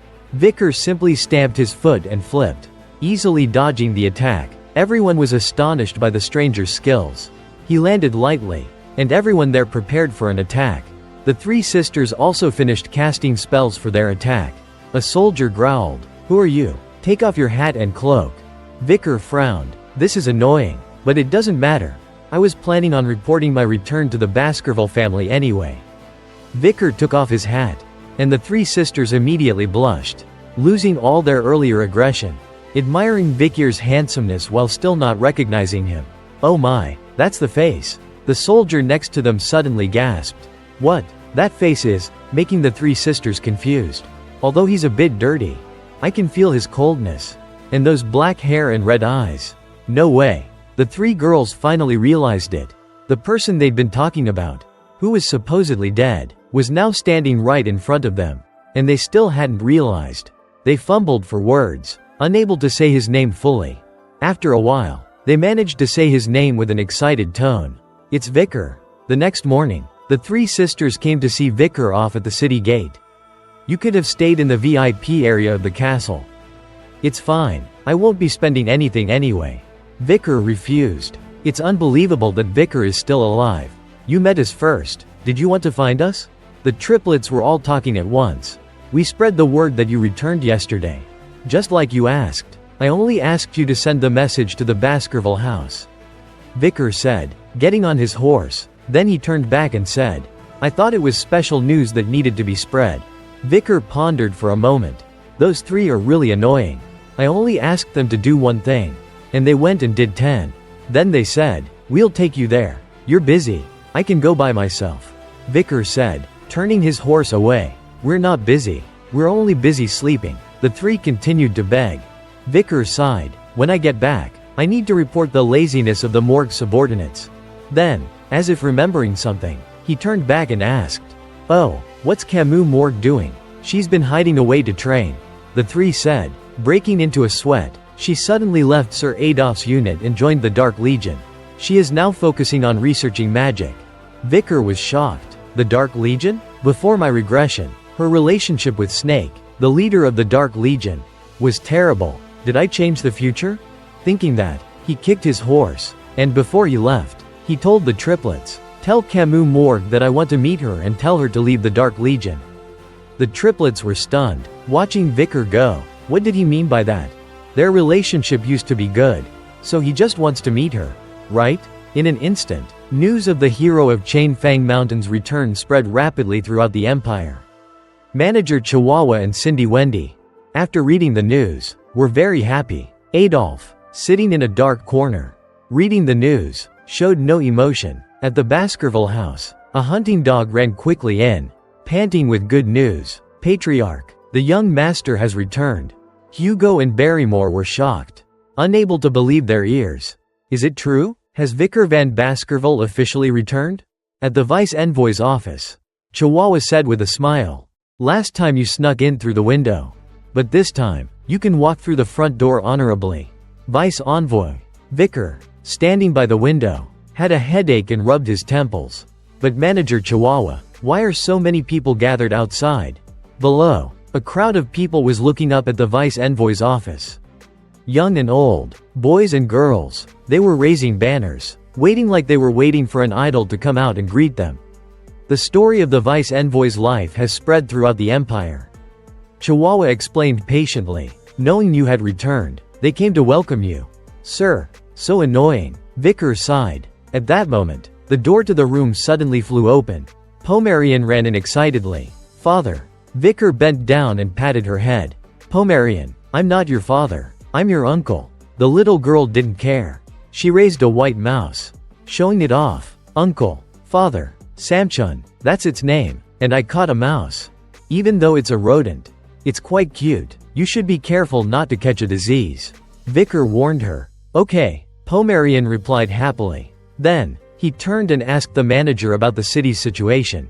"Mr. Chihuahua, have the problems in Underdog City been resolved? Thanks to you for introducing me to Cindy Wendy. Everything was resolved smoothly. She's very efficient. However, there's one thing that even Cindy Wendy couldn't find." Chihuahua's face became serious. He took out a file from the drawer. "Recently, children in the slums have been going missing one after another. The parents of the children have no news about them. We couldn't find them in the black market. So the purpose of the kidnappings is unclear. It doesn't seem like monsters took them. The children disappear without leaving any traces. Although there's no solid evidence, I believe they are all caused by the same criminal. Vicar read the file, his face frowning in anger. Chihuahua, confused, called out, "Vice Envoy?" Vicar was immersed in the memories of his past life. This incident with many children in Underdog City disappearing, it's like it's related to what I was accused of in my previous life. No, that happened much later. Could it be related to what's happening now? At that moment, Pomerian cried out, "Father, look at this." Vicar looked up, about to remind the girl. "Pomerian, I'm busy now." Then the girl lifted up the mouse, happily showing off. This mouse, it came back to life. Vicar was shocked, while Chihuahua shuddered. Vicar turned and asked, "Pomerian, you made it come back to life?" "Yes," Pomerian confirmed. Vicar thought, this is clearly the resurrection of a dead body. A type of black magic that uses mana from the negative dimension. Right? Then, he asked, "When did you learn that black magic?" Pomerian raised her hand to count. 1 night, 2 nights, then 3 nights? I secretly watched someone in the tribe doing it and copied them. Pomerian was discovered in the Rococo tribe's village. Vicar surmised, could it be that she learned the black magic and necromancy of the Rococo tribe? The children of the Baskerville and Morgue families are considered geniuses. By the time they're 8 years old, they can already sense mana. But on the other hand, Pomerian uses mana from the negative dimension. How could a 5-year-old do that? A magic genius from the iron-blooded Baskerville family and also a genius in black magic has been born. How will Hugo react when he finds out about this? Vicar imagined Hugo's furious, insane face. Black magic? And she has barbarian blood? Execute her immediately. He's clearly that kind of cold-hearted person. It's better to not let the girl meet him. At that moment, a pigeon flew to the window. Chihuahua stood at the window and opened the letter. Then he jumped, startled. "Vice Envoy, we're in trouble." "What?" Vicar asked calmly. "It's the head of the family." Chihuahua pointed to the letter. "I don't understand. Calm down and tell me clearly." "It's the patriarch. The patriarch is coming here." At that moment, a carriage arrived. Hugo and the butler Barrymore were standing outside the vice envoy's office. A moment later, in the reception room of the vice envoy's office, Hugo and Vicar were sitting opposite each other. 2 cups of hot tea on the table. Behind them, Chihuahua was restless, and Barrymore was calm. The 2 father and son looked at each other for a long time. And then Hugo spoke. "You're back." "Yes, I'm back," Vicar replied. Chihuahua breathed a sigh of relief.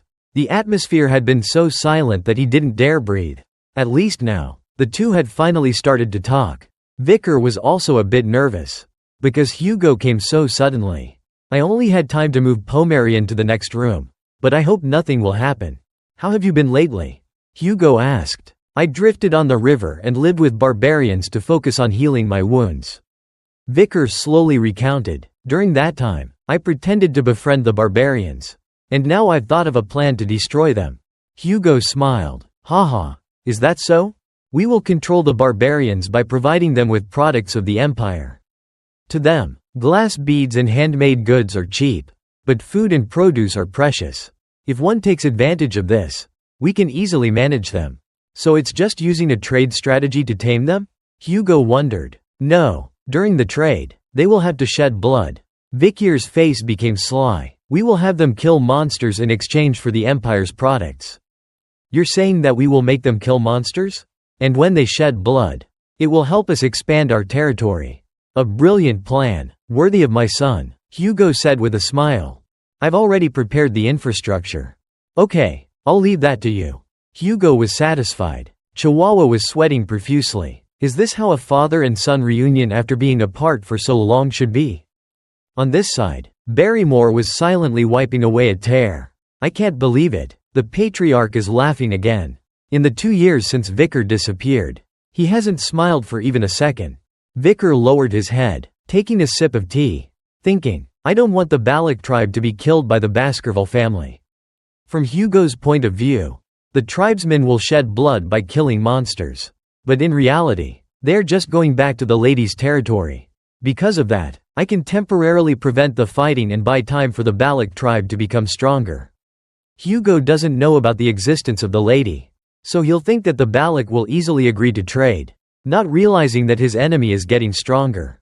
Oh, Hugo said, the teacup in front of him suddenly boiling, and his entire body radiating a murderous aura. We will not make a deal with the Rokoko tribe. I will destroy them myself. You should know that, he said, grinding his teeth. Chihuahua, seeing this, was scared out of his mind. Vicar said calmly, yes, I understand, and he thought, as expected, he really hates the Rokoko tribe. So, I have to make sure that Pomerian doesn't meet him. Suddenly, Hugo patted his head, his voice softening. After a long time, we've finally reunited, but I'm talking about those damn barbarians. Son, you don't need to overwork yourself anymore. After saving the Morgue family's young lady and disappearing, you'll enjoy special privileges from the Morgue family. The royal family has heard the news and have rewarded the Baskerville tribe for its noble chivalry. But without you, none of that matters to me. The fact that you're alive is important, so try not to overwork yourself. Vicar, hearing these words, felt a shiver. Fake.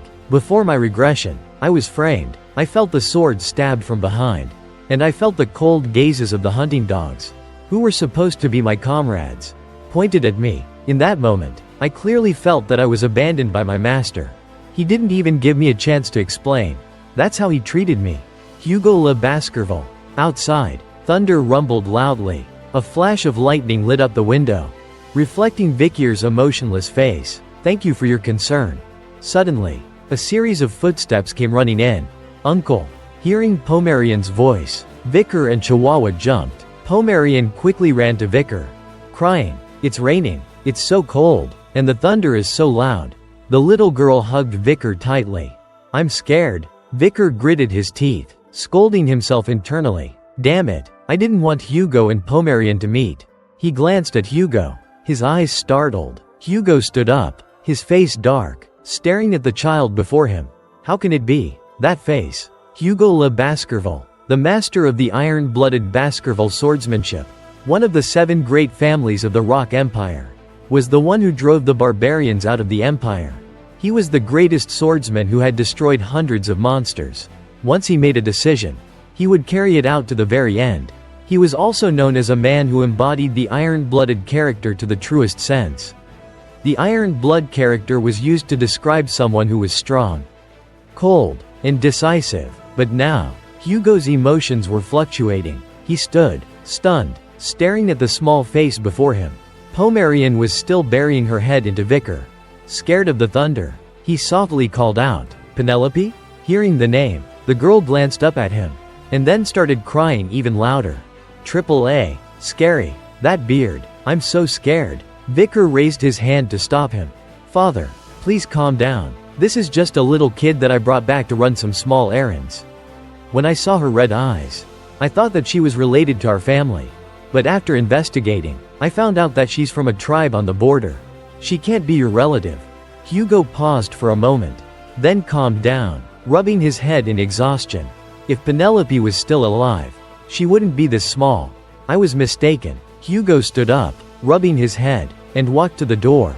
I'm tired. I'm going home. Be careful on your way home. Father, Vicar said, seeing him off, pondering his expression. Hugo, a person with the spirit of a master swordsman, has an expression like that? It's strange. Something must have happened. Oh, I forgot. Hugo turned back to say, don't forget to attend the grand party tomorrow night. I'll see you tomorrow night. Father, Vicar replied. Chihuahua, listening about the party, thought, if it's a lavish party, then only a small amount of people in the family would be able to attend. It's where everyone in the family wants to be. Before leaving, Hugo glanced at the small face in Chihuahua's arms one more time before leaving. It was late at night. Vicar, shirtless, was lying on the floor. It's strange, even though I showered with warm water and slept on a soft mattress and quilt, I still can't fall asleep. My habits from living with the Balak tribe seem like they will take some time to change. He thought about how Hugo had reacted. It had really surprised him. Should I tell him the truth about Pomerian and the necklace?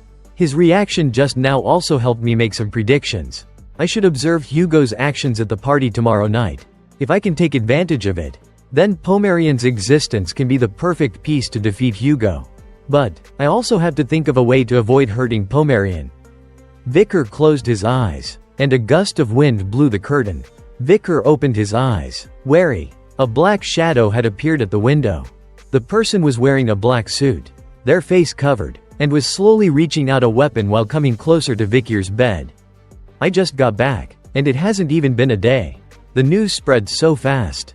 The person was startled, their green eyes full of panic. Vicar jumped from the floor, kicking the person and sending their weapon flying from their hands. The sword embedded itself deep into the wall. Vicar was about to attack again when the person started to stammer. "Wait, I was just joking. It was just a little joke." Vicar looked at her suspiciously. Recognizing that voice, "It's you. Next time, come in normally. If I hadn't recognized you, I would have attacked you. Not sleeping on the bed with warm blankets, and sleeping on the floor instead.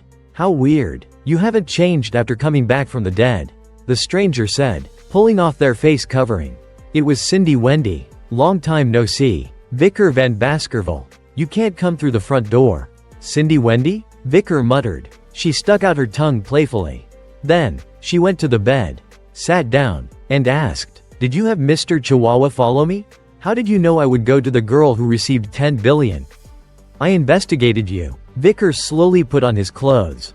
"If you want to gain the trust of your customers, you will have to make them rich first. And then you will drain everything from them." "Drain everything from them? That's too harsh," Cindy said leisurely. "That's just the job of a financial planning expert like me.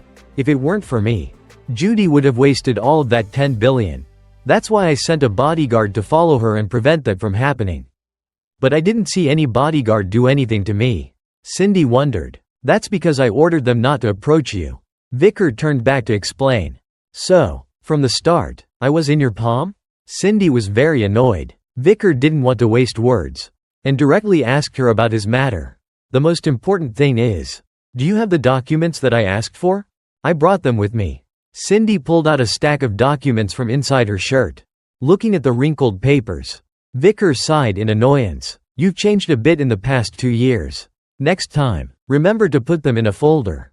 As promised, I will help you trade with the natives.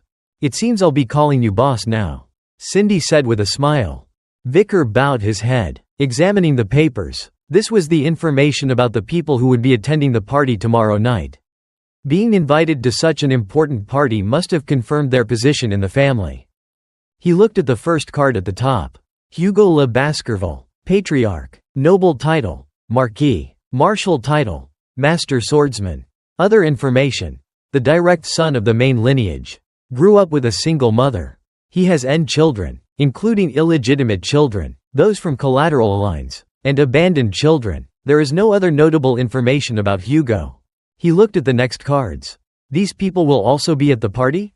The second card was of his uncle, the leader of the hunting dogs. Boston Le Baskerville, leader of the Pitbull Knights, member of the High Council. Noble Title, Count, Martial Title, High-Level Advanced Swordsman. Other information. The half-brother of Hugo Le Baskerville. Hates being restrained, has an aggressive and short-tempered personality. The third card. Dane Le Baskerville, leader of the Mastiff Knights, member of the High Council. Noble Title, Count, Martial Title, High-Level Advanced Swordsman. Other information. Half-brother of Hugo Le Baskerville. Does not like to get along with anyone but has a special relationship with Count Boston. Vicar wondered. They normally don't attend these parties within the family. What's going on? Cindy replied casually. Isn't it obvious? They want to meet the Baskerville legend who has returned from the dead. They probably want you to join their night team. Vicar sighed. Tomorrow is going to be tiring. Then, he lowered his head and looked at the other cards. Osiris Le Baskerville, member of the lower house. Noble Title, Viscount, Martial Title, High-Level Advanced Swordsman. Other information.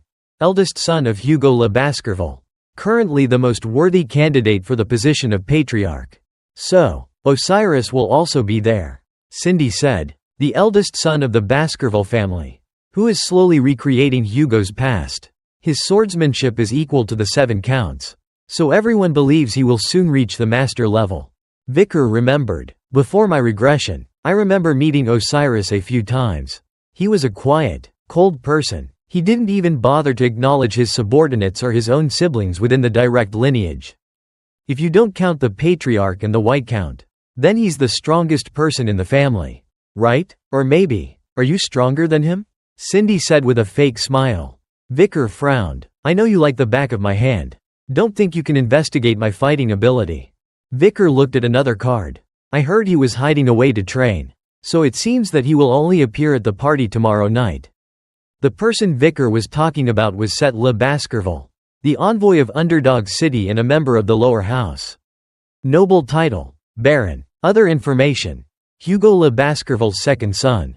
Currently the second candidate for the position of patriarch. Set Le Baskerville's talent is always less than his older brother, and he has suffered from a chronic illness since he was young.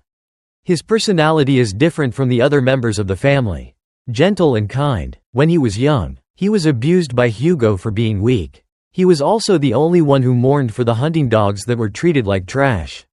He is the only one in the family that I respect. If I meet him right now. Vicar lowered his head and looked at the rest of the cards. He slammed the remaining cards on the table.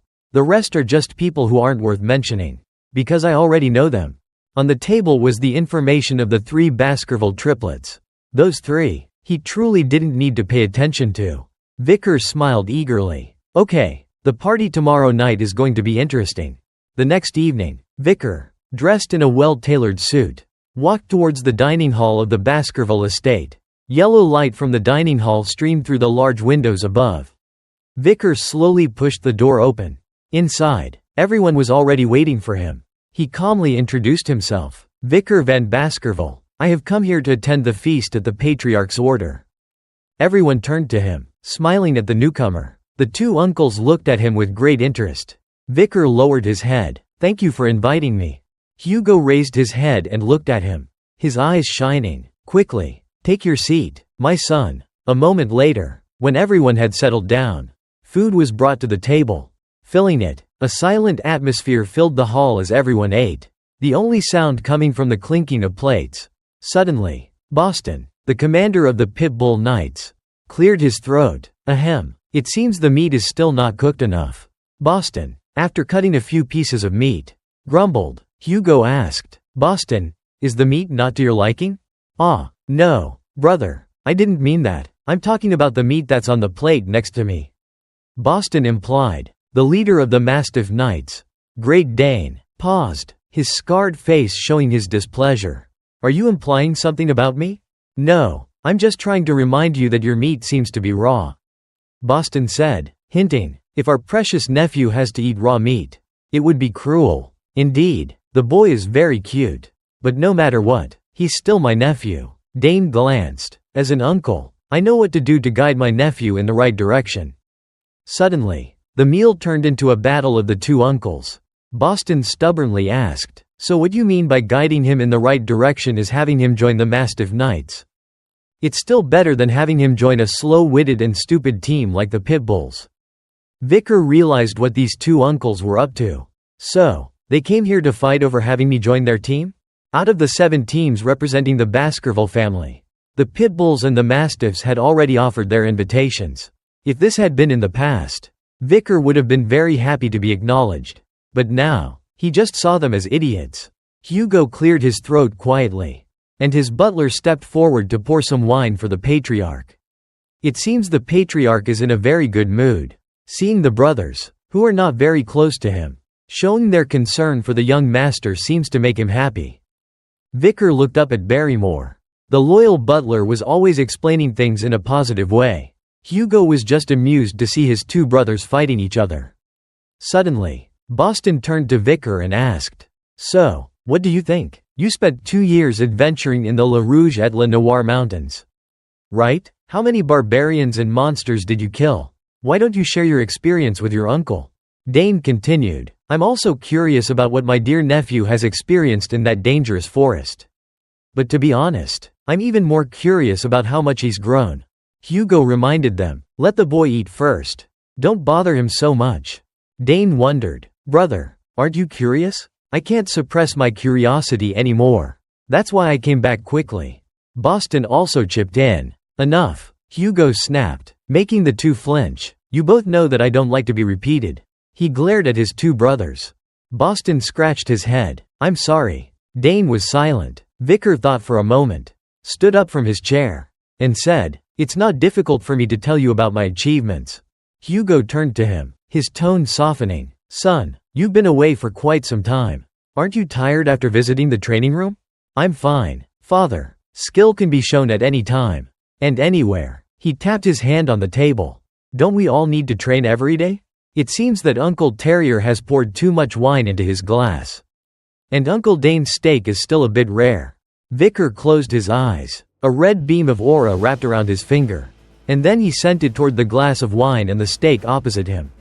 In an instant, the steak was hot, and the glass of wine was steaming hot. The amount of wine in the glass had also decreased. Dane looked in surprise at his cooked steak, while Boston smiled happily and picked up his glass of wine.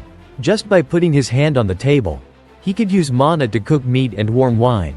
A boy who's only 17 years old has already reached the mid-level advanced swordsman rank. So, how much can he grow by the time he's 37?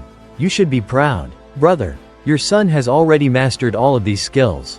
Hugo didn't respond, just calmly picked up his glass of wine and took a sip. Vicar turned to look at the triplets. Something is a bit strange. 2 years ago, I revealed that I was a mid-level advanced swordsman when I fought the lady. Yet, nobody knows about it. These guys also know about my abilities. He saw the 3 girls looking at him with admiring, sparkling eyes. Why didn't they report it? Well done, little brother. A voice suddenly praised from the side. Very good. Keep up the good work. Osiris took a sip of wine and praised Vicar. Vicar was surprised. Osiris just praised him? Thank you, brother. It was hard to believe. The one who was at the top of the family's succession list. Also the one who was the most like Hugo.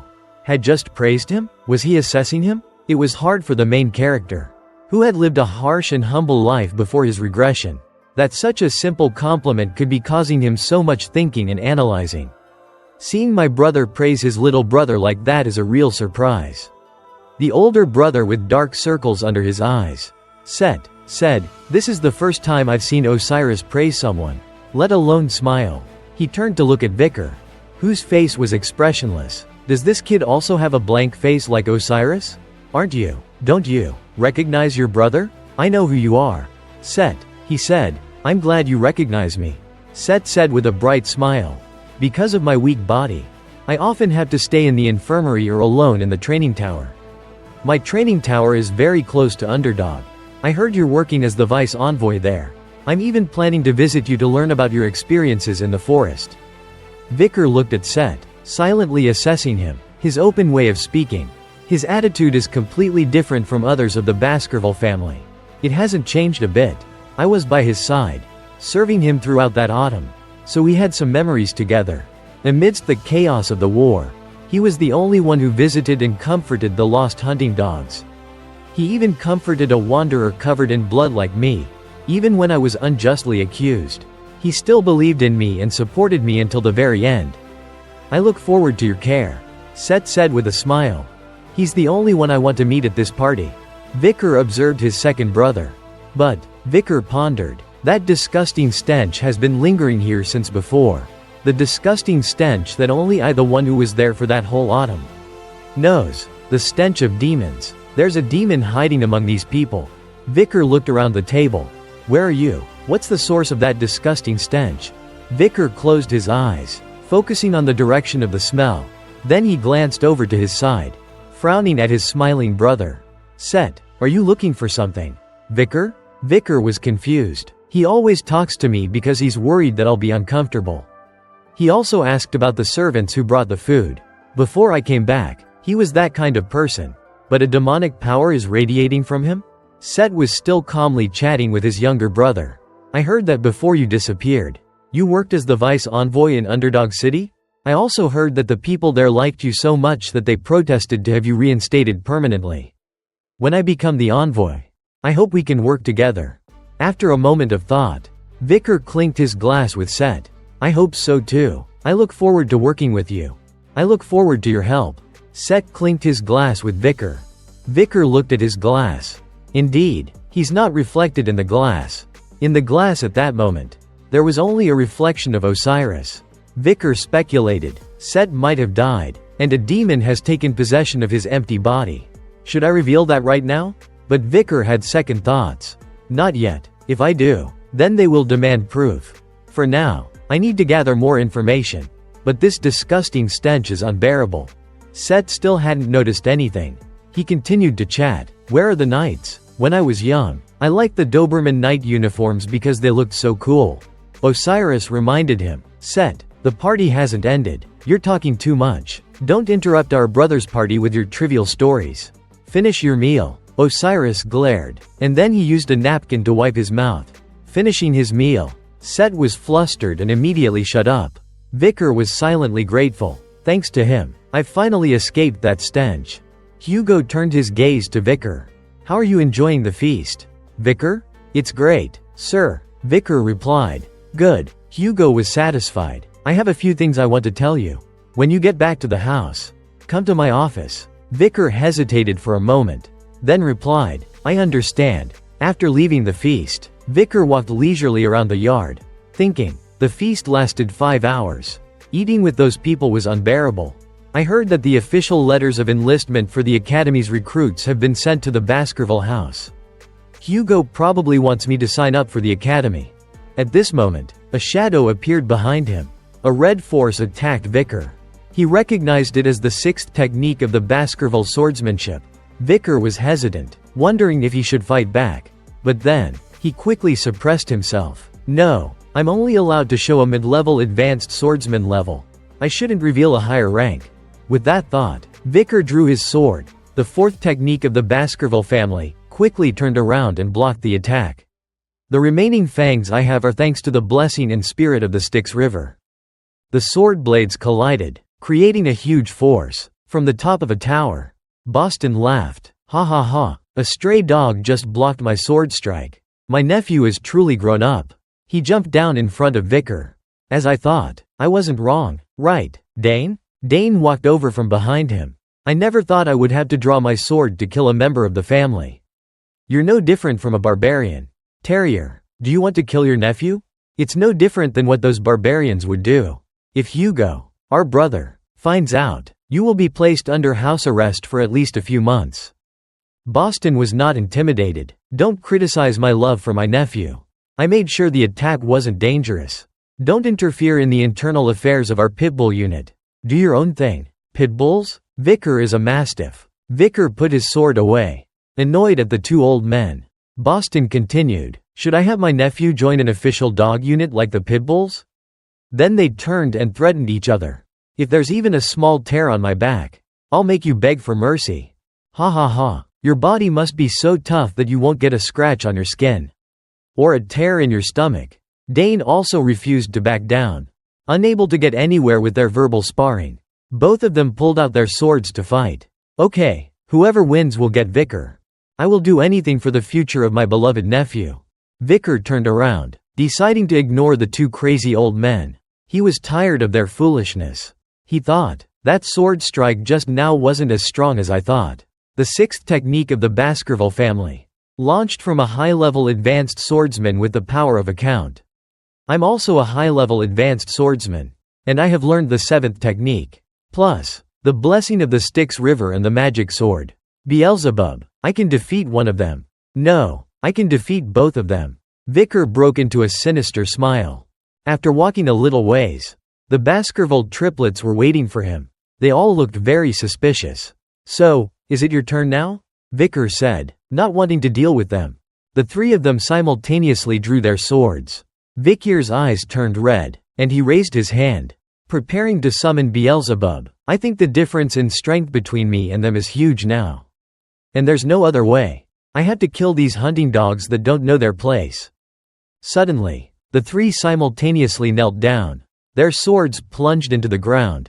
Their heads lowered. Vicar paused, not expecting this. He observed, that stance means they are making an oath. By fixing their sword into the ground, their sword piercing through their foot. That stance means they are surrendering their lives to someone else. Vicar spoke, what are you doing? I want to repay you with my life. Hybro replied, the other two having the same intention. When I was 9, you attacked me, and I was so scared. I acknowledged you when you hunted the Cerberus. Middlebroke continued. And I was very surprised when you killed the troll. Lowbroke continued. And finally, when you fought against that giant monster in the forest. We completely admired and respected you. The day we escaped alive. All three of us made this decision. We swear to become the 3 spears of Vicar van Baskerville from today onwards. Please, become our master. We hunting dogs will serve you for life.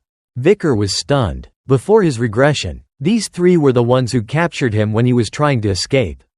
They were known as Hugo's 3 spears. And he knew they were just hunting dogs following orders. But, because of that, Vicar still had some feelings toward them. Vicar walked past the 3. The 3 brothers thought Vicar was refusing them and looked sad. Then Vicar said, "There's no need to swear." The words shocked them. "I'm a little tired, so we'll do it next time. We're on the same side now. So in the future, you cannot reveal anything." The 3 of them looked delighted and responded in unison. Understood. Mutton has been brought to the mouth. Eat quickly. He would use them as much as he liked.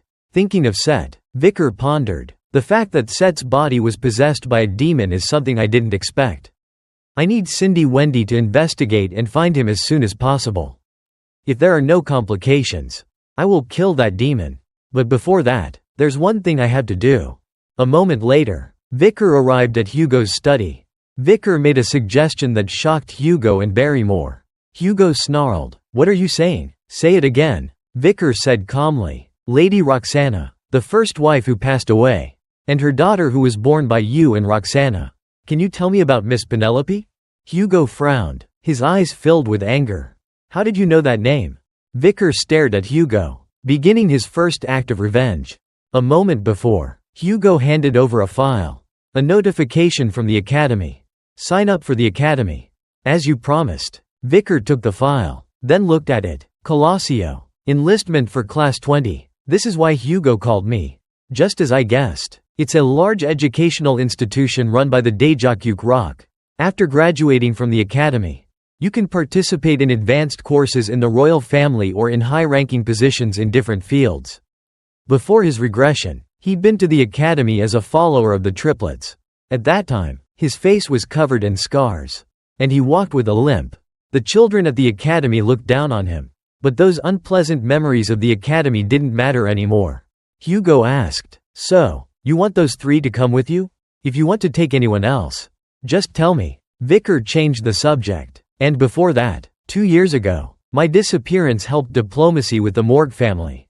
I was told that I would receive a reward. Right?" Hugo smiled as confirmation. And then he asked, "So, what do you want me to reward you with? Could you tell me a story? Then, after that, allow me to ask you some questions." "A story? Why is that?" Hugo didn't understand. Vicar stared at Hugo. "I want to hear the story of Lady Roxana and Miss Penelope." Barrymore was stunned, and Hugo couldn't believe his ears. "What did you say?" Without hesitation, Vicar repeated, "Roxana, your first wife who passed away. And the daughter born by Roxana. Penelope. Can you tell me about them?" Hugo's hands clenched, and his face looked terrible. "Why are you mentioning that name?" He raised his head, his eyes full of anger. "Why are you asking about them? Are you just asking out of curiosity?" Vicar calmly replied, "After the patriarch agrees, I'll reveal the reason. It's definitely not out of curiosity. Please believe me." Hugo, still shaking with anger, breathed out one word, "All right." Vicar thought, "The first wife I met was from an arranged marriage. I want to know Hugo's attitude towards the daughter who was kidnapped by the barbarians. This information is necessary for me to know if I should reveal Pomerian's existence to Hugo or not." What I heard from Butler Barrymore was unbelievable. The butler had said Hugo was a kind and warm person to his family. He loved his first wife Roxana very much. Even though Roxana had passed away from illness. I can't let Pomerian meet Hugo based solely on those words. I have to verify it myself. Hugo was silent for a moment. And then he began his story. "Roxana is the only woman I have loved in my entire life." Hugo pressed his hand to his chest, looking distressed. "Penelope is the greatest treasure of my life." Vicier's face went blank. It was like he was looking at an unripe durian. The main character's face was like, "What the fuck? Love?" Those words are coming out of Hugo's mouth? I've lived long enough to see this day. Hugo lowered his head and continued. In fact, Roxana and I did not have an arranged marriage. She was just a commoner with nothing. I still remember the first time we met. I fell in love with her at first sight. Vicar listened with the mindset of a gossipy crowd. Wow, from the very first meeting? Our old man is such a sap. Is it so easy for him to fall in love? The story continued. Of course, our love faced countless obstacles. She tried to avoid me because of her background. While I left everything behind to chase after her, I gave up everything for her. Not just my body, but also my soul. Barrymore was touched to tears. Our love was stopped again and again. They formed a patrol unit on the Baskerville Street to catch those who were running away like us. I fought with all my might to protect her. The road we walked was full of obstacles. And no one blessed our love. Of course, sometimes we thought about giving up. But in the end, we decided to only look at each other's love, no matter how harsh our fate was. Barrymore, hearing this, was touched to tears. We finally got married, despite the opposition of our parents. And as a result, Penelope was born, my beloved wife and daughter. I wanted to do everything to protect our hard-found happiness. But after giving birth, Roxana's body quickly deteriorated, and in the end, she passed away, leaving Penelope as an infant. Luckily, Penelope grew up to be an intelligent and cheerful child. She inherited my mental strength and Roxana's kind heart. So everyone loved her. Yes, I was very happy that Penelope was doing so well. However, Hugo was angry, his hands full of protruding veins, clenching the table until it cracked. That incident happened. Penelope was taking a walk when she was kidnapped by the Rococo tribe. How could those barbarians have gone so far into the Baskerville territory? Why did they take Penelope? I don't understand. Until now, we haven't found any trace of her. Vicar heard this, and filled in the gaps of the story in his head. And in order to expand his territory, he set out to find Penelope and conquer the barbarians. When he felt his power was limited, he increased the number of wives through arranged marriages. Hugo had children who shared his military talent. After so many years, a powerful family had been formed. The iron-blooded Baskerville swordsman family, who no one could surpass, even those living on the outskirts. A cold-blooded man focused solely on the glory of the empire and the restoration of his family. But behind that was the pain of losing his loved ones. But so what? No villain is without a story behind their actions. All that is left is their evil deeds. He's no different than those heartless people, constantly fathering sons and sending them to battle. However, I also realized how important Roxana and Penelope were to him. Hugo stopped his story and looked at Vicar with a serious face. That's the end of my story. Now, explain why you asked. Vicar pulled out the necklace from his pocket and handed it to Hugo. Please look at this. Hugo recognized what it was. This is the pendant that I made for Roxana. Then, it was given to Penelope. He opened the pendant and looked at the photo of the three of them. Happy in the picture. Hugo was overcome with emotion. Vicar continued. So, what will you do if a descendant of Penelope appears? Hugo and the butler were stunned, not understanding what was happening. Vicar slowly walked to the door. Penelope's daughter. Or, in other words, you have a granddaughter. He opened the door. A small figure walked in. Uncle. A voice rang out like a thunderbolt to Hugo. It's that child from before. Pomerian walked in and hugged Vicar tightly. Vicar continued. But I lied to you, father. In fact, I met her in the Rococo territory when I was in the forest. She said that her mother was the one who gave her the pendant. Hugo asked the little girl, was Penelope your mother? His hand trembled as he held the pendant. And then he looked up at Pomerian. Vicar thought to himself, let's see you crumble. Hugo, the things you hate the most are the things that I want to see the most. Hugo slowly stood up from the table. How can I keep calm in front of a child like Pomerian? He reached his hand out toward the child. Discovered in Rococo territory? The little girl was scared and slowly moved towards Vicar. Hugo's eyes were glowing red with anger. You mean, she's a child born by Penelope and those barbarians? Vicar, still staring at Hugo's face, emotionlessly replied, yes, that's right. A voice rang out in his head. Yes, that's right. Now struggle in your desperation and anger. When you start to fall apart, that's when my revenge will begin. Hugo's hand was slowly moving closer to the child. The scene shifted to the next morning. With the sun high in the sky. In the garden, joyful laughter was echoing. Haha, do you find this mustache interesting? Butler Barrymore, Vicar, and Osiris were standing in the garden, silent as they witnessed this strange scene. The adorable Pomerian was sitting on Hugo's lap, touching his beard. Hugo was also smiling happily. It's fun to touch them, right? Grandpa's beard is dirty. Pomerian replied happily. Grandpa? Did you just call me Grandpa? Osiris, standing outside, was moved. Although I haven't lived for very long, this is probably the most beautiful moment I've ever seen. Barrymore agreed. I've lived for quite a long time. And I feel the same. Young master. Vicar was the most astonished. What is this? Is this the Hugo that I know? The image of Hugo, the cold man, collapsed in his mind. In front of Vicar at this moment, Hugo covered his face and leaned down, whispering, Grandpa? He took his hand away, and tears were streaming down his face. He said with happiness, How can it be? I was called Grandpa? Vicar, seeing this, looked down. What's wrong with him? Why is he making that expression? He has to be evil, despicable, cold-blooded, so that I can get my revenge. Hugo Le Baskerville. When I regressed at the age of 15 at the Baskerville house, an idea flashed through my head. I had to assassinate Hugo. But I was unable to. Those who reached the master swordsman level had unwavering mentalities, so I couldn't find any opening in Hugo, even in his daily life. Many years after giving up my plan to assassinate Hugo, I met Pomerian. She was the daughter of Penelope, the daughter that Hugo had loved so much.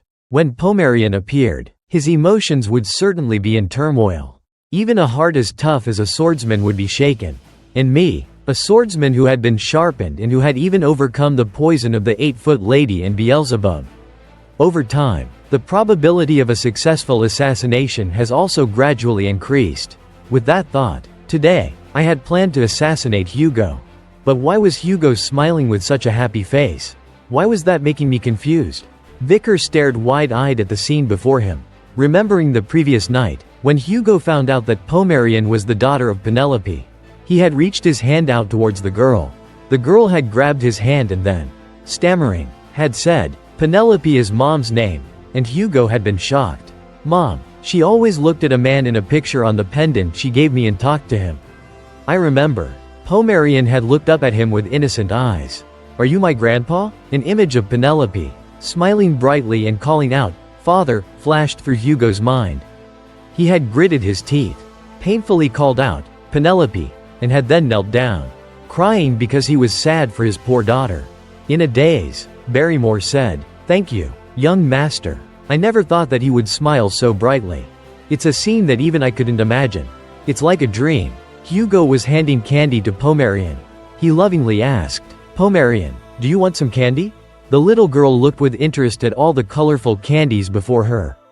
It's all thanks to you, the butler said gratefully. Vicar quietly looked at Hugo's kind and happy face. Pomerian's excitement, and the joy that Barrymore and Osiris couldn't hide. Thanks to me? I don't know. His clenched fist loosened. Is Hugo in front of me the same Hugo who didn't have any opening? Why am I feeling so helpless? The sun had already set, and Vicar returned to the vice-envoy's office. Wearily lying motionless on his bed, he lay staring at the ceiling, his head full of thoughts. The Hugo that I remember was. Vicar remembered the scene where he was captured by Hugo and his hunting dogs. He had yelled at Hugo, as two of his hunting dogs held him down. I'm innocent. Why won't you listen to me? Are you blaming me for everything that happened? Hugo had just calmly replied, I don't want to hear anything from a criminal.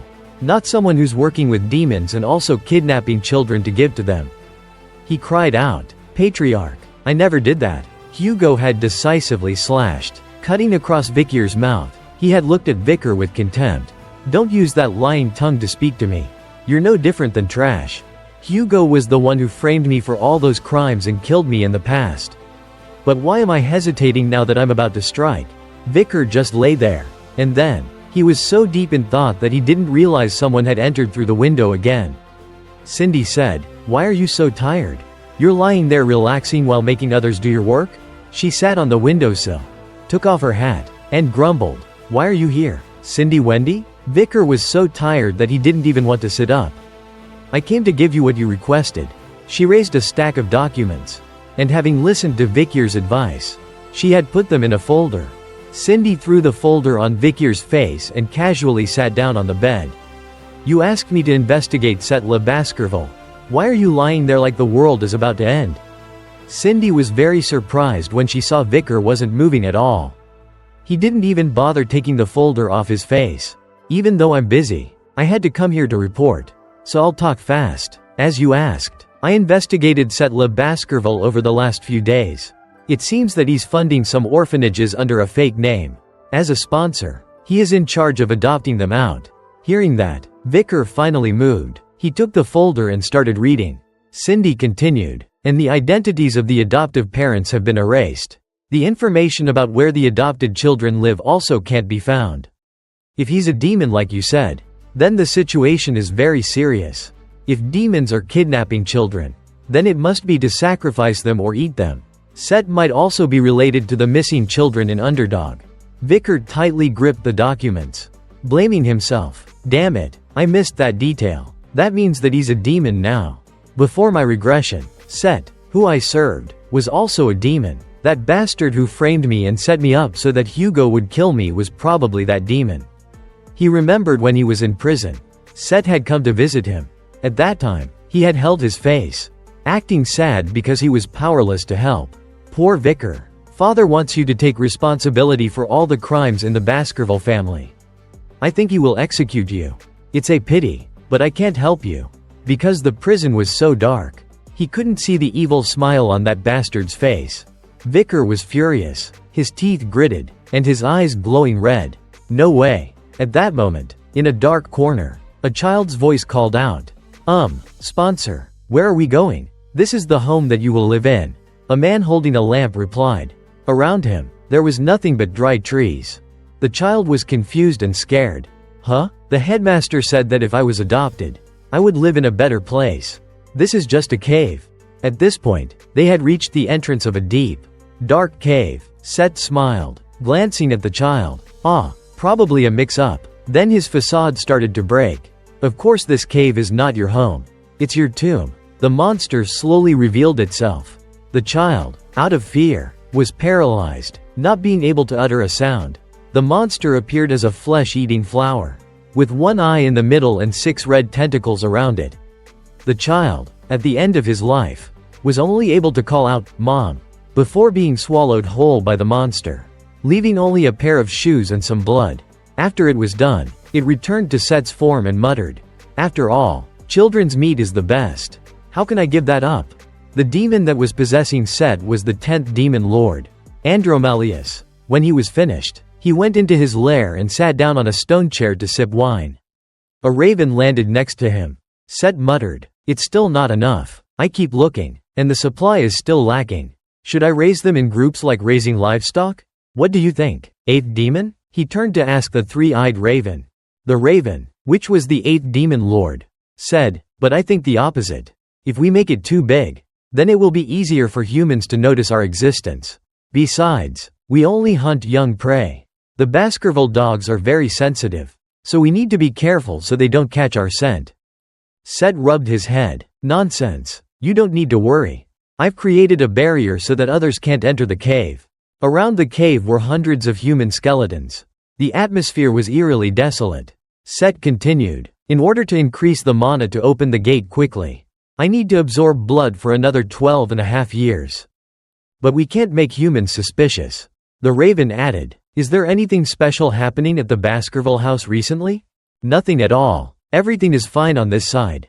You should pay attention to that morgue daughter." "Good." The raven's appearance suddenly changed. "We are the 10 demon lords. And we are the ones who will open the gate to connect humanity and demons. Our only goal is the era of destruction. Everything we do is to serve the 10 demon lords and destroy humanity." The raven melted into a stream of black liquid. Set pondered and then said, "There's one special thing at the Baskerville house. There's no way that Hugo would be foolish enough to believe the ridiculous story that he had a granddaughter." Set took a sip of wine. "In order to weaken the Baskerville family and not hinder our plans, Hugo should stay cold-hearted. The Baskerville children must also be eliminated, like all the other children. If I eliminate the child, then there won't be any problem. And this will surely not disrupt the original plan." The current situation seems to be unstable. Is it all because of that punk? Vicar van Baskerville? Set held his head, pondering. He's really strong. Even if he was bitten by a poisonous snake, he still survived. I thought it was good news when he disappeared in the forest. But he managed to return and brought Hugo's granddaughter with him. Set bit his hand in anger. I have tried so hard to destroy Hugo. But then, his eyes turned crazed. Then it's better to eliminate this threat now. The scene shifted to the Baskerville mansion. At this moment, Vicar and Hugo were walking side by side in the hallway. The two walked in silence. Neither of them speaking. Vicar pondered. He called me even though it was only a 5-minute walk. Why did Hugo call me? He glanced over to the side. His posture doesn't show any defensiveness. This opportunity will not come again. This is the golden opportunity to kill Hugo. That's how I would have thought in the past. Vicar closed his eyes. But now, suddenly, Hugo spoke, breaking the silence. In fact, I know you hate me. These words made Vicar jump. Confused. Could it be that the old man could read his thoughts? Hugo looked down, looking guilty. I am a terrible father. I have made my children into hunting dogs and always pushed them to death. Deep down, I always thought that you hated me. It must have been very hard for you. You were talented at everything since you were a child. I must have been thinking that you were angry at me. That all of this was just to seek revenge on the barbarians. Because of my childishness, I've lived a life full of anger. Vicar was incredibly confused. This was not possible. Hugo was talking like he was blaming himself. Was Hugo testing his loyalty? And then, I'm sorry. And thank you so much. Hugo bowed his head to Vicar. This shocked him even more. I heard from Pomerian that Penelope passed away peacefully. She wasn't unhappy during the last days of her life. The heavy heart that I've been carrying for so long finally feels lighter now. It's like someone saved me. I think all of this is thanks to you for bringing Pomerian back. If you need anything, please tell me. I want to reward you to show my gratitude. Not just reward you like I would a hunting dog. Vicar was overwhelmed with confusion and conflict. A vague question has appeared since I regressed. He remembered the conversation that the two of them had before. When Hugo had told him to go to work. It's not that the Hugo in front of me is too different from the Hugo that I knew? Hugo, the cold-blooded one, may not exist anymore. That's the most unique thing since I regressed. But that makes the decision even harder. Should I forgive Hugo, who has only thought of revenge for the past 17 years? Even if Set had framed me and it wasn't Hugo, he still decided not to trust me and killed me. Revenge or forgiveness? Which should I choose? But there's one thing I know. I have to do this first. After that, I'll make a decision about Hugo. He spoke. Please raise your head. Father, can I say what I want? Of course, Hugo replied. What I want is. At this moment, in the garden, Set was brushing Pomerian's hair. He asked, Pomerian, are you having fun at the Baskerville house? The little girl smiled brightly and said, Yes, I have Uncle Vicar, and I have you too. You don't remember my name? The little girl turned back and pondered for a moment. Uncle Set. At this time, the nanny of the mansion approached to remind him. Master Set, you haven't registered for your final training yet. I wanted to see my niece before I went to training. Set made an excuse. The patriarch told me not to let anyone get close to the young lady. The nanny said hesitantly. Okay, I'll keep it a secret that I came here. You'll also keep it a secret for me. Right, Pomerian? The little girl happily nodded. Set, still holding her hair in his hand, praised her. Pomerian's hair is so beautiful. It really reminds me of Lady Penelope. The nanny was puzzled. What do you mean? Set, have you met Penelope? As I remember, Penelope had her accident before you were born. Set said casually. From his hair, the monster emerged. I remember my father had something about looking for a new nanny. You should go before that. Before the nanny could scream. She had already been swallowed. Pomerian didn't hear the nanny anymore. So she turned back to look. Where did the nanny go? Set smiled reassuringly. I think the nanny had something urgent to do. Do you like Grandpa Hugo? Pomerian? Yes, Pomerian replied brightly. Grandpa seems to love you very much. You're like the culmination of his love for his wife and his lost daughter. Set's demonic face appeared behind Pomerian. He looked at the little girl like she was a delicious meal. And he slowly reached his hand towards her, his fingers having sharp teeth on them. If I kill you, how much would that destroy Hugo this time? just as Set was about to touch Pomerian. "Set, where did the nanny go? Why are you here?" Osiris appeared like a god, making Set jump. He gritted his teeth in anger, and then forced out a shy smile. "When I got here, I couldn't find the nanny. When I saw Pomerian was alone, I came to play with her." Pomerian turned around, happy to see her new uncle. Uncle Osiris. He went to remind Set. "If father finds out that you're close to the little girl, he will be very angry.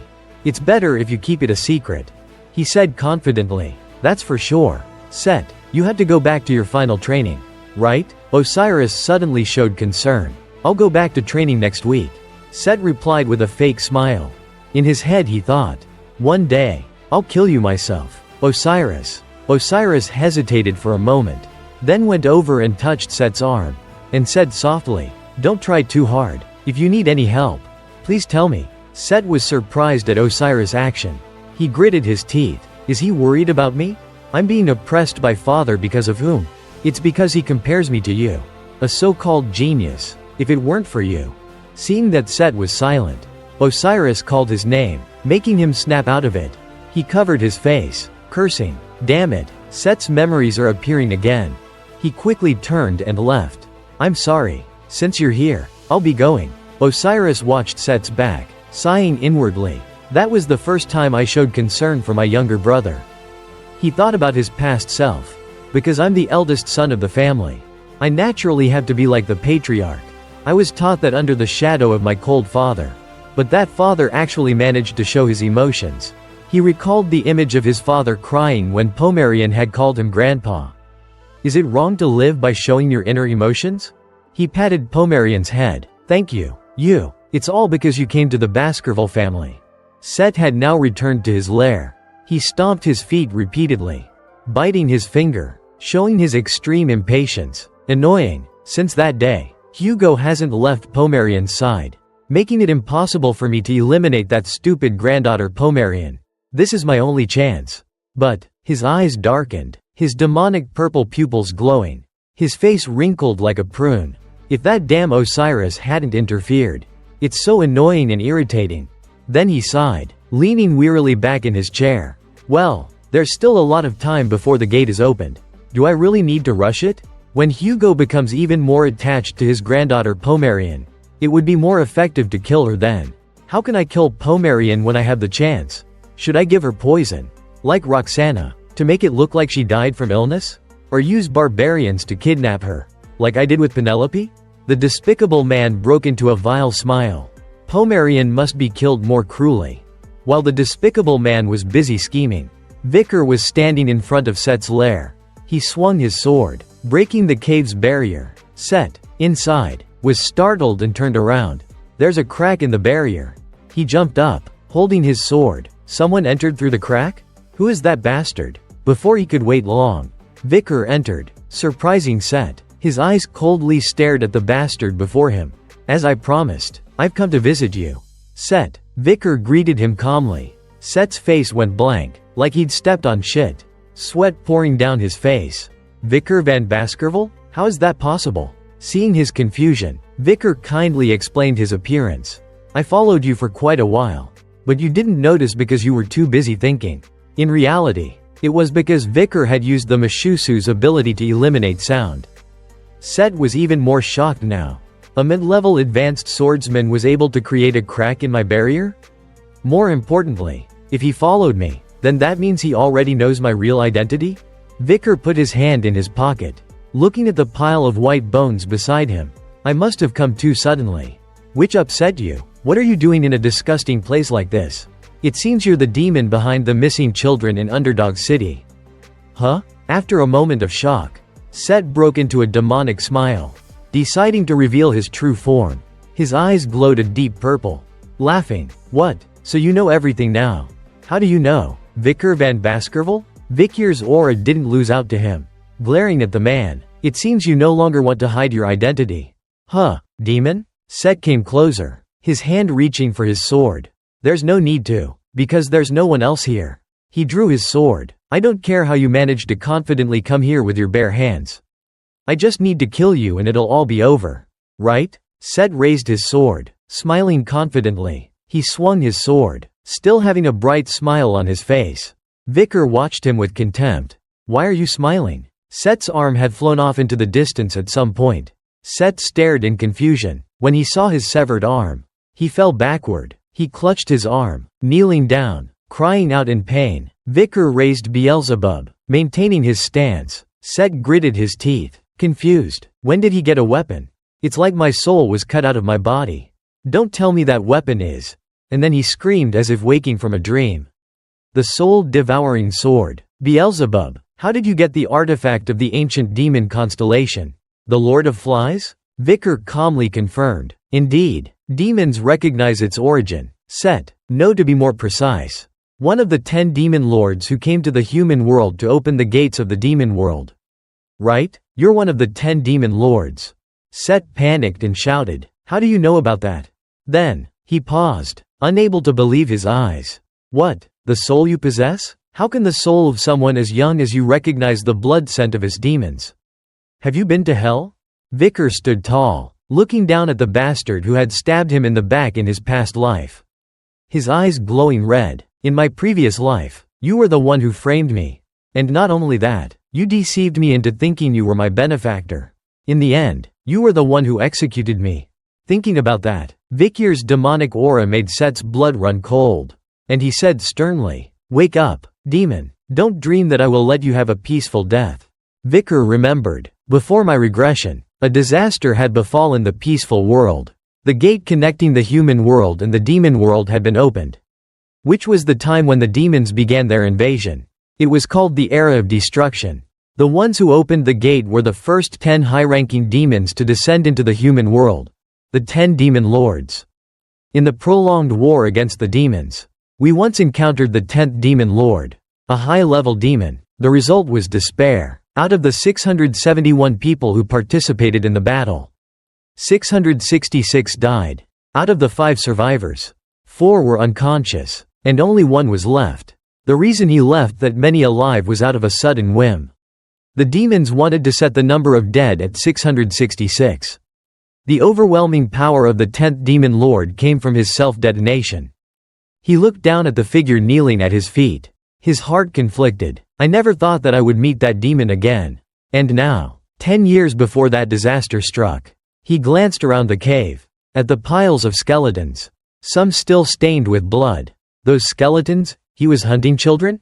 Suddenly, the bastard Set opened his mouth and laughed. It was the laugh of a demon from hell. Hee. Seeing the bones of those children makes you angry? His eyes turned completely black. Don't worry, the children are still alive and breathing in here. He extended his hands. His hands had teeth, hair, and small limbs growing out of them. I can return them to you if you want. From there, the weak voices of the children called out, Mom, save me. Mom, I miss you. Vicar was furious. He decisively slashed again, chopping off Set's other arm. Perfect. Completely symmetrical. Set collapsed and cried out. But this time he didn't have any hands to hold onto. Vicar snarled. Nonsense. How can someone who is dead come back to life?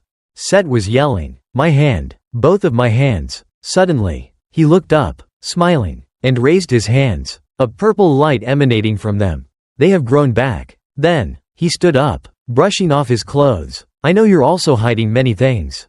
Just like me, even Osiris, who is known as a genius, only reached the rank of mid-level advanced swordsman at the age of 30. And you, at only 17 years old, have already reached that level. Clearly, you are abnormal, and that's not something that should exist in this world. His hand suddenly transformed into a crimson blade. Furthermore, you possess the remnants of the demon constellation Beelzebub. It's possible that you will become a threat to us in the future. Therefore, you must die right here. Vicar raised his demon sword, staring coldly at him. You are the one who will die. The two of them looked at each other for a moment, and then they swung their swords and charged at each other. Beginning a life or death battle, they continuously launched deadly blows, determined not to give their opponent an opening. Set confidently laughed. His name has Van in it, so he's different from those who have the prefix La. Like me, the rules of the Baskerville family state that illegitimate and collateral children are not allowed to learn the swordsmanship techniques past the 4th form. That punk will never be able to defeat me. Someone who has learned the 6th technique. With that thought, Set executed the sixth technique of the Baskerville family. Vicar calmly returned the same exact technique, shocking Set for the nth time that day. That kid can use the sixth technique? Then he smiled. But that's not all there is to it. He swept his sword towards Vicar. Just as the sword's blade was about to touch Vicar's face, Vicar used Beelzebub to slash and block it, then executed the seventh technique of the Baskerville family. A blinding light cut Set in half. Set fell backwards, being surprised once again. The seventh fang? How can he use the seventh fang? Something that only the patriarch can do? At this time, Vicar pierced Set's body, stabbing him into the wall, causing a huge earthquake. Rocks and dirt flew everywhere. Set coughed up blood. Vicar held his sword, looking down at him arrogantly. You demons always believe that you're superior and look down on humans. But you don't know that the easiest person to trick is a cunning demon. Even the heroes who closed the gate and ended the era of destruction couldn't find the 10 demon lords to punish them. But now it's different. The era of destruction hasn't even begun yet. The 10 demon lords are hiding to gather power. This is the perfect time to destroy them. He leaned down to Set's ear, saying each word clearly. Your plan is to connect the human and demon worlds, isn't it? If I ruin that plan by killing you and your companions, will I feel better? Set's eyes widened and he shuddered. Was he, a human, making him feel so afraid? Set gritted his teeth. He couldn't stand it. So, he shouted, "You damned human," and then, he turned into a giant, spiky ball of blood. Vicar had no choice but to retreat. He observed the situation. Spikes made of blood? From within the ball of blood, Set, or rather, the 10th demon, came out. He spoke. I never thought the day would come when I, Andromalius, would reveal my true form to a human. Ta-da. Vicar calmly looked at the creature before him. The demon had completely shed Set's body. Now, he had the form of a humanoid being, with the legs of a horse, and on his head, he had both a small and a large horn. His eyes stared at Vicar, smiling. I'll admit, your power is somewhat surprising. But watch this. From the void, a series of large and small snakes appeared, charging at Vicar. Vicar calmly used a series of sword strikes, cutting apart the first wave of snakes. Andromalius laughed. Go ahead and chop as many as you like. Another wave of snakes came rushing out. When Vicar was distracted, a snake attacked from behind, biting Vicar on the shoulder. Vicar, startled, turned back and cut the snake into pieces. The demon bared his teeth, smiling. That was enough. What do you mean, enough? Just one wound like that? Andromalius raised his hand. In the palm of his hand, there was a mouth with sharp teeth. And he said slowly, infinite blood absorption. As soon as he finished, blood from Vicar's wound flew out and went into that mouth. Andromalius laughed maniacally. My power is to control blood. As long as my opponent is alive, then my power is unbeatable. I'll suck all of your blood dry, making you weak and dead. Vicar van Baskerville, the demon Andromalius, who was introduced as one of the 10 demon lords, with a risk level of S+, undefined size, and his tentacles being formed inside the gate of destruction, the serpent's womb. His other name was the 10th corpse. He was the natural enemy of mankind, one of the 10 disasters, and was considered impossible to understand and impossible to kill. At this point, Andromalius was still sucking Vicar's blood with enthusiasm. Vicar glanced at his wound and chuckled. The demon was confused. Was he going crazy from dying? Hey, what are you laughing at? It's just funny. Vicar politely covered his mouth as he laughed. It's funny that people like things without knowing what they are. At that moment, Andromalius coughed up blood, again kneeling before Vicar. What? This isn't normal blood? Should I show you something interesting? Vicar touched his wound, and then he took out Beelzebub, slashing his wrist, causing a dark red stream of blood to pour down to the ground. The ground reacted to the blood, bubbling as if it were being corroded. Andromalius tried to look up. Stunned. His blood is poisonous? That's not all. Let's end this game. The wound from before had already closed. The demon had too many surprises on the last day of his life. He widened his eyes, shocked again. How can a human have the ability to regenerate like that? This poison can even affect a demon like me? Only the demons in the Black Mountains, the 9-headed snakes from the land of giants, or the giant jellyfish in the Black Sea can have such terrifying poison. And he's just a human. How can he have such terrifying poison? The poison slowly spread throughout Andromalius, making him cry out in agony. Vicar, with a contemptuous glance, raised his blood-covered finger. What's wrong? You wanted my blood, right? Then he sucked his finger. As predicted, the poison of the 8-foot lady has an effect on the 10 demon lords. The 8-foot lady also screamed because her poison couldn't kill me. That proves that I am a high-ranking advanced swordsman who has mastered the 7th form of the Baskerville swordsmanship. And receiving the power of Beelzebub, I can defeat a demon lord in this life. He slashed at the demon who was struggling with pain. Of course I can. Andromalius gritted his teeth in frustration. His power is hard to understand. How can a monster like him exist in this world? He stared at Vicar. I need to survive and tell the other demons about his existence. The barrier around the cave was gradually dissipating. I need to quickly absorb the mana that's being released in the cave. The purple barrier disappeared, concentrating all of its energy toward Andromalius. Vicar also noticed something strange was going on. After gathering the power, Andromalius opened his mouth. I will turn all the water here into blood. As soon as he finished speaking, all the water in the cave solidified, then slowly turned into a giant sphere of crimson blood. Vicar turned to look at the situation. He even has the ability to turn water into blood. It's true that he's a high-ranking demon. Vicar sliced his hand, letting his poisonous blood flow into the pool of blood below. However, you can't absorb this blood. Andromalius leisurely replied. If you want to mix your blood into it to prevent me from absorbing it, it's useless, because my purpose isn't to absorb the blood. Then he chanted, "Awake, my blood knights." The spheres of blood floating around the two of them suddenly exploded, falling to the ground. From there, blood knights rose and surrounded Vicar. These blood knights can copy the 6th technique of Baskerville that I've learned. Andromalius said with a smile. Even if your 7th technique is amazing, you can't fight against all of these 6th techniques at once. I will kill you first. The demon's eyes turned crazed. Then, after that, I will get to the people you love. Now, regret opposing the 10 demon lords. Vicar was calm. He put his hands in his pockets and said, "These clots of blood can use the 6th technique? Then, they would be dangerous if I hadn't prepared." Vicar pulled out a whistle, something he had asked Hugo for after their conversation earlier. He held the whistle before Andromalius. "You've lived in the Baskerville house for a long time, so you must know the purpose of this whistle, right?" Andromalius obviously couldn't have expected that Vicar would have that whistle. He panicked. What? That whistle? He was even more panicked when he saw Vicar bring the whistle up to his lips. "No," he yelled. Vicar smiled at him and then took a deep breath, blowing into the whistle. The whistle echoed throughout the surrounding area. In the darkness, Hugo appeared on a nearby cliff. He silently drew his sword. At this moment, in the cave, Andromalius was furious, and he launched an attack. "Dogs, kill him for me." The Blood Knights all charged at Vicar at once. He still remained calm, combined with my inherent powers and the authority of a Baskerville knight. This whistle, a red sword swept across, sending half of the mountain flying away, allows me to use all of the Baskerville family's power. This sword from Hugo was like a hurricane with a wind force of level 13.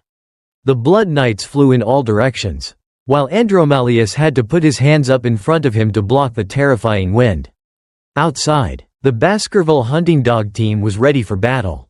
Andromalius, seeing the situation, finally realized what was happening after the smoke cleared. Outside the cave are impossible. Half of the cave is gone. Hugo stood on the cliff opposite him, with Boston and Osiris behind him. He declared loudly, "There is a person who has requested the use of all of the Baskerville's military power to hunt demons. And that person is my son." He looked down at the demon, while Vicar bowed respectfully to Hugo. Andromalius was now completely enraged. Hugo Le Baskerville brought his forces here? And the leader is the eldest son Osiris? Does that mean that all of the members of the Baskerville family are gathered here?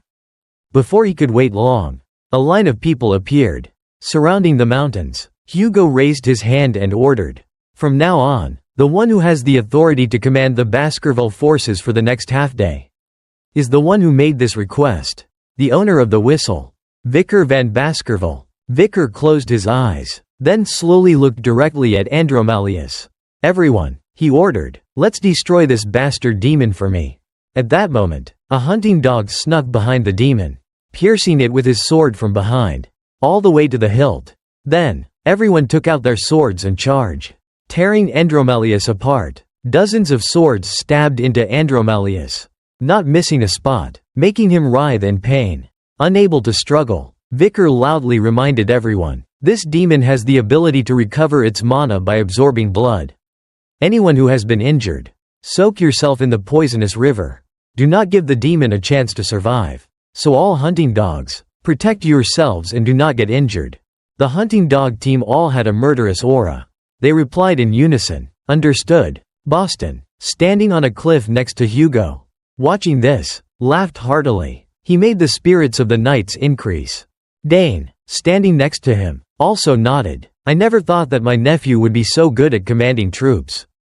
Hugo blamed himself. "As a father, I didn't even realize that my son had turned into a demon. Is this the true state of the Baskerville family?" Andromalius, now furious, cursed, "You damned dogs." He used both of his hands to summon snakes that rushed forward to try and stop the hunting dogs. But it was like trying to use a cup to bail out the ocean. Countless snakes were quickly killed. Then, they quickly closed in, stabbing Andromalius again and again. Andromalius, covered in blood, kept spitting out mouthfuls of blood. "Damn it, they clearly know my abilities. Yet they refuse to retreat. Is this what the Baskerville hunting dogs are like? Their power is truly beyond my imagination. Even though I have the ability to regenerate, if I keep going like this, I'll just be wasting mana. I need to find another way." Andromalius looked around and, somehow, his eyes landed on Osiris. He thought of something. Andromalius, surrounded, with his arms pinned down, kneeling on the ground, yelled at Vicar, "Let's make a deal. If you let me survive, I will leave Set's body immediately. Do you really want to abandon the second son of your family?" Vicar coldly looked at him. "Do you think the Baskerville family would agree to such a deal? Are you really treating us like a bunch of idiots?" Andromalius was frustrated. "I knew that wouldn't work on this punk. But it's not just him here." He aimed at his main target. "Osiris, what about you? Do you want to let the younger brother who treated you so well die like this?" This demon was truly cunning. It guessed that Osiris was the kindest person in the Baskerville family. If he appealed to Osiris' heart, he could probably save his life. He smiled and continued, "This is your last chance to save your younger brother." Osiris remained silent. He calmly jumped down into the cave and took a step closer to the demon. Vicar softly reminded him, "Don't be fooled. That demon is lying." Osiris continued to approach, stopping in front of the demon. He asked, "If Set's soul is still here, then can I meet him?" The demon, feeling confident that he had won, lowered his head, revealing a sly smile. He turned into Set's face and used Set's voice to beg, "Brother, it's me. I'm still alive." Then, to increase the pathos, Set started to cry, tears rolling down his face. "I'm sorry for selling my soul to the devil. The days that I was constantly compared to you and being judged by Father. Those were very hard times for me because I was too weak. I'm truly regretful for selling my soul to the demon. At this point, I've caused so much chaos. Please give me a chance to atone for my sins." Just as Set was asking for forgiveness, a sharp blade cut through his head. Osiris had a myriad of emotions on his face. He looked at the decapitated head. "Set, I don't think there's any other way. It hurts me too." Andromalius was frozen in disbelief. Osiris turned around and put his sword away. Vicar comforted him, "You don't need to blame yourself. Set's soul is gone. Those were just words and actions of the demon." Osiris replied calmly, "It was my fault for letting the demon get close to Set. If only I had shown more concern to him in the past." He looked at the skeletons around the cave. "Those children are the future of the Baskerville territory. It's a tragedy. They lost their lives so needlessly. I'm so ashamed that, as the eldest son of the family, I didn't realize this until now. I've been played by the demon without realizing it." Someone standing nearby suddenly yelled, "That's the demon's head. It's flying away to escape." Osiris and Vicar looked up. They saw the head with hair growing out of it flying up into the dark sky. It turned back and laughed arrogantly. "Haha, you foolish hunting dogs. The opening of the gate was delayed because I lost my strength. But the other demons will do it. When I recover, I will come back to kill you all. Just wait. Vicar, frustrated, said, damn it, I can't attack him at that height. Suddenly, a majestic voice rang out. I taught you. A swordsman should never reveal their weakness. Son. Hugo coldly looked at Andromalius. His eyes were red, cold, and containing a terrifying threat. Andromalius was startled. What the hell? I forgot the old man was still here. He felt a sense of terror. It's definitely that Set's soul is dead, but I still feel so afraid, as if Set was afraid of Hugo. Hugo calmly drew his sword, and his whole body was covered in a blood-red aura. Andromalius, realizing what the feeling was, knew he was standing before an ultra-powerful being. Hugo drew his sword and slashed powerfully at the air. Andromalius was stunned, and then he laughed. Haha, I know it, even if you're a master swordsman, you can't reach the sky. Suddenly, the surrounding air changed. Slashes appeared in the air, forming a giant net that shot forward. Andromalius was frozen, the face gradually showing cracks and bleeding from his face. Andromalius tried to say his last words. Impossible. I died at the hands of a human? Hugo was still in his stance, his eyes glowing brightly in the dark. Vicar was impressed. Is that the sword saint, Hugo Le Baskerville? And is that the power that lies within a swordsman's sword? At that moment, a light shone brightly, like countless stars twinkling in the vast sky, chasing away the dark clouds. A few days later, posters were hung throughout the Baskerville territory. The truth behind the kidnappings of the children and many other incidents in Baskerville was investigated thoroughly, and compensation procedures were carried out. After reading them, people were shocked. Although the demon lord was not revealed, the cruel actions of the second son of the Baskerville family were made clear.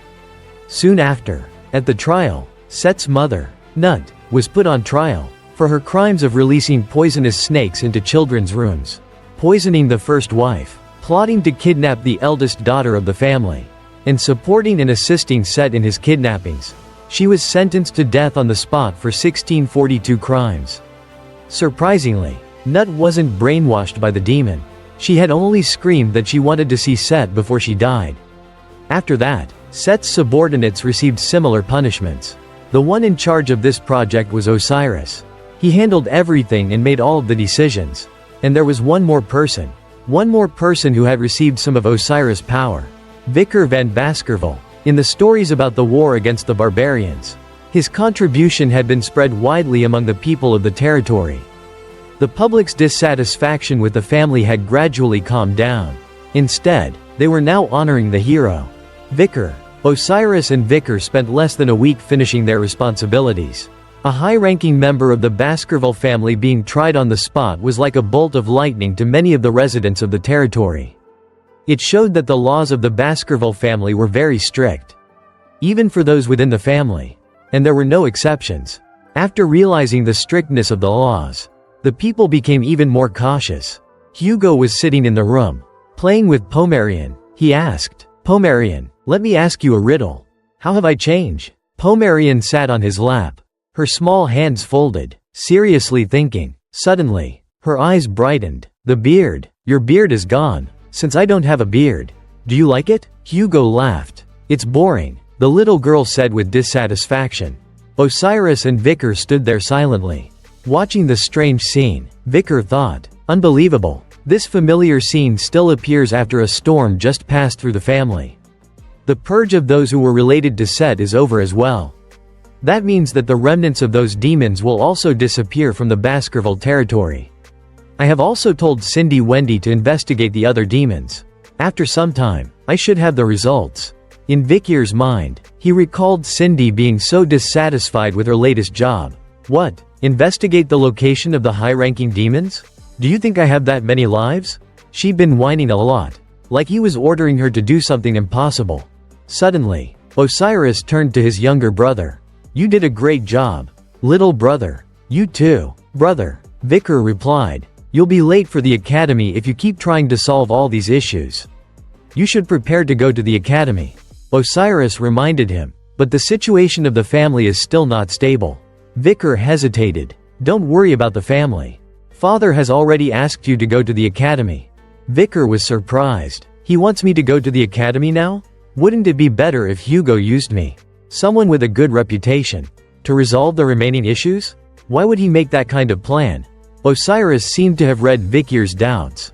He smiled, answering him. Father is just worried that family matters will interfere with your training. Recently, I've learned a lot from father. Even though he's cold on the outside, he's very worried about you. I'm the closest to him, so that's why I'm telling you. So rest easy. Vicar, hearing this, quietly turned away. Barrymore was at that moment guiding Hugo on how to braid hair for his granddaughter. Patriarch, you need to braid it in the opposite direction. Hugo, who was so powerful on the battlefield, was now learning how to braid his granddaughter's hair while sweating. This is really hard. A moment later, Pomerian happily touched her two braided pigtails and smiled brightly. Hugo asked her gently, "Do you like it, Pomerian?" "Yes, I do," she said cheerfully. Vicar stood there silently, again observing everything from the perspective he had in his previous life. Before my regression, my life was tied to a chain. I only knew how to follow the chain and look at Hugo's back. That's why I didn't realize that he was also being controlled by another chain. The things I knew of change. My experiences, my relationships, the results. And Hugo. He witnessed Pomerian turn and hug Hugo tightly. And say, "I love you, Grandpa," which made Hugo smile happily. Tears welling up in his eyes. "So, when you're able to remove the chain, you'll be like this, huh?" He was certain. The Hugo that I had planned to take revenge on no longer existed. My past has been freed. Hugo hugged his granddaughter tightly, tears streaming down his face silently. The butler also secretly removed his glasses to wipe his tears at this heartwarming scene. Osiris smiled warmly. The shadow of Vicar the hunting dog from his past slowly disappeared. Vicar smiled, as if a burden had been lifted. "Brother, I'll go to the academy." Osiris nodded, satisfied. "Good, that's a good decision." An invisible chain appeared behind Vicar. He turned back and picked up the chain. "However, I'm still not free." Vicar put the chains on his wrist. At the end of the chain in the shadows, "The demons are trying to pull me back," he thought, "because my real revenge will begin from here." The scene changed to a corner of the city. In the quiet night air, a loud sound echoed from the top of a clock tower. A bald man smashed through the tower's wall and jumped out. His body was covered in bulging muscles, and his right hand was very strange, like 3 other hands had been attached to it. His body was blue. Opposite him was Vicar. As they landed, the bald man clenched his fist. A red aura surrounded him as he was full of anger. "Damn it, who are you? How did you know that I made a pact with a demon?" Vicar didn't pay much attention. He calmly adjusted his clothes. The man, seeing that, was infuriated. "This punk dares to look down on me," he roared. "You little bastard." And then he charged, swinging his fist at Vicar. Vicar summoned Beelzebub. "Who am I?" Then he swung his sword, creating several basic slashes that cut the blue man into pieces. The man coughed up blood. Falling to the ground, Vicar jumped up and then stomped down on the man's face. With his last remaining strength, the bald man raised his hand as if waving goodbye to life. And then he went to meet his ancestors. Vicar slowly turned away, and then he introduced himself completely. "I am the Night Hound." Under the moonlight, Vicar's eyes shone red, and he smiled. "I am the enemy of you demons." One morning, crowds of people were heading towards the city of water. Venesior. This was the capital of the Rock Empire. Today was also the day of the entrance ceremony for the Colossio Academy, the most prestigious school in the world. The first day was incredibly bustling with countless invitations for the school clubs. On one side, "Welcome. We have something amazing to tell you about our small meditation group." And on the other side, "Not to be outdone. Hey, freshmen, can you please take this survey? On the application form, you have to use your seal and put your fingerprints here." 2 young men were observing the situation. This year's freshman recruiting is much more intense than last year. It's because this year's freshmen in both the fire and ice departments are no joke. The other man agreed. The Colossio Academy was divided into 2 departments, the ice department, which included students who used swords, bows, and spears, and the fire department, which included students who used magic. During their 4 years of the academy, in addition to studying in those fields, students were taught all sorts of general knowledge. The 2 looked at the list of students this year. These are the noteworthy freshmen this year. Tutor from the Don Quixote family, known for his spear techniques. Bianca from the Usher family, famous for her archery. Both of them ranked first in the practical exam in the ice department and are the most sought after. Following them are the 3 Baskerville siblings from the iron-blooded swordsman family in 3rd, 4th, and 5th place. Well, the Baskervilles are always like that, the guy with spiky hair said. There's also someone else who's being paid a lot of attention in the fire department. She's an extremely talented freshman. Sinclair. She ranked first in the practical exam and second in theory. Her overwhelming scores have been recorded. And then there's another one. The one who came first in the theory exam. Vicar. Vicar, at that moment, was walking nearby. He was dressed plainly and wore glasses, making him look different. The 2 young men muttered. Why would they recruit a bookworm who ranked first in the theory exam? He'll definitely ruin the atmosphere of the club. There are over 10 freshmen named Vicar, so finding that specific one would be annoying. Vicar passed by, and naturally, he heard the conversation. He thought, in order not to attract attention at the academy, I gave up my Baskerville name and enrolled as an ordinary citizen. But it seems that I still managed to attract attention. I heard enrolling as an ordinary citizen would make things harder. So getting first place in the theory exam instead of the practical exam backfired. I need to try my best to avoid attracting attention. This is the only way I can comfortably act. Behind Vicar, while he was spacing out, the 3 Baskerville siblings were hiding at a booth, keeping an eye on his every move to make sure they could protect him. Suddenly, a noisy crowd caught Vicar's attention. Senior, please look at me. Senior, I'm your fan. I love you so much. I came to the academy to meet you. So dignified and holy. You're so beautiful. A crowd of students was surrounding a blonde student with wings on her head. The saint, Dolores. Inside the school, she was the student council president and the vice president of the journalism club. She was sweating and raised her hands. Everyone, please calm down. Are you all interested in joining the journalism club? The crowd went wild again. No, we're more interested in you. Vicar thought. Dolores Lune Quo Vadis. I think she's the president of the student council. I need to avoid her. As if feeling a gaze from afar, Dolores turned back, but she could only see Vicar's back. A moment later, Vicar had reached the dorms to find his room. Walking through the hallway, he reached a door. Is this it? A figure was also walking over and eagerly asked. Huh? You're in that room too? That means we're roommates. A small young man with chestnut brown, mushroom-cut hair happily greeted Vicar. I'm PG. Vicar turned back and introduced his name briefly. PG replied. Nice to meet you, Vicar. Vicar knew PG very well. Before his regression, he was very kind and always gave Vicar all sorts of things. While he was only there to support the 3 brothers. Back then, PG was bullied by his roommates. That was the start of his unfortunate days. He hoped that what had happened back then would not repeat itself.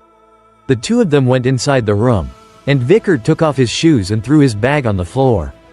PG pointed to the left. These are bunk beds. You can choose whichever you want. Then he turned and asked, Vicar, are you going to the freshman welcome party after dinner? Seeing that Vicar was silent, PG scratched his head. Ah, was that a stupid question? It's not mandatory, but all the freshmen will attend. If you can't make friends or get close to the seniors, then your school life will be difficult. Vicar replied coldly. No, I'm not going. PG was completely shocked. You're not going? Yeah, Vicar confirmed. No way. If you don't go, the upperclassmen will isolate you. PG said, sweating profusely. You'll also become isolated from your classmates. Many famous seniors will be at the party. Saint Dolores, the student council president, will also be there. PG went on and on. Our class is amazing. Tutor, the eldest son of the Don Quixote family, and Bianca, the eldest daughter of the Usher family. Have you heard of them? And not only that, but the 3 Baskerville brothers will also be there. They're very talented, not to mention Sancho from the Northern Mercenary Guild, who refused the position as the head of the Varangian Guards just to come here. And Sinclair will also be there. She passed the practical exam with the highest score in the Magic Tower. She's also at the top of the fire department. It's unbelievable that they're all in the same class as me. Vicar stood still, listening to PG's rambling. He's also good at gathering and analyzing information, even in my previous life. After he finished, PG took a breath. then turned back and looked at Vicar eagerly. "You want to go now, right?" "No," was still the same answer. PG looked like he was about to get depressed. Such an interesting party. And his roommate didn't care at all? "It's just that I don't want to go," Vicar said, leaving his answer and turning to walk straight out of the room. He didn't forget to say goodbye to his friend. "Have fun, PG." PG stared. "Oh, that indifference. I want to learn it." Night fell. The moon rose. And Vicar removed his student uniform and put on his Nighthound outfit. In a place that looked like a workshop. In the middle of the night, the light of the fire shone. And 3 mercenaries were chatting together. The blonde one said, "I'm glad I don't have to listen to those brats whine anymore. Because the room is already overflowing with kids. A carriage came at sunset and took them away."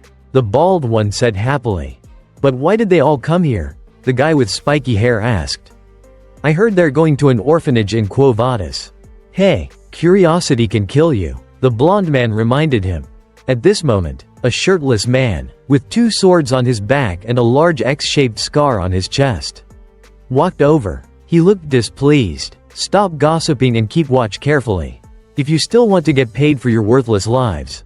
The 3 men jumped. The man who just came was Ron Battison, also known as the meat grinder. His eyes shone a vicious yellow color.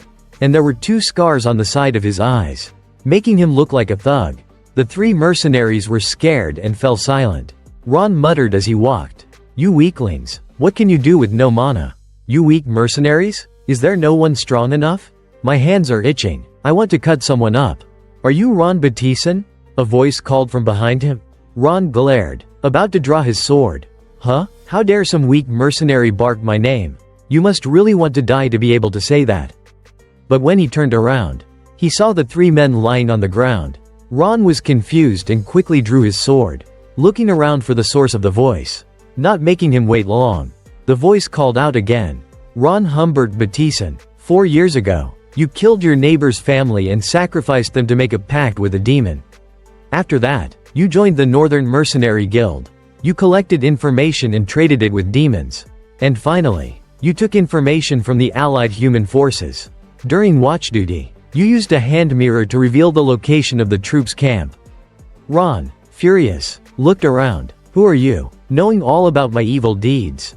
"That was how the Allied troop was massacred," Vicar said, landing lightly behind him. Ron, unable to keep his cool, felt that Vicar was there, and quickly turned around to slash behind him. But when he turned around, he couldn't see anyone. His eyes widened. He couldn't understand what was going on. Then, swish, 2 crimson sword slashes cut off both of Ron's hands, leaving him unable to respond. He screamed, struggling on the ground, and he was in so much pain that the veins on his forehead bulged and tears rolled down his face. He looked at his muscular arms on the ground, having worked so hard for them, for all those days doing squats and push-ups. He cried out, "I know nothing about the Allied human forces. Why are you doing this to me?" Vicar calmly replied, "Of course, you don't know, because that hasn't happened yet. But I know you made a pact with a demon." He grabbed the butcher's hair, pulling his face up and looking into his eyes. "Tell me about the demon." Ron was about to say something when his face suddenly stiffened, looking demonic. Then his face gradually swelled before exploding right in front of Vicar. He sighed. Another one died because of his head exploding. Vicar opened his notebook, where he had already crossed out a few names. "That makes 3 now," he said as he crossed off Ron's name with blood, and then closed the notebook. This notebook was his blacklist. Vicar had created it based on his memories of his previous life and Cindy Wendy's investigations. It contained information about those who worshipped demons and betrayed humans. Before autumn came, the demons would kill all of them, leaving no one behind. Vicar remembered. All 3 of these devil worshippers died from their heads exploding. If that's the skill of the demon, that means that they're hiding in the capital. One of the 10 demon lords has made a pact with them. In a dark corner, a person raised his hand and removed his mask, which was covered with black liquid.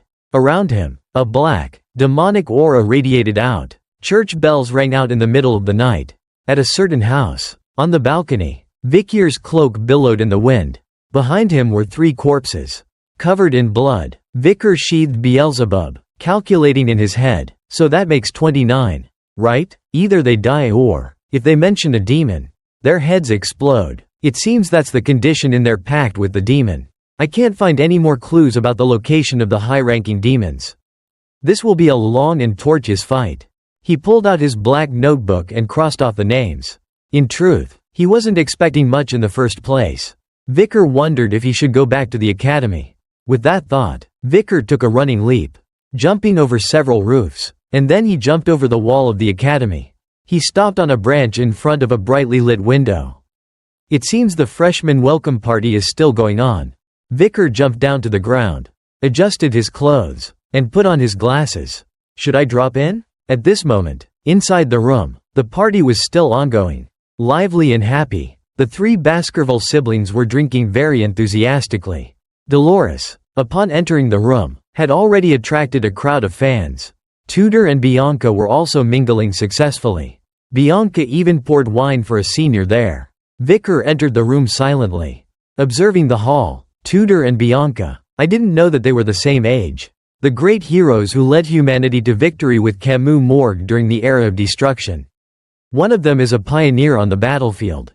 From one of the 7 great families. The merchant family. The genius of the Don Quixote family. Tudor La Mancha Don Quixote. And an archer who has defeated countless demons from one of the 7 great families. The secret Beau family. The genius of the Usher family.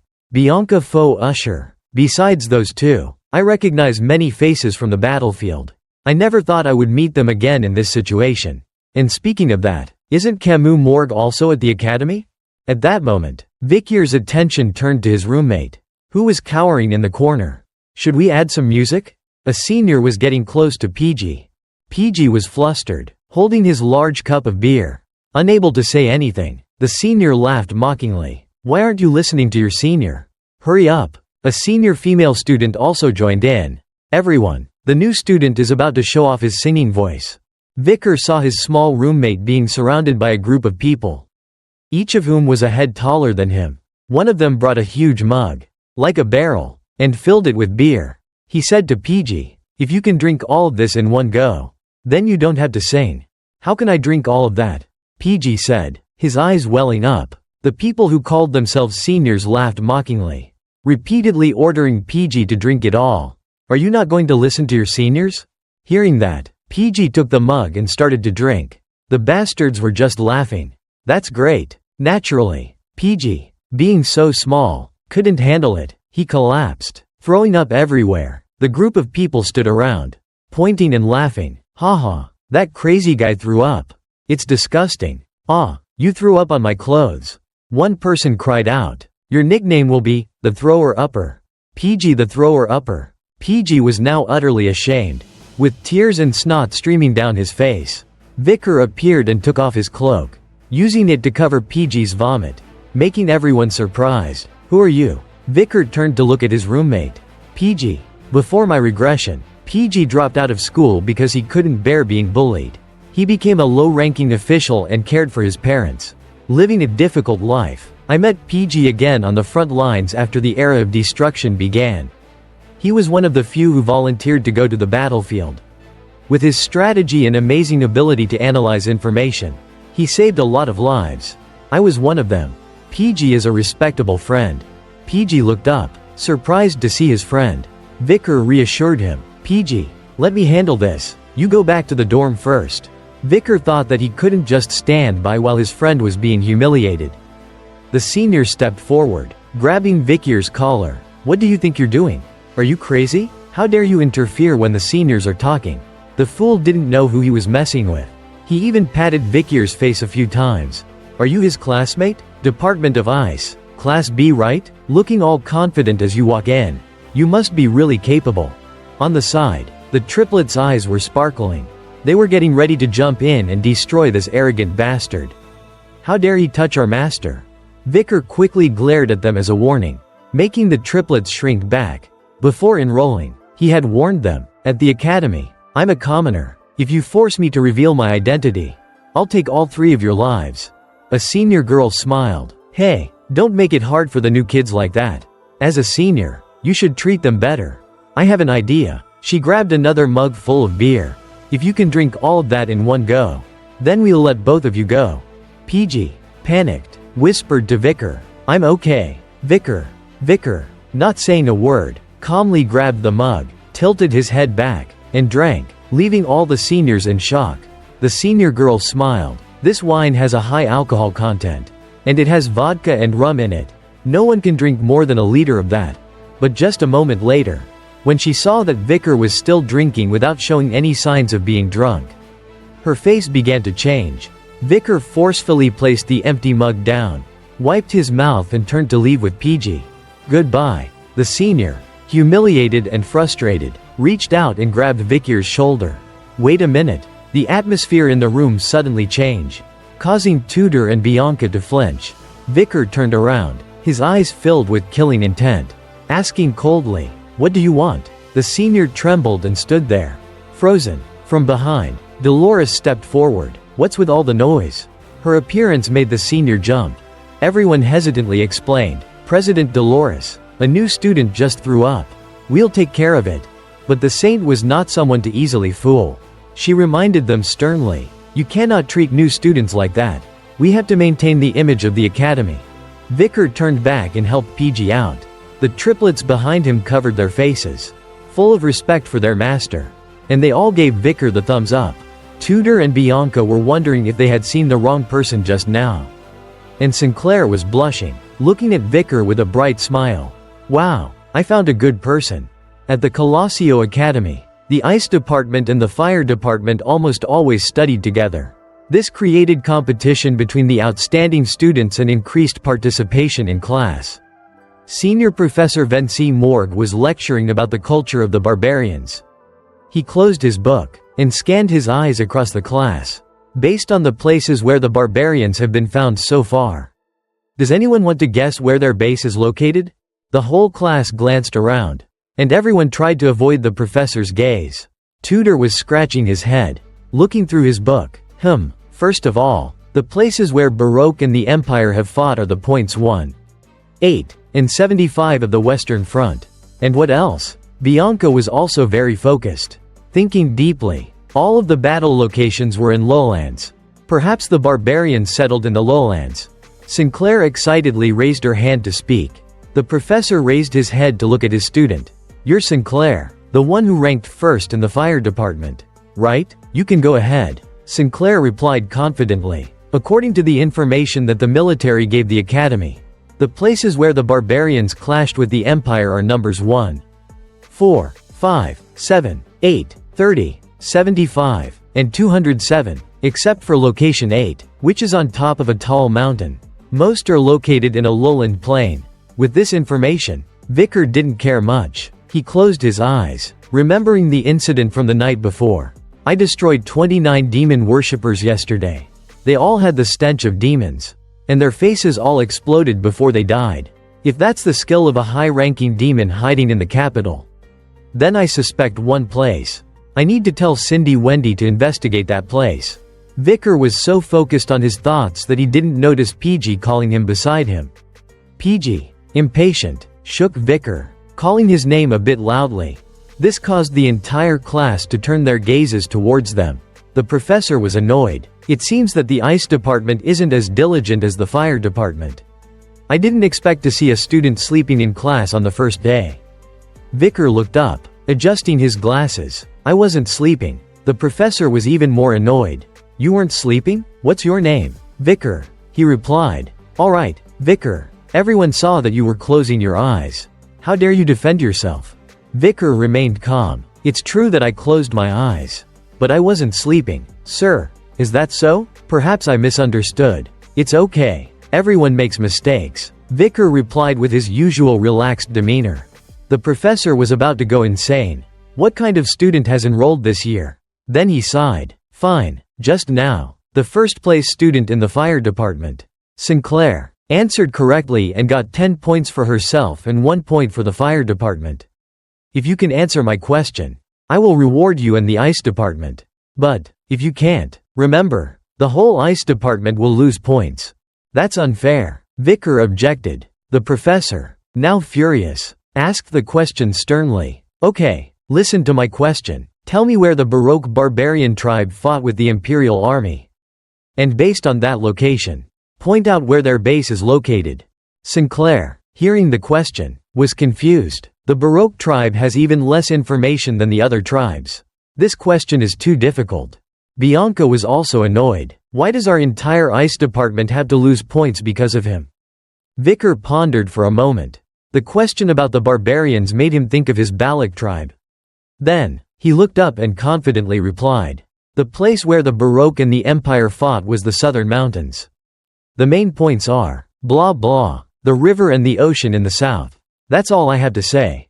His answer stunned everyone. Vicar was still pondering. After the incident with Omen, the people of Baroque migrated. So it doesn't matter whether I say the original location here or not. Professor Vinci was also stunned. That's correct. How does this kid know something that even the academy couldn't verify? Wait, if he's Vicar, then that means that this kid scored full points in the exam. 10 points for Vicar, and 1 point for the ice department. Vinci said. However, even if you achieved first place in the theory exam, I cannot overlook the fact that you closed your eyes during class. I will take away 10 points.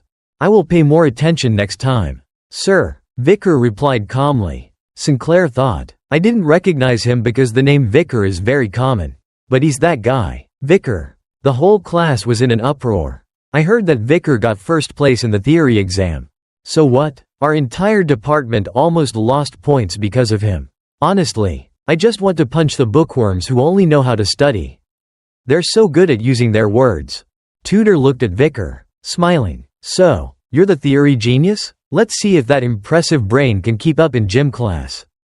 In the next class, it was Naphtali ball. This was a ball game, with 20 people on each team. The goal was to get the ball into the opponent's goal. The only rule was that you couldn't use mana or weapons. In this game, you could use any means necessary to get the ball into the goal. Tutor, on the blue team, with his tall stature and agility, was hugging the ball tightly and charging forward. He had tossed aside several members of the red team. Naphtali is the sport that I'm best at. This is the place for me, Tutor said with a confident smile. On the platform above, Tutor's female fans were cheering passionately. Tutor's so cool. Bianca was disgusted. This is a crazy sport. On the field, the 3 Baskerville brothers jumped out to block him. Hey, punk, where do you think you're going? How dare you? Tutor still remained confident. So, you're the famous 3 brothers of the iron-blooded family? Sorry, but I don't plan on facing monsters from the Baskerville family directly. And then, Tutor dodged the 3 of them. Sorry, but I don't plan on fighting you head-on. Monsters from the Baskerville family. The triplets were stunned. This guy's movements were so good. They couldn't even touch him. Hybro, angry, rushed out to block him. You, bring the ball back here. Tutor smiled. He used his inner power, delivering a blow right to Hybro's stomach, sending him flying. I didn't plan on fighting head-on. But that doesn't mean I can't face you. On the platform, everyone was excited. Wow, it's Tutor. He's amazing. Without using mana or weapons. He's still so strong. I heard that the Don Quixote family are all geniuses at Naphtali. So that's why. He's one of the top students in the ice department. Tutor was enjoying all the praises he was getting. That's right. What's the point of remembering theory? A real warrior fights with his body. Then, Tutor's gaze landed on Vicar, who was standing at the goal position. That guy. Isn't he the one from Professor Vinci's class? Vicar, seeing Tutor charging toward him, was a little annoyed. He had told the 3 brothers not to let this guy come over here. But what were they doing? Tutor turned to the side, about to use the strategy of using his strength to plow over Vicar. Should I cause a bit of trouble? My friend, use this opportunity to train well. Don't just bury your head in books. Vicar stood there calmly, waiting for Tutor to come to him. Without even trying to dodge, Tutor used a tremendous force to try and crash into Vicar. But it was as if he had run into a wall of iron. Vicar didn't move at all, and Tutor flew into the air and then crashed to the ground. Bianca, seeing this, jumped up. Vicar stood there pondering. I tried to avoid it, but he insisted on attacking me. I guess I should pretend to be in pain. Vicar sat down on the ground in a ridiculously fake way, and then calmly cried out. Ouch, seriously, if he was going to act, then he should do a better job. The guy he just slammed into had passed out behind him. Tutor, after being unconscious for a moment, suddenly woke up. Finding everyone gathered around, watching him, seeing their worried expressions, he tried to remember. What the heck just happened? Did I just pass out? Wait, did I fall asleep during the match? Oh wait, first in theory, Vicar. I was going to push him a bit to mess with him. But I don't really remember. In the moment of contact with that guy, I got blown away? Tutor looked at Vicar, who was already dusting himself off. Seemingly unharmed, he just knocked me out. Tutor Don Quixote? Tutor gritted his teeth, unwilling to accept it. I need to check again. The second round was about to start. Tutor, holding the ball, stared intently at Vicar. Something feels off. I need to try again. Facing him now were the three Baskerville brothers. The audience was quite puzzled. Huh? The goal is over there. What are those three doing? Tutor, with intimidating momentum, was charging at full speed. Vicar and those three guys. The three brothers were not letting up either. You're not getting past us. That was just talk though. With a few basic dodges, Tutor had already left the three brothers behind. Seeing Tutor charging towards him, Vicar, annoyed, didn't even bother to say anything. I told those three blockheads to keep this guy away from me. Why does this blonde dude keep running right into me? Tutor was still extremely stubborn. It can't be a coincidence. He then unleashed his family's sea merchant secret technique, Fun Flat, Holy Shock. His eyes flashed blue as he charged straight at Vicar. Then Vicar's face got closer and closer.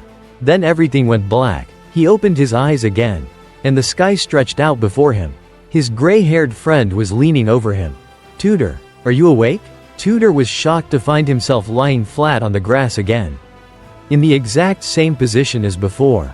In disbelief, Tutor was spouting 1001 questions, asking why this was happening. What the hell? Why did I pass out again? What the frick?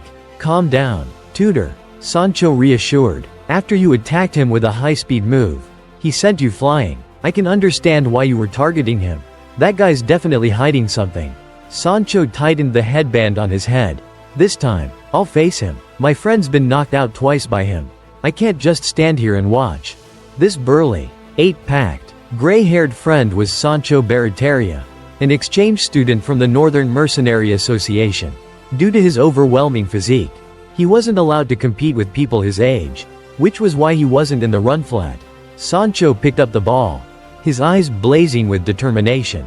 In the frozen north, from newborns to the dying old, everyone fights fiercely. This means they are all tenacious warriors. The three brothers lined up, gritting their teeth. We won't let you pass this time. But with just one move, Sancho easily flung the three brothers out of sight. Vicar glared at the three useless blondes. The three, with tears streaming down their faces, signaled they didn't mean to. That the guy was like a bull. Sancho charged forward like a bull, swinging his arm at Vicar. Let's see if you can handle my full power.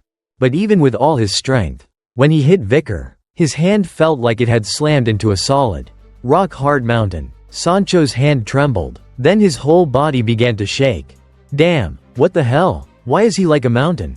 Vicar was thinking hard. Should I fake it a bit? Thinking so, he slightly crouched then jumped backwards, then flew in a straight line along the ground. The commentator announced that Sancho had broken the defense. The crowd was excitedly discussing. Wait, but the person Sancho pushed over. He's not dead, right? Who cares? At this rate, Class A is guaranteed to win.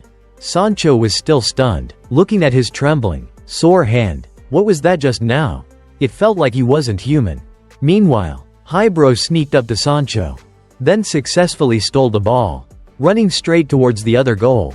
The referee blew the whistle, signaling a goal, and the red team jumped for joy, celebrating their victory. The score was 0-1, and Class B had won. Everyone cheered for the three Baskerville brothers. Vicar, on the other side, quietly got up, dusting off his clothes. Suddenly Sancho came up, pouring a bottle of water over his head. Sancho smiled. You were a huge factor in Class B's victory. Don't just stand here. Tutor had also stood behind Vicar at some point, placing his arm around his shoulders. Cheer up. Your victory makes me want to retire. I was going to teach you a lesson for being so good in the theory class. I was jealous, but I realize now how embarrassing that was. Sorry. Sancho was also curious. How do you train? Your body is really sturdy. I thought you were using mana. Vicar leisurely took off the headband from his head. I'm just a normal person, so I can't use mana. What a shame. Tutor laughed. With this amazing physique, if you trained properly you could become a master like me. Tutor's fangirls approached. Tutor, we brought towels for you guys. Please wipe your sweat. Tutor happily went over to them. Thanks a lot. The students in our class are the best. Oh boy, he's such a smooth talker. Sancho kindly offered Vicar a towel. Vicar thought to himself, the hero of the sea merchant family, Tutor, and the ace of the mercenary association. Sancho. Someday they will become heroes saving humanity, hunting countless demons in this age of decline. I didn't expect their past to be like this. As he thought, Vicar took off his glasses to ease the pain on his face. When he took off his glasses, everyone around him stared in amazement. The girls were blushing red. Vicar's posture as he cleaned his head was incredibly handsome. It turned out those glasses were sealing away the main character's good looks? Because of this removal of glasses, Vicar was unaware that his life at the academy was about to become complicated. Switching scenes. In the darkness of night, at a mansion, with corpses scattered everywhere, Vicar slowly questioned the man whose face was pale with fear.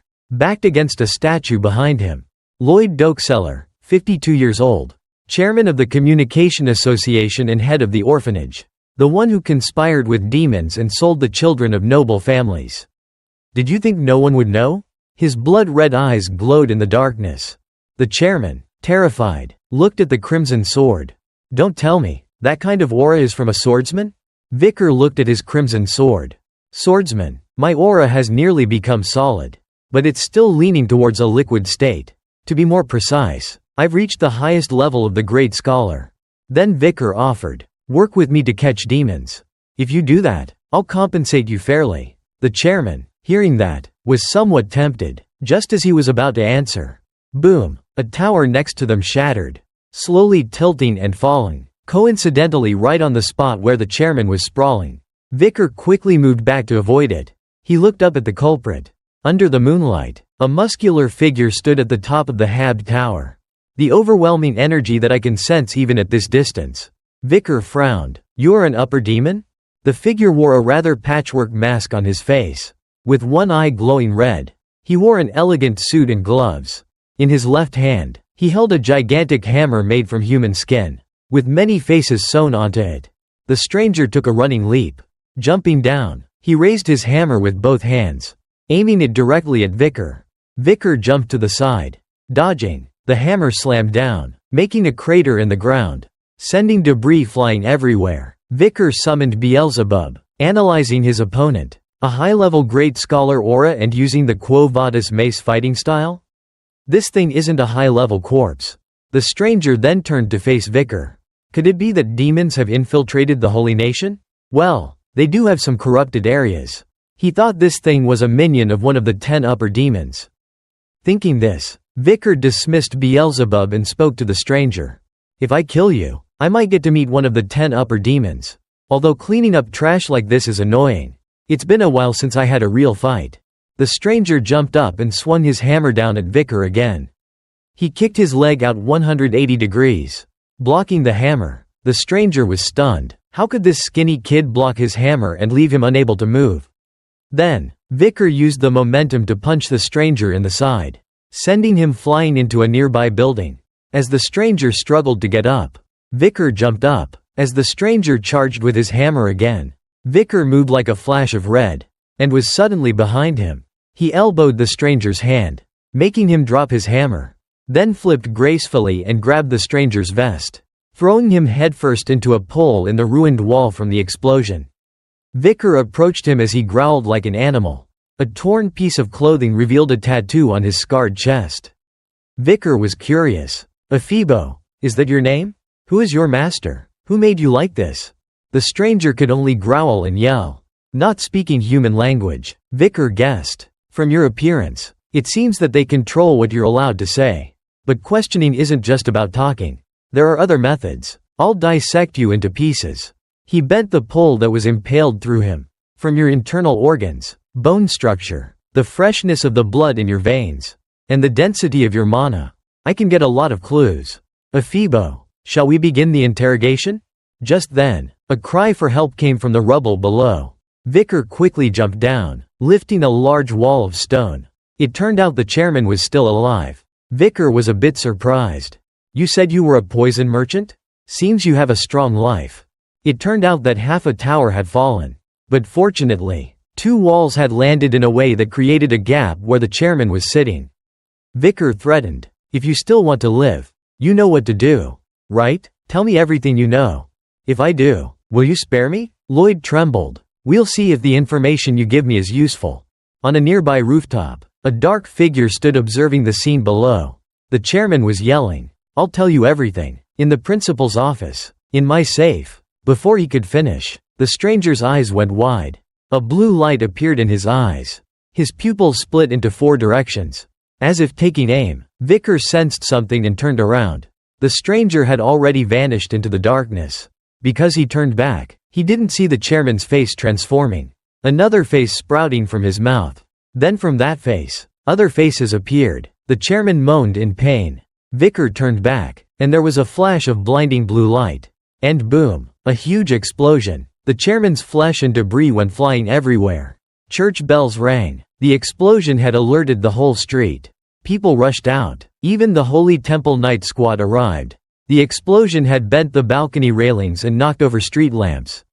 Dolores ran over. "What happened? Are there any casualties?" The knights reported. "We're still investigating, but there's barely any evidence left after the explosion." The courtyard of the orphanage was now a ruin. The ground had been severely damaged. Dolores walked around the yard, looking for clues. The explosion is unusual. The signs of a battle are scattered throughout the orphanage. She looked at the shattered wall and the cracks throughout the orphanage. What kind of monsters fought here? Suddenly, Dolores saw a familiar piece of a mask at her feet. She quickly crouched down. A knight, seeing this, asked, "Are you okay, Saintess?" "I'm fine. I just feel a little dizzy." Dolores reassured. The knight worried for her. "I don't think anyone was hurt, so please don't push yourself too hard." Dolores buried her face in her hands, thinking, "I'm feeling confused, so I tried to hide it. But this mask, is it you, Knight Bloodhound?" In the classroom, Professor Vinci was frowning at the student in front of him. Next to them was the corpse of a giant scorpion. He criticized, "Who wrote this report? Turns out it was you? The Venopion has a second, undiscovered poison fang? If you write reports with fake information as a joke, all the members of the Ice Corps will lose 10 points. Got it, top-ranked theory student, Vicar?" Vicar held the red notebook, frowning. "I was wrong? Perhaps it hasn't been discovered yet during this period?" The professor took a knife. "Let's confirm whether the second poison fang is on the outer shell of the abdomen." Then he made a cut. From within the blood that gushed out, a sharp object shot straight towards Vinci. The other students were also shocked. Vinci, sweating profusely, looked at the stinger that had stopped midair, an inch away from his face. It was Vicar who had quickly used the notebook to block the stinger for the professor. He fell backward in fear. "Is that enough proof, Professor Vinci?" The old man was still in shock. There really was a second poison fang? A student has seen the Venopion and made a big discovery that could solve cases with mysterious deaths. Vinci regained his composure, clearing his throat. "Ahem, I'll add 1 point to the members of the Ice Corps. Vicar, after class, come to my lab and explain more." "Yes, Professor," Vicar answered, turning back to his seat. The class was buzzing again with chatter. "Wow, that's amazing. How could he have known that? I used to think only good athletes were cool. But it turns out being smart is cool too. But isn't he good at sports too? He fought Tudor and Sancho. But more importantly, the face hidden behind those glasses and that hair is really handsome." Back in his seat, Vicar closed his eyes, remembering the incident yesterday. The explosion at the orphanage yesterday. Due to how fast the explosion occurred, Vicar didn't have enough time to react, and his skin was burnt away. But luckily, he had his fire dragon's healing skill, so he was back to normal in moments. His clothes, however, were completely gone. Right after the explosion, Ephibo hid himself. "The only thing I got was a notebook from the chairman's safe." The notebook contained the locations of the children being used as food for demons. The locations don't seem to be connected. It's impossible to rule out the possibility that there are more than one elite corpse in the capital. And more importantly, the person I met yesterday. Vicar recalled the attire of the attacker. The uniform of an elite student in the academy. He scanned the faces in the class. It is possible one of the 10 elites is in this academy. In the academy, there was a well-known newspaper that operated in the capital. The newspaper's influence was huge, and each day's issue sold out quickly. The newspaper came from the Lucian Academy's journalism club, and the president of Lucian was a third-year student, Saintus Dolores Lune Quo Vadis. She was very excited about the new members joining. Welcome everyone to Lucian. The fact that you've registered for Lucian, which is rumored to be difficult to get into, shows your determination. Let's start with introductions. First-year student Tutor La Mancha Don Quixote clenched his fist. Determined. I want to be an elite in both class and the club. First-year student Sancho Barreteria was filled with confidence. I hate that people think I'm just a brute. So I joined this club to become an intellectual. Student Sinclair was laid back. Money and information usually go together when it comes to power. But I joined this club because I think information is more important. Student Bianca Faux Usher was also calm. I chose the club with the clearest vision. I will try my best. PG was flustered, stuttering as she spoke. I like collecting and analyzing information. So I thought the journalism club would be the best. Vicar was indifferent. The academy's rules require everyone to join a club. So I'm just following PG. But Vicar's reason for joining wasn't that simple. He had a clear plan. Lucian, the academy's famous journalism club. If I'm here, I can easily gather a lot of different information. Of course, I don't feel very comfortable because the Saintus is also here. The Saintus wasn't happy with Vicar's answer. You said your name was Vicar, right? You can't be a journalist for Lucian with such an unenthusiastic attitude. Suddenly a girl wearing glasses who was standing nearby exclaimed, "Oh, it's you, isn't it?" She held up a newspaper. "I knew you looked familiar. I didn't expect a famous student like you would join our club." Dolores looked flustered at the newspaper. There was a photo of Vicar wiping his wet face from the run-flat match with the headline, "Exclusive." Who is the Ice Corps first-year student that appeared in the run-flat match? Tutor pointed at the newspaper, laughing. "Haha, that's you, Vicar." Vicar was silent. He had no idea he had made it into the newspaper. Dolores turned to her friend and asked, "Anna, when was this newspaper published?" The third-year student and vice president of Lucian, Anna, proudly replied, "I received information about a handsome first-year student. If I hadn't published it, I wouldn't deserve to be a journalist." Dolores covered her face. "At least have some shame, my friend." Anna didn't care much. "Alright, since the other second and third-year students are out gathering information, let's start our activities with everyone who's here." On the table were articles about yesterday's explosion, Day X. Month X. In the early hours of yesterday morning, an unknown attacker appeared and burned down the XX orphanage. PG picked up the manuscript and asked, "This is about yesterday's explosion in the capital, right?" Anna answered, "That's right. On the day of the incident, I received news when I left the academy. We assume that the person behind this and the person behind the recent murders in the capital are the same. What's shocking is that most of the bodies of the children at the orphanage have been identified." PG turned to Vicar and asked softly, "Vicar, who do you think is this mysterious person who did this?" Vicar didn't answer, thinking to himself, the bodies of those dead children were caused by demons. Anna was excited. "So, shall we all decide on a title for this article?" Everyone lowered their heads, writing titles on paper. The birth of a terrifying demon? The appearance of a monster causing chaos outside the academy. What is the royal guard doing? An unparalleled demon challenges the Quo Vadis family? The children died suspiciously. Who is behind this? Bianca looked at the titles she had written, dissatisfied. None of these are impressive enough. Tutor thought, is it because we don't know the demon's name? Cruel criminals are usually given nicknames, like Jack the Ripper or Bluebeard. That's a good suggestion. Tutor, someone praised. Tutor's eyes lit up, excitedly proposing, how about the Master of Death's Scythe? That was a great suggestion, but the name sounds awful. Tutor slumped upon hearing that. After that, there were several other suggestions. What about the unfortunate explosion demon? Too long. Orphanage killer sounds better. I'm thinking Mr. Terrorist. While everyone was debating, the Saintess was quiet. Then she blurted out, Night Bloodhound. She was remembering the torn mask that was found at the scene. Dolores was lost in thought.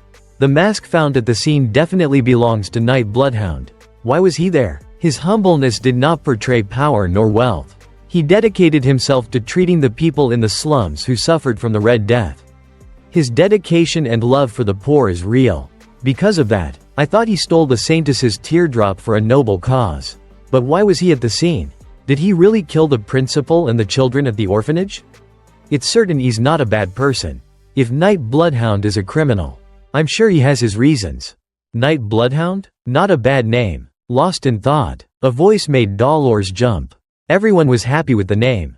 It's the naming style of a savage tribe.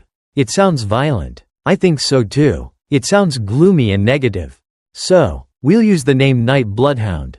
Okay? Dolores covered her mouth. Flustered. Did I just mumble that name? Anna turned to her and asked, "How about this title? Who is the Night Bloodhound spreading fear in the capital?" Dolores reminded Anna, "Lucion's articles are only supposed to write the truth. It hasn't been confirmed if that person is a criminal yet." Tudor turned to Vicar at this time. "Hey, what do you think?" "About what?" Vicar said indifferently. "About the Night Bloodhound. Do you think they're bad people?" "I don't care," Vicar answered nonchalantly, thinking about how he hadn't expected the Saintess to use that name. Tudor was still very enthusiastic, throwing his arm around his friend. "What? But if you had to choose, what would you choose?" Vicar thought, then replied with an unrelated statement. "What I'm sure of is that they're not virtuous. So they're bad." Tudor agreed. "Right? I agreed too." Before he could finish speaking, Dolores stood up abruptly, slamming her hand on the table, startling Tudor. "Night Bloodhound isn't virtuous? How can you be so sure?" She frowned at Vicar. Vicar was taken aback. Why was she so worked up? Dolores continued her argument. "Furthermore, this case still has many unsolved mysteries. Because the bodies of the young children were found in the basement of the orphanage. It's strange to assume that the attacker was the Bloodhound. Who hurt those children?" Everyone was surprised by Dolores' attitude. "Even though this is an incident that happened in an orphanage under your family's management, you still maintain a neutral stance?" Dolores instructed. "We should revise the article to be more objective and less biased." But Anna objected. "If so, then there's nothing left to write." Dolores defended her opinion to the end.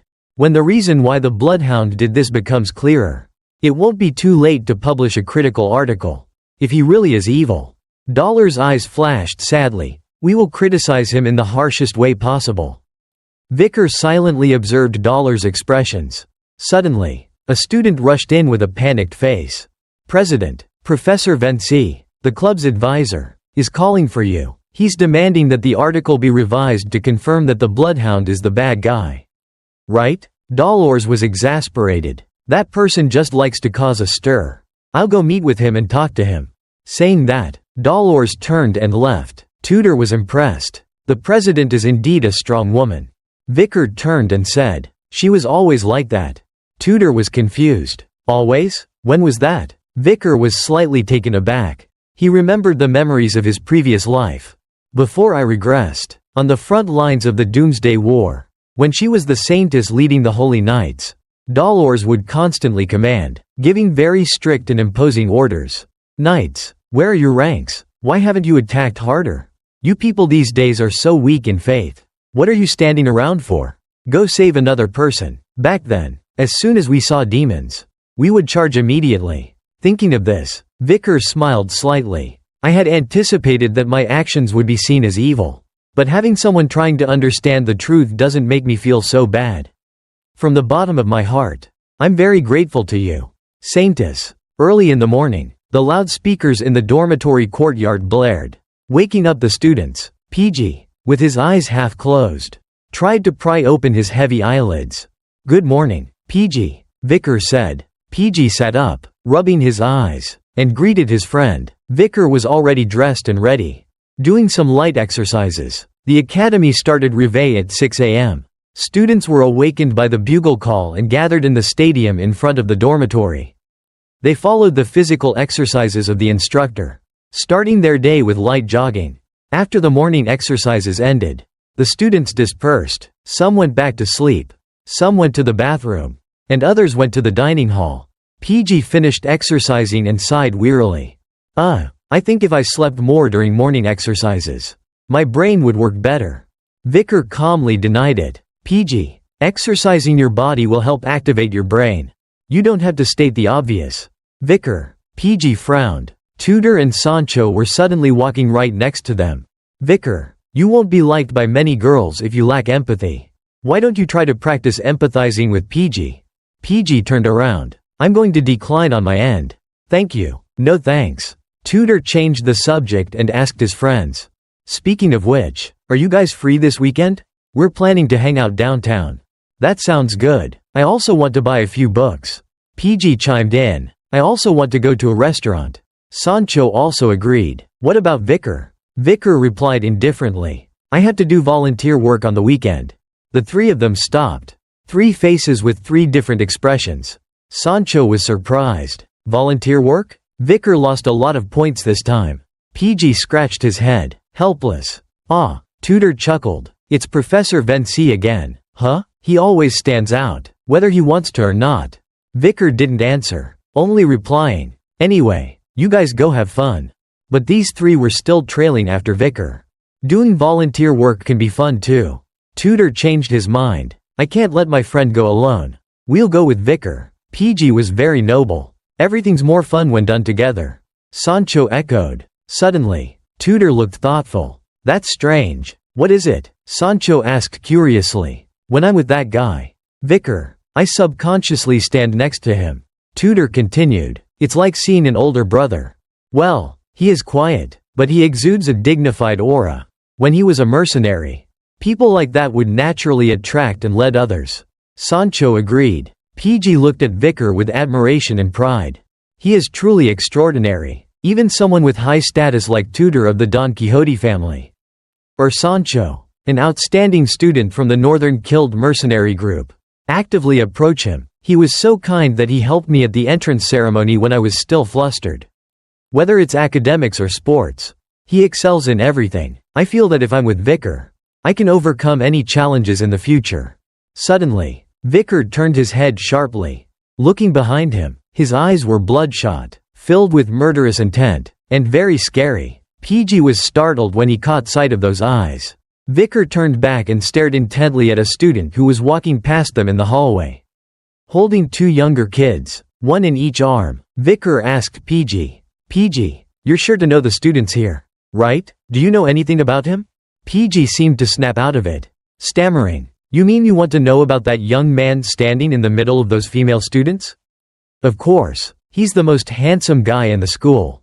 A second-year senior, Bane Kujak. Vicar gritted his teeth and frowned. I didn't expect him to participate in these activities in Da Nang, one of the 10 upper demons. Should I attack him? Vicar hesitated. No, if I fight here, many people will get hurt. I can't let these future heroes be harmed. After thinking for a while, Vicar walked straight ahead. I don't feel well. I think I need to rest today. His three friends didn't understand. They looked at Vicar in confusion. Vicar walked quickly. First, I need to gather more information. Thinking this, he took off his glasses and summoned the silent movement skill of the A+ grade Mishusu snake. While following, Vicar was still hesitant about whether to stick with it, because he was so focused on thinking. Vicar didn't notice Dolores running down. Dolores saw the person suddenly appear, startled and slipped and fell. The three on this side were shocked and didn't react in time. Dolores? President? Dolores fell to the ground, crying out in pain. Vicar was flustered, not knowing what to do. The three ran over, flustered. President, are you okay? Then he shook Vicar's shoulder. Why haven't you apologized yet? Vicar? Vicar finally came to his senses and bowed to apologize to Dolores. She was helped up by Sancho, and said apologetically, it's okay, I wasn't paying attention, so it's partly my fault too. As she spoke, Dolores thought to herself, bumping into him is like bumping into a wall. He walks without making any noise. Who is he really? Vicar quickly put his glasses back on and decided to postpone the follow-up because there were many people watching. He looked in the direction Bane had gone. One of the 10 upper demons. Bane Kujak. Huh? See you later. Over here. Bane put his arms around the shoulders of the two girls, leading them into a dark corner. The blue-haired girl asked, What's wrong, Bane? Why are you leading us to such a dark place? The pink-haired girl said. You seem so slow today. Bane stopped. Perhaps I have to announce some bad news. The two girls were stunned. Bad news? What is it? Bane said in a sad voice. Recently, someone has appeared and been causing trouble around me. So I haven't even been able to eat properly. The pink-haired girl was angry. Someone dares to bother Bane? Unforgivable. Bane slowly continued. Because of that, I was planning to investigate who they are. But I accidentally wore my academy uniform out. Maybe that person already saw that I'm a student at the academy. The blue-haired girl was fired up. If he comes to the academy, we'll take care of him. We're always on Bane's side. The atmosphere became very strange. Bane said, Thank you, everyone. You not only have beautiful faces, but you're also very kind. That's right, we'll always be together. From now on too. He simultaneously placed his hands on the heads of the two girls. Then thought, that masked plague bearer has power equivalent to a high-level graduator. He couldn't have died just from that explosion, considering that he only attacked my supply. It's clear he knows about the existence of demons. As he spoke, he used magic, and the features on the faces of the two girls gradually moved to Bane's hands. Which means, he's related to Andromalius's death. Bane's eyes radiated a thick murderous aura. The faces of the two girls gradually transferred from his hands to Bane's face. So he was actually the 9th demon in the 10 upper demons. His real name was Dantalion. The Lucian Press Club held an emergency meeting due to the recent series of events in the city. Vicar sat quietly listening to the vice president, Anna, who was going over the details. Lately, troublesome incidents keep happening non-stop. The events that happened both inside and outside the academy have been compiled by Dolores and me. Currently, Lucian's forces are lacking, so I'd like the first-year students like you guys to participate in the investigation. Everyone, please pick one incident, investigate it, and bring the article here. Everyone looked through a series of titles. PG was worried because this was his first article since joining the club. Bianca read for a while and then frowned. Looking at this makes you realize there are really too many events. What the heck is happening in the capital? On the papers were numerous shocking events that occurred almost simultaneously in the capital city. Terrorist threat. A terrorist has threatened to poison the river in Roque's capital, Benakior. The capital is investigating the matter under the direction of Leviathan. Handsome actor missing. Actor B went missing on his way home after a performance. It is possible that this is the work of a crazed fan. Bizarre murder case. A family was murdered with the heads of all members missing. Street murder case. Man A was executed for attacking an archangel on the street. A confessed to his crime and is still appealing, saying his face was changed by someone. Increase in missing persons cases. Missing persons cases in Benakior are on the rise. The perpetrator has not yet been identified. Is it the Bloodhound? Vicar picked up a piece of paper. The content on it was information about 3 students at the academy. With the title, Missing Persons at the Academy. 3 students from the academy have gone missing. These 3 are often seen together. So there are many witnesses. Is this a case of elopement for love? Vicar gritted his teeth, looking at the photo of the male student named Bane. And the other 2 were the female students he had met in the hallway that day. This was the person he suspected was related to the 10 upper demons. As night fell, in a certain house, a couple was fast asleep. Suddenly, the husband opened his eyes and sat up. Then quietly opened the door and went to the study. He sat on the chair, his eyes flashing green, and said to his 4 henchmen who were now gathered in the room, So, is there any new information about the masked plague bearers who have been hindering us?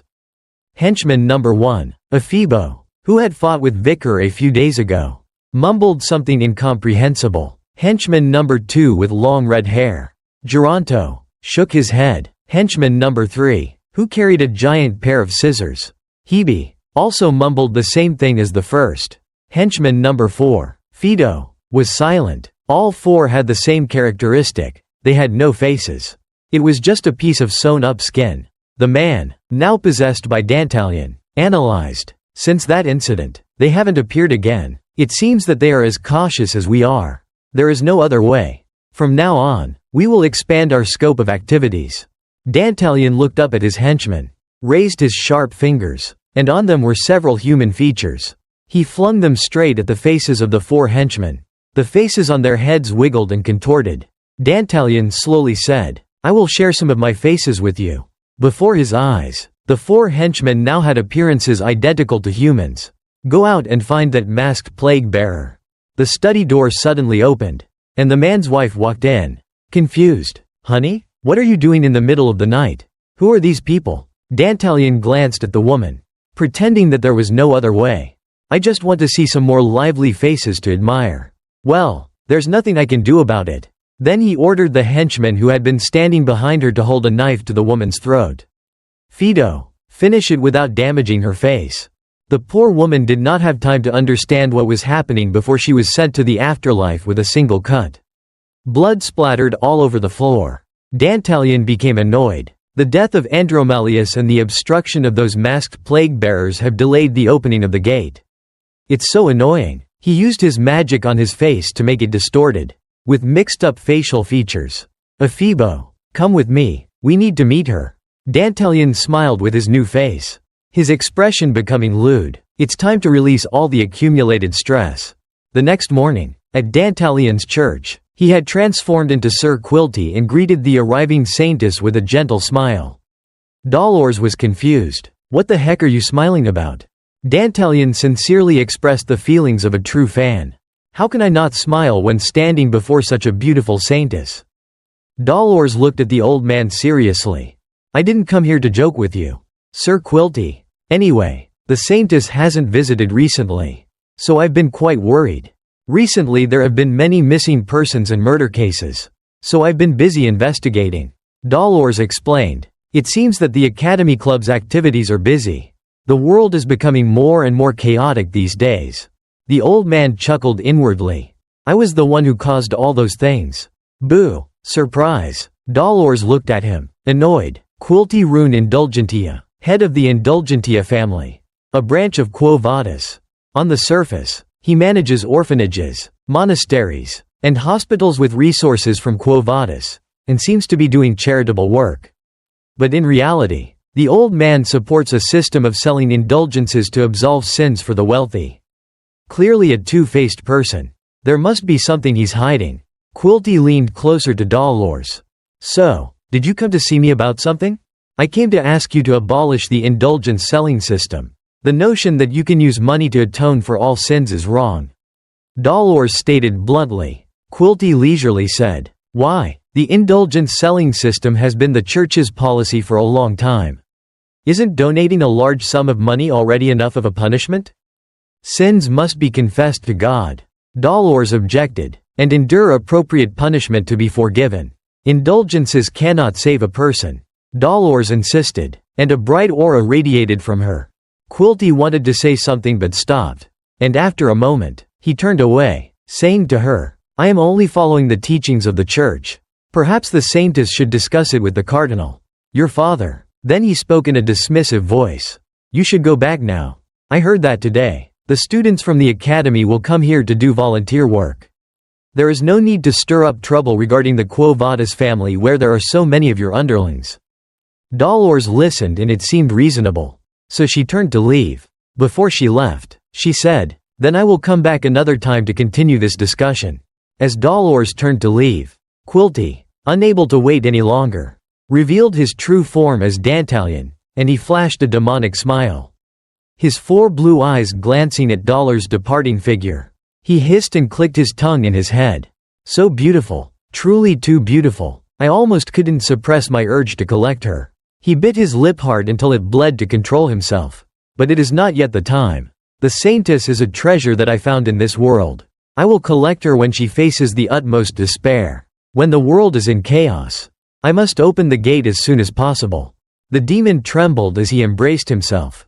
From the back of his head, a giant eye appeared, staring intently at Dolores' back, urging in his heart, "Come quickly. The age of destruction." A while later, Vicar was standing in front of the orphanage gate. He looked at the piece of paper in his hand. "Is this the place? This is the orphanage that Cindy Wendy analyzed from Andromalius's records. There's a high chance that one of the 10 upper demons is here. This orphanage also belongs to the Quo Vadis family?" He looked at the flag with the Quo Vadis family crest fluttering in the wind. If even the family of faith is being controlled by demons, like the Iron-Blood swordsman family, then there's a high chance that other families have also been infiltrated. After the explosion, the Bloodhound has been more openly revealed. I was planning to investigate cautiously under the guise of being a student doing charity work. Just then, 3 familiar figures, Sancho, Tutor, and PG, cheerfully came over. "Oh, this is the orphanage we are coming to do charity work at?" Tutor put an arm around Vikir's shoulder. "You are so lucky to have so many friends coming to volunteer with you." Vikir coldly replied, "But I don't remember asking you guys." Vikir sighed inwardly. How in the world did they all come? This is really annoying. Thus, the Academy's 10-day-long holiday began. A golden holiday created by the coincidence of a weekend, the school anniversary, and the Rune Church's Easter. Academy students had planned fun holidays, such as traveling through the capital with friends or visiting home. But not all students enjoyed the holiday. Vikir's group entered the orphanage. Tutor was still enthusiastic, showing the spirit of going all out for his friends, determined not to leave his friend alone. "Vikir, be grateful. We also had to give up our holidays to come here. Anyway, we have to complete our volunteer hours. So we should just do it now. It isn't so bad," Sancho casually added. "I like doing volunteer work anyway. So it's fine." PG also cheered. "Alright, thank you all sincerely," Vikir replied coldly. Tutor observed the surrounding space. "This is the Indulgentia orphanage? It's truly the largest orphanage in the capital. It's really different." PG added information. "I heard that the head of this orphanage is the founder of a charity foundation and also a part-time lecturer at the academy." Sancho wondered. "The head of the orphanage? Who is it?" "It's the person in the picture there." PG pointed. "Quilty Rune Indulgentia. He's the head of the Indulgentia family, a branch of the Quo Vadis family. He's well liked by many people. So I heard he has a lot of influence within the Rune Church." "Oh, speaking of the Rune Church. It seems that he's in opposition with the head Saintess Dolores due to different religious views, which is a famous thing in their circles." Tutor was bored. I don't want to get involved in these family disputes." Vikir was silent, looking at the face in the picture and thought, a well-liked head of an orphanage? What he's really like can only be revealed by peeling off the mask. A moment later, the church sister led the orphan children out, telling the volunteers will be living with the children as teachers for 10 days. If you take care of them with all your heart, the children will remember that kindness forever. Please love them like the parents who gave birth to them. Tutor looked towards this side, surprised and very curious. "Wait, why are Bianca and Sinclair here?" Bianca was annoyed. "Of course we're here for volunteer work. Why else? What are you guys doing here? Why do we need a reason to do a good deed?" Tutor shrugged. "Another hero. You truly live up to the name of the Don Quixote family." While the two were sparring, Sinclair approached Vikir and PG. "What a coincidence. It must be fate to meet each other like this." Vikir, her face flushed red. Then, gathering all her courage, she reached out her hand to Vikir. "I regret not talking to you much before. I hope to learn from you in the next 10 days." Vikir calmly shook Sinclair's hand. "Okay, it's a pleasure." After shaking hands with her crush, Sinclair jumped up and down, vowing to never wash this hand again. PG suddenly turned and whispered, "Vikir, I have some information I want to tell you." "What information?" "Last time, I saw Sinclair go to see the volunteer coordinator and ask for something. She asked where you would be doing volunteer work and requested to be assigned to the same place. Do you know what that means?" Vikir, who had regressed twice but didn't know what love was, did not disappoint us. His suspicion rose again, pretending it's a coincidence to get closer. "Huh? Sinclair, I need to be wary of her."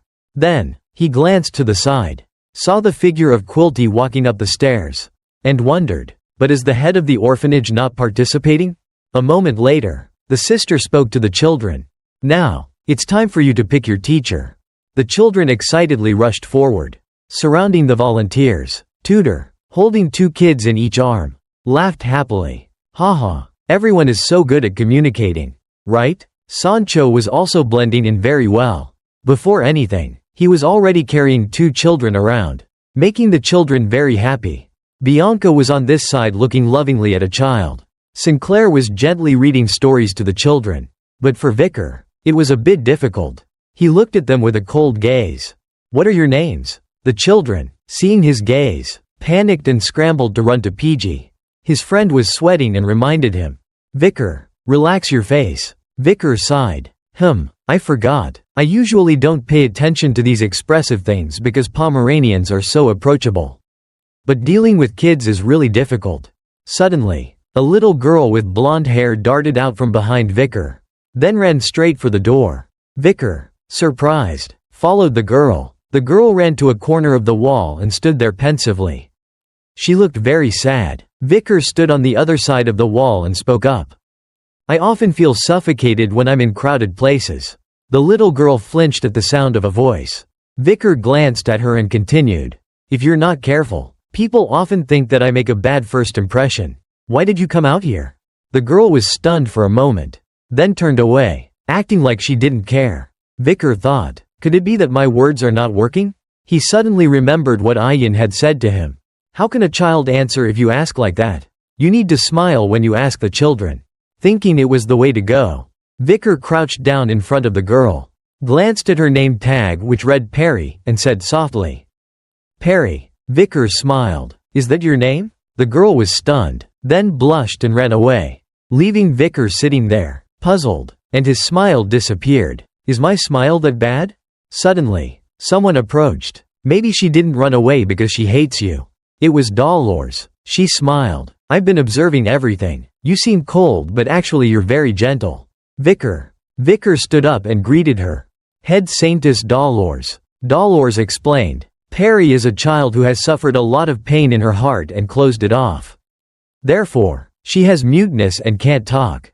"What happened?" Vicar asked. "I don't know exactly, but Perry was born in the orphanage. For the past 13 years, she has met many volunteers who have come to work here. In the beginning, everyone is always friendly, but then, due to their busy lives, they don't come back again. Perhaps she's tired of these short goodbyes and long longings." Vicar looked in the direction Perry had run, and suddenly, from the shadows, he saw footsteps approaching. Vicar was startled. On this side, Dolores was still smiling and speaking. "But she reacted to you. If you can, Vicar, could you take care of Perry?" Before she could finish her sentence, Dolores' mouth was covered by Vicar's hand, and they hid behind the wall on the outside. The footsteps from before were Quilty, walking with a henchman and a nobleman. The nobleman turned and said, "I'm too busy these days. It's even hard to meet up." Quilty laughed. "Many people have been coming recently to confess their sins and seek forgiveness. So that's how it is." The nobleman got straight to the point. "By the way, I want to buy an indulgence." Quilty glanced. "How much do you need?" "Sir? Around 10 billion gold would be enough." The nobleman stated a price. "Did you kill someone recently?" "A barbarian slave that I recently bought escaped. While catching him, I taught him a bit. But he died." The group walked past where Vicar and Dolores were hiding. "Just for killing a slave you need 10 billion gold for an indulgence?" Quilty wondered. "On the way back, I got angry and burned down an entire village of farmers." Since Dolores was struggling, Vicar quietly reminded her, "Be quiet." Dolores was very suspicious of Vicar's actions, not understanding what he was doing. Vicar's eyes were bloodshot, looking towards old Quilty. "This scent is definitely the same scent I smelled at the academy. The scent of one of the 10 upper demons." At this time, the two had walked further and further away, still chatting enthusiastically. "With a sin like that, 5 billion gold would be enough," Quilty said gently. "The remaining 5 billion is a tip for the god who forgives me." Quilty chuckled. "Tipping the god is blasphemous." "Sir, of course, if you pay in cash, God will forgive you for everything." Hearing this, the saintess couldn't take it anymore. She wanted to jump out and curse the scoundrel to his face for daring to blaspheme against the holy and desecrate her faith. She struggled to get out of Vicar's grasp, causing him to panic. He reminded her again, "Don't move." But Dolores, with her rage burning, kept stomping her feet and even said something out loud. Naturally, thanks to this snitch, the henchman poked his face out, staring at Vicar and Dolores. Seeing the henchman, Vicar and Dolores were startled. "Crap, we've been found out. Saintess, you're a bit of a liability. You know?" Suddenly, Vickers stared intently at the henchman. "Wait, this guy's scent is—" Just then, Quilty also came out. He said with a smile, "Oh my, I didn't expect the Saintess to be here. I didn't know you had a bad habit of hiding to eavesdrop on people's conversations. Or perhaps, are you enjoying a secret rendezvous with a male student?" Dolores was flustered, unable to refute any of his words. She was sweating, saying that is the same as admitting I was eavesdropping. The situation is becoming ambiguous. Quilty approached Vicker, squinting at him. "Looking at that academy uniform. You must be a volunteer at our orphanage. I didn't recognize you because you're hiding behind those glasses. But up close, you do have a rather handsome face." Quilty's eyes flashed green. He thought to himself, "Ah, with that face, he'd be a top-tier item in my collection. I'm starting to want him for myself." Vicker didn't reply to any of his words. The nobleman behind him became impatient. Clearing his throat softly, Quilty turned around with a smile. "Ah, I apologize for keeping you waiting. Sir, well then, Saintess, I'm busy, so I'll excuse myself." Quilty and his group left. Vicker stared intently at them, clenching his fists. Dolores was furious. "It's so humiliating, even though I saw him blatantly selling indulgences. And even though I heard him say things that offended God, I couldn't say anything." She turned and yelled at Vicker. "Vicker, why did you do those things?" Suddenly, she froze. Seeing Vicker's expression, he simply said coldly, "If you were surprised by my actions earlier, I apologize. I will be more careful from now on. Because I've been away from my post for quite a while. I'll excuse myself first." Vicker turned to leave, while Dolores was stunned. "Vicker, is he showing frustration?" After a few days of observing Quilty and his habits, as well as investigating from various sources, Vicker began to analyze his enemy and calculate his upcoming plans. Quilty Rune Indulgentia. He spends an average of 2 hours at the orphanage each day. His main job is selling indulgences to nobles and merchants. Sometimes he sends reports or ledgers of indulgence sales to the Quo Vadis family via mail. After checking the mail, the recipient is Cardinal Humbert Rune Quo Vadis, the head of the Quo Vadis family. Furthermore, Quilty always has a guard detail when he's operating outside. The guards consist of 3 males and 1 female, rotating in shifts. One of those guards is the masked person I met during the explosion at the orphanage. I confirmed through his scent that he is a Phoebo. So, I assume the other 3 are also high-level graduators like a Phoebo. Facing 4 high-level graduators alongside one of the 10 upper demons will be very dangerous. In conclusion, to eliminate Quilty, I need to deal with the 4 guards first." Vicker was doing laundry, deep in thought, and didn't realize that his 3 friends were standing next to him. Watching in amazement, the 3 looked at the mountain of clothes in the tub with concern. "Vicker, are you overworking yourself?" Sancho folded his arms in self-reproach. "Compared to me just doing volunteer work for points, I feel so ashamed." Tudor clenched his fists resolutely. For the sake of the children, he's been working so hard. "Vicker, I will follow your example. A real hero has to work even harder." Then the 3 of them exclaimed their resolve together.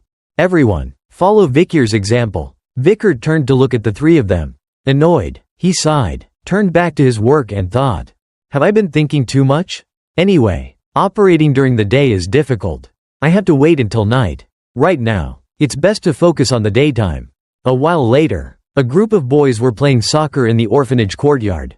Perry was sitting quietly on a tree stump, sadly watching everyone. Suddenly, she heard a sound and turned around.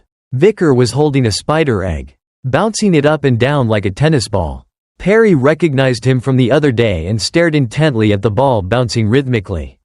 Vicker thought with a smile, "The Balak kids also like playing with this. Since the lady's egg hasn't shown any signs of hatching, I always carry it with me, not knowing what's going to happen. I didn't expect to use it like this." Each time he bounced the ball, Perry stared closer. She was very interested in this new game. So, Vicker let her borrow the ball to play with. Finally, she smiled, watching her happily play with the ball. Vicker was happy too. She was finally approaching him. Suddenly, Sinclair's voice rang out. "You truly are kind, Vicker." Vicker was very surprised. He didn't even notice when she had sat down. He greeted her. "Sinclair." She came closer, smiling brightly at him. "You seem a bit cold." But Vicar turned away indifferently. "Is there something you need?" "Well," Sinclair jumped to stand behind Vicar. "Of course I want to get closer. So, I'm a year younger than you. So if you don't mind, can I talk more comfortably?" Vicar glanced at his friend. "Go ahead." Sinclair smiled radiantly. "So, I can comfortably call you older brother. Right, Vicar Oppa?" "I don't like being called Oppa," Vicar said bluntly. "Hee, I'll think of a different way to call you next time." "Okay," Vicar mumbled. Over here, Perry was happily playing with the ball, not noticing that she was gradually leading the ball to the fence. Suddenly the ball slipped out of her hands, rolled a few times, and fell through a ripped part of the fence, tumbling into the sewer water right next to it.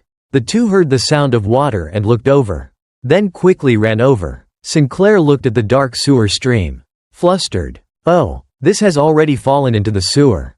There's nothing else we can do." Perry was flustered, her eyes welling up with tears. Looking at Vicar apologetically, Vicar reassured her, "It's just a ball. There's no need to worry." Vicar turned and saw that she was still uneasy. Regretfully watching the ball, he slowly took off his jacket. There's no other way. At this time, Dolores was walking in the hallway, sighing, holding her arm. "I can't stop worrying. That Vicar. The first time I met him, I didn't like the way he judged people with prejudice." She remembered the debate with Vicar about the Bloodhound during everyone's club initiation. Besides, he was penalized and had to participate in volunteer activities due to his improper behavior. But Dolores went around asking people about Vicar, and she received very positive answers. Tudor said, "Vicar? He volunteered to help the kitchen when they were short on staff." Sancho also contributed. "Oh, earlier he was serving food. After that, he checked the plumbing system because the hot water wasn't working. He hasn't even eaten because he was so busy serving." PG was also proud of his friend. "Ah, Ms. Leader. Right now he's doing laundry. Earlier, Vicar fixed the plumbing so now we can use hot water for laundry." Bianca was no exception. "Vicar? He was hanging the laundry with me earlier. Then he went to fix the playground because the kids asked him to play." Dolores sighed. "Everyone thinks Vicar is a good person. It turns out that I was wrong about him. I was the one being biased. Everyone knows that Quilty and I don't get along. If he realized Quilty's presence and deliberately helped me hide it, then I should apologize to him." She came just in time to see Vicar, Sinclair, and Perry standing at the fence. Dolores hadn't understood what was going on when she saw Sinclair covering her eyes, but secretly peeking through her fingers. Perry was on the verge of tears, and Vicar was taking off all his clothes and socks. Then, with a graceful leap, Vicar dove into the dark sewer stream. His action left the three of them stunned. Just a moment later, Vicar was holding the ball, his pale skin contrasting with the dark sewage water dripping down his body. He turned around and smiled at Perry. "Found it. Now, I don't have to feel guilty anymore." The two girls were blushing bright red, and Perry looked at Vicar with wide eyes. Time passed quickly. It was the last day for the volunteers at the orphanage. Sancho, Tudor, and PG were playing soccer with the kids in the courtyard. Tudor wiped away the sweat streaming down his face. "Today is the last day of the volunteer activities already?" Sancho also felt a bit regretful, sighing. "That's right. Time flies too fast. Then let's play our best until we're exhausted." That's Sancho for you. He was still excited even though he was panting. Vicar and Perry were sitting at the base of a tree nearby, quietly watching everyone play. Perry blushed, kept looking down at a flower crown, and then glancing at Vicar shyly. Then, gathering all her courage, she put the crown she made herself on Vicar's head, surprising him. "Is it for me?" Perry was flustered, waving her arms to explain. Then she took his hand and wrote on it, "This is how I express my gratitude. Thank you for always being by my side. Thank you for helping me find my ball." Vicar replied gently, "There's no need for that. I'm happy to be here too." Then she hesitated for a moment, but still wrote a sentence. "Will we meet again?" She looked up at Vicar with expectant eyes. He remembered what Dolores had once said. In the beginning, everyone is always friendly and approachable.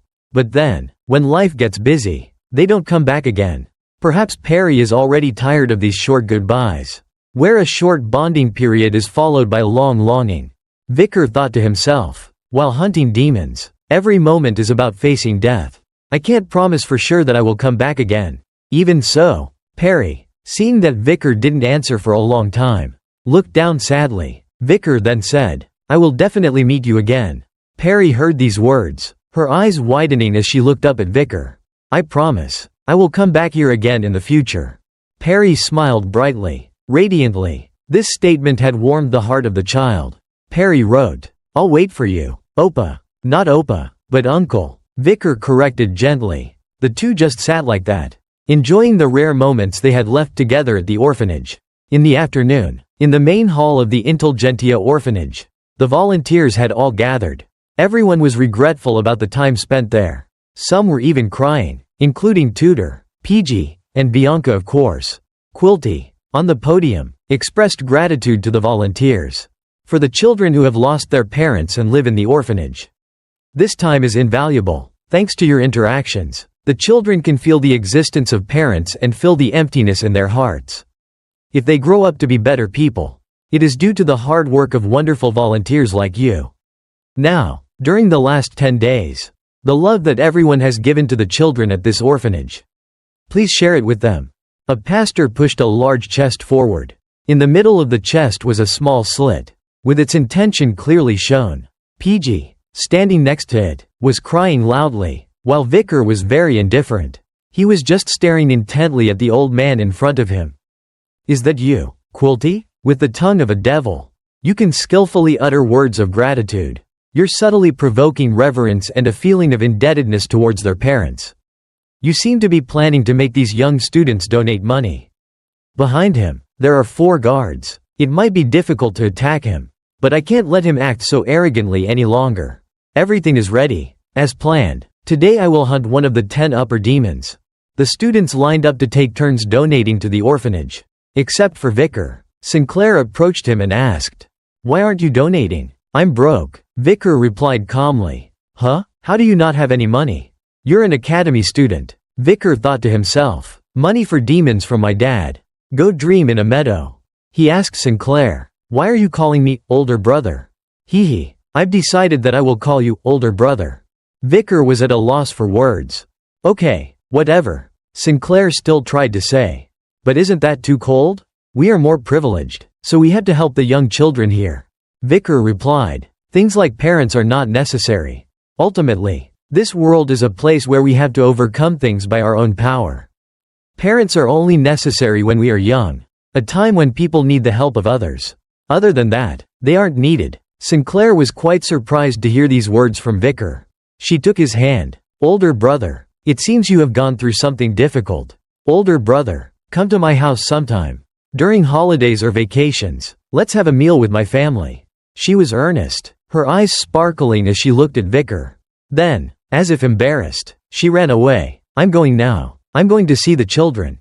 After our volunteer work is over, you should make time to visit. Vicar looked at his hand. What a strange person. Sinclair, the identity information submitted to the academy is false.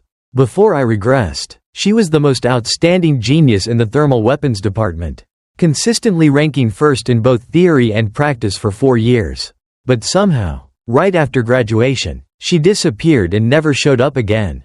At this time, Quilty, standing upstairs, said to the children, now, please thank the brothers and sisters who have been with you for the past 10 days. The children didn't have to wait any longer. They rushed to the side of their beloved companions. Tutor hugged a child tightly, vowing, I Tutor, swear, until the day I become a great hero, I will visit you every week. And of course, after that, I will still continue to come. Sancho bent down to pat the head of a child. In the north, children are the seeds that will lead the future. A precious thing. The future of the empire depends on you. Work hard. PG was touched, sobbing, I'll definitely visit you again. Next time I'll bring lots of delicious food. Bianca was also sniffling. The 10 days passed by so quickly, but they were filled with so many memories. Vicar stood still, watching his friends say goodbye to the children. Then he looked around, searching for a while but couldn't see Perry anywhere. He went closer to Dolores. Dolores, Sr. The Saintess was surprised, turning around. Suddenly, the image of Vicar standing in the sewer, turning around and smiling, appeared in her mind. She was embarrassed. After the events of that day, The image kept replaying in her head. Vicar continued. I have a question. Have you seen Perry anywhere? Perry? Dolores also looked around. You're right. I don't see Perry anywhere. That's strange. I saw her this morning. An ominous feeling suddenly rose within Vicar. He turned and started to walk away quickly. You don't know either? Then excuse me. Vicar's attitude left Dolores confused. Vicar remembered the image of Perry's bright smile. Perry didn't show up? Could it be? He glanced at the old man Quilty, feeling a shiver at his fake smile. As night fell, everyone was asleep. Tudor was mumbling in his sleep. Saying goodbye isn't the end of us. But in his room, Vicar's bed was empty. In dormitory number 4, the infant area of the Intelligentsia orphanage, 4 of Dantalion's henchmen walked in a row down the hallway. Then, when they reached a corner, they split into 4 directions, each walking towards one side. Ephibo had no expression, just walked steadily. Suddenly, a face with red eyes flashed behind him. Ephibo turned abruptly, but there was no one there. Was he hallucinating? He turned his head forward. And Vicar, wearing the Bloodhound's outfit, was standing right in front of him. I have a question. Where are the children being held who are used as food for the demons? Ephibo swung his axe, launching an attack. In the blink of an eye, Vicar jumped up, grabbed Ephibo's head with one hand, and slashed across him with the other. Ephibo's head was dangling in his hand. Oh, you can't talk, can you? Vicar mocked. If so, I don't have time to go easy on you. The Beelzebub sword emitted a blood-red light in the darkness, leaving the corpse behind. Vicar, holding the head, prepared to continue. Suddenly, some movement from the head caught Vicar's attention. The head was suddenly smoking and sizzling, the face gradually melting, then falling to the ground, bouncing a few times before lying still. Vicar looked at the object in his hand. This is the cloth that Ephibo used? Was he disguising himself with a fake face? Vicar looked back at the face on the ground. Moreover, this face is Peter? The face was identical to the Holy Knight beside Dolores. No, Peter doesn't have this mole. He remembered. Before I regressed, Pedro would often talk about his missing younger brother. I always thought he went missing after entering the internal training program. It turns out he didn't go missing because of training. He became an undead being used as entertainment by demons. Vicar saw 2 figures approaching in the darkness. They were 2 other henchmen of Quilty. The others could also be people I knew when they were alive. The 2 henchmen slowly approached Vicar. Vicar didn't want to be on the receiving end, so he took the initiative to charge forward, raising his blood-red Beelzebub to attack them. He raised his demon sword and slashed at the enemies. The 2 of them simultaneously jumped back to dodge the attack. Then, each on one side, they struck at Vicar. The sound of metal clashing together caused a loud explosion in the hallway. In a corner, Dolores was praying in front of an angel statue. Oh, rune God in heaven, may your name be glorified. May your kingdom come. May your will be done on earth as it is in heaven. As we have forgiven those who trespass against us, please forgive our sins. Vicar's face and body suddenly appeared in Dolores' mind. And lead us not into temptation, but deliver us from evil. Dolores tried to focus on praying, but that image kept getting clearer. So clear that she could see the details of the water droplets running down his body. It made her unable to concentrate, and she held her burning face in her hands. Why is that image keep popping into my head? Dolores turned to calm herself. Calm down, Dolores. Vicar is just a good junior. Dolores' heart was beating very fast. Dolores was flustered by her thoughts. When the sound of an explosion caught her attention, a figure flew out from the smoke, and Dolores immediately recognized that mask. Wasn't that the Bloodhound? Why was he here? More importantly, why was he fighting with Quilty's guards? Dolores shouted loudly. Bloodhound? Vicar, startled, turned around. Saintus? Because he was turning around carelessly. He was struck and sent flying forward. Dolores, seeing this, quickly ran to stand in front of Vicar. Stop it, I don't know what happened. But if we calmly talk it out. The 2 henchmen ignored the fact that she was the Saintess and closed in, almost striking Dolores. She didn't understand what was happening, and just stood there, stunned. Suddenly, get out of the way. Saintess. Vicar stood in front of Dolores to block the attack, one hand using his sword to deflect blows and his other hand outstretched to stop the sword. Dolores panicked. Hey, Bloodhound, Your hand. It's nothing, Vicar reassured. Then, with one slash, Vicar sliced through the long-haired henchman's sword. Then, with his remaining momentum, he thrust his sword into the middle of his throat. The other henchman was about to take the opportunity to attack Vicar again. But Vicar effortlessly sliced off the long-haired henchman's head, sweeping his sword in a wide arc, slicing off the other one's head, both heads flying at once. Dolores shuddered at this bloody scene. Vicar's body was also covered in fresh blood. Dolores snapped out of it and urged Vicar. "Bloodhound, are you alright? Quickly heal your arm. Don't worry about it," Vicar replied, and then he thought to himself, "I didn't expect to meet the Saintess here at night. What is she doing here?" Dolores was confused, not understanding what was happening. "Why did Quilty's guards attack me? They should know who I am?" Vicar pointed at the two corpses on the floor. "Look." The masks outside melted and crumbled, revealing their true faces beneath. Dolores gasped in disbelief, covering her mouth with her hands. "Their faces," Vicar explained. "They're just undead wearing human masks. Why would something like this happen to people of the Quo Vadis family?" Dolores trembled. "The Saintess is from the Quo Vadis family. You should know this better than I do." Dolores deduced the answer herself. Could it be that Quilty is also? Vicar's eyes turned bloodshot as he looked at the two heads before him. "This short-haired one, that face is so familiar. Isn't that Staffordshire Baskerville, a knight from the Pitbull Hound Squad? When I went missing during the flood disaster, thanks to Adolphe Morgue's defense, I escaped from being held accountable. I heard he volunteered for internal training. Damn it," Vicar cursed inwardly. "And the long-haired one, looking at the tattoo on his neck. He's probably from the Don Quixote family." Thinking about it, Seth also went into training. They are all people from famous families who have cut off contact with the outside world.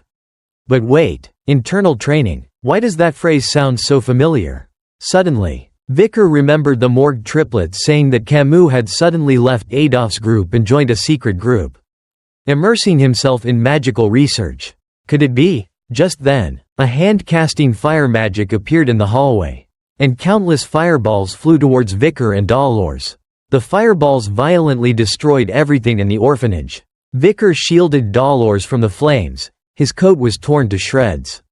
The two of them were still unharmed. A red-haired figure parted through the flames and came into Vicar's view. Memories of Camus flooded back to him like a waterfall in his mind. Vicar's eyes widened. Could it be? "You are?" The red-haired girl's eyes flashed brightly, and she continued casting fire magic, targeting the two of them. Dolores blushed, glancing at Vicar. "I'm being protected by the Hellhound again."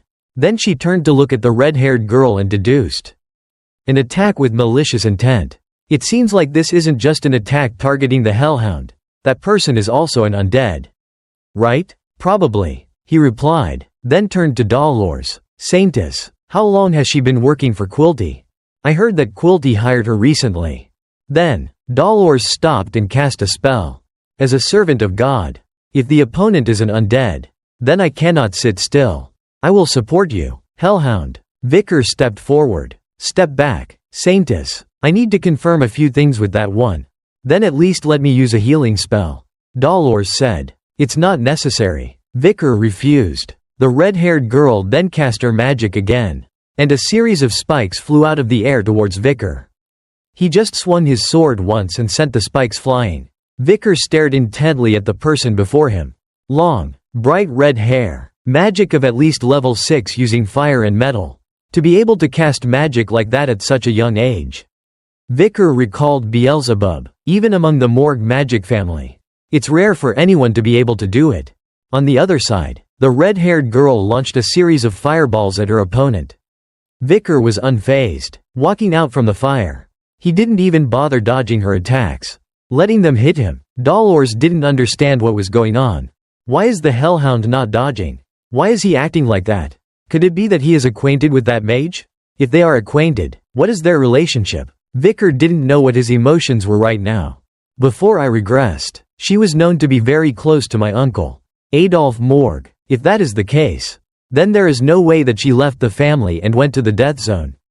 He remembered his meetings with Camus when they were younger, and their meetings when they were older.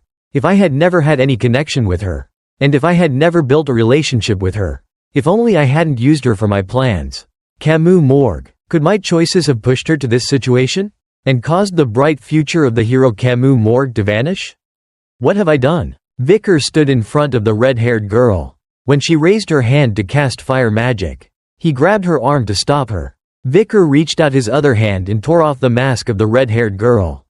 Vicar stared wide-eyed at the face hidden behind it, while the red-haired girl continued to cast fire magic. After confirming her identity, Vicar showed no mercy and sliced off the red-haired girl's head in one swift motion. Her head rolled far away and her body collapsed. Vicar then collapsed to his knees. Dolores quickly ran to him.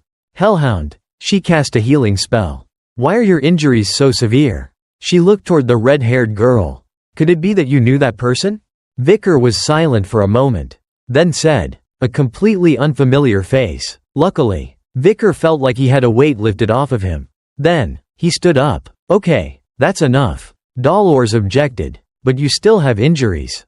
This level is enough. Dolores tried to ask, why were you fighting until you were so exhausted? Can you tell me the reason? Vicar replied coldly. Demon hunting. Demons? The Saintess was bewildered. This is just a personal vendetta. He bent down and picked up a piece of the human skin mask that was on the ground. Then assessed it. It's emitting strong demonic energy. So these are the pieces of cloth that Quilty's guards used. I'll keep them for now. And deal with them later. Suddenly, a voice spoke, startling them both. Hey, give that relic back to me. A mouth appeared on the red-haired girl's corpse. Effiv, Hebe, Pedo, and Geronto too. I borrowed them from her. She made a mess of things. Dolores was horrified. A mouth is growing on her corpse? The mouth continued. Masked plague bearer, you've been constantly attacking my subordinates lately. Haven't you? You already know. So why are you asking? One of the 10 upper demons? Vicar replied calmly. Or should I call you Quilty? Dolores was even more stunned. Quilty? Could this voice be Quilty's? Haha. The mouth chuckled. I didn't expect to be found out by the Saintess. But it's fine. I'll have to give up my Quilty persona now. Anyway, the Saintess knows now. I have been avoiding you out of fear of being exposed. Saintess. But now I have a reason to approach you. Right? Dolores trembled. I didn't expect Quilty to be a demon. That's right. Exactly right. The demon confirmed. When I peel away the layers of my face, look at me with despair and fear. Dolores clasped her hands, murmuring a prayer. The light of my life. The fire of my being. My sins. My soul. Light emanated from the Saintess's hands. O wicked beings, feel the weight of karma tenfold. Holy light. A powerful beam of golden light slammed down on the demon's mouth, causing him to scream. Divine power? No. The light faded, and the corpse had turned to ash. The Saintess was furious. Go repent in hell, you evil demon. Quilty emerged from the shadows, grinning lewdly, licking his lips, drool dripping down his mouth. Looking at the Saintess's face like that is truly rare. He swung a blow at Vicar, causing him to fall to his knees. Dolores knelt down anxiously to check Vicar's wound. Hellhound, she called out worriedly. Quilty wiped the drool from his mouth. A mouth grew on his hand, smoking intensely. Interrupting someone is rude. Saintess, Quilty said with a smile. Dolores stood in front of Vicar. You demon, how can you put on the face of a saint and commit such heinous crimes? Because I'm a demon. Saintess. Quilty strode closer to Dolores. Are you planning to face me? I have to. Dolores was flustered. The demon clearly noticed the trembling in the Saintess's voice and smiled. A novice Saintess and a half-dead swordsman can face me? He raised his hand to lift the Saintess's chin, clearly seeing her face, which was on the verge of tears. Trying to act strong. How forced. But what to do? The fear is clearly on your face. With that face, you can't fool anyone. Saintess. Quilty burst out laughing, then extended his filthy tongue towards Dolores. In the end, the Saintess's face will be mine. His eyes glowed a bright green, and a clear desire was on his lewd face. Thwack! The blood-red sword pierced straight through his throat, so fast that he didn't have time to dodge. Vicar spoke leisurely. While pursuing you, I realized one thing. Dolores glanced over to the side. Vicar was sitting there. You are a coward, willing to sacrifice your subordinates, not daring to fight yourself. I knew you wouldn't show up unless I was severely injured. So I was just pretending to be hurt. The skin on Vikir's stomach knitted itself back together. These wounds are nothing. So, how was my performance? One of the 10 upper demons? Vikir's eyes were blood red. Contemptuously looking at Quilty, the old man's eyes were glazed over. Then suddenly regained their green glow. He gave a demonic smile. Looking at Vikir. Call me Dantalion, you cheap amateur actor. Dolores was shocked, seeing the scene of Quilty's brain being pierced. His body lifted up. He didn't die even though you pierced his head? Vikir calmly looked at the demon who was laughing. So, you're Dantalion. That upper demon title isn't just for show. The demon wasn't to be outdone. He also deduced it immediately. So you're the one who killed Andromalius. Now, I can't use this priest's face anymore. From behind his neck, a female face appeared, and the blonde-haired woman separated from the priest's body. Leaping back, he didn't do anything wrong. When I collect those faces, I also receive their memories and their lives. So, the person you just killed was simply Quilty Rune Indulgentia. She laughed gloatingly. That's just one of the many faces that Dantalion possesses. If you can't kill all of them, you can't kill me. Vikir jumped forward and stabbed her through the chest. Before she died, she changed her voice. What is this? Save me. I don't want to die. Why do I have to die? Please have mercy on me. She coughed up blood and collapsed. Dolores was very confused by this scene. From the corpse, another person emerged. This time it was an old man. Where am I? He held his head. I was on my way to buy the meat pies that my daughter likes. Vikir didn't care. His sword beheaded the old man. So arrogant. But demons are very cunning. Seeing that women and old people didn't move Vikir, he transformed into a crying child. Wah, you're so mean. I didn't do anything wrong. Why are you bullying me like that? Vikir paused for a second, then said calmly, you can stop acting now. Thanks to your friends, I am immune to those tricks. Vikir raised his sword, preparing to behead the demon. Suddenly, it looked up at him with a sly smile. Ah, is that so? Then how about this? He raised his hand and fired a face that hit Vikir in the hand. He raised his sword and beheaded the little boy. Before he died, the little rascal smiled brightly. A gift for you. The corpse flew far away. And another young man appeared. He raised his mouth, which was spewing smoke, and smirked. Vikir suddenly felt dizzy and fell to his knees. Dolores yelled out anxiously, Sir Hellhound. On the other side, Dantalion laughed triumphantly. Another face grew on his face and hand. Looking terrifying. I planted a face inside you. And now, I'll let you see his memories and feelings. Masked one. That face belongs to someone who has schizophrenia and paranoid personality disorder. That was the result after he killed his own family. The memories of that face exploded in Vikir's head. And the demon laughed even harder. How does it feel? The feeling of two people's memories clashing in one body? That is, your memories and his obsessions will fuse together. Vikir's face seemed to be split into two halves. One half in painful suffering, and the other half with a manic grin. The demon continued, you'll start to gradually lose your awareness. The demon suddenly stopped laughing. He and Dolores looked at Vikir in surprise as he cut off his own arm. The saintess covered her mouth with her hands, stammering with worry. Your arm. I'm fine. Vikir reassured her. It's possible that I'm fighting a demon. In the place where Vikir's arm had been, another arm grew back, but that doesn't mean I'm just a normal person. Dantalion thought. Now I understand why Andromalius lost. That sword radiating demonic power is Beelzebub? And the aura of a high-level graduator. It's hard to fight head-on with this guy. He suddenly smiled demonically, pointing his finger towards Dolores. If that's the case, he fired a face towards the saintess. Vikir quickly slashed at it, knocking away the demon's attack. Dantalion laughed gleefully, raising his hand covered in faces. I knew you'd protect the saintess. So that's a weakness right next to you. After saying that, he continuously fired attacks towards the saintess. Vikir stood in front of her, repeatedly blocking and deflecting the attacks. Dolores yelled, please, just ignore me and focus on fighting him. I can't, Vikir said. I can't let a pillar of a hero fall.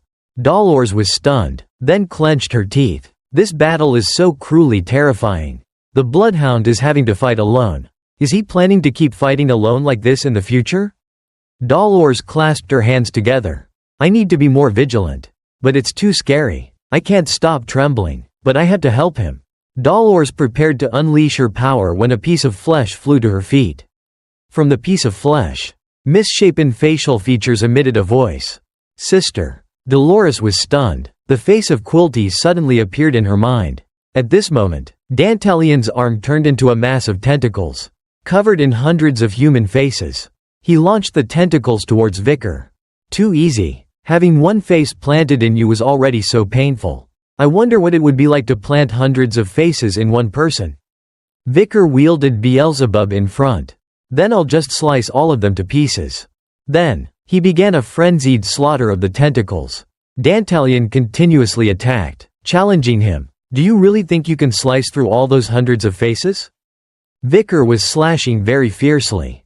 But he suddenly stopped. In those hundreds of faces, a small, familiar face appeared in his sight. That face is. Memories between him and Perry flashed in Vicar's head. Perry? Vicar was stunned, just waiting for this moment. The tentacles immediately wrapped around Vicar and Dolores, trapping them. Then slowly, the figures of Vicar and Dolores disappeared into the mass of tentacles. Vicar was lost in a dark space. He looked up ahead. It was a dark tunnel with a stream of water flowing below. It was like an underground sewer. In front of him were rows of people sitting with their knees drawn up. Heads bowed low. Rows of people that seemed to stretch endlessly. Vicar remembered. I definitely remember being swallowed by Dantalion's power. So, is this place inside Dantalion's power?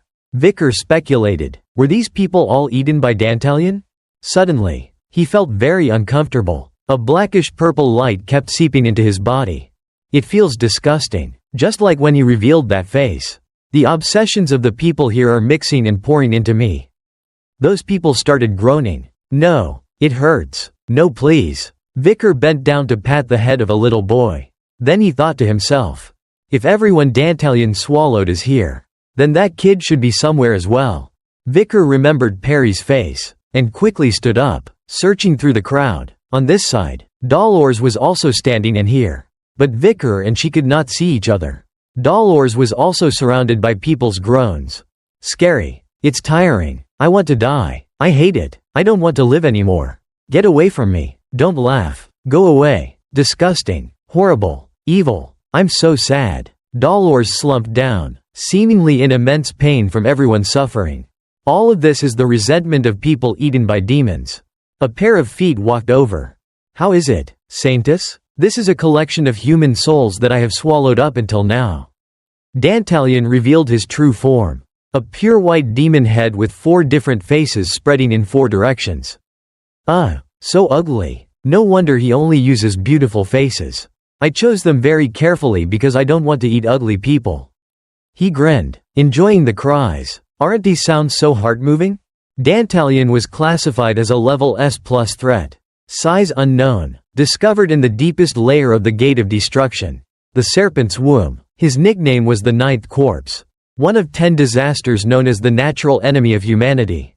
Incomprehensible. And impossible to destroy. Dolores asked softly. Even the children at the orphanage. How can you commit such atrocities? Is there a reason needed to eat? The demon replied with an indifferent tone. Moreover, I am not at fault. Because I have this indulgence.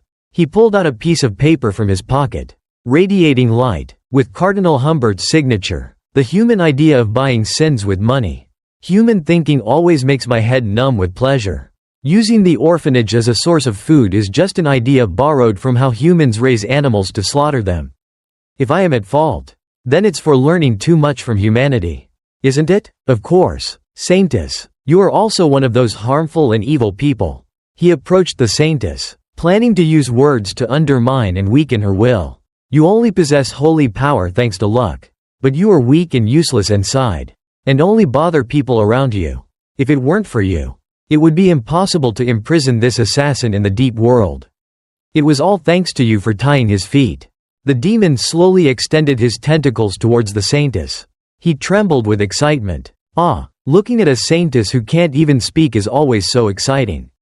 In the mental world of the negativity of the dead, devouring your ego, I'm looking forward to seeing this girl's face when she's contaminated by negativity. Dolores spoke. That's right, what you said isn't wrong at all. From indulgences, harming other lives for convenience, to my own shortcomings, it's all the weakness of humanity. All of these things accumulate and create a desperate situation. Dantalion smiled triumphantly. That's right, just like you said, humans. But, Dolores turned around. Her face was filled with tears. But her eyes were unwavering. A golden holy light burst forth. It's in this despair. The belief in a good direction is also the strength of humanity. The demon was startled, stepping back. Holy power. Aren't you corrupted already? Dolores continued. Because of this, I realize more clearly how hesitant I have been until now. Because I was afraid of my father. I didn't dare to abolish indulgences. Because I was afraid of demons. I didn't dare to help the Hellhound in his lonely battles. I know how useless I am. But that person has taught me. Dolores remembered Vikir's words from that afternoon when she was doubting herself. Asking why God would choose a weak person like her to be a saintess. And that there were many stronger people out there. And that she felt that she didn't deserve it. At that time, Vikir had said to her, "It is because you feel pain and guilt that God has chosen you. Because what is needed in this world only shines when things are difficult and fierce." Dolores clasped her hands together. And a powerful holy light radiated. I cannot let that person, who has been fiercely fighting against demons, continue to fight alone. I have to do what I can. The holy light gradually spread throughout the space. The demon panicked. Damn it, I can't let her use her holy power like this. He called out. The humans here can still be saved. But souls purified by holy power cannot be revived. Dolores gritted her teeth. I will not be swayed by the words of demons any longer. Suddenly, a small hand grabbed hers. A child wearing an orphanage uniform stood before her. Then a few more children approached. The demon tried to use the children to make the saintess stop her holy power. But Dolores sobbed. I'm sorry that I couldn't save you. Thump. The holy power covered the entire space of the demon's dark world. As for Vikir, he had been walking around and had found Perry. She was sitting listlessly, her eyes vacant. Vikir sat down, leaning his back against her. I finally found you, Perry. Vikir softly called her name. Why did I want to meet you one more time? On the way here, I thought about that. There's something I want to tell you. Parts of Vikir's face were cracked, and other parts were falling off. The rest of my life will only be a series of days avenging demons. Coming to the orphanage was only to hunt demons. I never thought about what would happen after that. But then I met you. And I saw that smile. And I suddenly realized, if there's something that can make this vengeance meaningful, then it's to create a world where seeds of the future like you can live and smile happily. Thank you for giving meaning to my journey. A holy light suddenly blazed. And Vikir spoke his final words to Perry. And I'm sorry I couldn't protect you. Suddenly, the girl replied, You really came back to see me. Vikir was stunned, turning around to look at Perry, who was also looking back at him. And so were the children around them. Perry burst into tears. I was so scared. Vikir quickly wrapped his arms around her. I promise, I will absolutely not forgive whoever made you cry. Perry wrapped her arms tightly around Vikir. Smiling softly, holy light blazed in the entire orphanage building. The demon was so angry that his veins were popping out on his forehead. The saintess possesses such astonishing power? Could she have awakened, purifying the entire mental world and all the souls there? Dolores and Vikir were now standing in front of him. Vikir looked at his hands. This is a radiant aura. The saintess's holy power is amplifying my aura. At this moment, I can reach that realm. The seventh fang of the Baskerville techniques. Vikir summoned the Beelzebub demon sword. Dantalion was stunned. Aura condensed into a physical form? Could he be a sword saint? Vikir radiated a blood-red light. He growled, his eyes flashing with hatred. Dantalion, you will die in pain. Dolores maintained the holy power, feeling all of Vikir's emotions. I can feel it now. The sadness of countless children sacrificed. The rage against the demon who caused those deaths. The Bloodhound's emotions are being shared. Long ago, the Pope said that a saintess can only awaken when she truly meets someone with a kindred spirit. All the holy power I have will be for the gluttonous demon hound. The saintess was using soul resonance. The saintess transferred her holy power to her soul-bonded partner who she acknowledged, temporarily amplifying the recipient's abilities to the maximum. The gluttonous demon hound. No, Vikir van Baskerville. awakened as the first sword saint in history. On the other side, Dantalion was extremely bewildered. A sword saint? Among humans, only a very select few can reach that realm. The people I need to be wary of are usually just the heads of famous families. How can this kid be qualified to reach the realm of a sword saint? Lost in thought, Vicar attacked, splitting the demon's head and body in half so quickly that the demon didn't even have time to react or change clothes. He was still wondering, why did the tide turn? After saying those words, Vicar gave him another slash, severing his limbs, then his body into pieces, completely annihilating the demon. As the demon's head landed on the ground, Vicar's foot landed on his face. The souls you collected have been purified and vanished. Now that you have no extra faces, there's no way to struggle either. It must be despairing. Dantalion. Vicar looked down at the demon with disdain. The demon was reeling. How could it be? Am I really going to die here? Right when I was preparing to open the gate to the demon world. I thought that soon, the human world would be easily dominated. But a human dared to stand in my way. Even if it costs me my life. This person has to be eliminated. Thinking this, Dantalion laughed madly. What makes you think that I don't have any more faces? His face suddenly swelled, and countless demonic faces appeared, forming a gigantic mass of flesh. I will self-destruct, taking you and the children in this orphanage to hell with me. Dolores was very worried. She knew that the demon wasn't joking. An aura of murderous intent so dangerous that it's chilling. What should we do, Hellhound? If this happens, the entire area will be destroyed. Calm down, Saintess. Vicar reassured her. Don't worry, everything will be fine. Vicar turned back to look at Dolores, then turned back to face the monster. Because I believe, now I can touch that realm that I longed for my entire life in my past life but never reached. The sword that Hugo once swung to kill the 10th demon. Dantalion prepared for the explosion, shouting his last words. My brothers, fulfill the mission. Bring the age of destruction to the human world. A red sword light flashed, splitting the monster in two. The slash was so powerful that it split the entire building in half, tearing a deep gash in the ground. The aftershock shook even the volunteer dormitories, causing everyone to wake up in shock. Everyone was confused, thinking it was an earthquake. Dolores closed her eyes tightly, and when she looked up, she was stunned by the sight before her. Everything in front of her was split in two. Even the dark clouds in the sky were purified, and a sky full of stars appeared between the two dark clouds. Sinclair was also amazed by this scene. The dark clouds outside were seemingly dissipating, and the light was spreading as if heaven had bestowed a blessing. The next morning, the news reported this loudly. The incident that occurred at midnight at the Indulgentia orphanage shocked the capital. Another attack targeting the orphanage belonging to the Quo Vadis family. Just like before, the Bloodhound was identified as the culprit, attracting countless people to the scene. Everyone looked at the remaining ruins.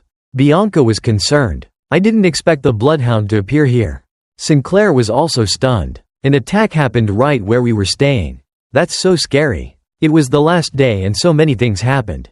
PG frowned. Tudor clenched his fists. What a pity. That was a chance to catch him and prove my qualifications as a great hero. Sancho thought differently. But it's strange that there were no casualties after that explosion. PG turned to remind him. Sancho, be careful with your words. Yesterday, the head of the orphanage, Quilty, went missing, as well as his night guards. Perhaps they became victims of the Hellhound's attack. Senior Dolores must be so heartbroken. The Saintess had already explained everything to the Knight Pedro. He stroked his chin, looking serious. So Quilty was, though I always felt he was a suspicious person. I didn't expect him to be a demon. And the person who resolved that was the Bloodhound? Though I can't forgive him for attacking a branch of our family. Cutting off the rotten parts of the family does make me feel somewhat relieved. Of course, even if that's the truth, I'm not sure everyone will believe it. He looked at the media. Dolores, who had been quiet until now, suddenly went directly in front of the media and said to Pedro, Sir Pedro, I apologize in advance for what is about to happen. Before Pedro could understand what was happening, Dolores spoke up. Everyone who is here, please take a moment to listen. The media immediately became chaotic. It's Saintess Dolores. It seems like the Saintess has something to say about this incident. She took out a book from the folds of her robes, thinking about how the gluttonous demon hound had given her the book, saying before he disappeared, "This is the truth about the Quo Vadis family that I have. How you use it is up to you." Dolores held the book in her hand, hesitated for a moment, then opened the book and read aloud. Day X of month X, the details of purchasing indulgences and pardons. Sender Quilty Rune Indulgentia. Recipient Cardinal Humbert Rune Quo Vadis. Then, she read out loud and clearly the names and crimes of each person. Shocking everyone. Baron Bacoin murdered his parents because he didn't want them to leave behind their legacy. He faked it as an accident and took all the property. He paid 1.5 billion gold in donations to be forgiven. Baron Legesso assaulted and murdered a maid, burying her body in the sewer system. Paid 200 million gold in donations to be forgiven. Count Pinagig murdered his partner to seize all the investment money, and paid 800 million gold in donations to be forgiven. The media were very shocked, continuously discussing it. Selling indulgences to demons like that? Even with indulgences, there has to be a limit, right? There were also those who were skeptical. No way. Cardinal Humbert and family head Quilty wouldn't do such dirty things. But the saintess herself is talking about it. Dolores continued to read out the names on the list. Count Isol evaded taxes, totaling up to 100 billion gold, and paid 300 million gold in donations to be forgiven. Dolores was determined. From now on, I won't be afraid and stop. Because I want to become a person who doesn't make my father feel ashamed. Then, she boldly announced, I Dolores Rune Quo Vadis.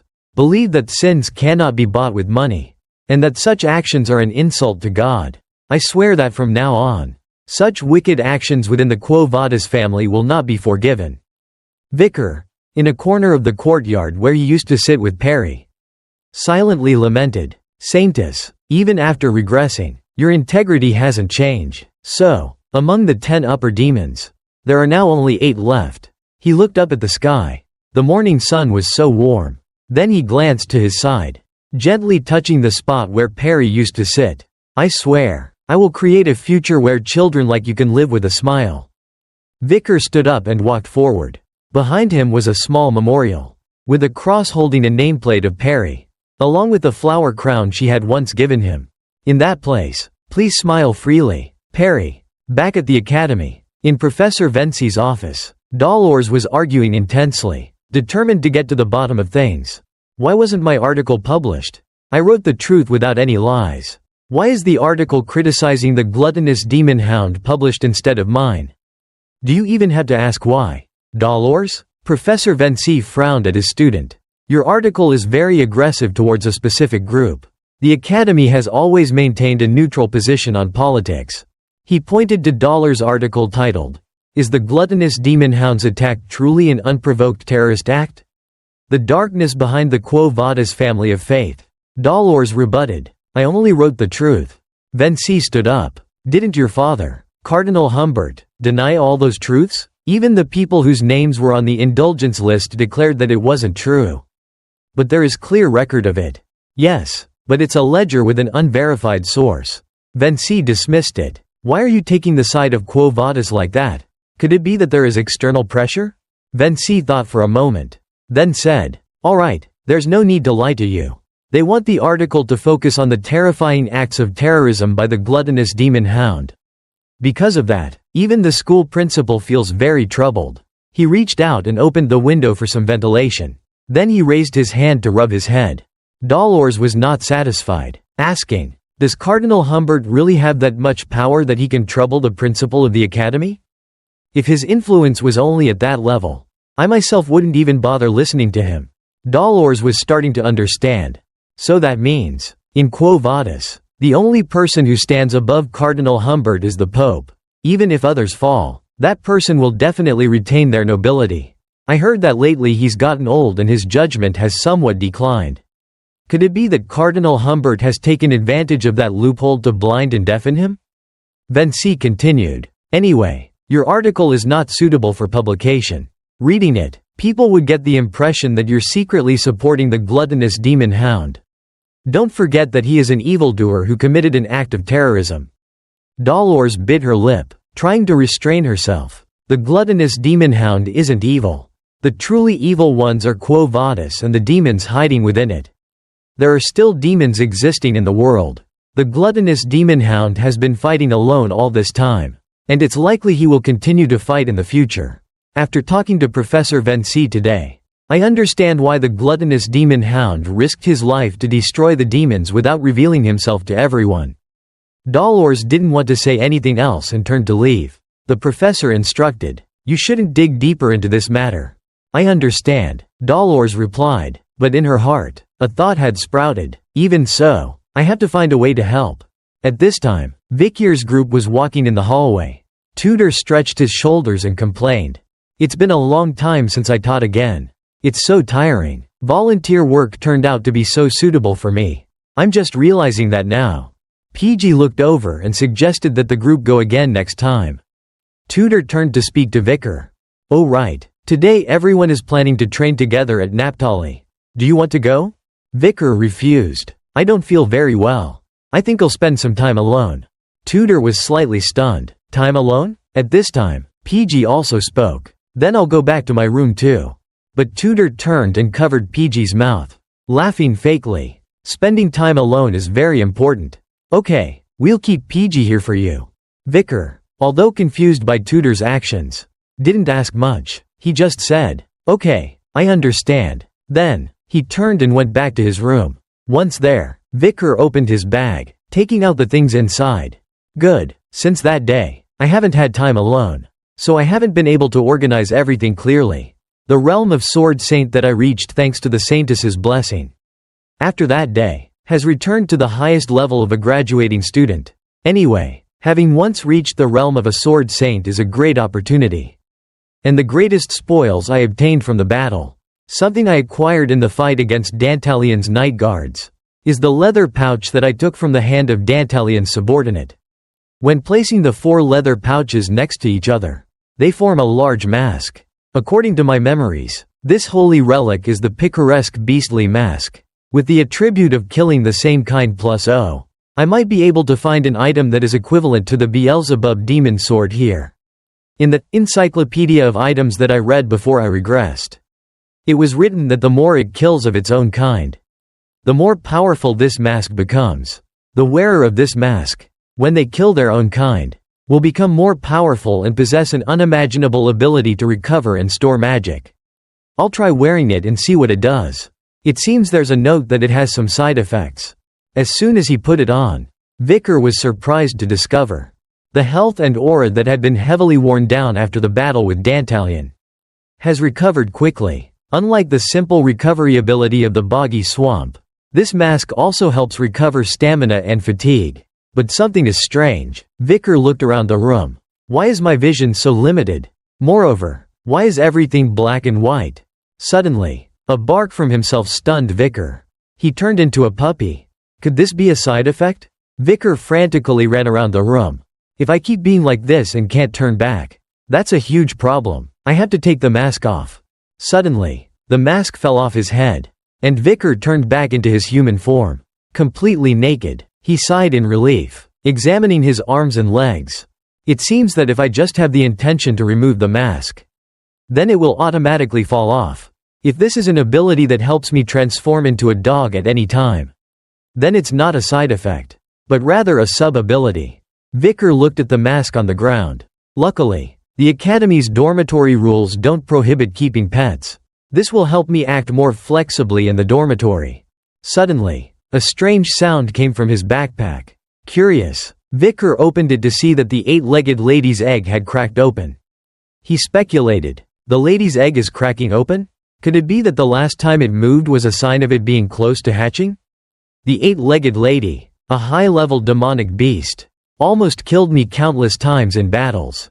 Even ancient demons who once ruled hell had to be wary of it, and even created a space deep within the abyss for it to live.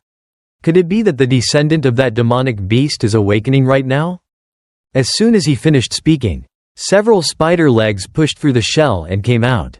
The spider egg shattered, and a very cute baby spider crawled out, making a woof sound. Vicar looked at it closely. Is this little ball of fluff the lady's child?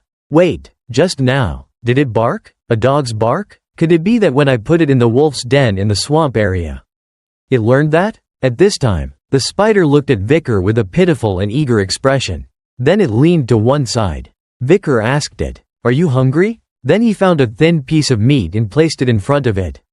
He carefully tore off a piece. The spider shook its head vigorously, blurring its image. Vicar was sweating. I thought it would also eat meat like its mother.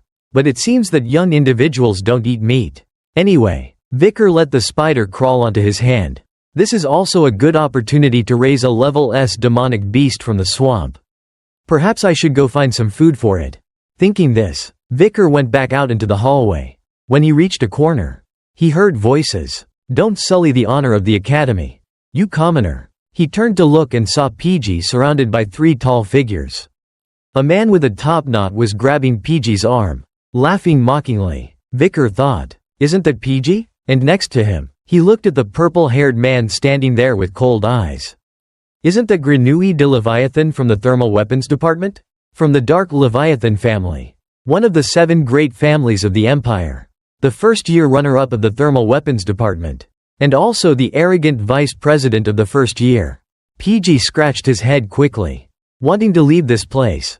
"Excuse me, can I go now? I only stopped by here for a moment. My friends are waiting outside." But these men had no intention of letting him go. The man with the top knot blocked his way. "Are you planning to leave on your own accord, commoner?" Grenouille spoke with an indifferent tone. "A person who hasn't even reached the level of a basic swordsman is such an eyesore. Every time I see you, it makes my anger rise. Do you understand the level of humiliation I feel when someone like me, a noble from one of the 7 great families, has to study at the same academy as you?"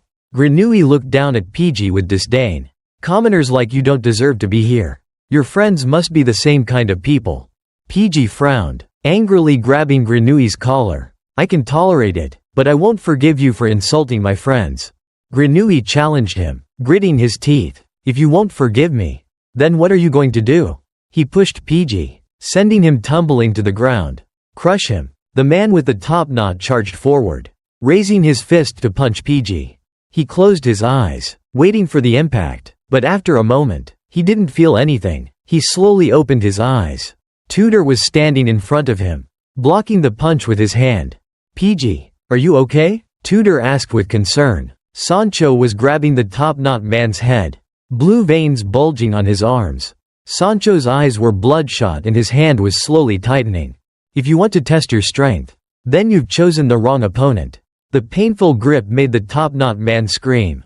PG was lying on the ground, surprised by the appearance of his 2 friends. Vicar approached and helped PG up, which surprised him even more. Grenouille gritted his teeth in anger. "Tudor La Mancha Don Quixote," Tudor explained. "I didn't see you return. And I didn't expect this to happen. You dare to touch my friend?" Tudor was angry, and his blue eyes were flashing. "All right then, this won't end easily." The whole group stared at Grenouille, murderous intent rising. Grenouille scoffed. "Birds of a feather flock together. Your friends are all commoners. That's enough to understand your level." Tudor frowned. "Grenouille, you forget that this academy doesn't differentiate between nobles and commoners, right? HMPH. Why the frown? What can you even do to me? You couldn't do anything at the scene of the gluttonous demon hound incident. You guys are truly useless." Tudor was startled. "Oh, that's because I was sleeping at the time. How would I know what happened while I'm sleeping?" Grenouille laughed, releasing a green gas. The other 2 quickly put on their gas masks. Losers always make excuses. "If I were there, I would have captured the gluttonous demon hound." The group was stunned. It seemed everyone realized this was poisonous gas. Tudor was angry. "Planning to show off your power right here at the academy?" Vicar immediately recognized the scent. It was a paralyzing poison. The spider on his shoulder sniffed for a moment. Then its eyes shone brightly. Grenouille, on the other hand, was still very smug. "This is nothing to worry about. I just want to show you the difference in our strengths. Feel the difference and wallow in despair. You fools." The group held their noses, angry but unable to do anything. The spider on Vicar's shoulder opened its mouth wide, sucking all the poisonous gas into its mouth. Vicar also noticed something unusual. "Little spider? Is it absorbing the poison? Could it be that poison is its food?" He quickly hid the little spider inside his robe. A moment later, Tutor looked up and discovered that there was no more poisonous gas. What was that? That was so scary. It's good that you had some sense of reason. Grenouille's face went blank, not understanding what was happening. Grenouille was sweating profusely. What? He stared intently at Vicar. It seems like all the poisonous gas was absorbed towards him earlier. But I must have seen it wrong. With that weakling body, what could he have done? Having gone too far to turn back, Grenouille folded his arms, pretending to be superior. I've already generously given you a favor. It's not even worth wasting poison on a bunch of muscular idiots from the heat and cold department. Tutor stepped forward, glaring at Grenouille. You've been looking down on us the whole time. So how about we have a match? In this midterm exam, there is a group competition. The team with the lower score will have to run naked around the academy. How about it? Grenouille raised an eyebrow. That's a good idea. Then he turned to leave, not forgetting to sneer. I accept this challenge. I'll see what a joke you'll make of yourselves. PG bowed his head in self-reproach. I'm sorry. It's my fault that it came to this. Tutor comforted his friend. On the contrary, you're great. And I'll flatten his arrogant nose. PG's eyes were watering. But I'm just a basic swordsman. Will I even be helpful in the group competition? Tutor laughed. Don't worry, PG. You're smart and you have excellent observation skills. This midterm group competition requires 4 people. Sancho and I will be the vanguard. PG, you'll be in the center to command. And Vicar, the specialist archer, will take the rear. With this strategy, we're sure to get a high score. There's no way we will lose to someone like Grenouille. PG was very excited and immediately agreed to Tutor's plan. Suddenly, Vicar raised his hand. I've already promised to form a team with someone else. So please count me out. The group was shocked. Tutor's eyes widened. What? Vicar repeated. I said I already promised someone else. PG was flustered. Can't you change it? Vicar kept his stance. A promise is important. The whole group's faces fell. They were complaining to the heavens because their friend left the team at such a crucial time. Vicar, please understand the situation a little. In a flash, it was the day of the midterm exam. This time the exam was held at the academy's arena.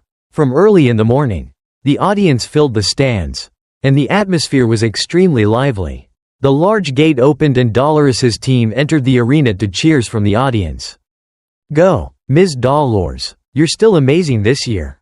Good luck. Coliseum, pride of the capital. Coliseum Academy's midterm exam was publicly held. The midterm exam included a total of 3 subjects. A group test to evaluate defensive abilities. An individual test to evaluate offensive abilities. And finally a written test. The defensive test being held today would use illusion magic to create a dungeon in the arena. And the candidates had to fight against the fake monsters created from clay golems combined with illusion magic. The magical shield protecting the students' bodies could withstand a certain amount of impact and would show the data on a scoreboard from afar. The students formed a team of 4, defending against waves of monsters that attacked, and the score would be evaluated based on their contributions and the time they lasted. The assigned HP would decrease each time they were attacked by a monster. And when their HP reached 0, the test would automatically end. Each round lasted 20 minutes. For a total of 3 rounds. If they endured for 60 minutes, they would receive the maximum score. The highest record this semester belonged to a third-year student. President Dollar's team lasted for 58 minutes. Just 2 minutes away from completing it, setting a new record for third years. Once they finished the test, Dollar's group was exhausted and couldn't breathe. PG opened a notebook to record and analyze. Since the fourth-year students, who are in the graduating class, aren't participating in this exam, the highest record for this midterm exam will definitely belong to Ms. Dollar's team. Usually, third-year students complete 3 rounds. Second years complete 2 rounds. So for first-year students, you only need to make it past the 20 minutes of the first round to be in the top ranks. Tutor reminded them, but that's not enough. PG, if we want to crush Grenouille's arrogance, we need to at least make it to the middle of round 2. Bianca, wearing her bow, walked over, hands on her hips. Arrogant. HMPH. With me here, that definitely won't be an issue. She flipped her hair. You guys just need to make sure the monsters don't get too close. Leave the monsters to me. I'll hunt them all. Tutor frowned. Bianca, teamwork isn't about a princess and her 3 servants.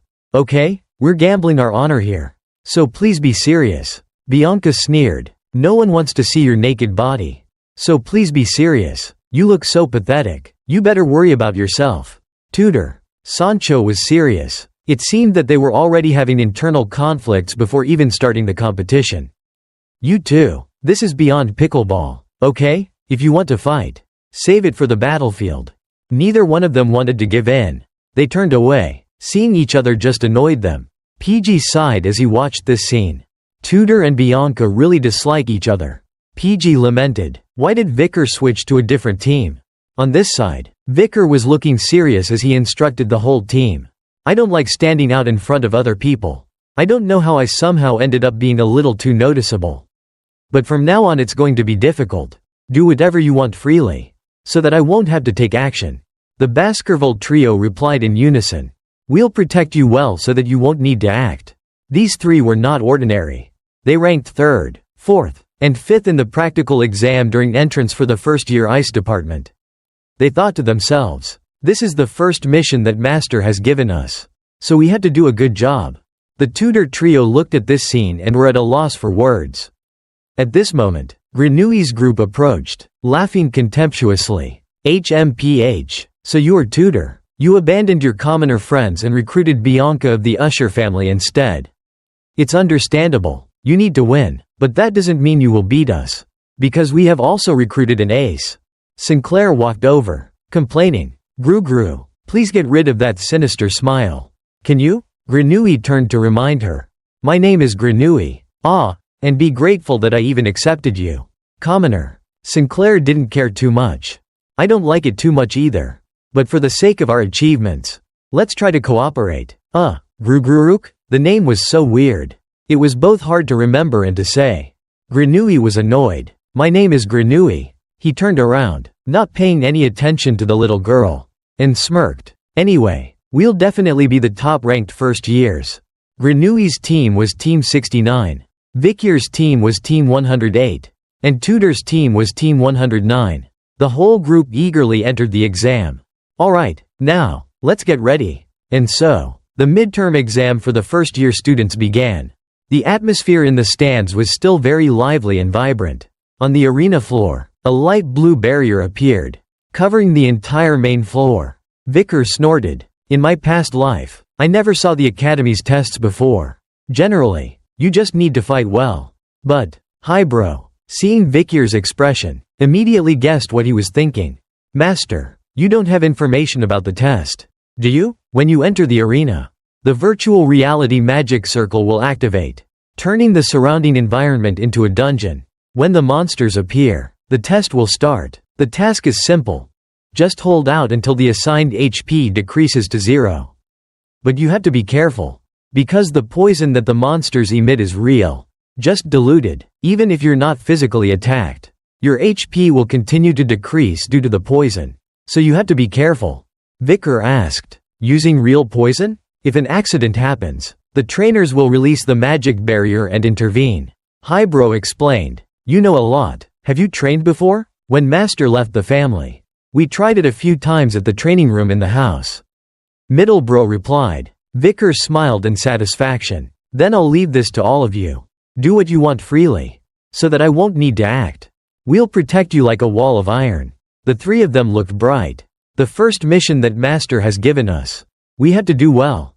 At this time, Tutor's group came over. There you are. They greeted Vicier's group. Are you all ready, Vicar? Then, Tutor pulled Vicar aside. I didn't expect you to form a team with the 3 Baskerville brothers. Is it okay? Vicar corrected him. I wasn't forced. We really made an appointment beforehand. Tutor moved closer, suspiciously asking, Really? Really? They said they needed knowledge about the monsters. So we discussed it a few weeks ago. You haven't been bullied or anything, have you? Tutor insisted. No, I'm fine. Vicar confirmed for the last time. At this moment, the loudspeaker announced, the test for Team 68 in the first year has ended. Team 69 in the first year. Students of Team 69 in the first year, please enter the arena. Grenouille smiled confidently. It's our turn. Well then, I'll go cause a big commotion. As they entered the barrier, a series of demon ants appeared, rushing toward Granui's group. Granui, while summoning his power, looked at the white-haired girl in panic. Sinclair, aren't you ready yet? Sinclair frowned. Stop babbling. I'm done. Korororuk. A light blue vortex appeared in Sinclair's hand. She frowned, and threw the attack at a giant demon ant that was very close. The crowd in the stands cheered enthusiastically. Vicar observed, evaluating them internally. Sinclair, as expected, she lives up to the title of valedictorian. With that level of power, she will surely become a renowned mage in the future. But why couldn't she do anything during the Doomsday period? A moment later, the loudspeaker announced, the test for Team 69 in the first year has ended. The entire group was sitting and standing, panting heavily. The group's results were very good. A record of 19 minutes and 55 seconds. Ranked first in the first years. Tudor clenched his fists, unable to believe it. Huh? Granui's group set a new record for the first years? Tudor suddenly caught sight of Granui's mocking gaze on the arena. He even made a hand gesture. I look forward to your naked run. This mockery made Tudor's group furious. Then, it was time for Team 108, Vikir's group, to enter the arena. From the stands, Tudor's group cheered for their close friend. The trio's eyes were filled with determination. Let's take first place to be worthy of Master. Team 108 entered the barrier, and the test began. Bianca on the stands was quite surprised. What? Vicar? He's using a bow? That's right, PG confirmed. Vicar registered the bow as his main weapon in the cold weapon department. Bianca was expectant. Let's see how good he is at shooting. Vicar raised his bow towards the monsters, continuously shooting arrows with incredible speed. PG and Bianca were very surprised by Vicar's shooting speed. Bianca was stunned. What is this? That continuous shooting speed. But it's just fast. His power is weak. His accuracy is also lacking. But why am I feeling uneasy? Below, Vicar raised his bow and dipped a little red mana into the tip of his arrows. Thump! He instantly killed a monster. He thought to himself, if I am hiding my true power, then it should be like this. But not being able to show my full ability is so irritating. He remembered Ayan's words. If you dare to lose to anyone with this bow, I won't leave you alone. Vicar smiled. I'm sorry for not keeping that promise. He spoke to the little spider that was crawling around in his robe. Well then, let's take this opportunity, little madam. Before he could finish speaking, the little spider jumped from Vicar's body, crawling over the corpses of the monsters.